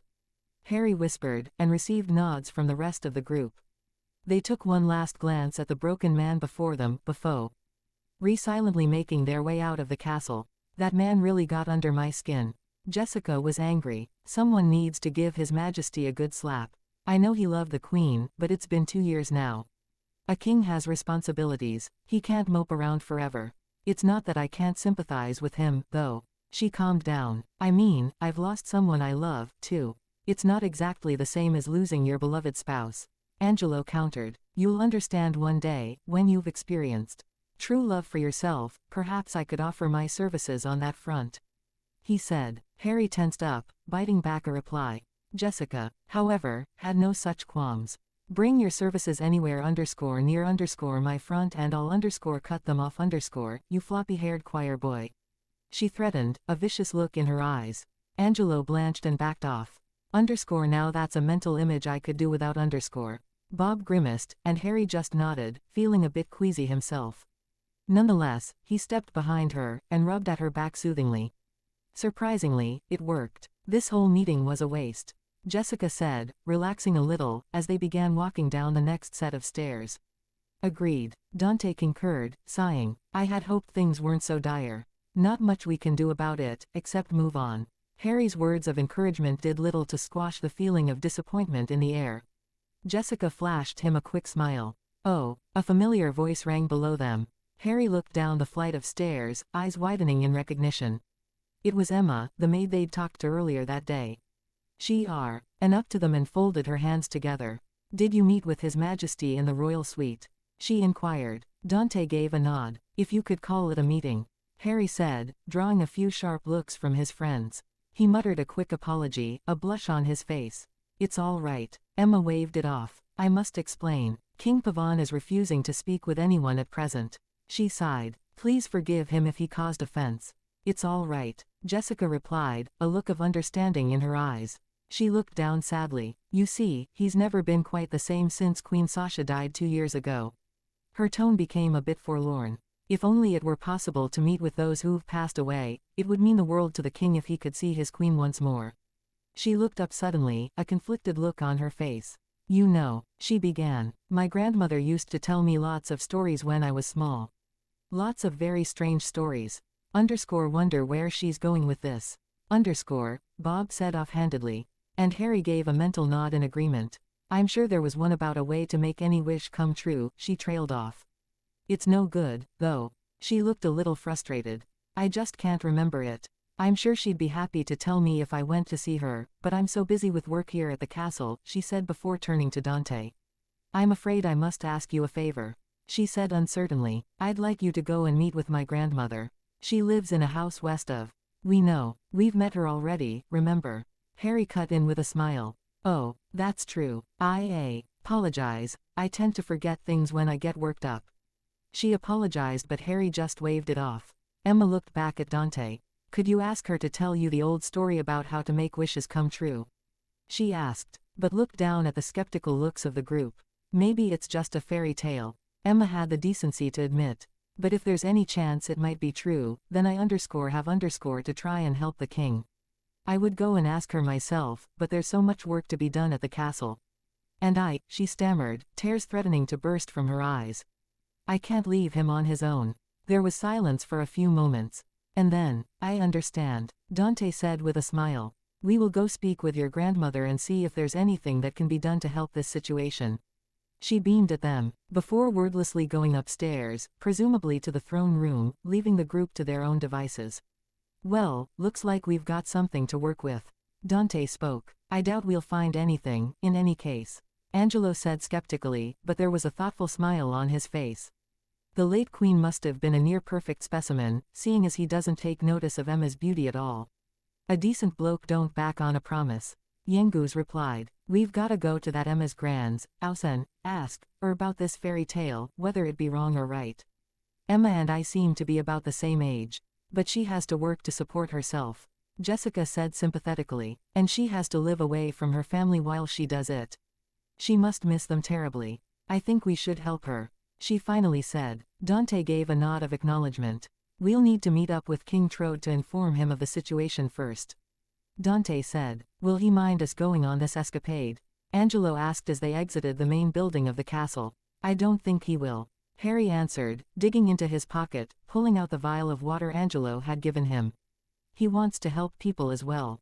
Angelo nodded, and changed the subject. Any luck with the task I gave you? Number, Harry admitted sheepishly. You didn't exactly explain what I needed to do. I've been able to take hold of my power and tried to energize the water. He held up the vial, and concentrated. It glowed a bright blue for a few seconds, before fading.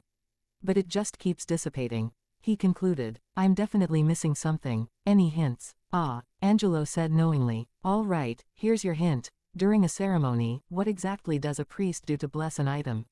What does that have to do with? Just answer the question, Angelo replied sternly. Harry frowned. Well, he gets the item, lifts it up, and blesses it. I don't see what you're trying to tell me. Angelo groaned. The answer's right under your nose. Your idea of focusing your power is good, but it's missing a key element. Holy power ultimately stems from the goddess. It is technically not your power to use. Don't tell me, Harry balked. I have to ask permission. Now you've got it. Angelo smiled as they passed by the inn. I was hoping you'd get it by yourself. Interesting concept. Bob said before Harry could throw a tantrum. You should try it now. Let's see if it works, then. Harry sighed, and concentrated once more, holding the glowing vial up at the sky. What do I even say? Harry asked himself. Maybe a request, Jessica suggested. All right, here goes. Could you please bless this item, goddess? He asked, embarrassed. No answer. Harry was about to give Angelo a good smack for messing with him. But he felt a shift in the air. An imperceptible force surrounded him, making him shiver. He heard the same melodious laugh he had heard back in the ruins of the old Myella Abbey. The force flooded into the vial. And somehow Harry just knew he had done it. Thank you, he murmured to the sky and turned to Angelo, silently handing the vial over. Angelo gave it a quick examination, and nodded approvingly. Good. You've got this down fairly quickly. We'll work on something else soon. I suggest you practice this to perfection. He handed the vial back. 5 points to Gryffindor, Harry muttered under his breath. He would have been at Hogwarts by now. It's been months since he first came here. Harry hoped his friends didn't drive themselves insane with worry. They probably think I'm dead or worse, by now. He thought to himself. We'll get back somehow. We are good at doing what should be impossible, aren't we? Bob said encouragingly, making Harry smile. Finally outside the castle, they regrouped with King Trode, and informed him of the situation. And that's about it, Dante finished. Trode had a thoughtful look on his wrinkly green face. I see. A wide grin suddenly spread on Trode's face, showing his excitement. Angelo and Jessica stepped back in shock at the quick change in moods, while Yengus, Harry and Dante exchanged knowing looks and smirks, used to King Trode's behavior by now. Magnificent, he squealed. What a dutiful maid, worrying about her master so. I am impressed. He praised the woman. A faithful retainer like her is a most precious treasure to a king. And you say she's about the same age as my dear Medea? He gestured to Medea, who seemed quite bored. Very well. Trode acknowledged Dante's request. Now, this is an order. I want you to help this maid with her request. That's good. I was hoping you wouldn't mind the delay. Dante sounded relieved. Well, if you get onto it quickly, it won't be a problem, will it? Trode argued. Jessica, Eden had a calculating look on her face.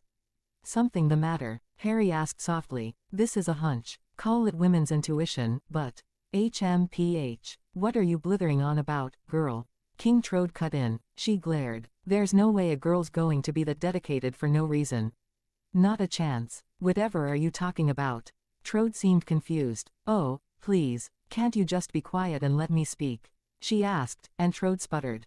He did not respond. Satisfied with his silence, she turned to the group. Maybe she really is that selfless. She guessed. It doesn't really matter. In any case. Angelo changed the subject. Reaching Emma's grandmother's place at night will be tricky. Monsters are known to be more ferocious during the night time. Oh, I've already got that covered. Dante said. I'll just zoom us. There, he turned to Harry. This is your chance to see it in action. I'll have you try the spell on the return trip on your own. Quote, I would like to learn this spell as well, Jessica requested. Sure, Dante easily said, before looking to Angelo and Yangus. Already know it, was Angelo's response. I'm not too good at spells myself, Gov. I'd best sit this one out. All right, you just stand next to me, and I'll explain how I use the spell, before I actually cast it. He ordered the group, and they all complied. You have to picture your destination in mind, before focusing your energy into a shroud around you. The shroud allows you to go at high speeds, while protecting you from the elements at the same time, Dante explained patiently. Then, you simply will yourself to fly there as fast as you can. What's to stop you from just using the spell to fly around aimlessly? Jessica asked intelligently. Well, you'd deplete your reserves so fast it wouldn't even be funny. Floating idly takes an immense amount of energy, something we are not capable of yet. Oh, any more questions? He asked, and both Harry and Jessica shook their heads. All right then, _zoom_. As Dante had explained it, his power flowed out of his body, shrouding the entire group with his energy. The energy began to flare as they slowly lifted off the ground. Suddenly, they blasted off into the sky at speeds far exceeding that of his firebolt. Whoa, Harry exclaimed and looked down, watching the landscape fly by, before noticing a familiar-looking house by a bridge. They were already there. For a moment, Harry thought they were going to crash into the ground, as did Jessica, if her startled yell was anything to go by. However, EY stopped jarringly just before they hit the ground, and Dante's shroud deposited them gently in front of the old woman's front door. Apologies, Dante winced. My landings are usually pretty comfortable. I'm not very used to making entire groups travel. That's quite all right, my boy, Trode said. Medea gave a delighted whinny. It was _wicked_. Harry breathed, a gigantic grin spread across his face. Jessica nodded fervently. Speak fair yourself. Yangu seemed a bit queasy. Everyone shared a laugh. All right then, Dante said and turned to the door, knocking gently. Hopefully she's awake, Angelo whispered. A click was heard, and sure enough, the door opened, revealing the old woman, Emma's grandmother. Harry corrected himself. Hello again, travelers. What brings you here at this time of night? She ushered them inside. They all sat down by the fire. She gave them an apologetic look. I'm afraid I have no food to serve this time. My apologies, she said. That's quite all right, Dante replied easily. We're actually here because of Emma. Oh, dear. The woman looked worried. Is she all right? Oh, no. She's fine, Dante said quickly and explained the situation. Oh, all right, she said. I'm getting on a bit now, you see. So I know all the old Ascantha folktales. Let's see, she had a thoughtful look on her face. An old story about making wishes come true. That must be the story of that strange hill upstream of here. It is said, she continued, that if you go there on the night of a full moon and wait quietly all night, a door to another world will open. A door to another world. Harry latched onto those words. Maybe he could go home, after all this time. They must be going spare without him. Guilt flooded through his veins at these thoughts. You think it's real? Bob asked. I don't know, Harry answered, but another thought formed in his head. If it was real, would he really want to go? His heart lurched painfully, making him squirm uncomfortably. It took Dante a single glance to realize what was going on in his head at that moment. So he put his hand on Harry's shoulder and squeezed in a show of support, to which Harry nodded gratefully. The exchange went mostly unnoticed by all except Jessica and Yangus. The former had a confused expression on her face which turned to an understanding one, and the latter gave a knowing look. Did Jessica already know? He didn't remember telling her. It's probably just a silly old fairy tale, though, the old woman said, heedless. I'm afraid I can't tell you whether it's true or not. You'd have to go there yourselves to see. We will, Dante promised, smiling. Thank you for the help. We really appreciate it. Think nothing of it, my dear boy. Safe travels. And with that, they were outside.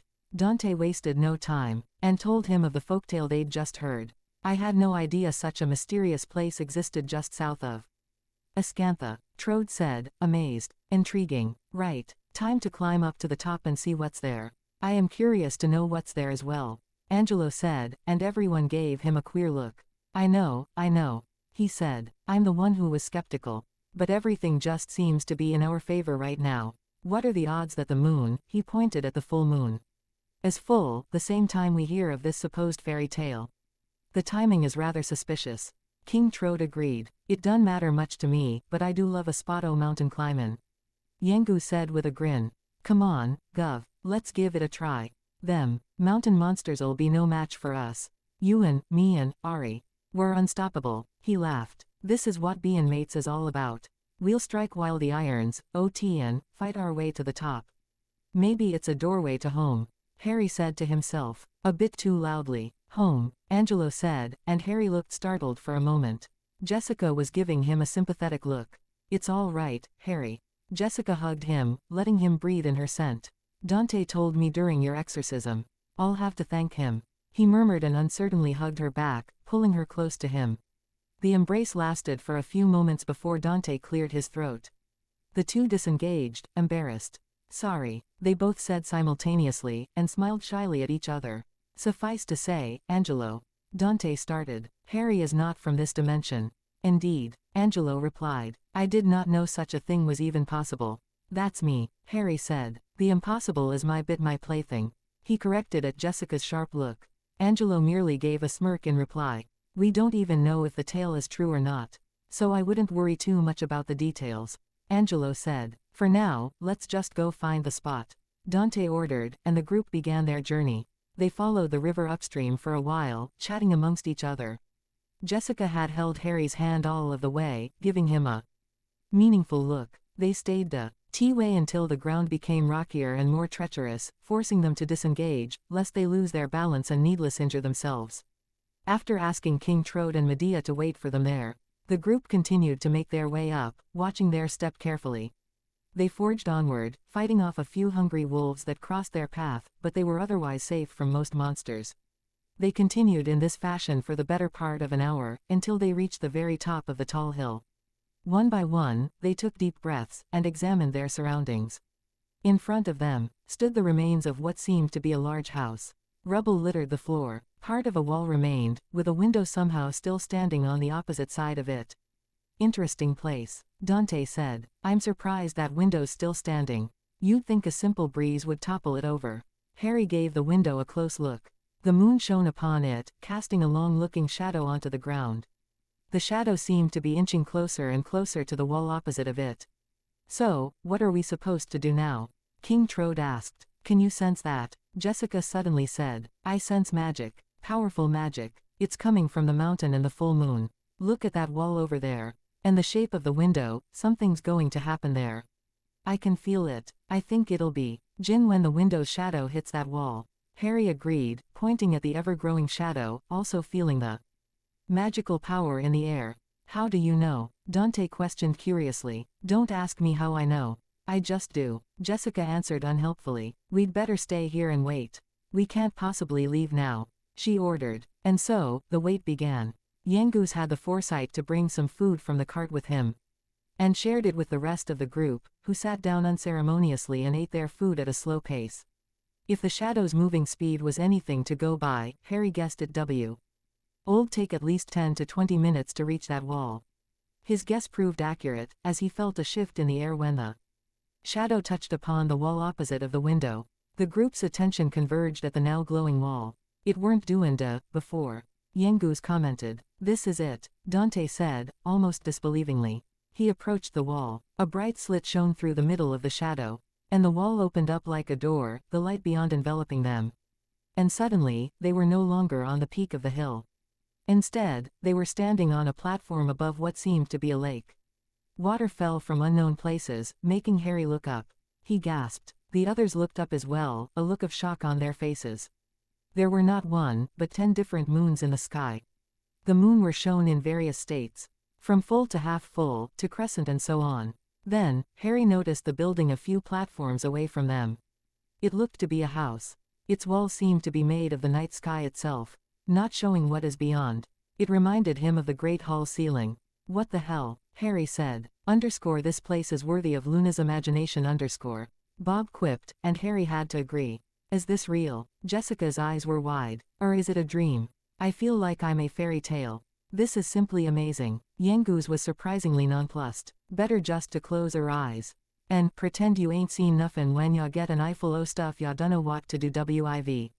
He wisely said, making Harry look at him in a different light. Just like when we're caught on the job.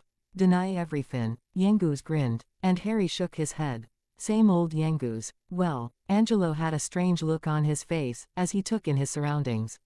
Being kicked out of the Abbey has proven to be a passport to some pretty strange experiences, I'll say. Dante agreed, and the group made their way across the platforms to the house. Feeling sheepish, Dante opened the door, and they all went inside. Harry looked around. The inside of the house looked much bigger than the outside. Many musical instruments lined the walls, from simple drums to melodious-looking harps and trumpets. Light from an unknown source shone through the massive skylight above them. If he didn't already know they were in another world, Harry would have assumed they were deep underwater, from the shape the light took.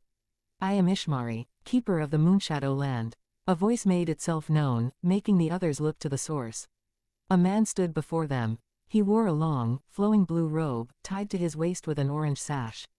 In his arms was a beautiful-looking, silver harp. He wore a circlet on his head. His blue hair was slicked back, and it reached well below his waist. Not a man look at his ears. Bob almost shouted. Elf ears. An elf? Harry asked in shock. But those have been extinct for centuries. Ishmari gazed at him curiously. What is a wizard of Britain doing all the way out here? No matter. Welcome to my realm. He welcomed them, with open arms. The group warily made their way to the elf Ishmari. Many moons have waxed and waned since human foot last trod this earth, Ishmari said regally. Weary travelers, I welcome you now to the land of the Moonshadow. He gazed at them with piercing eyes. Enlighten me, what desire opened the Moonshadow window on this night? No words, your shoes can tell the tale. Our shoes? Harry asked incredulously. The elf did not answer, and simply ran his hands over the strings of his harp, giving off a melodious sound. A tendril of light emanated from the instrument. Before attaching itself to Dante's boots, and returned to Ishmari. He closed his eyes in contemplation. So, Pavan longs to be reunited with his dearly beloved, Sasha. He said, shocking them with his knowledge. You stand amazed. He noted curiously. Mouths agape in wonderment. He looked at them for a moment. Ah, forgive me, I have yet to uncloud your eyes. Child, Wren of the light of day, do you believe that memories are yours alone?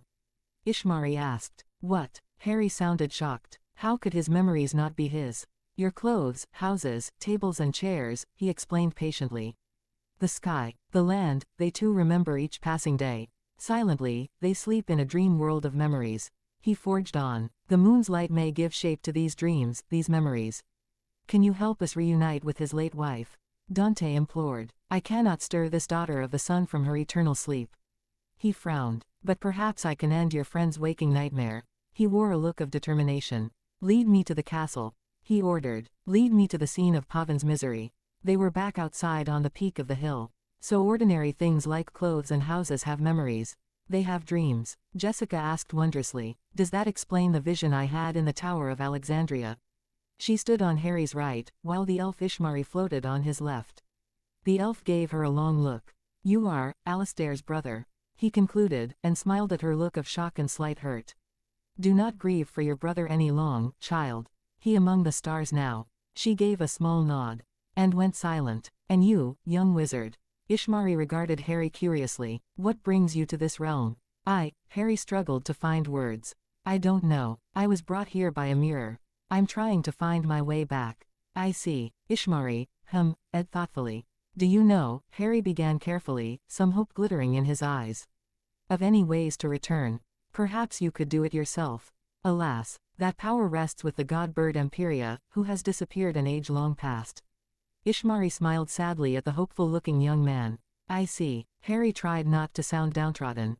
Thank you. Regardless. He turned to Dante. Come on, Dante. He sighed. Let's just go. All right, Harry. Dante said, and gripped Harry's shoulder. We'll find a way, I promise. At that, Harry grinned. I know. Thanks. Always. You'll always be my friend. Harry looked away, not understanding the feeling of elation in him. Well said, Gov. Yangoose agreed with a grin, and slapped Harry on the back. Bowling him over. He fell on his face, and everyone laughed at his expense. Yangoose helped Harry back up, and dusted him off. All right. I'll _zoom_ as to King Trode and Princess Medea, and then back to the top of the castle. Dante ordered, while Harry and Jessica practiced their _zoom_. All right, Jessica agreed. Do you not know how to apparate, child? Ishmari asked the boy who lived curiously. Oh, I can, Harry said, but I'm learning this spell, and it is much more agreeable to me than apparition. He admitted. The elf gave him a nod, and joined Dante, Yengus and Angelo. They were enveloped by Dante's blue shroud, and flew off in the direction of Trode and Medea, leaving Harry and Jessica alone in the clearing. Harry suddenly felt awkward and guilty. He began, but Jessica merely put a finger on his lips, silencing him. Shush, I understand. She gazed into his eyes with a bit of longing and frustration. I don't have to like it, but I understand. She then crushed him with another hug. _2 in one night. She must be really into you. Bob quipped, but Harry paid him no heed. Thank you, Harry said thickly, burying his face into her neck. They stayed that way for a few moments, before leaning back, and staring at each other's eyes. Harry gulped, and nervously glanced at her lips. She noticed the look, and closed in, brushing her lips against his briefly. Warmth and coldness spread through his body at the same time as their lips touched. It was something he'd never experienced before. The kiss he shared with Cho paled in comparison to what he was going through right now. They both pulled back, not really wanting to. He ended the hug, smiling at her, a crimson blush on his face. We should go to the castle, Harry said, disappointed that the moment couldn't last. We should, she agreed, a hint of frustration in her voice. But, she added, we will be doing this again. She smiled at the stupid grin on Harry's face, and winked, before turning to the direction of Ascantha Castle. She concentrated. _zoom_. Just like Dante, Jessica was enshrouded in energy, and blasted off. My turn, Harry murmured, tracing his finger over his lips. Before shaking his head. Concentrate, Potter. He pictured the top of the castle in his mind, and imagined himself covered with the shroud of energy, like Dante had said. _zoom_. Harry incanted. And blasted off at an incredible speed. Like before, he flew over the landscape until he reached the familiar-looking castle, and landed, in front of the king's chambers, where the rest of the group were waiting. I was starting to wonder if something happened to you, Dante said. Took you long enough. He turned to Ishmari. So what will you do? Upon this night, the elf began. By the light of the full moon, I shall play a tune to salve the king's wounded soul. Led me to him. He should be in the throne room, Dante said, and led the group downstairs, leaving Medea at the top of the castle. Since she couldn't follow them inside, the king was still leaning on his throne, crying silently, until he heard the sound of their footsteps. He turned. Ishmari played a tune on his harp. Oh, grieving soul, may the moon's rays trace the scenes enacted here long ago. He began playing his harp. Suddenly, images of the late queen appeared around the king. She was dressed in a yellow and pink gown. She wore beautiful, yet not overly extravagant, jewelry. King Pavon looked shocked. What is this? He asked softly. A dream? An illusion? No, he shook his head. No, I remember this. He extended his hand to touch her, but it went right through the woman. She disappeared, making his eyes widen with despair. What is wrong? Her voice rang out behind him. He turned quickly, and saw her standing before him. She smiled at him, her beautiful blue eyes glittering. He inched closer. Sasha, I've missed you so. These 2 years, I've thought of nothing but you. Ever since you passed away. You're not still fretting about this morning's missive, are you? Queen Sasha answered. You mustn't. You made the right decision. She half turned away from him. You're always so lenient with people. But sometimes you need to be firm too. That's a king's duty. Everybody believes in you. You must stand tall and proud. Ascantha is _your country. She walked away, disappearing. He took a few steps forward, attempting to follow, but her voice rang elsewhere. Now, oh yes, I have news. The innkeeper's dog has had a puppy, she said from behind him. He wants us to think of a name. He turned to see himself on the throne, with Sasha standing next to him, looking down on him lovingly. Is that me? King Pavon asked, eyes wide. Yes, I remember this. It was the spring before last. So this is a memory from the past. A puppy, you say? The memory version of the king asked. What do you think? No doubt you've already thought of a good name for it. Queen Sasha giggled. It's a secret. Why? Memory Pavon frowned. If you've thought of a name, then I'm sure it's splendid. Tell me, he smiled. Surely you have a suggestion too. A name for this puppy. Sasha forged onwards, eager to hear his opinion. But I'm sure yours. She caressed his face, silencing him. Shush, now, Pavon. I think any name you came up with would be simply perfect. My dear king, she gazed at him lovingly. You're a wise and kind man. You should follow your own instincts. She laughed. I was planning to use the name you thought of. That's all I'd decided. The two images disappeared, and King Pavan sat on the throne, his head in his hands. Ah, yes, she was always like that, always giving me so much encouragement. He looked up, as tears streamed down his face. Sasha, why, Sasha, Memory Pavan's voice rang out. Why are you always so strong? The images of Pavan and Sasha appeared in front of the throne. Memory Pavan stood by his queen, who had her hands over her chest. Because my mother gives me strength. Queen Sasha replied. Your mother, but she passed away years ago, Memory Pavan said. I never told you, but I was very timid as a child, so weak and afraid. Sasha admitted. And every day, my mother would try hard to encourage me. She had a serene smile on her face. When she died, I was so sad and lonely, but then I realized, if I went back to my old weak self, I would have nothing left of my mother at all. It would be just as if she had never existed. King Pavan got up and took a step forward. I realized I had to be strong. Queen, Sasha continued heedless of his approach. That I must remember her words of encouragement, and everything she taught me. That way, she'll live on inside me for always. Forever. Sasha, King Pavan called out, his hands going through his memory self's body. You're right, I should be more like you. Sasha's image walked over to the stairs, leading up to the top of the castle. Shall we go out onto the terrace? The weather's so nice today. Sasha said. It would be lovely to enjoy the breeze together. He followed her to the stairs, and to her extended arm, his form perfectly overlapping with that of his memory self. He took her hand, and she led him upstairs. The group followed them, and saw the two looking out into the horizon. It was morning. Look, Queen Sasha said. Your country stray. TCHES before us as far as the eye can see. Oh, Askantha is so beautiful. Yes, King Pavan said, a small smile forming on his face.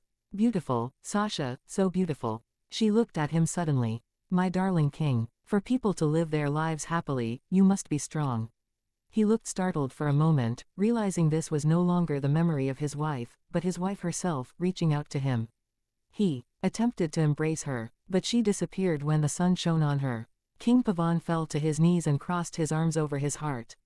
I remember. Everything you ever told me lives on inside my heart. He suppressed his sobs. I've finally opened my eyes. I'm sorry for being so sad and lonely. He composed himself, and stood up. At last, King Pavan wiped at his eyes. I've newly awoken from my long and terrible nightmare. He turned and called out in a strong voice. Guards. A few guards rushed onto the terrace. How may we serve you, your majesty? One asked. He smiled at them. Remove the mourning banners from the castle walls. He ordered, and their faces lit up. It is time to look to the future. Yes, your highness. The next day found Harry and his friends sitting in the king's dining room, helping themselves to the food King Pavan had provided them. Shortly after recovering from his sadness, King Pavan had his servants remove the dark banners signifying their mourning, and ordered them to put in the regular ones.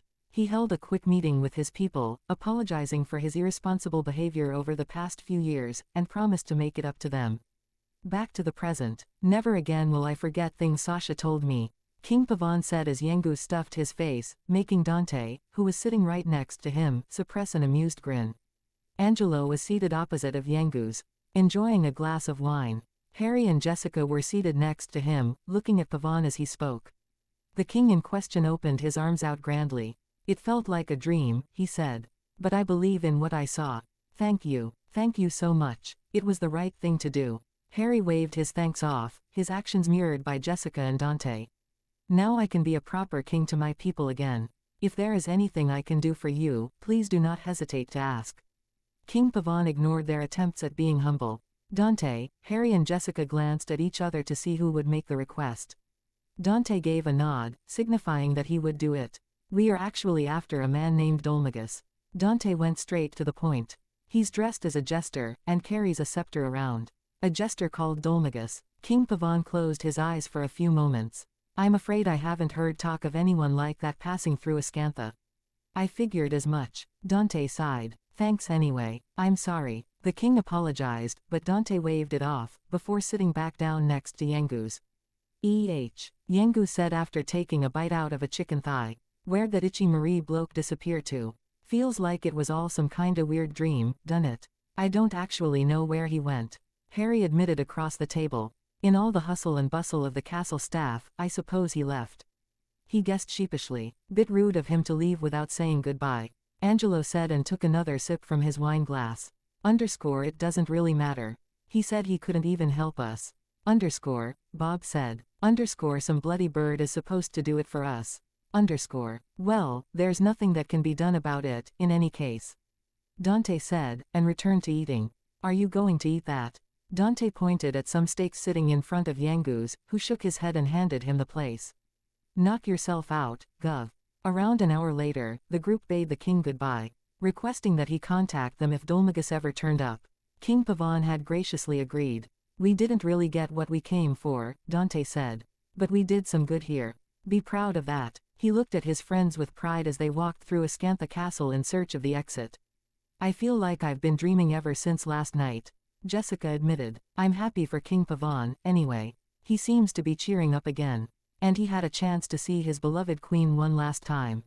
Her eyes softened. You know, I'd really like to see Alistair again, too. But not right now, she said after hesitating for a moment. Not yet. I'd probably just break down and cry and mess everything up. Once I take care of Dolmagus, I'll be able to meet Alistair with a smile on my face. Harry corrected. She gave him a quizzical look. After we take care of Dolmagus. He smiled at her and took her hand. She smiled back. Right, I'll second that, Dante said. I will say, Angelo cut in, an easy smile on his face. Queen Sasha was well worth lamenting for 20 years, let alone 2. And far too good for that drip, Pavan. Looks like old Angelo doesn't like the king much. Bob commented idly. Angelo made an over-the-top disappointed sigh. If only I'd come here a couple years earlier, I'd have been able to make her acquaintance, in the flesh. What a waste. Jessica rolled her eyes at his antics. I am most certainly glad that he gave the lovely Emma some time off. Angelo added. She deserves that much. Yeah, Harry agreed. They reached the steps leading outside the castle, and exited it. King Trode and Medea were waiting for them. He looked at them with some annoyance. Well, it's all right for some, isn't it? He said, sounding downright miserable. Quote, no doubt King Pavan treated you to plenty of fine food and drink. You lucky toads. The princess and I have been waiting, you know. Stuck here outside of town. King Trode wailed dramatically. Edia isn't much for conversation these days, said princess in question gave him a soft kick that sent him bowling over. Harry laughed, and dug into his backpack, pulling out various fruit. I figured you'd be hungry. So I took these from the table, Harry said as he gave them to Trode. Be sure to give some to Medea. Quote. Thank you, my boy. Trode looked grateful. I know, how ya feel, Grandad. Yangu said with a grin. If only you weren't so green, Maybe we could get ya into town and you could, avenue a drink or somethin'. I ain't exactly a looker myself, he admitted, the grin never leaving his face. I know what it's like to be discriminated against. Discriminated. Dante coughed. Yangu's turned to Dante suddenly. Oi, Gov, he began. I've got an idea. The town I used to live in ain't too far south of Air. How about we, EAD off down there, he suggested. Sure, Pickham ain't no rose garden, but it's in the middle o' nowhere, right? Even a strange old geezer like would fit in no problem, he reasoned, pointing at Trode, who was feeding Medea some grapes. You sure? Dante asked. Old Grandad, will be able to get himself a drink. We might get a clue abo. Oot where that Dolmagus is got to an all. Yangus continued. There's a bloke there who knows everythin' about everythin'. We call Brains. He's a mate o' mine. He'll know somethin'. It definitel. Why sounds like the best chance we have at getting word from Dolmagus right now. Harry said. Plus, King Trode does look pretty miserable all the time. See, Yangus said. 2 birds with 1 stone. I ain't just a pretty face. Come on, let's get goin'. Which way? Dante asked. It's south of Air. We pass through the forests on the east coastline o' the continent. Yangus said, face scrunched up in thought. We'd best be moving, then, King Trode said as he got on the carriage tied to Medea. And so, their journey resumed, with a new destination in mind, the town of Pickham. So what can you tell us about this place? Jessica asked as they marched through the forest south of Ascantha Castle. Well, Yangoose answered, people say me old town o' pick'ems. Full o' crooks and the like, but it's actually not a bad place really. I bet it's the only town in the world a funny-lookin' character like the old codger could walk round in without gettin' no grief. Who are you calling funny-looking? Trode seethed. And do you really think it's safe? No probs. Yangoose shook his fist, his trademark grin in place. You worry too much, Grandad. Trode just grumbled. It's odd seeing King Trode looking so sullen. Jessica whispered to Harry, he's usually so full of beans and everything. I guess he must be starting to feel the pressure. Hopefully going to that town might cheer him up a bit. I had been starting to wonder whether King Trode really is a king, but that little display has taken care of any doubts. Angelo said, that kind of self-centeredness smacks of royalty, that's for sure. He shared a grin with Dante, at that. That is entirely false, Trode said, but didn't get to say anything else, as they were suddenly surrounded by bandits. Being the closest to Trode and Medea, Harry and Jessica stood on either side of them, ready for anything. Harry unsheathed his sword and steeled himself for what is to come. Now, a cool voice rang out, and the bandits parted to show the leader walking towards them. Let's calm down. There's no need for blood to be shed. All you need to do, the man continued with a vicious grin, is give us all the gold you have, and we'll let you go. Just like that? Harry asked skeptically. Yes, we will. You have my word, the man said. A decent offer, Dante retorted with a superior smirk. How about, no? The bandit leader scowled, most likely expecting this. Have it your way. Boys, get them, he ordered, and all hell broke loose. Arrows flew, but were dodged rather easily. The ones sent in Trode and Medea's direction were blocked. Dante, Yangoose and Angelo wasted no time, by diving into the fray, swords and scythes flashing dangerously as they slashed and cleaved through the offending bandits, making their inity. All cries of battle turn into cries of pain and fear. Harry spotted a flash of steel to his right. One of the bandits had snuck by them to steal what was in their carriage. Not on my watch, Harry murmured before confronting the bandit, who did not seem to notice his presence. A quick strike to the back of the bandit's neck with the pommel of his sword, and Harry got himself an unconscious bandit, who fell unceremoniously to the floor. Harry went back to his spot to guard Trode and Medea. Meanwhile with Dante, Angelo and Yangoose. Come on, you bastards. Kill them, one of them yelled as he ugled against Dante's relentless attacks. He yelled in pain as Dante finally got through his guard, landing a deep cut into his shoulder. The bandit grasped his shoulder in pain, and began to back away. Dante paid him no heed, and turned his back to look for the next opponent. Big mistake, the bandit cried out triumphantly and rushed at the young man with a bloodthirsty grin. Dante turned quickly enough to see the sword swinging straight at him. Boom! A fireball landed on the bandit and exploded in a shower of brilliance, sending the traitorous scum flying. Dante looked at the source and saw a smirking Jessica, her hand extended in his direction. He gave a grateful nod, before rejoining the battle with Yangoose and Angelo, who were fighting off yellow-furred ape-like creatures carrying large wooden bats. What the hell are these? Dante asked quickly, before jumping over one of the ape's strikes. He brought his sword down on it, cleaving its arm off. Its eyes rolled back into its head, and it fell back, unconscious. Yangoose smashed one in the face with his head. We call them gorillas, Yangoose explained as he ran towards the dazed ape and cut off its head with a swing of his deadly scythe. Many o' the bandits use 'em as labor and for ambushin' folks. He explained and took a small breather. They weren't so tough, Angelo said, a smirk on his face as he stood next to the gorilla he had felled. All three turned to the bandits, who had looks of fear on their face now. Where were we? It took a few more minutes, and a lot of fighting, but the three managed to send the bandits away. Their tails between their legs. We won't forget this. We'll be back, and you'll regret ever leaving us alive.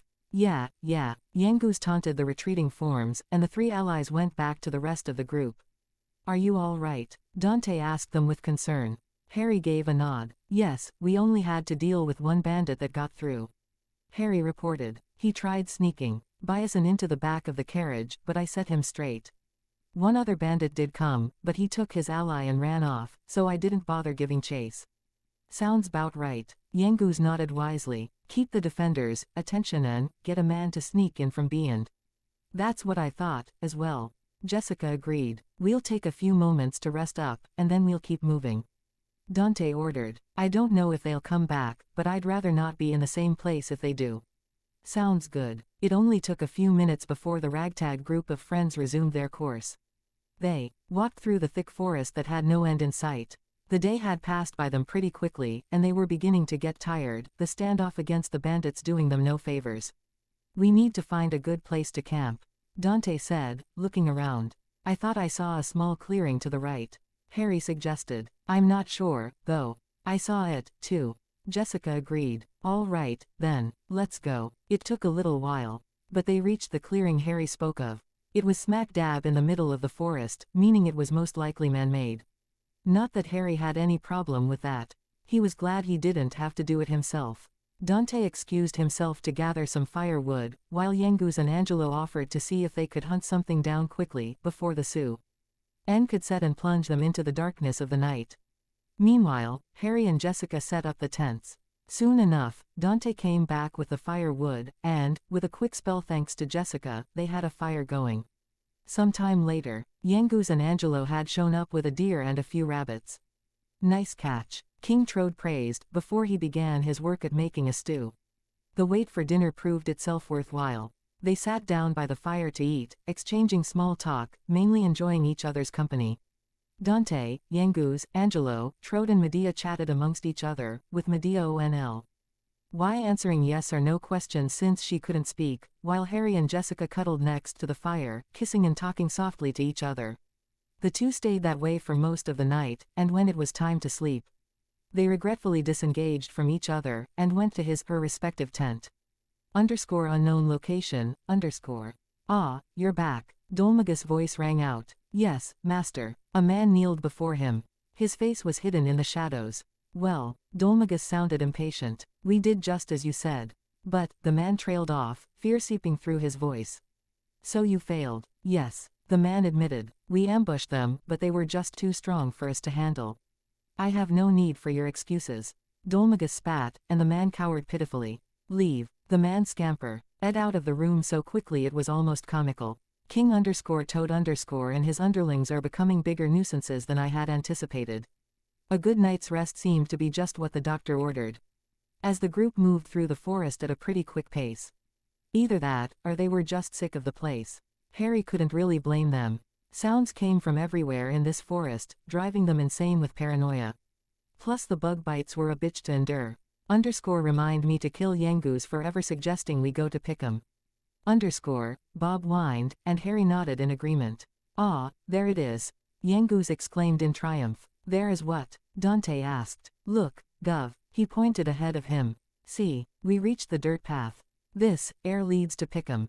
True enough, the dirt path was there. Better yet, it led outside of the forest. "Oh, good." Angelo sighed with relief. "Any more of this forest, and I would have gone spare." "Indeed," King Trode concurred. They followed the dirt path outside of the forest, and further south. Passing by what seemed to be an abandoned building. Curious, they approached it, and Dante tried to pry open the door. It didn't even budge. "Locked," Dante murmured. "But who would live here?" Someone cleared his throat above them, making them look up in surprise. A man stood on the roof of the edifice. He wore a ridiculous outfit, consisting of conflicting colors of bright green and red. With a white scarf wrapped around his neck, twisting and turning with the wind. The outfit was ruined by his balding head, and the outfit revealing too much of his chest. "He looks like one of those ridiculous superheroes," Harry instantly thought, and heard Bob snort in his mind. "Ah, you come to see me," the man said in an Italian accent, of all things. "Come, speak. I listen." He beckoned them upwards, pointing at the side stairs. Once up there, the ridiculous fellow began to speak. "Allow me to introduce myself," he said excitedly. "I am Mori. Here I borrow my ears to the wind." He turned away from them, and went silent. The group exchanged amused glances at this man's batty behavior. Dante went to approach him. "I hear it on the wind," Mori said before Dante could say anything. "There is someone magnifico come here soon," he said with his bad English. "What?" Harry asked, confused at this man's words. Someone was coming. Who? Mori suddenly turned, and pointed at Dante and his friends. "So, ragazzo, you are a traveler, see?" he asked. Yes, we are," Dante answered, looking lost. Mori looked delighted. "Then I ask you one favor. Here, take these." Mori handed Dante 3 sheets of paper. "What are these?" Dante looked at them for a moment, and then back at Mori. When we have finished talking, you take a look at these memos. Mori said. Each one has written on the information of the notorious monsters. Find them, fight them, send them to me. Mori's scarf fluttered in the wind, giving him a comical appearance. For you, it will be a slice of cake. I can see it in your eyes. Dante pocketed the memos and beckoned his friends to leave with no other word. They reached the dirt path and resumed their journey. By the goddess, that man was insane. Angelo finally said. What was on the papers he gave you, anyway? Jessica asked curiously. Dante shrugged and took the papers out. It was a few crude drawings of monsters, stating a reward for capture or killing. He wants us to hunt monsters. Harry asked curiously, looking over the papers in Jessica's hands. Apparently so. I suppose it would only be fair if we helped this man, Trode said, but then added, but only if we encounter these monsters in our journey. We've already delayed ourselves long enough. Understood. Dante answered, and they all went silent, content to walk along the path. Eventually, after what seemed to be half an hour, they stood in front of the town of Pickham. The buildings seemed in various states of disrepair, but the people ignored them completely. They did not even spare a glance at King Trode, let alone two. Well, Yangoos, Trode said appreciatively as they passed through the busy marketplace with no one stopping them. At least you were right about something. No one here so much as bats an eyelid at me. So, King Trode continued, and looked at Dante. The pub awaits. I'll go on ahead. I wouldn't want to get in your way. You go and find this brains fellow. Medea and I will be waiting for your report. He ordered and left with Medea. Waitin'. Yengu sounded amused. Boozin' more like. Harry chortled. Come on, Gov, Ari. Let's forget about IM and EAD over to Brains's.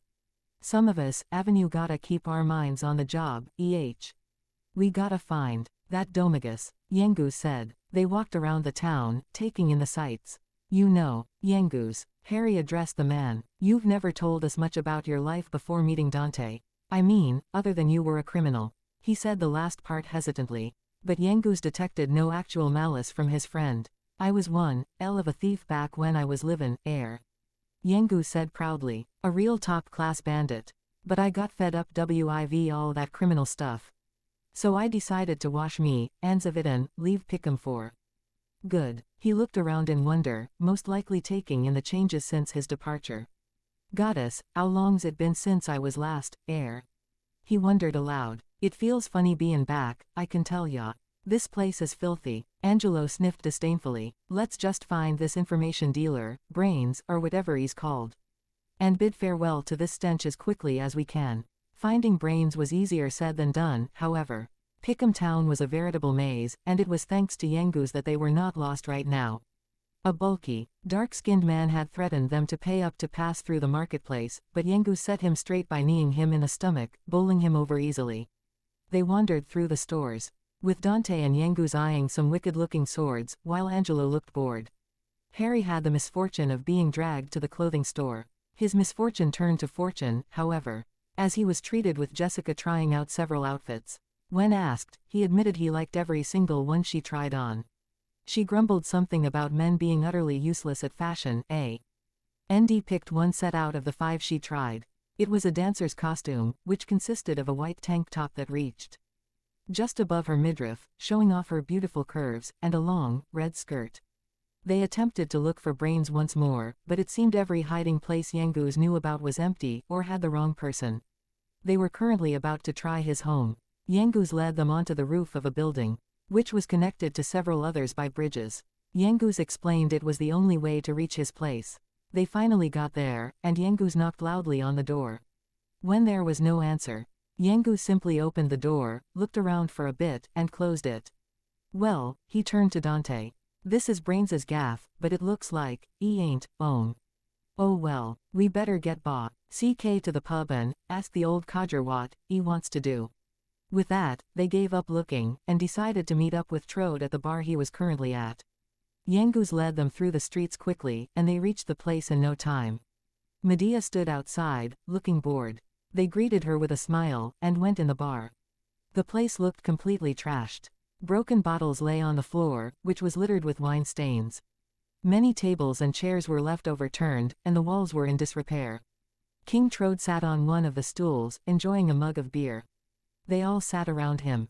It never used to be this difficult to get a drink, Trode sighed. Another thing that wretched Dolmagus is responsible for. Confound him and confound this curse. But it's Medea who's really suffering. King Trode's eyes teared up. Turned into a horse just when she was betrothed to be married. Dante had an uncomfortable look on his face that went unnoticed by everyone except Harry. He'd have to ask him about that, sometime. Oh, King Trode took note of their presence. You're back already. That was unduly expedient of you. So, he looked eager. Have you found out where Dolmagus is? Before Dante could answer, Medea was heard whinnying, and the sounds of struggle ensued. What was that? Trode looked startled. I thought I heard Medea. He wasted no time and ran outside. The group exchanged looks, and followed the king. Medea was nowhere to be seen. Where's my Medea? Trode looked around frantically for any sign. She's gone. Uh-oh. Yenguz looked guilty. Guess I shoulda known better. People round, don't care where ya come from, they care about what ya come with. Are you saying some ninny hammer crook from this slum has kidnapped my daughter? King Trode ooped positively furious as he shook with a fiery rage. Oh, keep on, Grandad. Yenguz waved him off, a bit intimidated. Whoever it was can't, Avenue gone far, they'll still be in town somewhere. Well, we must find them then, King Trode said, quickly changing from anger to frantic determination. Forget everything else. Getting Medea back is all that matters. You think Dolmagus could be behind this? Jessica wondered, a dark look on her face. None of that now, Harry whispered to her, glad that Trode hadn't overheard that little bit. We don't want Trode to go off on a rampage. That would be bad. Yup. What are you waiting for? Trode sounded anxious. Let's go, now. They left no stone overturned as they rampaged through the town, interrogating anyone and examining anything that looked suspicious. The townsfolk were hostile, and refused to speak, at first.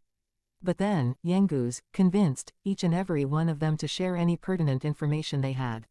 The or bloke was probably trying his best because he felt it was his fault that Medea got kidnapped. All the rumors seemed to lead to a storeroom on the side of the town. So they went there. They made no effort of sneaking in, seeing as the only occupant was busy sitting down and counting money he kept pulling out of a bag. 950, 960, 970, 980, 990, he counted with glee. And that's $1,000. He knows, is stuff, that old merchant. The thief said to himself. He could see how much it was worth. Half-inch and that, horse was a piece of cake. Easy dosh, mitts, Easy dosh, hey. Dante cleared his throat, startling the man. He shot to his feet, attempted to run, but tripped and fell, smacking into the wall face first. He turned to look at them, his back against the wall. Everyone glared fiercely at him. Who are you? He asked quickly, before his eyes widened in realization. Oh, no, he realized. You ain't the owner o' that horse, is ya? King Trode stepped forward, his glare much stronger than the rest. So it was you, he accused. You're the scoundrel responsible for taking the princess. The thief shrank in fear at the sight. What the hell? Get that monster away from me. He almost screamed in fright. What's it on about? What princess? I only knocked a horse. Who are you calling a monster? Trode approached the thief menacingly. Give my Medea back right now or suffer the consequences. Easy. The thief begged and sank to his knees. Take it easy. I swear. I didn't know it was no monster princess or nuffin. He held the sack of gold forwa.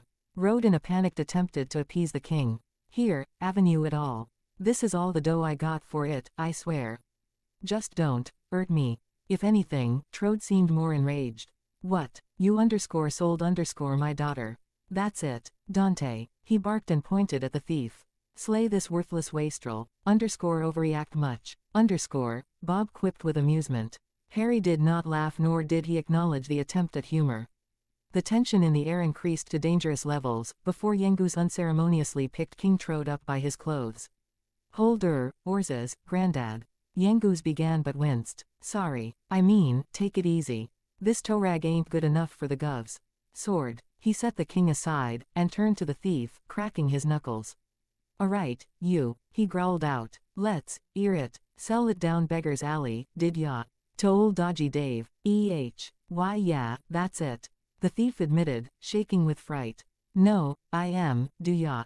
Right then, and over the dough. If I find out you've been telling me porkies, he warned. You're brown bread. Do you, look. The thief pleaded. I ain't been lying, mister. I swear. Here, he handed Yangus the sack of gold. 1,000 gold pieces. That's what he gimme for it. Yangus snatched the sack from the man's shaking hands, and turned to his friends. No need to worry, Yangus grinned. The black market geezer, he was talkin' about as a mate o' mine. He'll give us back the horse princess if we give, I am back the dough, I mean, money. Then why are we dallying around here? We must go to this geezer's shop immediately. King Trode looked somewhat relieved at that. He was still very worried. Though, they exited the storeroom. So who is this bloke, anyway? Harry asked. I used to do a fair bit o' business I am back in the old days. Yangus explained. I never thought I'd be goin' back to his shop. Not for something like this, that's for sure. Not even a few minutes after being kidnapped, she was already sold in the black market. Jessica shook her head. I think I finally understand why they call this place the home of impropriety, crime and vulgarity. Yangus grinned at that comment. He led them through the twists and turns of the treacherous town. Until they reached another bar. This is no time to get a drink. Yangus snapped. Yangus paid him no heed, and went to speak to the bartender. We'd like to step to the back. Yangus went straight to business. Huh, you wanna go round back? The bartender repeated. Got some business to do, He gave them all a once-over, and then opened up the side of the bar. Be my guest. There's just one rule, he said before they could enter through the door. Ya can't go spreadin' it around that this pub's got connections with Dodgy Dave's black market tradin'. I'm sure that won't be a problem, Harry replied quickly, wanting to get this over with. He opened the door for them, and they entered. The room was filled to the brim with treasure chests holding almost anything they could think of. Gold, weapons, armor, gems, anything that was good in the black market would probably be in here. A bulky man came into the room. He gave them a long look, and seemed to recognize Yangus. Well, well, if it ain't old Yangus, the man exclaimed. Ain't seen your mush round, air for a while. Got some knocked off gear you wanna get rid of, avenue ya? Nah, mate, Yangus grinned. Washed me, ands of all that. I'm travellin' round WIV the governor, air now. But that's not why I'm, air. Yangus continued. That legless old runt Mitz was in, air before, sellin' you an Orson, Cardam weren't, It's just that we need 'em back. They belong to the gov, air, see. He motioned at Dante. Mitz only went an, Alf inched 'em. I am the squeeze, and, said, sold 'em to you. That's why we're, air. You, Adam pinched by Mitz. You, the man looked positively shocked. You must be goin' soft, Yangus. Getting stitched up by someone like, I am. Yeah, the bulky man confirmed. Was air sellin' the, Orson, cart. I am a good price for 'em. So I did have 'em, but, Dodgy Dave looked sheepish. I dunno how to tell ya this, I sold 'em already. Yangus looked startled while everyone else gaped. Who to? We need 'em back, desperate like. Well, the guy looked even more sheepish than before. I dunno how to tell ya this either, I sold 'em to Red. You what? Yangus yelled out, unable to hold back his shock. He glared at the man. Red, the old artful dodger, herself. Avenueing a laugh, ain't ya? Sorry Yangus, straight up. Look, it's out o' my hands now. You'll have to sort it out yourself. They left the store in silence, having never seen Yangus so shaken up. I don't believe it. Yangus looked down. Now Red's mixed up in all this. He sighed. It's the last thing I wanna do right now, but we're gonna, avenue to pay, a visit. He said in a low voice.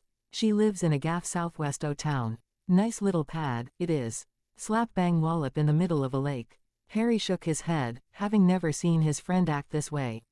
It seemed as if he wanted nothing to do with this, Red, person. Who was she? And what did they have to do to get Medea back? It doesn't matter what we have to do, Harry reminded himself grimly. We will do it. Oh, nah, Yangus grumbled as they left the town of Pickham. I don't want anyfin more to do WIV Red. I wish we didn't, avenue to go and, see, Whoever this red girl was, Yangus seemed to be scared of her. Harry wondered what could have possibly happened to him to act this way at the mere mention of her name. Yangus sighed. But I suppose this ain't no time to be moanin'. The horse princess is in trouble and all. It'll be all right, Dante assured the man with a pat on the back. He smiled weakly. Behind them, Jessica and Harry were engaged in conversation. Sounds like Yangus has known Red for a long time. Jessica whispered. Is she his ex-girlfriend or something? I wouldn't be surprised, Harry answered. Either that or he double-crossed her or something. Who knows? You all right back there, King Trode? Angelo called out to the panting king behind them. He looked he'd been running 10 days straight with no rest or water. HMPH, he wheezed. Traveling without the carriage is jolly hard going. My feet are positively on fire. Well, you'll just have to endure, I suppose, Angelo said with a bit of a savage grin.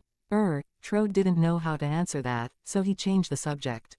Of course, it's the princess I'm really concerned for. How long until we get to this red person? Just a bit more, Yengus answered. So we're off to the bandit woman's house, Angelo said, before grimacing and blocking his eyes with his hand. I just had this image of Yengus dressed up as a woman. Nice. Dante mirrored the grimace. Thanks, Angelo. The others reacted similarly. The pathway that led to Red's abode was littered with various traps and detours which lead nowhere, most of which Yengus knew how to avoid setting off or getting lost in the many diverging paths. You know a lot about the traps around here, Dante stated. Oh, yeah, Yengus trailed off, not really wanting to talk about it, though he did add, I set most of these up myself. Impressive. If we weren't in the know, as it were, we would have gotten caught ages ago. King Trode praised the handiwork. Yengus said nothing, but walked even faster. It took the group a while, and a lot of trap dodging, but they eventually stood in front of a rope bridge which stood precariously over a moat surrounding a small, defensible-looking isle. Watch your step, Yengus warned. Some are rigged to break. Keats the wrong sort from bargain in, you ear. The group nodded, and followed Yengus on the rope bridge, careful to only step where he putting his feet. It was an arduous task, as the bridge wobbled enough to make them more uncomfortable than they already were. It's not too much of a drop, Angelo commented, somewhat annoyed with the situation. Why can't we just forget about this tip? Towing nonsense. Trust me, mate. Yengus gave a wry grin. You do not want to set off Red. They finally managed to cross the treacherous bridge, and walked the path leading deeper into the isle. Around the center and surrounded by gardens and trees, there stood a cozy-looking 2-story house, with a stable next to it. The place looked more like a place to retire than a thief's hideout. A menacing-looking man stood at the front door. Yengus wasted no time, and walked up to the man. I need to speak with Red, he said with determination. Gonna, avenue to let us through. Yengus, the bulky man spat. You think Red's gonna wanna see your ugly mush? Get out of air. Hop it. Yengus was not fazed. If anything, he looked angry. Don't you boss me around, mate. He growled and stepped forward threateningly. I ain't going nowhere, till I see Red. So shift, skivvy, not. Skivvy is a derogatory term for servant. Skivvy. The man shook with rage, but otherwise stayed put. Who the hell do you think you are? What's all the noise? A female voice said from inside the home. I can hear your gabbin' from in here. The guard turned to the door nervously. Sorry, boss. I got some geezer with no manners out, air. He'll be gone in a mo. It's Yengus, isn't it? She asked. Just let him in. I'll speak to him myself. The guard stepped aside. You, eared the boss, he said somewhat disappointed. Go on. Inside ya. The group shuffled in nervously, not knowing what to expect, and hoping this Red lady would return Medea to them. The inside of the home looked very cozy. To Harry's right, there were some stairs leading to a humongous underground cellar, which, from the looks of it, seemed to contain a whole trove of paintings, weaponry, and other seemingly priceless artifacts. The rest of the house was pretty modest looking, considering the riches this woman seemed to possess. Speaking of, the woman in question currently sat in a rocking chair, next to the fireplace. She had brown, with a bit of purple, hair, tied in a pony that spiked in all directions, leaving a few bangs hanging in front of her face. Her outfit consisted of revealing crimson clothes tied together with straps, showing off her curvy tanned body. She turned her head to Yengus, arms crossed. Her icy blue eyes trained on the man. Don't often see your face round these parts anymore, Yengus. She began with a false cheerful voice. So, what brings you here? Yengus cringed, but began his tale. It's like this. Red, you bought an horse from the black market drum in Pickham, right? Well, it belongs to this bloke I'm Trevelyan see. Someone pinched it off, and then sold it on. He explained. That's how it came to be in the shop. I ain't gonna beat around the bush, he admitted with a grim face. I need it back. I'll pay whatever y'all want for it. Name or price. She stared him down, straight up as usual. Yangus. Her voice was soft. I like that about you. But I'm not sellin' that horse. She denied his request. She's a quality mare, toes the line, and she's got a decent coat on her. You know how much I like quality. However much you're willin' to pay, I am not partin' with it. Dante was about to intervene, the anger threatening to overwhelm him at this rate. The nerve of that woman treating Medea like an object. Harry and Angelo held him back. What? Not for nuffin'. Yangus was desperate now. Look, it ain't for me, it's for me mate. They gotta get back, I'll do anyfin' you want. She looked at him incredulously for a moment. Interestin', Red said. Never thought I'd hear words like that comin' out of your mouth. Must be a good mate, She got up suddenly. Alright, then, here's what you're gonna do, she said with a smirk. I'm sure you haven't forgotten the cave just north of here, right? Just bring us the jewel that's hidden in there. He looked confused. You know, she reminded him. The Venus's tear. His eyes widened. What? Not that, he pleaded. You know I been in that cave before, and she took a few P.S. forward menacingly and poked him in the chest harshly. You just said you'd do anyfin' I want. She reminded with a glare. You gonna welch on that now, are ya? Just bring us the Venus's tear. Then I'll think about the oars. She sat back down the rocking chair, dismissing them without words. The Venus's tear, Yangus breathed once they were outside. Surely she can't still, he shook his head fiercely. Nah, not after all this time. She's wanted that gem for bloomin' ages now. And she never gives up on nuffin'. She's right dodgy, I mean, dog-eared nah. I mean, dogged. Looks like the ex-girlfriend part was true underscore. Bob said amusedly. Harry grinned. When Jessica asked him what he was grinning about, he shared his musings with her. She grinned too. It looks like we have to go to this cave, then. Dante sighed. No, King Trode piped up as they crossed the bridge. I will not allow it. Let's take Medea back by force. Calm down, Grandad, Yangus pleaded. We're in my territory now. Just go along with it and leave this to me. Absolutely not, King Trode answered. I'll go back and speak to this red woman myself. She'll soon see sense if I talk to her. There's nothing to worry about, King Trode. Jessica appeased him. We'll be sure to get the princess back, so just try to keep your cool. HMPH, it seemed to work, as Trode showed visible signs of calming down. If you're sure, Jessica. King Trode and that bandit woman, Red, Angelo began with a smirk. The self-centered king and the self-centered queen. It was probably wise of them not to have a conversation. It sends shivers down my spine just imagining those two clashing. They all shared a laugh at Trode's expense, the man in question looking a little miffed but finding the humor refreshing. It took his mind off of his daughter's continued suffering. They lapsed into a comfortable silence as Yangus led the group northwards, to the cave they had to go to. As they walked, the grassland beneath their feet gradually turned into arid land. Deadened trees stood, giving the area a dark atmosphere. There was something definitely wrong with this place. And there it is. Yangus pointed to a small indent in the floor in the distance. They approached the marked spot, only to see that it was a set of stairs that led downwards into a dark hole. Yangus shivered, but entered it with his friends. The cave wasn't like any normal cave Harry had ever seen. It was a veritable man-made dungeon, with magically never-ending lit torches everywhere. This cave was made years ago by some collector who wanted to keep people's hands off his prized treasure, the Venus's tear. Yangus said, with these traps goin' off all over the place, there ain't no way I coulda got to the treasure chest it's in on me own. He pointed forwards to a platform above them. A treasure chest stood on it, but they couldn't reach it. There's the chest, he said to Dante. The Venus's tear's supposed to be locked away in that. Must be a real gem. He looked down. This ain't the first time I've had a bash at this place. Yangus admitted. I ain't ever managed to get as far as the chest, mind. He looked at Dante with determination. But I ain't doin' the off-wive-out at this time. We're gonna get that Venus's tear. Right off the bat, they had to either go left or right. We go left. Yangus answered their unasked question. To the right is some old stone explainin' what this place is bout. So they went into the left hallway, walking at a steady pace. They went down some stairs, and kept moving through the hallways. The place turned out to be a maze worse than that of the town of Pickham, and this time, Yangus had no idea how to navigate it. There was a door to their left.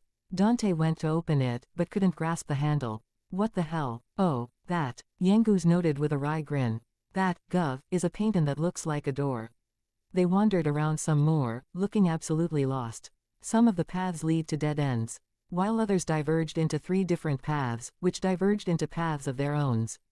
It was a nightmare. They avoided a square hole in the stone floor, which led to a floor below them, and went to open the door at the end of the path they were on. Dante tried to open it, but it seemed to be locked. Suddenly, a number of clicks were heard, and the door turned out to be a trap connected to a large spring, which smashed into Dante and his friends, pushing them back to the square hole they had avoided. They all fell through the hole and hit the ground in a heap of bodies. They got up, and dusted themselves off. I'd forgotten about that one. Yengus grumbled in annoyance. Ouch. Jessica nursed her shoulder. Stupid door. I'm going to kill the guy who made this place if I ever get out of here. And if someone else hasn't murdered him already. That door. Angelo rubbed at his nose with irritation. It very nearly put my perfectly formed nose out of joint. There's no surgeon in the world who could rebuild the sublime bone structure of this masterpiece. I'm fine. Harry, Trode and Dante said simultaneously, all 3. Somehow unharmed. They glanced at each other, crooked smiles on their faces. Now ya can understand why I gave this place up, Yengu said, and they all nodded. They managed to climb out of the hole by giving each other boosts, and the last one was pulled up by using a rope. To the right of the door trap was another door. Dante carefully opened it, ready to dodge if it was another trap. It opened with no trouble, revealing stairs leading down. Taking that as a good sign, the group entered, and made their way down. More diverging hallways. Great. Bob whined petulantly. They went to the right, and walked along the hallway until they reached a door. Dante opened it, to reveal a wall behind it. Harry began. Hate this place. The others mirrored the sour expression on his face, as they doubled back, and took the other path. That hallway turned out to diverge into 3 different paths, 2 of which turned out to be spirals which lead into dead ends. The last one, however, proved to be somewhat fruitful, seeing as hallway turned into a large cavernous room, with an uplifted bridge separating them from what seemed to be a deep pitfall.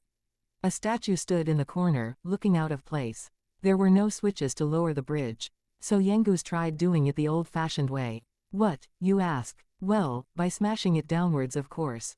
It didn't budge a single inch. You see that statue over there? Angelo pointed at it. What of it? Dante queried. Angelo merely answered by pointing at an indentation in the ground. It was square-shaped, exactly like the statue's bottom. Understanding shining across his face, both Angelo and Dante began to move the statue above the indentation. It locked into place with a click, and the bridge was lowered. Good show. Trode praised the 2, who waved it off. They all crossed the bridge, and found themselves walking through yet another hallway. They walked for a few minutes, noting that this certain path was longer than the others. Surely it should mean something, right? What is this? Jessica asked confusedly. They had passed through the door at the end, into a large room. In the center was an odd-looking sight. It was a strange set of tiles, with a statue each on 2 of the sides.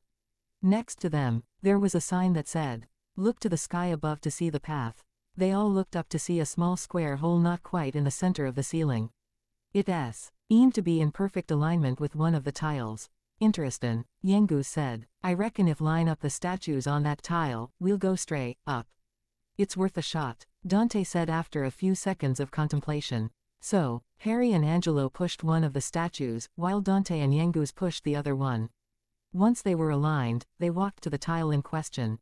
Their endeavors proved fruitful, as the tile sprang up, launching them through the hole in the ceiling. They were now standing in a familiar spot. The stairs leading to the treasure chest they saw at the beginning. I see. Can't believe it, Yengus breathed as he looked up the stairs reverently. We made it, Gov. Feeling empowered, they all rushed up the stairs, and stood in front of the large, ornate treasure chest. Go ahead, Yengus. It's only right that you do the honors, Harry said to the man, who seemed to be hesitating at the sight of his goal. Yengus nodded with a grateful look in his eye, and made to open the chest. There was a flash of light, and an inhuman screech. Yengus was blasted away from the chest, into Dante's arms. The chest began to open up into segments, and a skeletal monstrosity with demonic horns emerged. Using the parts of the chest as shielding and weaponry, it gazed at them with yellow eyes, and snarled, showing off its ferocious-looking canines. Harry, Angelo and Jessica immediately unsheathed their swords. While Yengus and Dante recovered from the initial surprise, King Trode hid behind one of the pillars, nodding at the rest of the group. He was of no use in this situation. If anything, he was a hindrance. Angelo, Harry and Jessica shared a glance, before springing into action. Harry and Angelo faced the monster head-on, their swords moving in graceful arcs. The monster merely jumped above their strikes, and brought down the pieces of the segmented chest onto their heads. They narrowly managed to block the move, but the monster didn't let up, and began to smash its makeshift shields into their swords at a quick rate. Thankfully, Jessica intervened, her steel-tipped whip grazing the monster's eye, making it howl in pain and anger. It backed off, and began chanting. Crackle. It said with a guttural voice, setting down one of its shields and waving at them with its hand. The power coalesced in its bony fingers, and it unleashed them. Jessica's eyes widened. Brace yourselves. It's an ice attack. As she said this, the air in the room turned cold, and Harry was reminded of Dementors for a small moment, before what Jessica said rang through his mind. He braced himself, as did Angelo next to him. Spikes of ice shot out from the monster hand, and smashed against the stone tiles underneath Harry, Angelo, and Jessica, who had the similar idea to jump to dodge these attacks. They didn't fully get away from the attack however, as Harry began to feel his legs sting with frostbite. He landed with a wince. The monster gave a loud cackle. Harry glared, and with a grunt of exertion, fireballs appeared in his open palms, and he fused them together, going through the process of concentrating his power into a single point. It attempted to interrupt him, but now, Dante and Yengus had joined the fray, taking it from behind. It was not fazed in the least, though it was irritated at the presence of two new enemies. To his side, Harry saw that Jessica had been doing the exact same thing he had. She gave a smirk and began to concentrate as well. Dante, Yengus and Angelo managed to hold the beast off, dodging its powerful attacks, and interrupting it before it could cast any spells at them. It even began to show signs of damage. You may be strong, but you're no Dolmagus, Harry said to it, before glancing quickly at Jessica. She nodded. The power between his palms was beginning to overwhelm his control, so he shouted at his allies to move away. They obeyed with no hesitation. Frizzle. Both Harry and Jessica incanted at the same time, 2 GE orbs of concentrated crimson flame shooting at the monster at high speeds, leaving it no time to react. The boom was deafening, and Harry almost thought they'd made the entire cave explode and bury them. When the smoke cleared, they saw that the monster had been severely wounded, but was otherwise still standing. It took 2 steps forward, wheezed out some smoke, and dropped to the floor, turning to ash as it did so. The ash blew away by some unseen force, revealing a pretty blue gem the size of Harry's head. It was shaped like a teardrop, and it glowed in the torchlight as Yengus picked it up to examine it. So this is it, He looked at it reverently. The Venus's tear. You beauty. You know, Gov, he looked at Dante. Last time I tried to get this stone, I done it for red. Now we're just rivals, I guess. But I actually used to, Avenue a bit of a thing for red. He smiled, remembering the old days. Back in them days she weren't a scary old bird like she is now. I was well. Green. He closed his eyes. So I thought I'd get her the Venus's tear to impress her, like. But I ended up doing myself an injury, and I had to leave it. He said, never thought I'd end up getting it like this, though. I wonder how it would have turned out if I had got it back then, Harry could have sworn he heard the man sniff, but was too busy rubbing at his legs to warm them up. Anyway, just me old wounds. Yengus was back to his old self now. Would ya mind keepin' this to yourself? Ain't the kind o' thing ya want goin' around. Dante and the rest nodded with smiles showing their support. Yengus visibly sagged in relief. They all sat down to rest a little after the fight with the monster in the chest, not feeling capable of standing after the adrenaline left them. They broke out the medicinal herbs, and, at Angelo's request, Harry took out some of the water he'd blessed with the goddess power. They took their time to recover, taking at least half an hour to do so. In that time, they stared at their surroundings in a comfortable silence. All right, Dante's voice broke through the quiet. Let's go back, now.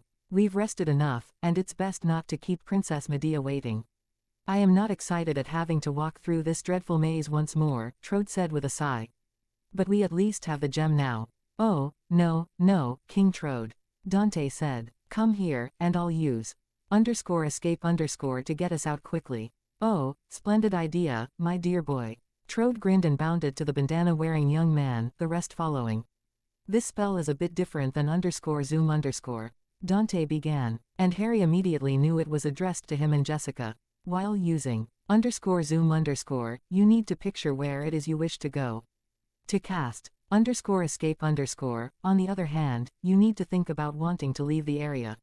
He took a breath. You don't need to direct the spell at anything, it'll do that for you. All you need to do is think about leaving the place. Does that make sense? I think so, Jessica answered, while Harry gave a nod. I'll probably understand it more when I see you use it. Fair enough, Dante said, and closed his eyes. _escape, he incanted, and they were suddenly enveloped by a golden dome, which lifted them above the ground, and began flying through the hallways of the dungeon at high speeds, reaching the entrance in less than 20 seconds. As soon as it deposited them outside, Harry let go of his breath. He hadn't even realized he had stopped breathing. Right, Trode looked a little disheveled. We've acquired the Venus's tear. Let's hurry back, and rescue Medea before she suffers a second longer. And hurry they did, making it back to Red's abode in half the time it took them to find the cave. The sun was beginning to set, when the group of misfits arrived at her front door once more. The guard stopped them once more. Got the tear, did you? He said mockingly, not having expected them to have acquired it. His whole demeanor did AO. Nay 80 when Yangus proudly pulled the teardrop-shaped gem out of his bag for him to see.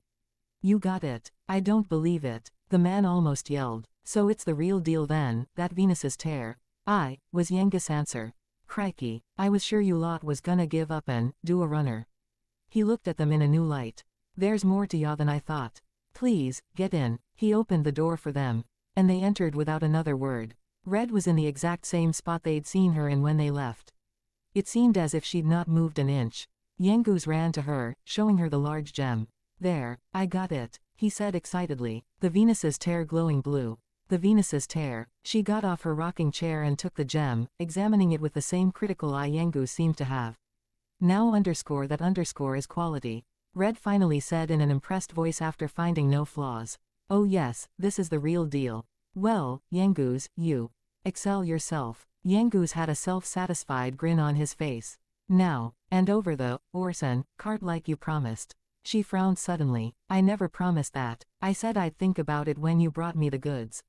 She glared at him, and I've thought about it now. And I'm still not giving it back. She held the stone aloft. You can keep the stone. Yangus looked hurt for a moment, but it gave way to anger. Oi, he growled out. That ain't what you promised. That's a pretty low trick, Red. I'm surprised at ya. Promises. She snapped at him, looking away. You wanna talk about promises?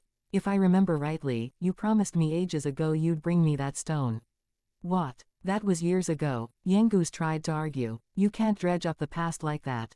Well, you're in no position to argue. She countered. I ain't sayin' it again. The horse stays. W.I.V. Me. Yangus looked down feeling ashamed. Right, he finally said. I was out of line before breakin' me promise to you and all. I ain't surprised act off W.I.V. me. He gave her a pleading look.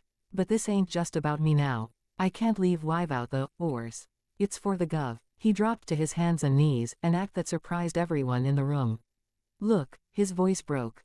Do what ya want W.I.V. me, but I'm beggin' ya, give the horse back. Red gaped at him. She said intelligently, before shaking her head and crouching down to his level. Right. Behave, would ya? She sounded both concerned and irritated at his behavior. Stop grovelin' about on the floor. Be a man. He looked up, into her eyes. Well, she stood back up, looking a mix between guilty and annoyed. I thought I'd avenue a bit of fun W.I.V. ya, but you've lost it. She tried to glare at him, but it didn't work. Have the horse. Do what ya want W.I.V. it. She looked back at the Venus's tear. But I'll be keepin' that Venus's tear. That's what we agreed, right? Red said. Yeah, fair enough. Yangus got back to his feet. Thanks, Red. And, sorry about everythin'. She turned away. For cryin' out loud. Pull yourself together, she snapped. We're done, right? So go on then, hop it. Yangus only smiled at that, and left the house, the rest of his friends following with him. Once outside, they saw that Medea and the cart were already waiting for them. They looked at the guard outside, who crossed his arms. Red told me to get the horse out for ya before ya got air. He said, looks like she knew you'd come up with the goods. She must rate ya. Trode rushed over to his daughter, looking for any sign of injury or abuse. Medea, he almost cried in sadness. What a terrible ordeal you must have been through. I'm so sorry. I won't leave you alone again. I'll never go to the pub like that again. I promise, he added. The others came forward, and apologized as well. Medea simply shook her head. Simply glad to be safe and among friends again. Medea nudged her father in an attempt to get him to sit on the carriage. Seems she wanted to leave this place as fast as she could. Well, King Trode said as he took his seat in the carriage. We're ready to leave whenever you are, Dante. What's our next destination? How about tryin' brains again? Yengu suggested. Maybe the old geezer'll be around to give us some intelligence this time. Let's EAD back to Pickham. We've gotta find out where Dolmagus is. Otherwise we'll just be wandering round like heedless chickens. HMPH. Trode looked annoyed at the mere mention of the place. It would be no hardship to me if I never set foot in Pickham again. But I suppose we have no choice. But let's make one thing clear, he said before they could leave. From now on, I'll always stay outside of town with the carriage. I just can't relax with the princess out of my sight. Fair enough, Dante said, and beckoned them to move closer to him. Harry, Dante said, getting his attention.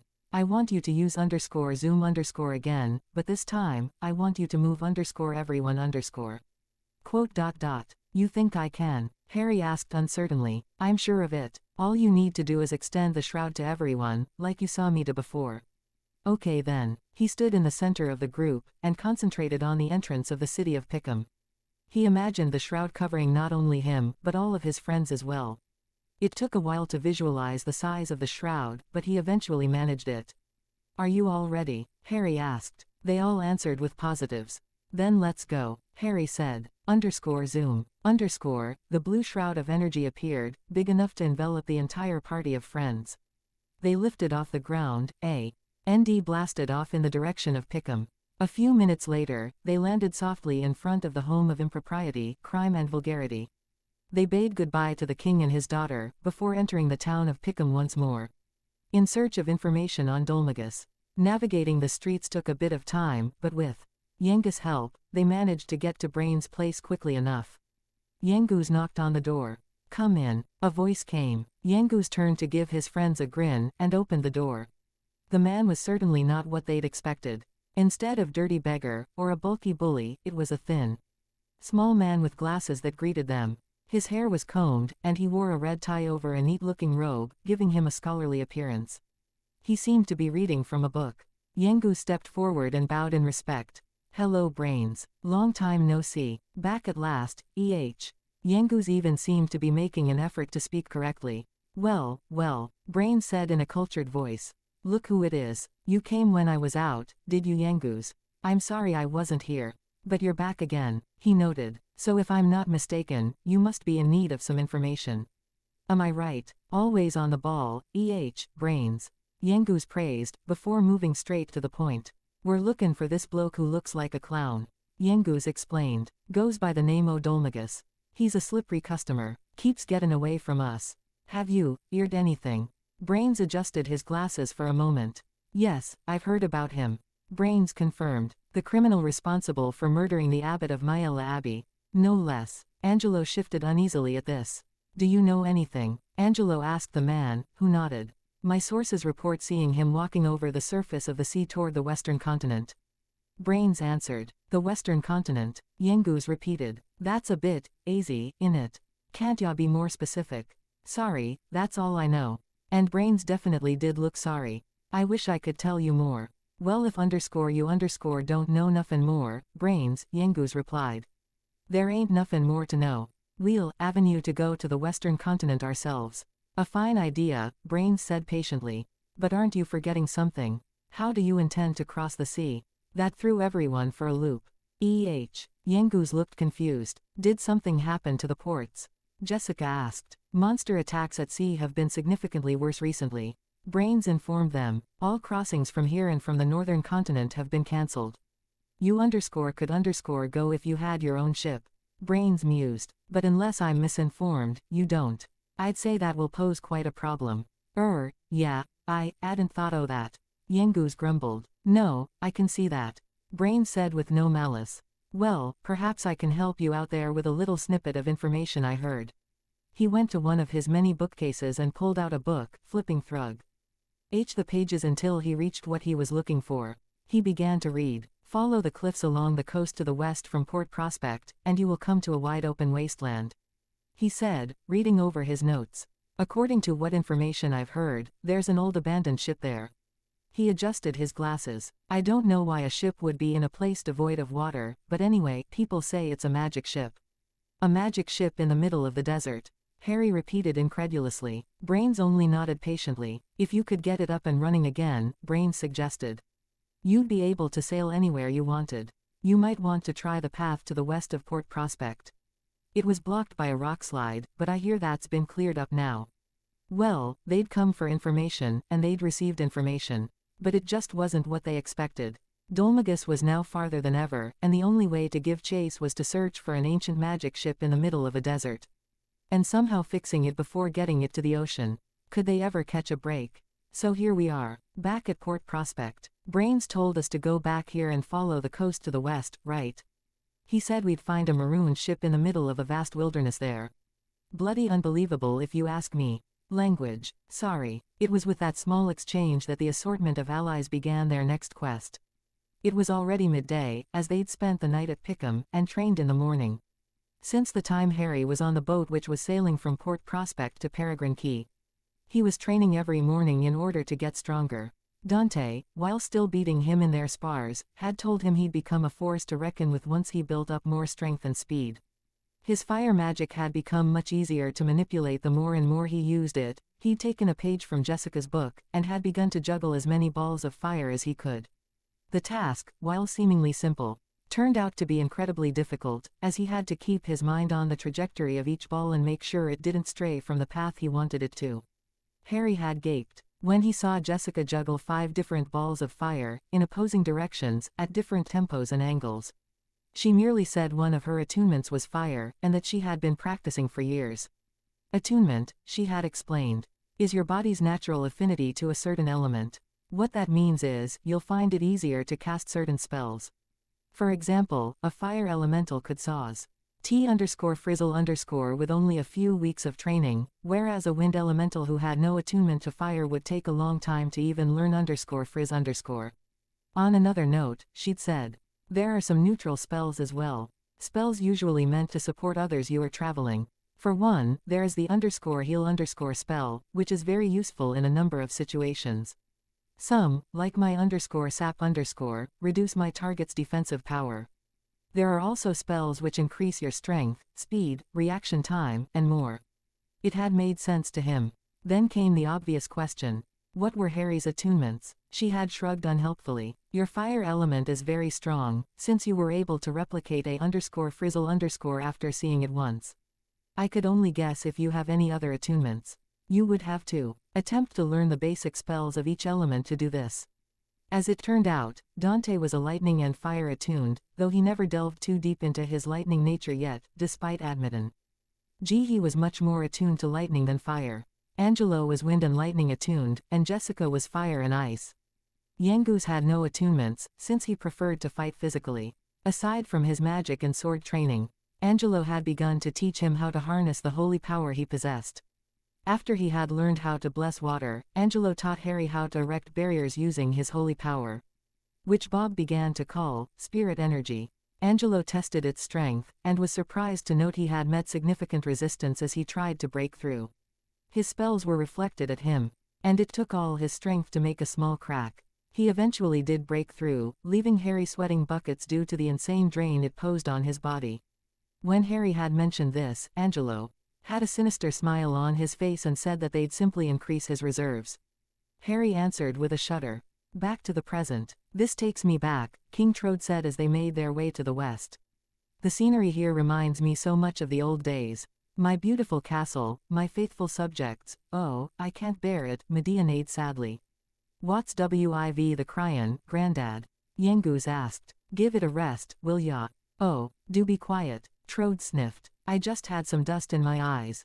I wasn't crying, I tell you. Yengus just grinned. I do say, though. King Trode said. I've spent all my life in Trodane.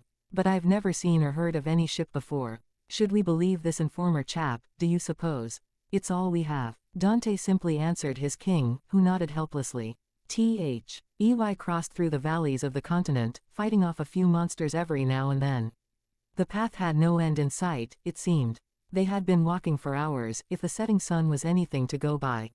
This really does feel like the middle of nowhere, Harry said. You sure we're even going in the right direction? Yeah, I remember passing through here in my days as a lowly castle soldier. Dante reassured him with a confident smile. The entrance to the desert should be a bit up north, but I say we should get to the inn, which is not too far from here. It's almost night time, and I don't know about you, but I'm starting to get tired. Me too, Gov. Yengus piped up. It took a bit more time, and an annoying walk uphill, but they eventually reached the inn. It stood on top of the hill, surrounded by a tall fence to ward off monsters and animals. There was a small farmhouse to the side, with a few cows and horses grazing. Thank goodness, Jessica exclaimed as they entered the premises. I was actually getting kind of tired after all that walking. Now I can have a rest at last. They entered the inn and rented a room for the night, before heading off to the large dining room for dinner. They sat down and ordered their food, chatting amongst each other. Within a short amount of time, they found themselves enjoying some nice cooked steak, with baked potatoes and gravy. And the best part is, Angelo stopped talking to take a bite out of his steak. The poor fool never figured it out. I cheated him out of at least 500 gold pieces that night. Blimey, Yengus balked at the amount. You're a different one, right? Dante listened as the two tricksters exchanged stories of their many exploits over the years. Currently, Yengus was trying to explain how He'd gotten away with stealing from one of the most ruthless crime bosses in Pickham, all the while having the boss's minions turn on him. The details were most likely a bit embellished, but the story was otherwise believable. It made for a good, enjoyable conversation. Munchie stood on Harry's head, happily devouring whatever food Harry gave to it. The boy who lived tilted his head forward, causing Munchie to fall off. Right into his hands. Here you go. He set the cute mouse on the table. Knock yourself out. It began eating everything in sight. He's so cute. Jessica's eyes shone with mirth. Harry put an arm over her shoulder and gave her a quick kiss. He sure is. It took all morning, but Harry finally managed to find his second element, and a minor third element, wind and some lightning. He had attempted learning lightning, ice and wind basic attacks, taking an hour for every single one. He met some success with the lightning spell, _zap_, which was supposed to strike an opponent with a bolt of lightning, leaving it dazed, and if the spell was strong enough, knock it out. He was able to fire off a weak bolt at the end of the hour. On the other hand, he showed zero aptitude at the ice element. Not even capable of making the air colder, let alone being able to shoot projectiles of ice. He didn't despair, of course. Wind, however, was a bit different than the rest in terms of spells. It had no real set spells, but was more based on two different styles of wind manipulation. The first style was based on brute force attacks, using the air to blast away at the enemy with impunity. The second style, meanwhile, was more precision-oriented, as it turned the wind into thin, invisible blades which could cut through almost anything if they were thin enough. Harry chose the precision-oriented style, as he already had enough brute force thanks to his fire element. The method itself was pretty simple. Harry would make a slashing motion at his target, sending out thin blades of wind powered by his magic. Angelo didn't really expect him to get any headway with wind manipulation, since he already was attuned to both fire and lightning. But it was to his shocked surprise that Harry got the attack right on the first try. The wind blade shot from his hand, and cleanly cut through one of the trees, before impacting another tree behind it, this time landing a deep cut. Angelo gaped, the rest mirroring him. Harry shouldn't have been able to do that on his first try. He himself had taken weeks to get to that level of wind manipulation. 2 high nature attunements and a minor one. That's unheard of, Angelo said, impressed. Thanks. Harry bowed his head, not knowing what to say to that. He never wanted any of this. All his life he'd been different than everyone around him. Before Hogwarts, he was the criminally insane freak from Little Whinging. At Hogwarts, he was the boy who lived, the savior of the wizarding world. Now here, he was attuned to 3 element. And was capable of using holy power, _spirit. Energy _. Bob coughed mentally. It was too much. Harry shook his head to get rid of those thoughts. Why me? What makes me so special? He wondered out loud. They looked at him with confusion, not understanding his reaction, except King Trode, who gave him a knowing look. I understand how you feel. King Trode hedged, drawing a sharp glance from Harry. Indeed, the diminutive king confirmed, to have such power thrust upon you at such a young age, when all you've ever wanted is to be ordinary. It was Harry's turn to gape. He had read his feelings so easily. Don't look so surprised, my boy. King Trode chuckled. I too, never wished to rule. My brother was the crown heir, but he and my father had been lost to monsters, but that was long ago. He shook his head, not wanting to dredge up that memory. I was about your age, when I became king. At first, I hated the attention. I had to see to the needs of my people, while forgetting my own. But, King Trode said, one day, something changed. I began to enjoy helping my people. It brought such joy to my heart, and I am certain that you will come to accept the power you now possess, along with the responsibility of using it. Quote, Harry was speechless, so he did the only thing his mind could tell him. He bowed, low. None of that, child. King Trode said softly, you do not bow in my presence. None of you do. He gave them all a look. Well, he clapped his hands, and got on the carriage, with Medea looking extremely happy. Off we go. Let us find this abandoned ship so we can give chase to that foul jester. The speech had turned the atmosphere into a happy one. The group rested for a while, before heading northwards of the inn. They took a little while, but the group noticed signs of their arrival at the right place. Fertile soil gradually gave way to arid sand. The lush grass fields were replaced with a few shrubs here and there, and cacti took the place of trees. Well, here we go, Harry murmured, and they began to wander through the massive expanse of dunes. They wandered for at least a few hours, the scorching sun high in the sky allowing them no quarter. The white all covered their heads with spare clothes in the carriage to minimize the damage. Harry felt something grab his ankle, and looked down. A hand had come out of the sand and grabbed him. His eyes widened, before he wrenched his leg free and kicked the offending hand away. It landed against the sand with a thump, before slipping back down into the sand.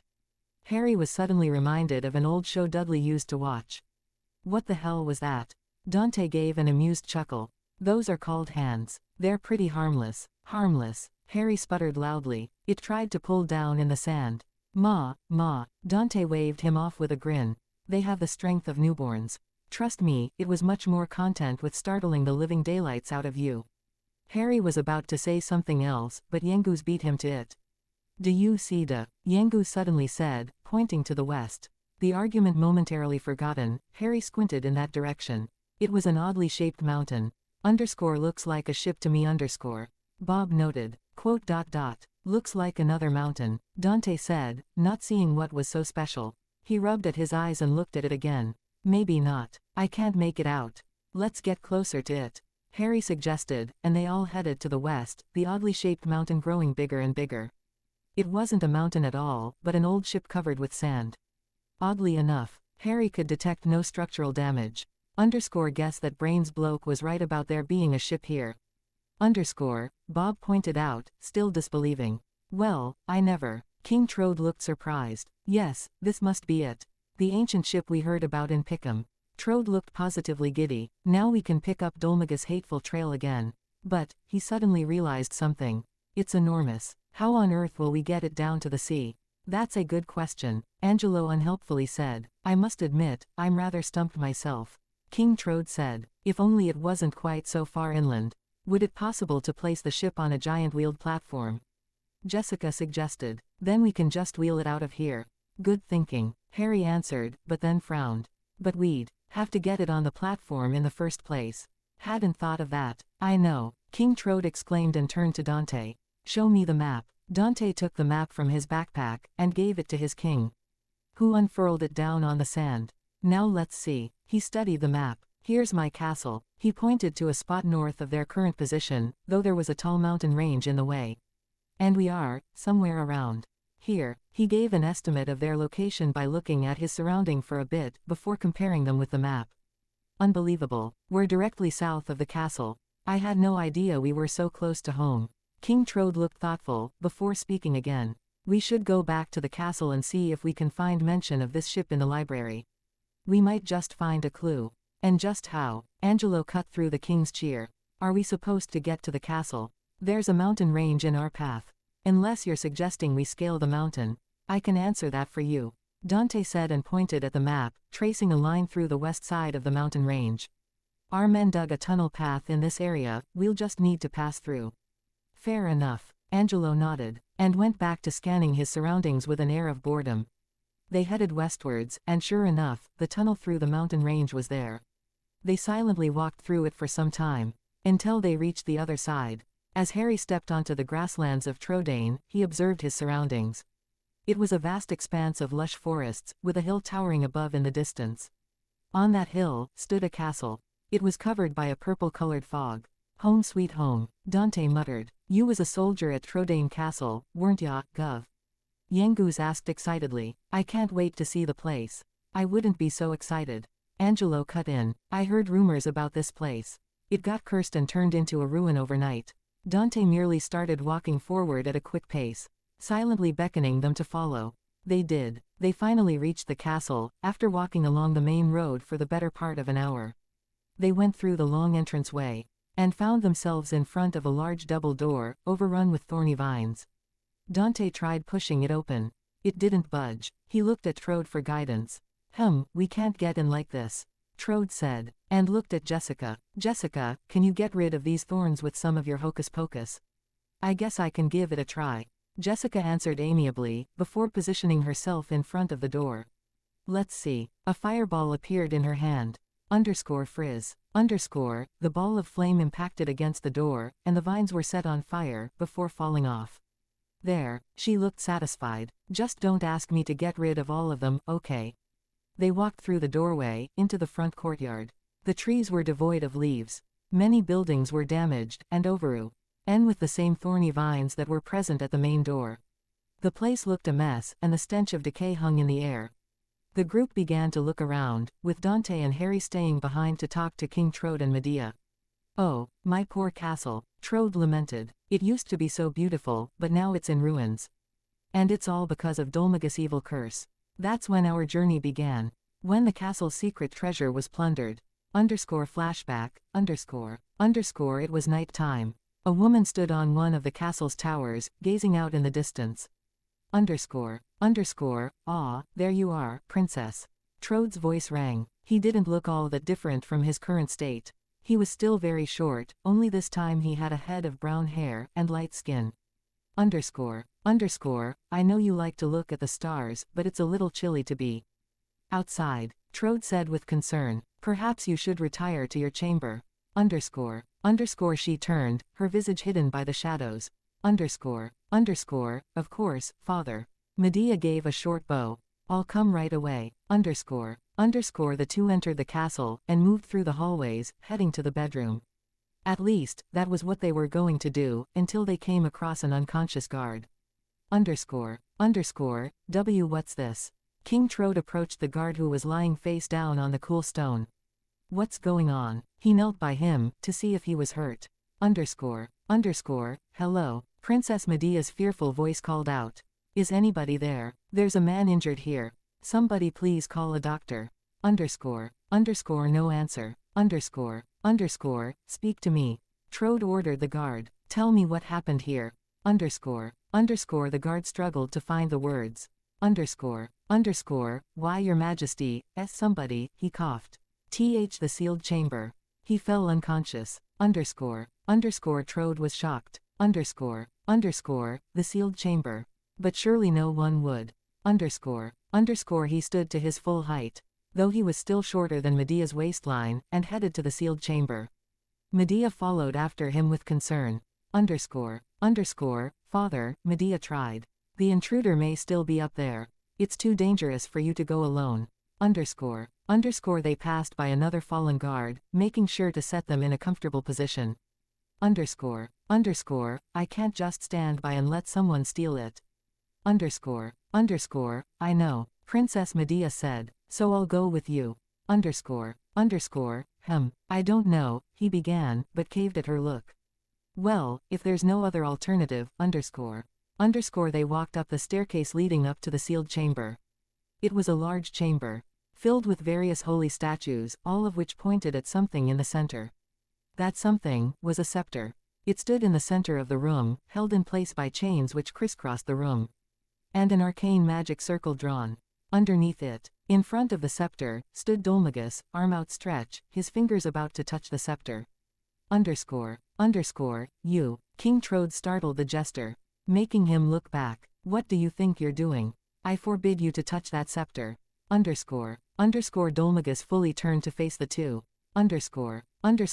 Why if it isn't King, Troll, and Princess, Mare Dia? I didn't expect you to find me, Dolmagus sneered. But what's done is done. Tell me, is this scepter as powerful as people say? You're the jester. King Trode finally recognized him. You came to my castle so you could steal the scepter. Dolmagus laughed mockingly. Well deduced. You save me the bother of explaining myself, your majesty. I heard all about it, he said before Trode could interrupt. About a legendary magical scepter sealed deep inside Castle Trodaine. And about how it could bestow ultimate magical powers. Dolmagus smirked, and pointed at himself. With this, nothing can stop me from becoming the greatest magician of all time. Then, his smirk turned savage. I'll have my revenge on those scornful snobs who made a fool of me. He turned back to take it. Stop. King Trode looked panicked. That scepter must never leave this castle. Ha ha ha ha. Dolmagus only laughed, and grasped the scepter. Nothing can stop me. As soon as his fingers touched it, the chains holding the scepter down broke into a million pieces, and scepter pulsed with magical power, pushing all except Dolmagus back. He laughed insanely, and looked at the princess and her father again. I see no reason to delay this any further. Time to unleash its true power, he said sinisterly and looked at Trode. King Trode, you will be my first guinea pig. He pointed the staff at Trode. Father, look out. Medea called out, but it was too late. A crimson beam shot out of the scepter, and sped at Trode. So she did the only thing she could do. Stand in its way. It didn't help, and they were both affected. Dolmagus observed his handiwork. He didn't look impressed. Is that the best it can do? On the stone floor before him were a beautiful white mare and a short green troll, unconscious. The mare I can see, but you look more like a toad than a troll to me. He scanned his surroundings. But wait, the magic circle here must be restricting its full powers. Ha ha ha. He cackled. If I can take it away from here, I'll see what it can really do. He left the sealed chambers, and headed out onto the platform overlooking the castle's front courtyard. He held the scepter high in the air. Come, precious scepter. Show me your true power. He beckoned, and the scepter answered his call, enveloping him in a blood-red aura. Oh yes, he almost purred. What incredible magic. Perfect. His face then contorted in pain. So powerful. He spat out with a pained face. I can't control it. Suddenly, vines began to spread all over the castle, with Dolmagus as the origin. The vines quickly overtook every structure in sight, and all the townsfolk were caught unaware by the sheer ferocity of them. Meanwhile, King Trode had finally woken up, and watched as the thorny vines spread all over the sealed chambers, while he and his daughter were protected by none other than the magic circle that was warding off the scepter's power. My word, Back outside, the vines had stopped spreading, and Dolmagus stood still, his head down. He suddenly grinned, an evil gleam in his eyes. Ha ha ha ha. Ha ha ha ha ha ha ha ha. He cackled gleefully and pulsed with power, before blasting away with a zoom leaving behind a deathly silent, ruined castle. In another part of the castle, Dante began to wake. He got up quickly, his armor making clinks and clanks with the sudden movement. He remembered the thorns completely overwhelming him before he fell unconscious. But how was he still alive? End flashback, That day, Trode looked at Dante. We were inside the magic circle, but you weren't. How did you manage to survive? I honestly have no idea. Dante admitted. Who knows? Trode said helplessly. Maybe it was just luck. You've always been a lucky one. He remembered fondly, and Dante gave a small smile. Nothing wrong with having luck on your side. Harry gave in his 2 cents. Oi, Gov, Ari. Yenga's voice rang out. Jessica and Angelo stood by the man, waiting for them. What are you in, the old codger jabberin'? On about back there, Ain't we supposed to be swatting up on that ship? Come on, get a move on. Dante and Harry gave Trode a quick nod, which was returned. The castle library is just over there. He pointed off to the side. There was a doorway, which was blocked by thick, thorny vines. A statue of a man stood beside the doorway. Wait, that's no statue. Harry pointed at the man. He looked to be a scholar, from his selection of clothing. His skin was a pale green, and his arms had morphed into vines. He was completely motionless, as if dead. Ah, yes, Trode said solemnly. You can see what a terrible fate has befallen them. I suppose I should be thankful they weren't killed. You think I can lift this curse? Harry asked, looking at Angelo. I'm not sure a group of priests could even fight this curse, Harry. Angelo denied. Maybe Abbot Francisco could have. He murmured a quick prayer. I know a prayer isn't going to do much to help these people, Angelo said at their looks. But at least it eases my conscience.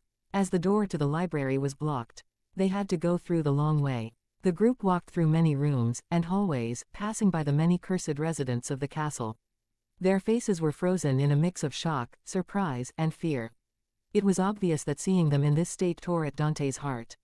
He probably knew every single one of the people at the castle, and to have him see them like this. They passed by the throne room, and noticed a man sitting on one of the thrones, frozen by the curse of the vines. His face, unlike the others, was set in a self-satisfied expression. Oh, my poor minister, King Trode said with sadness. The curse has deformed you, too. Although it was unleashed in the middle of the night, he suddenly looked angry. So what were you doing in the courtroom? On my throne. So, Trode said. You enjoy the feeling of being enthroned, do you? Well, your secret is out now, you frivolous old fool. Harry fought to keep the amused grin off his face, but couldn't. And eventually laughed as well, driving everyone else to laugh. They passed by the kitchens, with Trode lamenting over his head chef's current state. And then they reached the library. All right, Dante said with a grimace. Let's see what we can find. The group immediately got to work, picking out any book that alluded to ships or magic, and sat on the tables, perusing through each one. Explosives. Handle with care, don't think so, Harry thought, and tried another one. Better living through cheese, an excellent elfin elixir, swords and shields, must-sees for sightseers, vogue alchemy. Harry did a double take. Before moving on, pure relaxation, the pitfalls of alchemy, the forgotten ship, traveling to Trodain. Wait. The book before that. Bob broke Harry out of his methodic study. Harry blinked. And look at, the forgotten ship. I think I've found something, Harry said loudly, and began leafing through the pages. It took around half an hour, and a lot of speed reading. But Harry thought he got the gist of it. He let King Trode read it, and explained what he was able to figure out. It basically says that the area we found the ship in was at the bottom of an ocean. It doesn't give much details, though. Harry glanced around, noting that it was already night time. They'd been in the castle that long. I concur. King Trode lifted his nose from the book. The information is not very forthcoming, nor is it helpful, Trode said. If only the ocean still existed, it would be plain sailing, he said, before suddenly going through a fit of giggles at his pun. Dante groaned. Trode suddenly stopped laughing, looking at the full moon in the sky. What on earth? It had completely escaped their notice before, but the vines blocking the library's doorway cast a window-shaped shadow on the wall. A shadow that looked oddly familiar. Look at that window frame pattern on the wall. Jessica too had noticed. Doesn't it remind you of the one we saw in Ascantha? But why here and now? Harry asked, bewildered. An inconceivable ship in an equally inconceivable place, Angelo said mysteriously. And now, a moonshadow window in a cursed castle smothered in thorns. It sounds just like a fairy tale, but I suppose I could get on board with it. He certainly has a way with words. Bob chortled. They wasted no time and stood in front of the doorway to Moonshadow. Just like before, it split vertically right down in the middle, and enveloped them in a bright light. And like before, they stood on the platforms over the beautiful lake, Reefel, seeing light off of the several moons in the sky. I never imagined we'd have another chance to visit this place, Jessica said quickly. I was almost about to write off the time in Ascantha as a dream. Ascantha and Trodaine are quite a long way away from each other. Angelo mused. So how can they both have doorways leading to exactly the same place? Does it matter? Harry countered, and followed Dante, who had begun to move. Let's just see if Ishmari can help us again. Watch your step, Gov. I say, Dante, Trode said, looking around in wonder. This is the place you described. My dear boy, your tales do not do it justice. They reached Ishmari's home, and entered. The elf in question had his back to them, and stared off in the distance. At the sound of their footsteps, he turned, eyes widening in recognition. Ah, he said, welcome once more to the land of the Moonshadow, fortunate travelers. He gave them an impressed look. The Moonshadow window opens but once in a human's lifetime to grant a single wish. Ishmari elaborated. It is mysterious indeed that we should meet for a second time.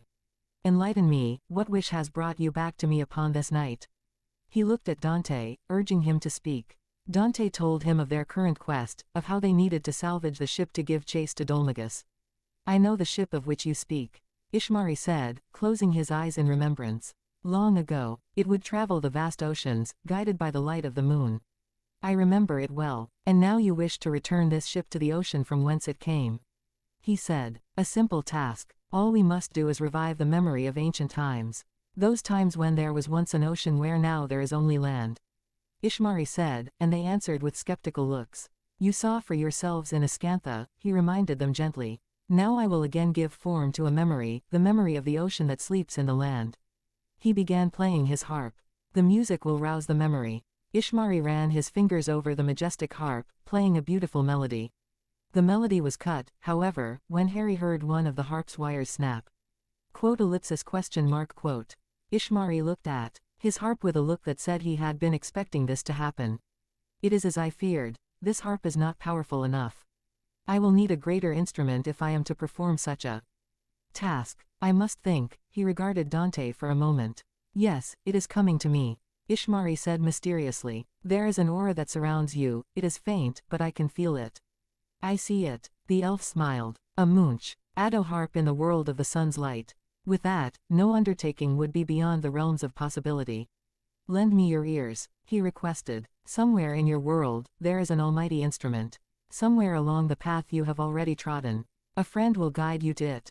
All right, Dante finally said. We'll do our best. It is all I can ask. Ishmari answered, and turned away. May the moon watch over you and keep you safe. And with that, they were back in the library. They stared at each other, silently, until the bloody, do we do? Well said, Yangoose. I feel like we're wasting our time, Harry said after yet another day of searching for the Moonshadow harp. After their meeting with the elf, Ishmari, the group had begun to retrace their steps, in an attempt to look for the harp. You see, according to Ishmari, they had come across this harp during their past travels. So the logical step would be to retrace their steps. If only it was as simple as it sounded. The land they've traveled on was massive in scale. In fact, Harry could easily say that, ever since he got to this world, he had walked more than his entire life put together. Granted, it did get better as time went on, with him increasing his stamina and tolerance for the pain associated with hiking, but still. Nothing in 5 days, and they still had much more ground to cover. The only silver lining Harry saw was that he was progressing quickly in his magical and spirit energy training. His _frizzle_, while still not as strong as Jessica's though, with her years of experience, he doubted it ever would be, was getting easier and easier to compress and contain, unlike the first time he had tried it. Back then, the fire would fight against him for control, and Harry would almost lose before sending the ball at his intended target. This made the attack much more ineffective because of the dissipated magic. Now, thanks to his fireball juggling training, he had learned to harness his flames better than ever before. His spirit energy training, on the other hand, was very rough going, seeing as he was left exhausted after every session with Angelo, who would make deplete his spirit energy reserves by raising shields, which were then summarily broken. This, of course, had advantages and disadvantages. The advantages were that Harry would learn from his mistakes and create stronger shields. That his reserves would increase tremendously. The disadvantage was that it hurt a lot. Don't be such a crybaby. Power doesn't come from nowhere. Bob scolded. Voldemort and Dumbledore didn't just sprout from thin air, already powerful and knowledgeable. No, They worked their asses off. Harry still vividly remembered the duel between Albus Dumbledore and Tom Riddle, the day Sirius died. The two made dueling look like an art form. All Harry knew at the time were basic stunning hexes, disarming charms, and other, very low-level spells. He'd felt completely useless in that fight. He distantly remembered his peers looking at him with respect and a slight fear of the abilities he'd shown them. If only they knew how far he had yet to go. Dolma. Gus was already powerful enough to defeat King Trode's guards, and this is even before he got that wretched scepter. Bob added for good measure. Okay, I get it. No pain no gain, Harry whined, exasperated. They were currently sitting around a campfire, gorging on some well-cooked stew à la Trode. This hardly seems a likely place for treasure. Angelo concurred, his blue eyes narrowing in thought. I think we may be barking up the wrong tree here. You're both right. Dante sighed, feeling content, the bowl laying forgotten next to him. Wandering around in the mountains is a colossal waste of time. Dolmagus is getting farther by the second. Our good fortune seems to have ended. Jessica, who sat next to Harry, said sadly, drawing some solemn nods from the rest of the group. All except Harry. Something about what she said got his attention. Could you repeat that? He requested. Jessica did so. Good fortune, Harry mouthed, feeling like he was missing something. The cogs. In his mind quickly linked the word, fortune, to a certain man they'd come across. His eyes went wide for a moment, before he schooled his expression. Dante caught on quickly. You think he would know? Who would know? Jessica cut in. I don't follow. Oh, right. Dante looked a bit sheepish. It's like this, and he told the tale of the fortune-teller Calderasha, who had given up his powers because he'd caused a poor girl's parents' death. It turns out, the source of his powers was the crystal ball he had thrown away in a waterfall near the town of Fairbury. Dante said, remembering their encounter against Gazer.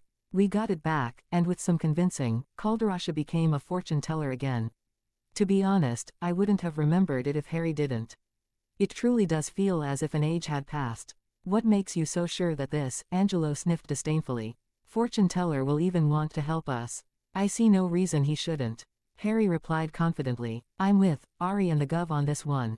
Yangus backed him up, having already met the fortune-teller, and seeing that his fortune had indeed proved true, since Dolmagus did pass through where Calderasha said the jester would. It certainly couldn't hurt. Jessica agreed as well. Then it's settled. Dante declared. We head to Fairbury first thing tomorrow. Fairbury, This place hasn't changed much. Dante commented while walking through the streets of the town.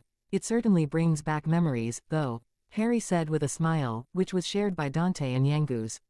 The three led Jessica and Angelo through the upper section of the town, which was a bit hard to navigate through, though it wasn't anywhere near the maze that Pickham was.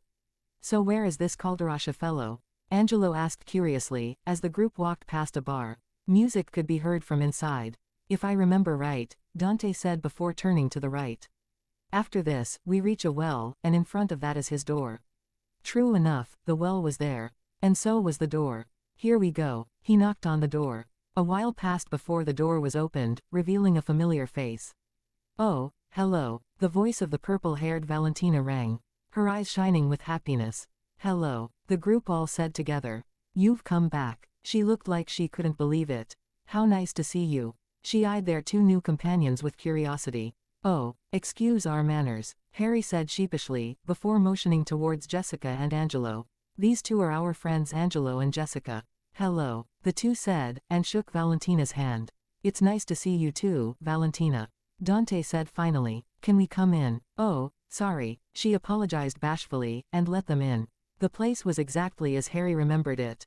The crystal ball stood proudly on a large round table in the center of the entrance room, which was decorated with various odd items. How've you all been doing? Harry asked, as he joined his friends at the table in the kitchen. Valentina came over with a tray full of a variety of sweets, setting it down in front of them. Yangus began to help himself. Things have become wonderful ever since you helped us. Valentina answered with gratitude. My father is so passionate about his fortune-telling again now. It's really wonderful to see. She chuckled, scratching the back of her head sheepishly. I'm even starting to worry that he might be working himself a little too hard. Speaking of, Dante cut in. Where is he now? We need his guidance again, if it's not too much trouble. Oh, he went off to get some milk from the shop. I'm sure he'll be back pretty so. They heard the front door open. Valentina stopped and smiled. He is here. She got up, and made for the entrance, the group following her. Valentina. They heard him call out before reaching the entrance. I couldn't find any milk. He took note of their presence. Ah, you have returned. Calderasha said. Time had done wonders to his appearance. When they'd met him, he'd been drowning himself in alcohol, and didn't bother taking care of himself. He looked better than ever, now. Welcome back, father. Valentina smiled. He nodded at her. Before regarding the group. He voiced, before sitting in front of his crystal ball. I sense you have not come to me for a social visit.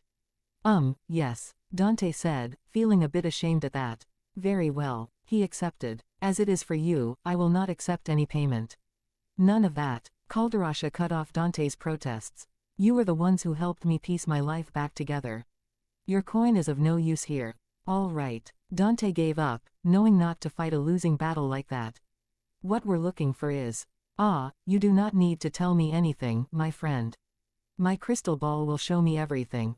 Calderasha held his hands over the clear crystal ball, and it began to shine and hum. What will it show today? He closed his eyes in concentration. Yes. The mists are clearing. Calderasha said. I see, a castle. A castle. Bob repeated. I see a castle, and a young king. Calderasha added. He is smiling happily. The thing you seek is with him. The fortune teller opened his eyes. That is all I can tell you. Calderasha said. The rest you must figure out for yourselves. Thank you, Dante said, grateful for his help. I wish we could stay, but... I understand. Calderasha cut him off, looking at Jessica and Angelo knowingly. Dolmagus has made many suffer. He said mysteriously, leaving Angelo and Jessica wide-eyed. Dante simply shook the man's hand, and left, his friends following him. Once outside Fairbury, the group reconvened with King Trode, telling him of Calderasha's divination. As always, the great Calderasha finds the answers. King Trode nodded happily. I'm glad we saw the two again.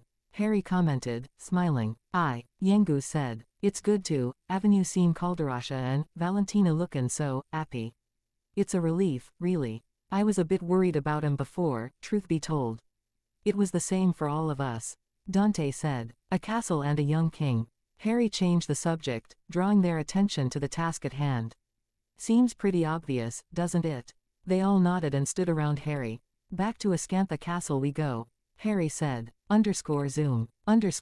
They blasted off to their destination. It took quite a while. Even at high speeds, but Ascantha Castle eventually came into view, and they landed at its entrance, choosing to make their way to the throne room, rather than land on the highest tower and make their way down. The reason? It would be disrespectful and shameful to do so. With that in mind, they passed through the castle's corridors, hallways and stairs, until they finally reached the king's throne room. King Pavan sat on the throne, with his minister at his left side. The two took note of the group's presence, their eyes shining with delighted surprise.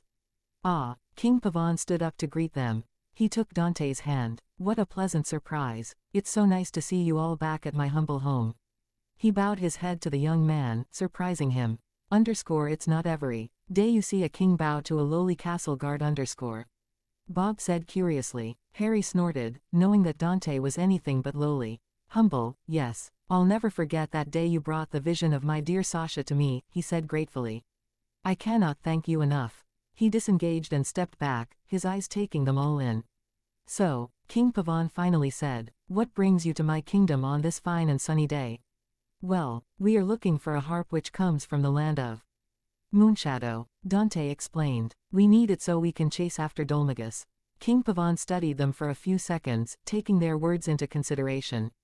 I see, he said. The Moonshadow harp is indeed in Ascantha. He closed his eyes. It has been one of our treasures since ancient times. He looked conflicted for a moment, weighing his options. Finally, he looked at them.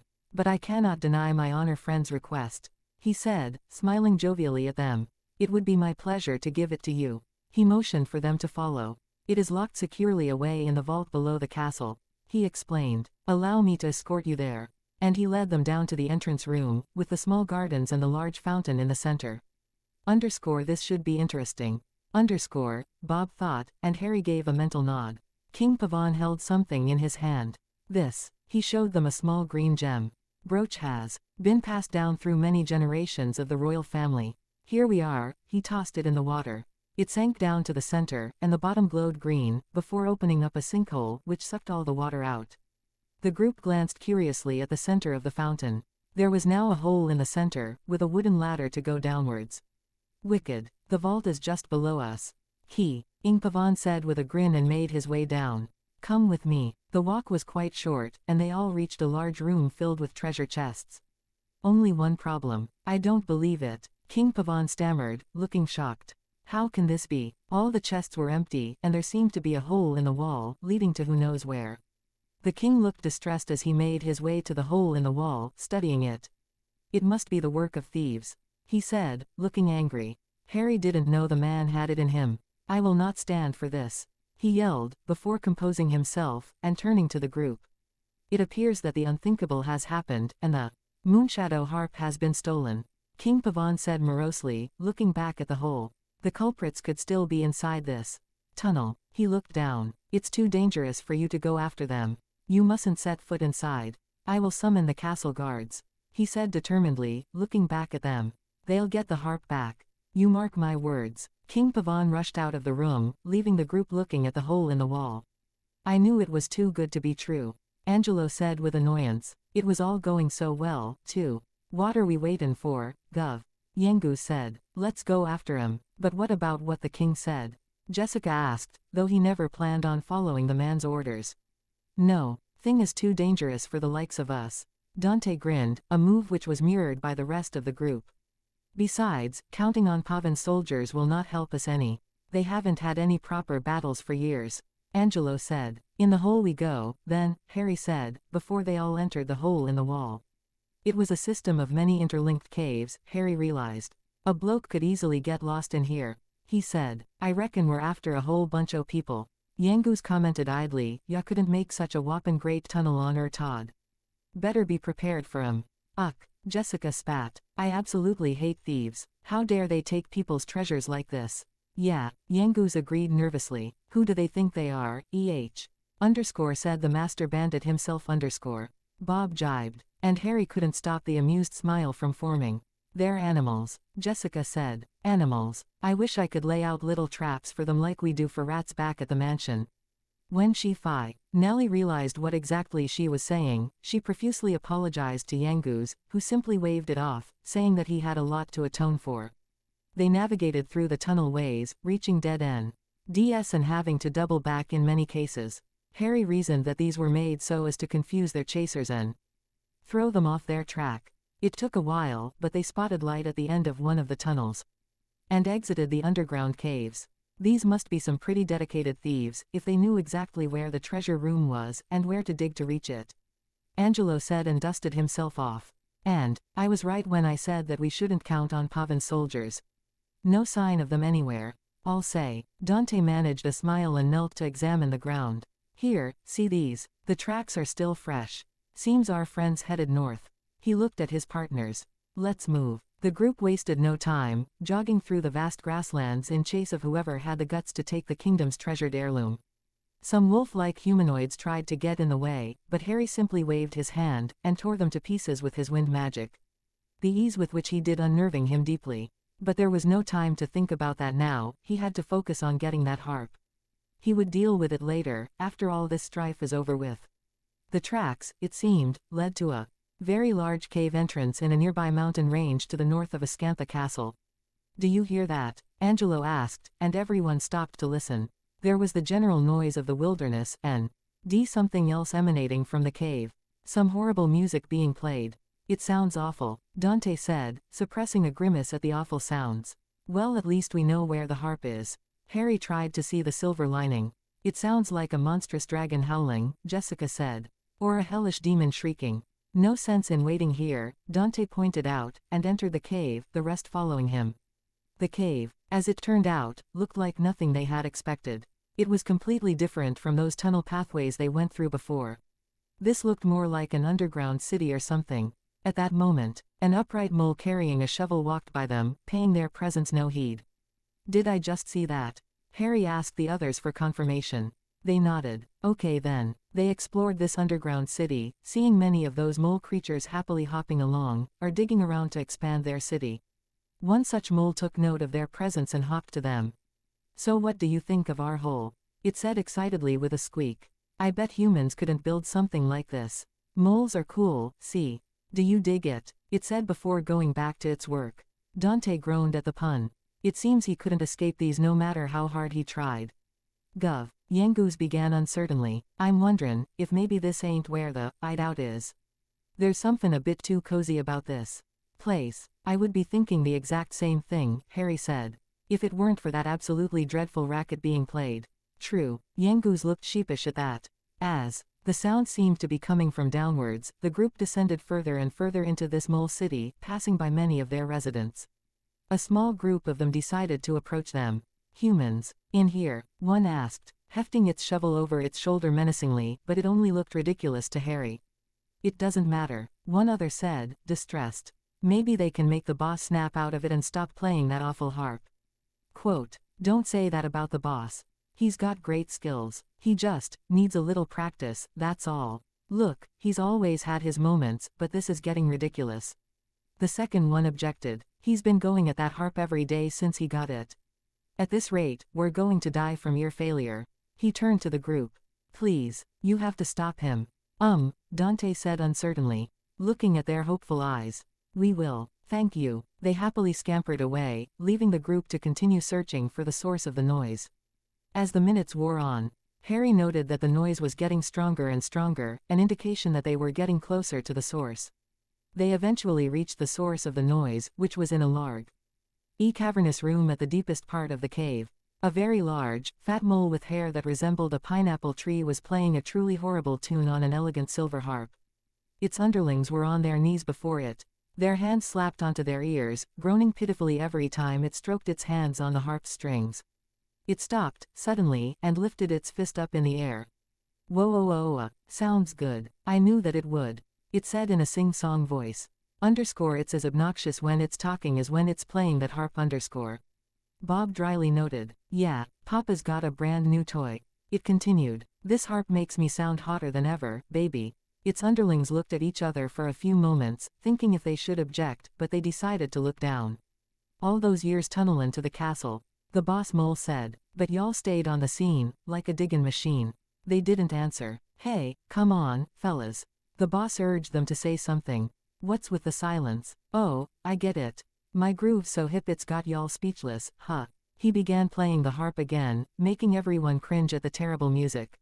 We can't take it anymore. Somebody has to get that harp off him. One of the underlings hissed out, before it looked at one of its unmoving companions. You smart dog, you. It patted its companion on the back. Forced yourself to go unconscious, did you? Another mole lay in the fetus position constantly crying out, please stop. The group of allies looked at each other, not believing their own situation. Finally, Dante shook his head and approached the boss mole. It seemed to notice his presence, as it stopped playing the harp.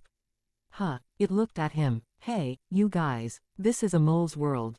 But I wouldn't be nothin', without an audience. Wanna dig my funky tune? Quote, Dante stepped back, unsure if he should answer yes or no.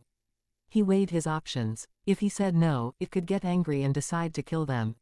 If he said yes, it would play that awful tune. And possibly decide to kill them anyway. No, I don't think we will. Angelo cut in coldly, not wanting to deal with this nonsense any longer. You have something we need. And we're here to take it back. You come to steal my harp. It suddenly snarled at them. That ain't hip. It got up, and flexed its muscles. I'm ready to get up and do my thing. Hit me now. Angelo made to attack it. But the giant mole began to wildly play the harp. Its screeching noise became 100 times worse than it was before, forcing them all to their knees. Seeing their reactions, it grabbed at some nearby rocks and threw them at the group. Harry and his friends were too dazed to fully dodge the attack, if even at all. Yangu seemed to have taken the full brunt of the attack and blacked out, while Dante, Jessica and Angelo had all been incapacitated by it. The latter three, however, were quick at work with their healing spells, and would soon rejoin Harry in the fight. The boy who lived wasted no time, and began an attack that would hopefully stall the boss in the worst-case scenario, and severely incapacitate it, if not kill it in the best-case scenario. He extended both arms, palms extended, and shot a stream of crimson flame at the monster, concentrating as he did so. The trick to this attack was that he would send invisible blades of wind from the edges of the roaring fire, masking any signs of its presence until it was much too late for the monster to react. As expected, it attempted to step back from the flames, but was taken completely off guard by the blades of wind that managed to cut somewhat deeply into its arms and legs. It yelled out in pain, making Harry stop his spell and observe his handiwork. He had thought his spells were pretty strong, having torn through many trees with his wind blades. Yet on this monster, the damage done was relatively small. Perhaps these monsters have a resistance for magical attacks. Bob suggested, and Harry agreed, knowing there was probably no other explanation for that. It glared at him, and he smirked in return. How do you like my wind blades lurking within the flames? Harry asked cheekily, but frowned. Maybe I should find a better name for it. It tried playing the harp once more in an attempt to incapacitate him, but was interrupted by a powerful light emanating from behind Harry. All of a sudden, a positively gigantic ball of flame, 5 times the size of Harry's frizzle which was about as big as 3 soccer balls, slammed into the boss mole, exploding on impact. Harry looked around wildly for the source of such powerful magic, seeing Jessica and Angelo, both with their arms extended and palms out. Dante was carrying a beaten-up, but still conscious Yenguz over his shoulder. What the hell was that? Harry shouted over to them, impressed. Combined attack. Angelo breathed out. We were going to teach this to you as you progressed. Harry nodded at them, and ooped back in the direction of the boss mole. When the smoke from the combination attack cleared, the giant mole was seen sprawled on its back, unable to stand, and looking very badly burned. It's On snapped out of whatever trance they were in, rushing to their boss's aid. Boss, they all yelled. Stay with it, boss. They carried him away, most likely to get it some medical treatment. They left the harp behind, and Harry picked it up, before turning to his friends. Angelo, Jessica and Dante were a little bruised, but it was nothing that couldn't be easily fixed. Yenguz, on the other hand, had a boulder smashed against his body. So he probably wasn't all right. The fact that he was even conscious and still standing, albeit with the help of Dante, was a testament to the man's toughness. Are you guys all right? Harry approached them all. If I had to ear just one more note out of that mole, I'm sure it would have finished me off. Yenguz tried to laugh, but winced instead. But we made it through, didn't we? We got the Moonshadow Harp back, and everyone smiled at that. It looked like things were finally going their way. They took their time to treat each other's wounds, and made their way back to Ascantha Castle. The group wasted no time, and rushed to King Pavin's throne room to tell him of the news. Once they were there, they saw him seated at his throne, a squad of soldiers bowing before him. He took note of their presence, and smiled. Sorry for the delay, he said. We're now going to summon the... He finally noticed their current appearance. Their clothing was caked with dirt and grime, and they'd looked like they'd been through the ringer, having the bruises and cuts to prove it. What on earth happened to you? He looked distressed at their appearance, but Dante waved it off. Well, the bandana-wearing young man started. We decided to take matters into our own hands, and got the harp quickly. Goodness, King Pavon exclaimed. You went after he thieves and retrieved the Moonshadow harp all by yourselves. Yes, there wasn't much else they could say, now could they? Why did you put yourselves in such danger? He scolded, before his features changed into an impressed look. That said, I can't deny that I'm impressed. Well done, you never cease to amaze me. We do our best. Harry waved off his praise. He wasn't in it for the glory, after all. Though a bit of gratitude certainly made his life much lighter somehow. I always seem to put you to so much trouble, though. King Pavon said with a pained face. Well, I'm glad that you're all right, at any rate. And that you've got the Moonshadow harp safely back in your hands. Harry made to give it to the king, but Pavon simply pushed it back. Naturally, it now belongs to you, as I promised. He smiled at them. Please, do take care on your travels. I'll be praying that you keep safe. Thank you, the band of misfits said gratefully, and bowed, before leaving the castle to reconvene with King Trode and get back to Trodaine. The king took the news pretty well, judging from his excited expression, and urged them to head back to Trodaine as quickly as possible. They did as asked. They made their way to the Moonshadow doorway, which opened for them and bathed them in light. When the light faded, they found themselves on a familiar platform. No matter how many times I come here, I can't shake the feeling that I'm in a dream, Jessica said, looking around. It's all so beautiful and surreal. It is, Harry agreed softly, and the two shared a look. Now we'll see the miraculous Moonshadow harp in action. Angelo had an excited look in his eyes. I can hardly contain myself. Ishmari, after all, isn't tone deaf or a mole. That he isn't. Dante chuckled with mirth, and they walked across the platforms to Ishmari's home. The elf in question was already waiting for them, eyes closed in meditation. They approached him slowly, so as not to disturb him. I have witnessed the passing of many moons, he began, opening his eyes, but never before have I felt time pass so slowly. I see the outcome of your quest from the brightness in your eyes. He smiled at them. You have retrieved the Moonshadow harp. Ishmari extended his hand to them. Please show it to me. The mighty instrument that will rouse the memory of the ocean. This guy has a penchant to talk grandly, Bob thought. Harry made to give Ishmari the harp, but it glowed and floated away from him, into the waiting arms of the blue-haired elf. He regarded it, curiously and with fondness. This harp has traveled far. Just as you have, Ishmari said kindly. I did not imagine it would ever find its way into my hands again. Now, he looked at them, let us attend to the task at hand. Let us go to the ship. Music will awaken it from its slumber and set it sailing once more. He strummed his fingers against the Moonshadow harp, and everything was enveloped in light, making Harry shield his eyes. When the light faded, Harry found himself in the desert, standing in front of the ancient ship. Curiously enough, Dante, Yangus, Angelo, Jessica, Medea and King Trode stood next to him, all as confused as he was. Ishmari stood before them, before he turned to the ship. What's going on? King Trode made to follow the elf, but was held back by Yangus. How did we? Ishmari walked to the ancient magic ship. Placing his hand on its hull, he lowered his head in respect. This ship, he said, the Moonshadow harp and myself, we are all the same. We are all from the old world. The old world, Harry repeated, but his voice did not carry over to anyone else. Ishmari turned to face them. I must thank you for reuniting us ancient ones. He began playing the Moonshadow harp, and the desert changed all of a sudden.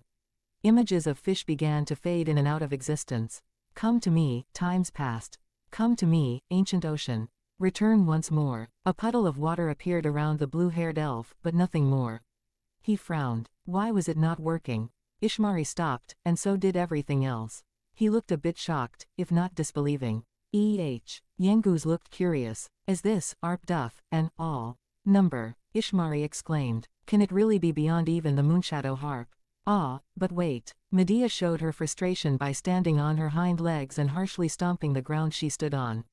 Ishmari regarded her curiously, before approaching her. He caressed her mane of hair. Forgive my ignorance. He apologized with a smile.